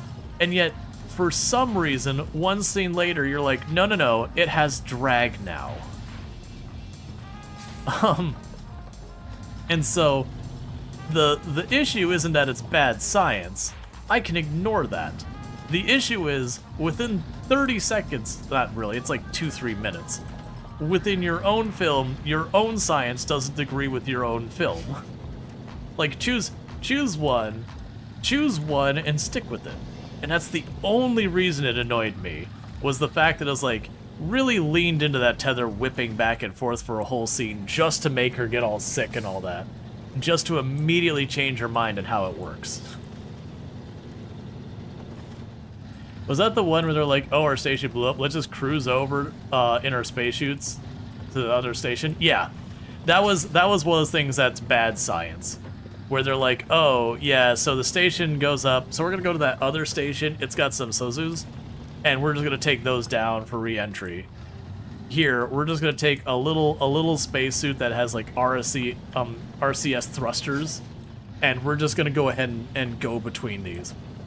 That I can see with my naked eye that other station is right there. And it's like, that does not understand, like, that does not align with orbital mechanics at all. But it's fine. I can accept that. It's bad science. It's bad science, but for cinematic purposes, it's fun. Because the worst thing is, the reality being, if you have a other celestial object at a higher orbit than you are, you don't go towards it. You want to go in the path of your current orbit, or like whatever would be the intercept path, but you need to accelerate the direction you're moving. You need to move in the direction of your momentum to increase the altitude of your orbit so that you do intercept it. If you fly straight at it, you will decrease your orbit. And that's bad.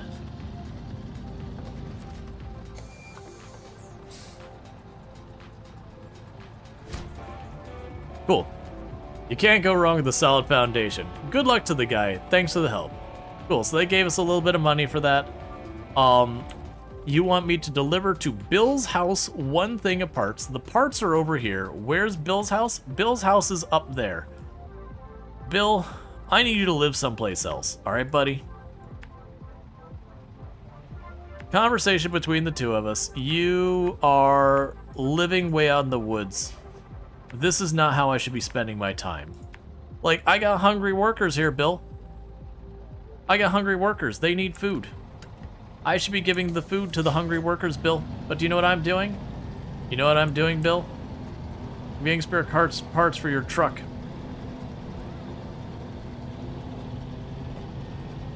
So when those workers starve, that's all your fault, Bill. It's not my problem that I couldn't decide priorities properly. I am putting that blame entirely on you, Bill. Individually, specifically.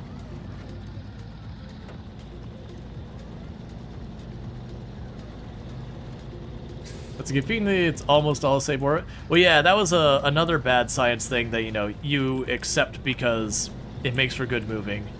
The whole thing that sets off the plot in Gravity is that they're up in a space station, they're doing science, and that Russia uses a missile to destroy one of its for one of its space stations, which is a thing that is actually done. You know, and there is problems with that, but what they then depicted as it creates this whole cascade that starts taking out like all of the satellites in, you know, that orbit. And it's like, you don't understand the distance between these objects. You're not hitting one of these and scrapping half of the orbital objects around the Earth. Like, for all the space junk we do have, and there is a lot, and how it can be at risk of slapping into things, you're talking as things orbit again and again and again and again, eventually things might end up on an intercept path. You're not going to have where you pop one satellite and then suddenly you've broken like the fine positioning of all satellites in that entire range of the orbit, all cascade and collide and basically create this nearly never-ending debris field. Now, if they were just like, oh, they hit this satellite, oh no, the rocket didn't explode and instead pushed that satellite into a similar orbit to the station where they are on an intercept path, also extremely unlikely. Really, really, really unlikely that it have that level of precision. But for cinematic purposes, acceptable. But yeah. It's almost like the entirety of planet Earth only has 2 cars on it. Yours breaks down, the other car happens to be inside of you.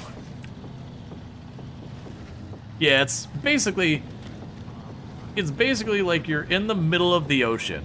You're just out in the middle of the ocean. You're in a glorified canoe. You're in a glorified canoe, and you're up against this barge, and your barge sank.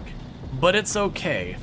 You're in the middle of the absolute center of the ocean, and you just happen to see another barge, and just paddle on over that. And the odds of that are honestly quite a bit higher than the likelihood of you just being able to take like a little EVA suit and go between two of the like satellites that we've dumped around the Earth.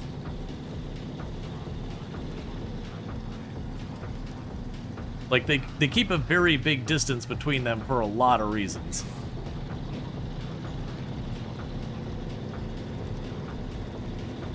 My gas is getting dangerously low, which is why I'm trying to not all-wheel drive if I can help it.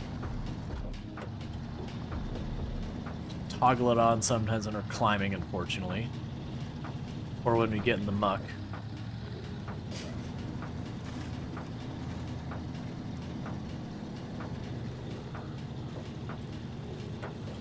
Wait, where's my marker? Oh, I thought we were way farther than this. Okay, well, we're definitely going to need to have the fuel truck come to us. I'll try to get as far as we can, but that fuel truck is coming to us.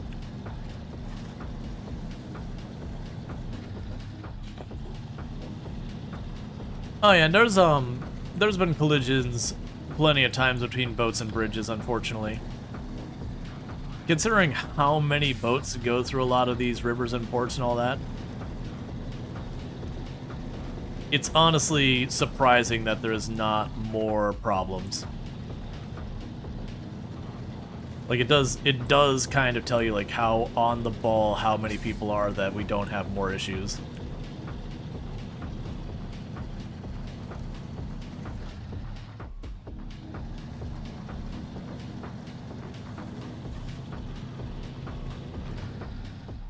Come on.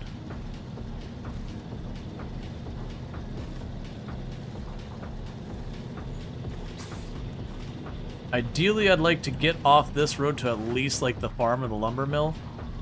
We are having it where you'll probably notice it drives a little bit and then it goes chunk. That's just what the vehicles do when you start getting lower and lower in gas. They don't stall, but they kind of hang for a moment.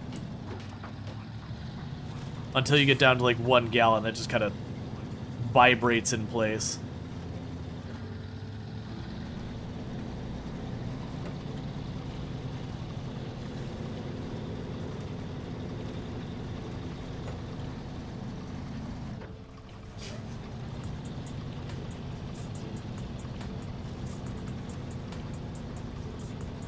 I think this is probably where this thing comes to a stop.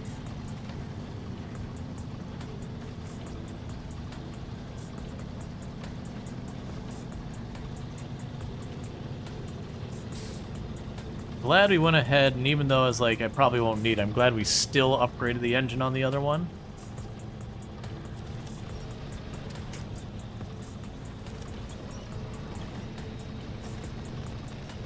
Try and just get up this hill, and then I need to stop because it's gonna start stuttering any second now.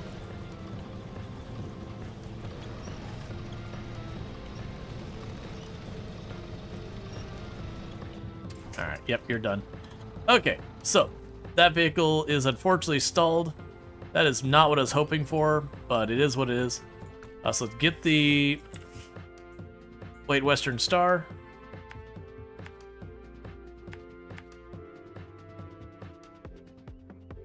It needs to go play rescue. Wait, isn't the where's the other? Where are you at? Pacific? Oh, hey, you do it. You're already over there. So have you pop around here. You drop off some gas for them. Because if I can get them to at least be out on more of the flat, that'll just save me driving the fuel truck over there just to have it go back, and I need to have this go that way anyways. So I don't really have a reason not to drive it over there.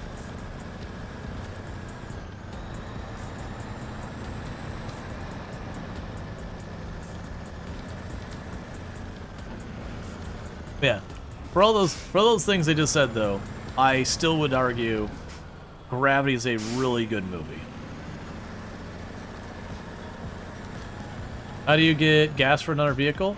So when I get the two vehicles near each other, I can choose the refill option, and I can move the gas from one vehicle to the other.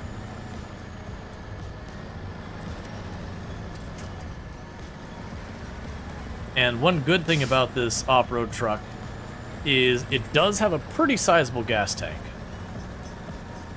Now, a problem I'm going to run into is I am splitting the gas between both vehicles, which is going to reduce how much gas they each individually have, which will reduce how far they can go. But we're just trying to get it to like that main drag, because I don't want the gas truck to have to drive all the way out here. Hey, Kazanir, thank you so much for the raid. I do hope you had yourself a good stream. Can we get a shout out for Kazanir, by the way? Another fantastic content creator, plays a lot of simulation games and all that on their channel, as well as like factory automation, a whole bunch of good stuff. Is this? Yeah, this is the right way. Definitely something worth checking out. You read a bunch of people compare this to Death Stranding. I can't answer that as I haven't not played Death Stranding. I would be surprised, but I also don't know much about Death Stranding so far as the actual gameplay. Like, I know a lot of the ideas it has, it's just not a game I've played, unfortunately. But let me go ahead and get you a shout out here in a second, so I can get that going. So shout out. Oh, I see what happened. Kazanir. Playing some Foundry. So yeah, for those who don't know Kazanair, absolutely fantastic content creator. Like I said, plays some simulation, some factory automation games, that kind of stuff. So good times over there. If you're looking for any of that, that's where you can find it. But welcome in, Raiders. I do hope you had fun over there. I am Rual, Storge, play a variety of games here on Twitch. I'm most known from exploits in Project Zomboid, where I used to hold a world record for the highest kill count run ever streamed. You'll notice there's a used to. But I'm a variety streamer, so I do play like a lot of simulations, element builders, city builders. I have played my share of factory automation games as well, you know, like slice of life farming simulator type games as well, a whole range of things, survival crafters. Today we're playing some SnowRunner on hard mode, where I did just kind of get myself in a little bit of a pinch that I ran this truck out of gas. And I do have a gas truck that could solve the problem. I'm just trying to avoid having to have it go way back in these hills. Yeah, so what I could do is say, alright, let's move. I wish I could split that up better. Alright. So you've only got 13 gallons in you now. I wish I could have split that a little bit closer to halfway. I need to go around here, and I'm just going to try and take it as far as I can down this road towards the farm. Because my fuel truck is right there. We'll see how far I get with this thing. I don't think we get there in 13 gallons, but we'll try. But that's the reason I'm also driving this one first, is it's the one with the lower amount of gas right now. So we'll see how far I get with it before it runs out, and then we'll grab the other one, we'll drive it past. But if I can at least get on that main drag, it'll make my life easier, because that I haven't really driven around too much. I imagine with the gas tank on the back, it's going to make that other truck very top-heavy. So I'd much rather it just schlep through the mud than have to go on any of these bumpy, curvy roads. If I have to, I have to. But I'd rather avoid it.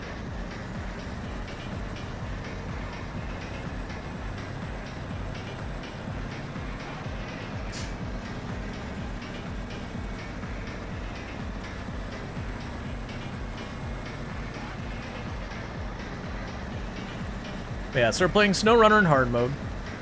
For those who don't know, SnowRunner, it's lovingly or not so lovingly called Truck is Stuck, because you get your truck stuck and you can lose hours trying to solve that.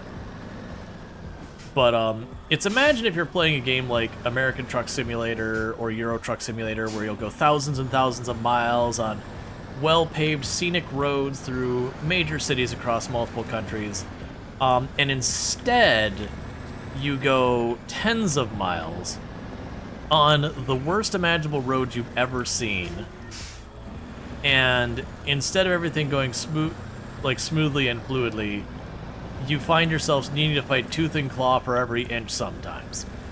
And at sometimes, things just don't work out. And you just do that. That's a bit of a joke in the way it's presenting. In reality, you drive around that, you're on these maps that well, I should just say disasters. Disasters have happened, and you're going in after the fact to try and screw up the entire area. So like right now we're in northern Michigan, and what has happened is there's been a really bad flood. I believe, if I remember correctly, that the flood causes a dam to fail, and so it's washed away a bunch of the roads. There's a bunch of property damage, the power grid's down, like things are bad. And you're the one going in trying to like slap a bridge down over the river, trying to, get people's houses rebuilt, whatever the current tasks are. You're doing your best to bring everything back online. Okay, I think I'm gonna get around like one more corner, and then it's probably time to switch off this vehicle because its gas tank is getting low, and once you get down to 2-3 gallons, it'll start like stuttering and sputtering. They don't just have where your vehicle just stops. It kind of struggles a little bit as the gas gets down to its last little bit. We'll try to at least get to the far side of the farm there. Well, actually, if I think about it, literally the other side of the farm is where I'm trying to go. I'm going to just go for it. We're just going to send it. Because on the other side of the farm is where the paved road is, just south of that, which is where our fuel tank is parked.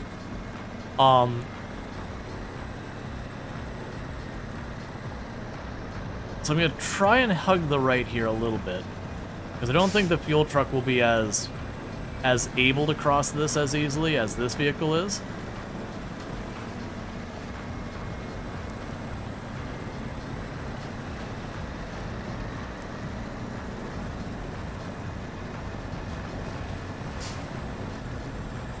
Come on.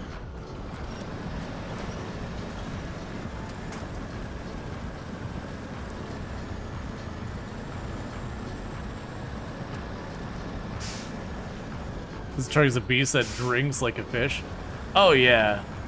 Well, honestly, all things considered, while its gas mileage is terrible, you're not wrong. Honestly, all things considered, the speed at which it can, get over a lot of pretty rough terrain, it honestly is not too horrific on its gas mileage, just by the fact that it gets in the mud and it just goes. The only place it struggles that I find is trying to climb like very mountainous terrain. It is not good at that. Okay. And we made it. No problem. Baby game for babies. Okay, so let's go ahead and get some fuel moved over because this thing's completely spent. And I'm just gonna move it off of the road so it's out of the way.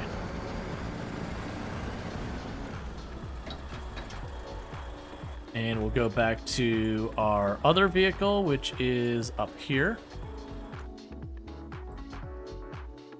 And set your route. That's close enough. We will top off our gas. And then I'll need to get the vehicle parts.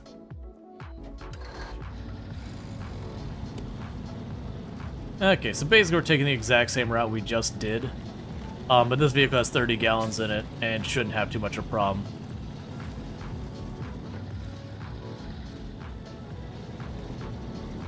It has the best tire stats for its class with stock tires. The Kenworth W990 is the same, but a hot rod by comparison. Yeah, and that's the thing. Like, it's not a fast vehicle. And like I said, it really is not great at going over, mountainous, bumpy terrain. But as far as just like you're in the soup, like you saw how easy that thing went across. Versus this one, I'm gonna have to switch over to low gear and diff lock it. So like it just cruised across that without an issue. And this one didn't have much of a problem either. It's just I did have to go out of my way to be like, okay, let's pop on diff locks so our wheels all rotate together to give us a little bit more traction in the mud.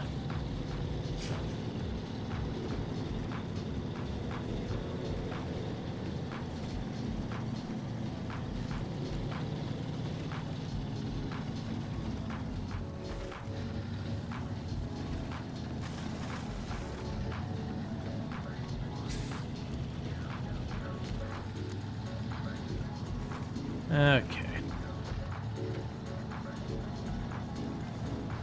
But the other difference is this vehicle has way more custom ability so far as like different backs I can put on it for different jobs and the crane and all these other things.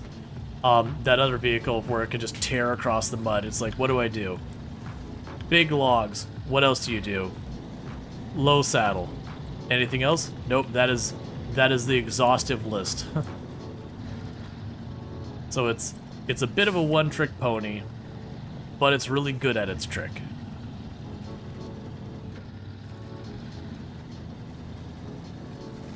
Whereas this vehicle is pretty solid, but it does have, it's a very versatile vehicle. It can do a lot of the different mission types.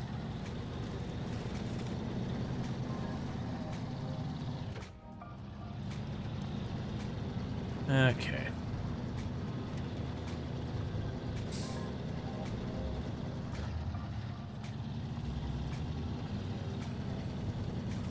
Just digging up all this terrain.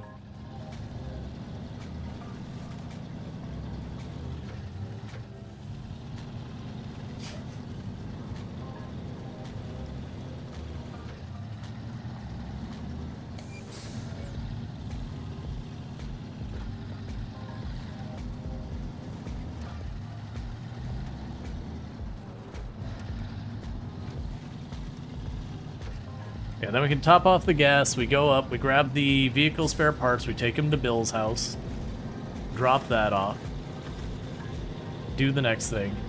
And the good news with doing all these like side missions is they do give us experience, which is how you unlock access to better parts. And some vehicles and other stuff like that. And on top of that, they do give you a little bit of money.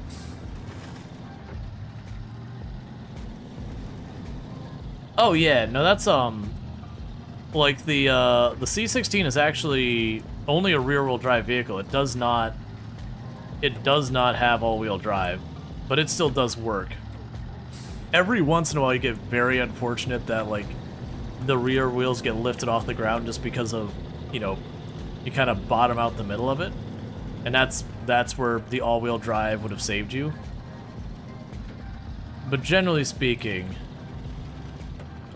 it does fine. But that's part of why like going over a high elevation ends up being a problem, is you get those situations that you just don't have a good angle with the rear wheels to push the vehicle along. Where if you had front wheel drive as well, you could pull the vehicle up the next bump or whatever. But that's, like I said, its weakness. Versus the mud, it doesn't really matter. When you're in the mud and the water, all your wheels are going to be on the terrain. So you don't really need all-wheel drive. Now let's go get our gas.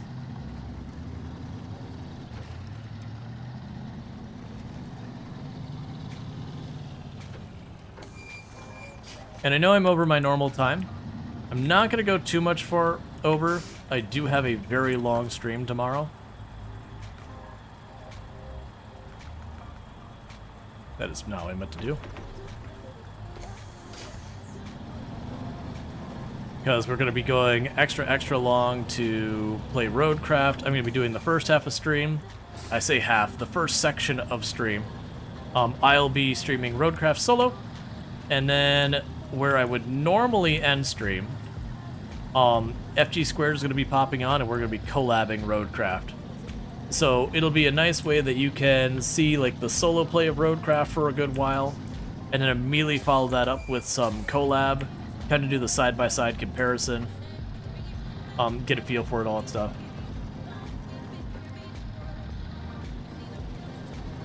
Let's see, something you have much more experience figured out things this quickly. Keep in mind I'm a very analytical person, and on top of that, I actually have a really wide range of experience in my life, a lot wider than a lot of people do. So I have a background that includes stuff like working on lawn equipment, so far as like maintaining it and servicing it, all that kind of good stuff. While I don't have a background that involves farming or trucking of any capacity, I have dealt with, you know, just a whole range of things. I have a background involving a lot of automotive work because it was just my father's view that I should be able to do anything I need around the house, like so far as the vehicle, house maintenance, whatever, and then decide if I should pay decide if I want to pay someone else. And then I've just worked at a whole different range of industries as someone in software development. Done like manufacturing, legal, big government, small government, education, non-profit, profit, like the whole range. And then also, when it comes to hobbies and all that, the good and bad of having ADHD is I've had many hobbies in my life, and as so with ADHD, we tend to hyper-focus, get all into a hobby, over-research literally everything about it,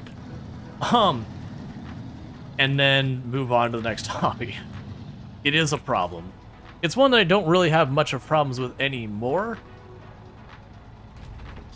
because like I found ways to manage it, but it does mean I've got into a lot of things. Blessing and curse. Yeah, it's a pro and a con.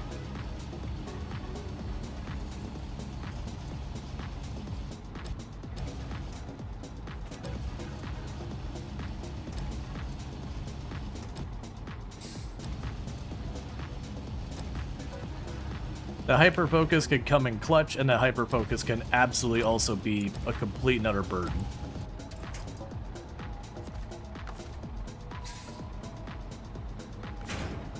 It all depends on if the hyperfocus is on what you need to actually be doing, or it's decided it wants to be on something that is not at all in line with what you need to be doing. So pop over here to top off the gas, cut across this way. Ooh, this will be interesting, because that's a pretty narrow road up there. I don't think there's a right answer. This is the wrong answer, because that spot sucks. This is a pretty bad spot. I think for this case, we're best served going past this cross, going up, over, and around this way. And the reason I would say that, if I'm remembering correctly, we look here and there's these rocks along this path. I believe those rock areas get pretty narrow and have a pretty good chance of us rolling, versus one of those things that I go the other way. I don't believe it's as bad. Sorry, that came out of nowhere.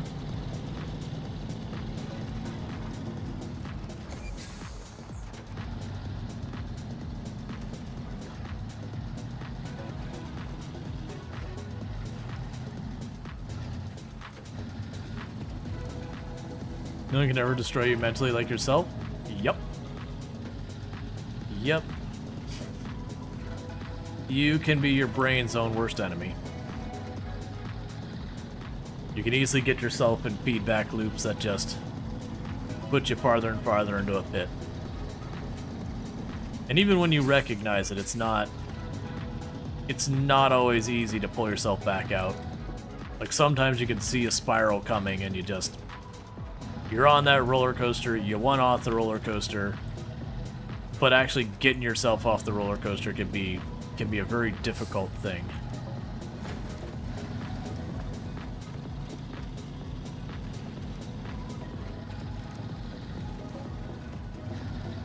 All right.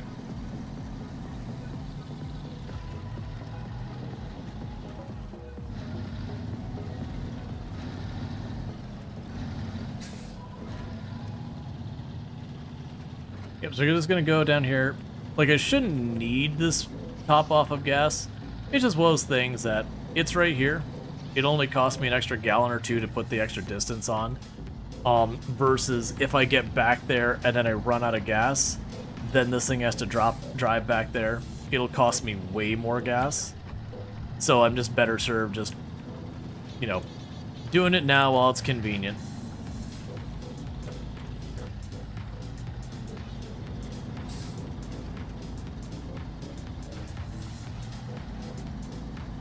Wish you could turn your brain off ringtone. I don't know what you mean by that. There's definitely, again, ADHD brain things. It's definitely a thing that one of the problems, or one of the common symptoms, I should say, one of the common symptoms you run into with ADHD is insomnia. That you're like, I need to sleep. And your brain is like, what if we decided instead to reevaluate every single decision you've made today, yesterday, and this past week, including the ones that had nothing to do with anything.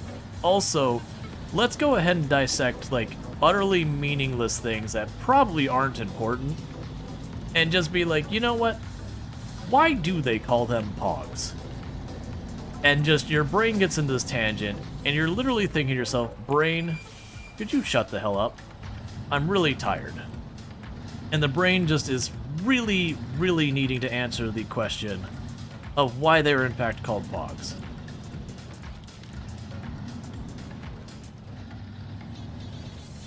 Remember that thing you did 20 years ago? No one else does, but I do. Yup. And I've even had those moments where you're sitting there and the brain goes there and you're like, literally no one's going to remember this. It is irrelevant. You're like, but what if it's not? You're like, brain, shut up. It's irrelevant. We both know it's irrelevant. Like, we know that person doesn't even remember that occurred. It wasn't even significant when it happened. The brain's like, no, no, no, no, no. I need to work through this. That's the reasons why a lot of people with ADHD, whether or not they realize it, self-medicate with caffeine. Because for those who don't know, with ADHD brains, stimulants hit us different. And they can have a calming effect as opposed to a thing that makes us all energetic. And the biggest part of that calming effect is making your brain shut the hell up for 2 seconds.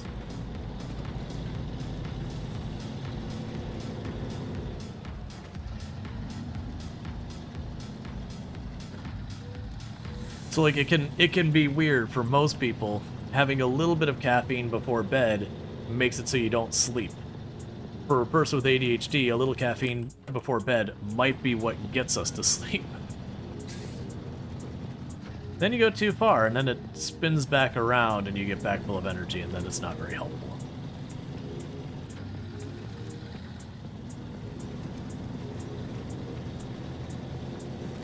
But that's where dosage comes in. Not that I recommend figuring out how many milliliters of caffeine you need to consume to properly get your sleep. Go see a doctor at that point. I say, pointing at myself, telling myself I probably should do that.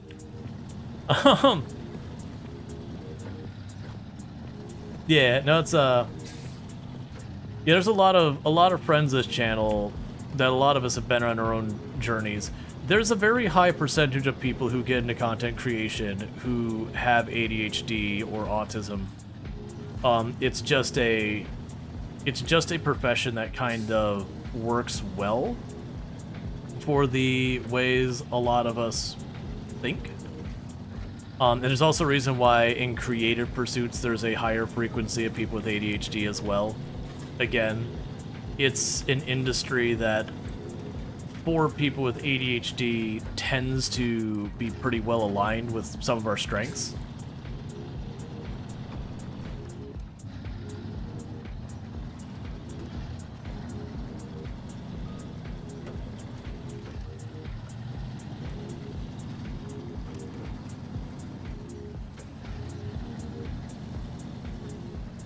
Let's see, with ADHD, caffeine helps wake up the filter part more than the thinking part. I'm not going to pretend how it works. Like, I genuinely don't know. I just know the brain chemistry is a little bit different, so it just hits different.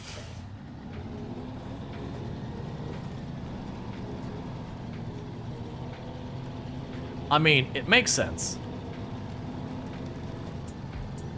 But I've never actually looked into the why part of it. Just that brain chemistry hits different kind of thing. This, I cannot see at all what the heck I'm doing. I'm just trusting I put those in the right place, and I'm just following my blue markers.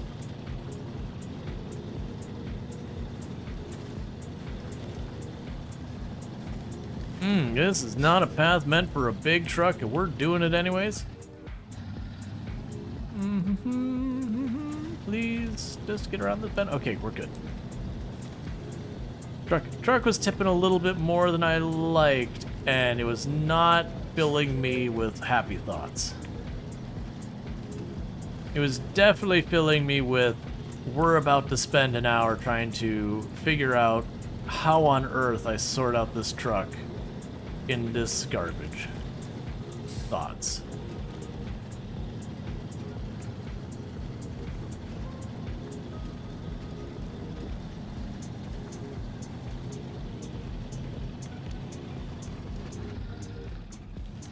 Come on, there we go.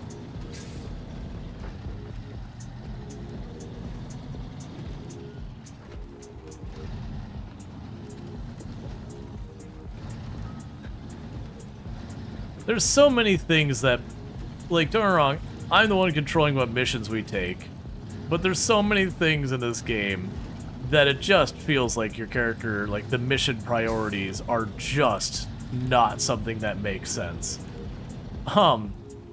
That in all this disaster thing, they're like, well, Bill wants you to deliver spare parts to their house so they can do their well. I'm like, am I really dealing with, like, one person living way out in the boony?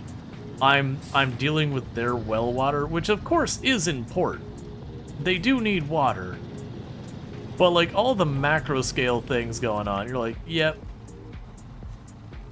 Okay. Alright. Great work. Time to get drilling. Oh, it's not even fixing your well. It's building a brand new well. I don't think we turn around on this hill. So I'm kind of think we just try and make that work. Because I know we don't have anything else up here to deal with. And I don't feel very confident I'm going to be turning around in Bill's property. So we'll see what the alternate route was. Because if I get far enough down here anyways, it won't matter if we roll over because I'll be able to just grab it from the other side. I'm not taking that turn, we're just going straight down.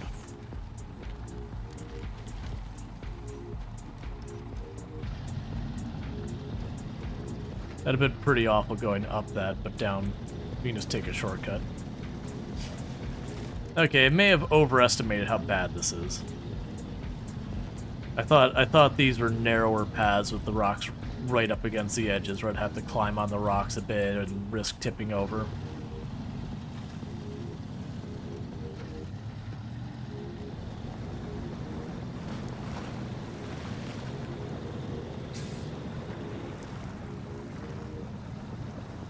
Okay.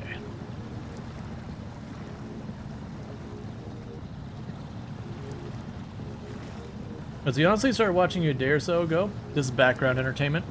Never watched a game streamer in your life? Dang, you feel like this is divine intervention. I'll give you a follow. Yeah, as a heads up, you get a lot more interaction on the Twitch side. This isn't me being like boo on anyone who likes YouTube or whatever. It's just the reality is the YouTube streaming experience, both from the creator and the viewer perspective, is just not as good as on Twitch, unfortunately. Like we got, you know, points or deems and all sorts of different things we can do on this end, and YouTube works sometimes. I've given it my high marks. It's incredibly frustrating to deal with as a content creator because the sheer amount of metadata they make us enter just to do a stream is just absurd. But it is what it is. YouTube's really strong for recorded video. Excuse you guarantee to help out others? We're not? Oh yeah, no, I'm not worried about that. Like, you may not realize that over there on, like, honestly, actually, the YouTube stream is doing pretty good on numbers. I usually don't worry about that.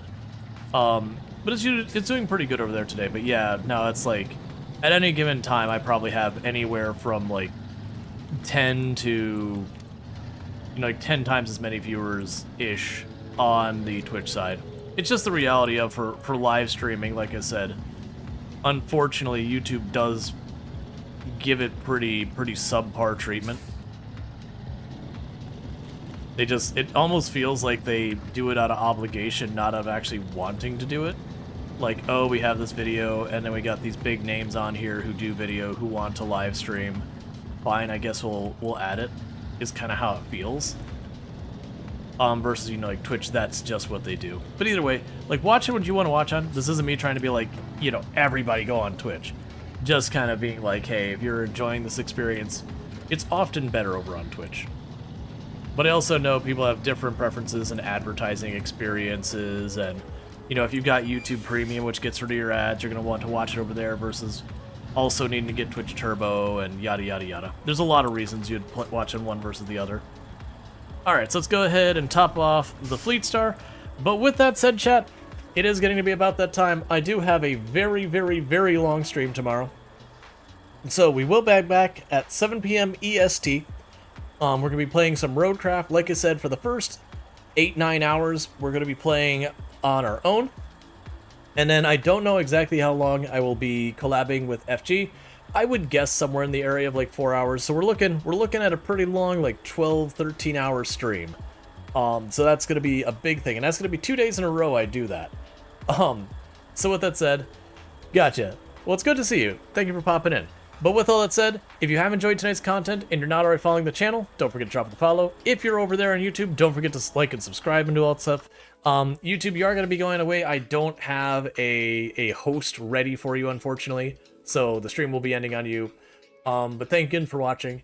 And then for those over here on Twitch land, I am going to go ahead and put up my ending stream screen and seeing who we can find a raid on. I have a 99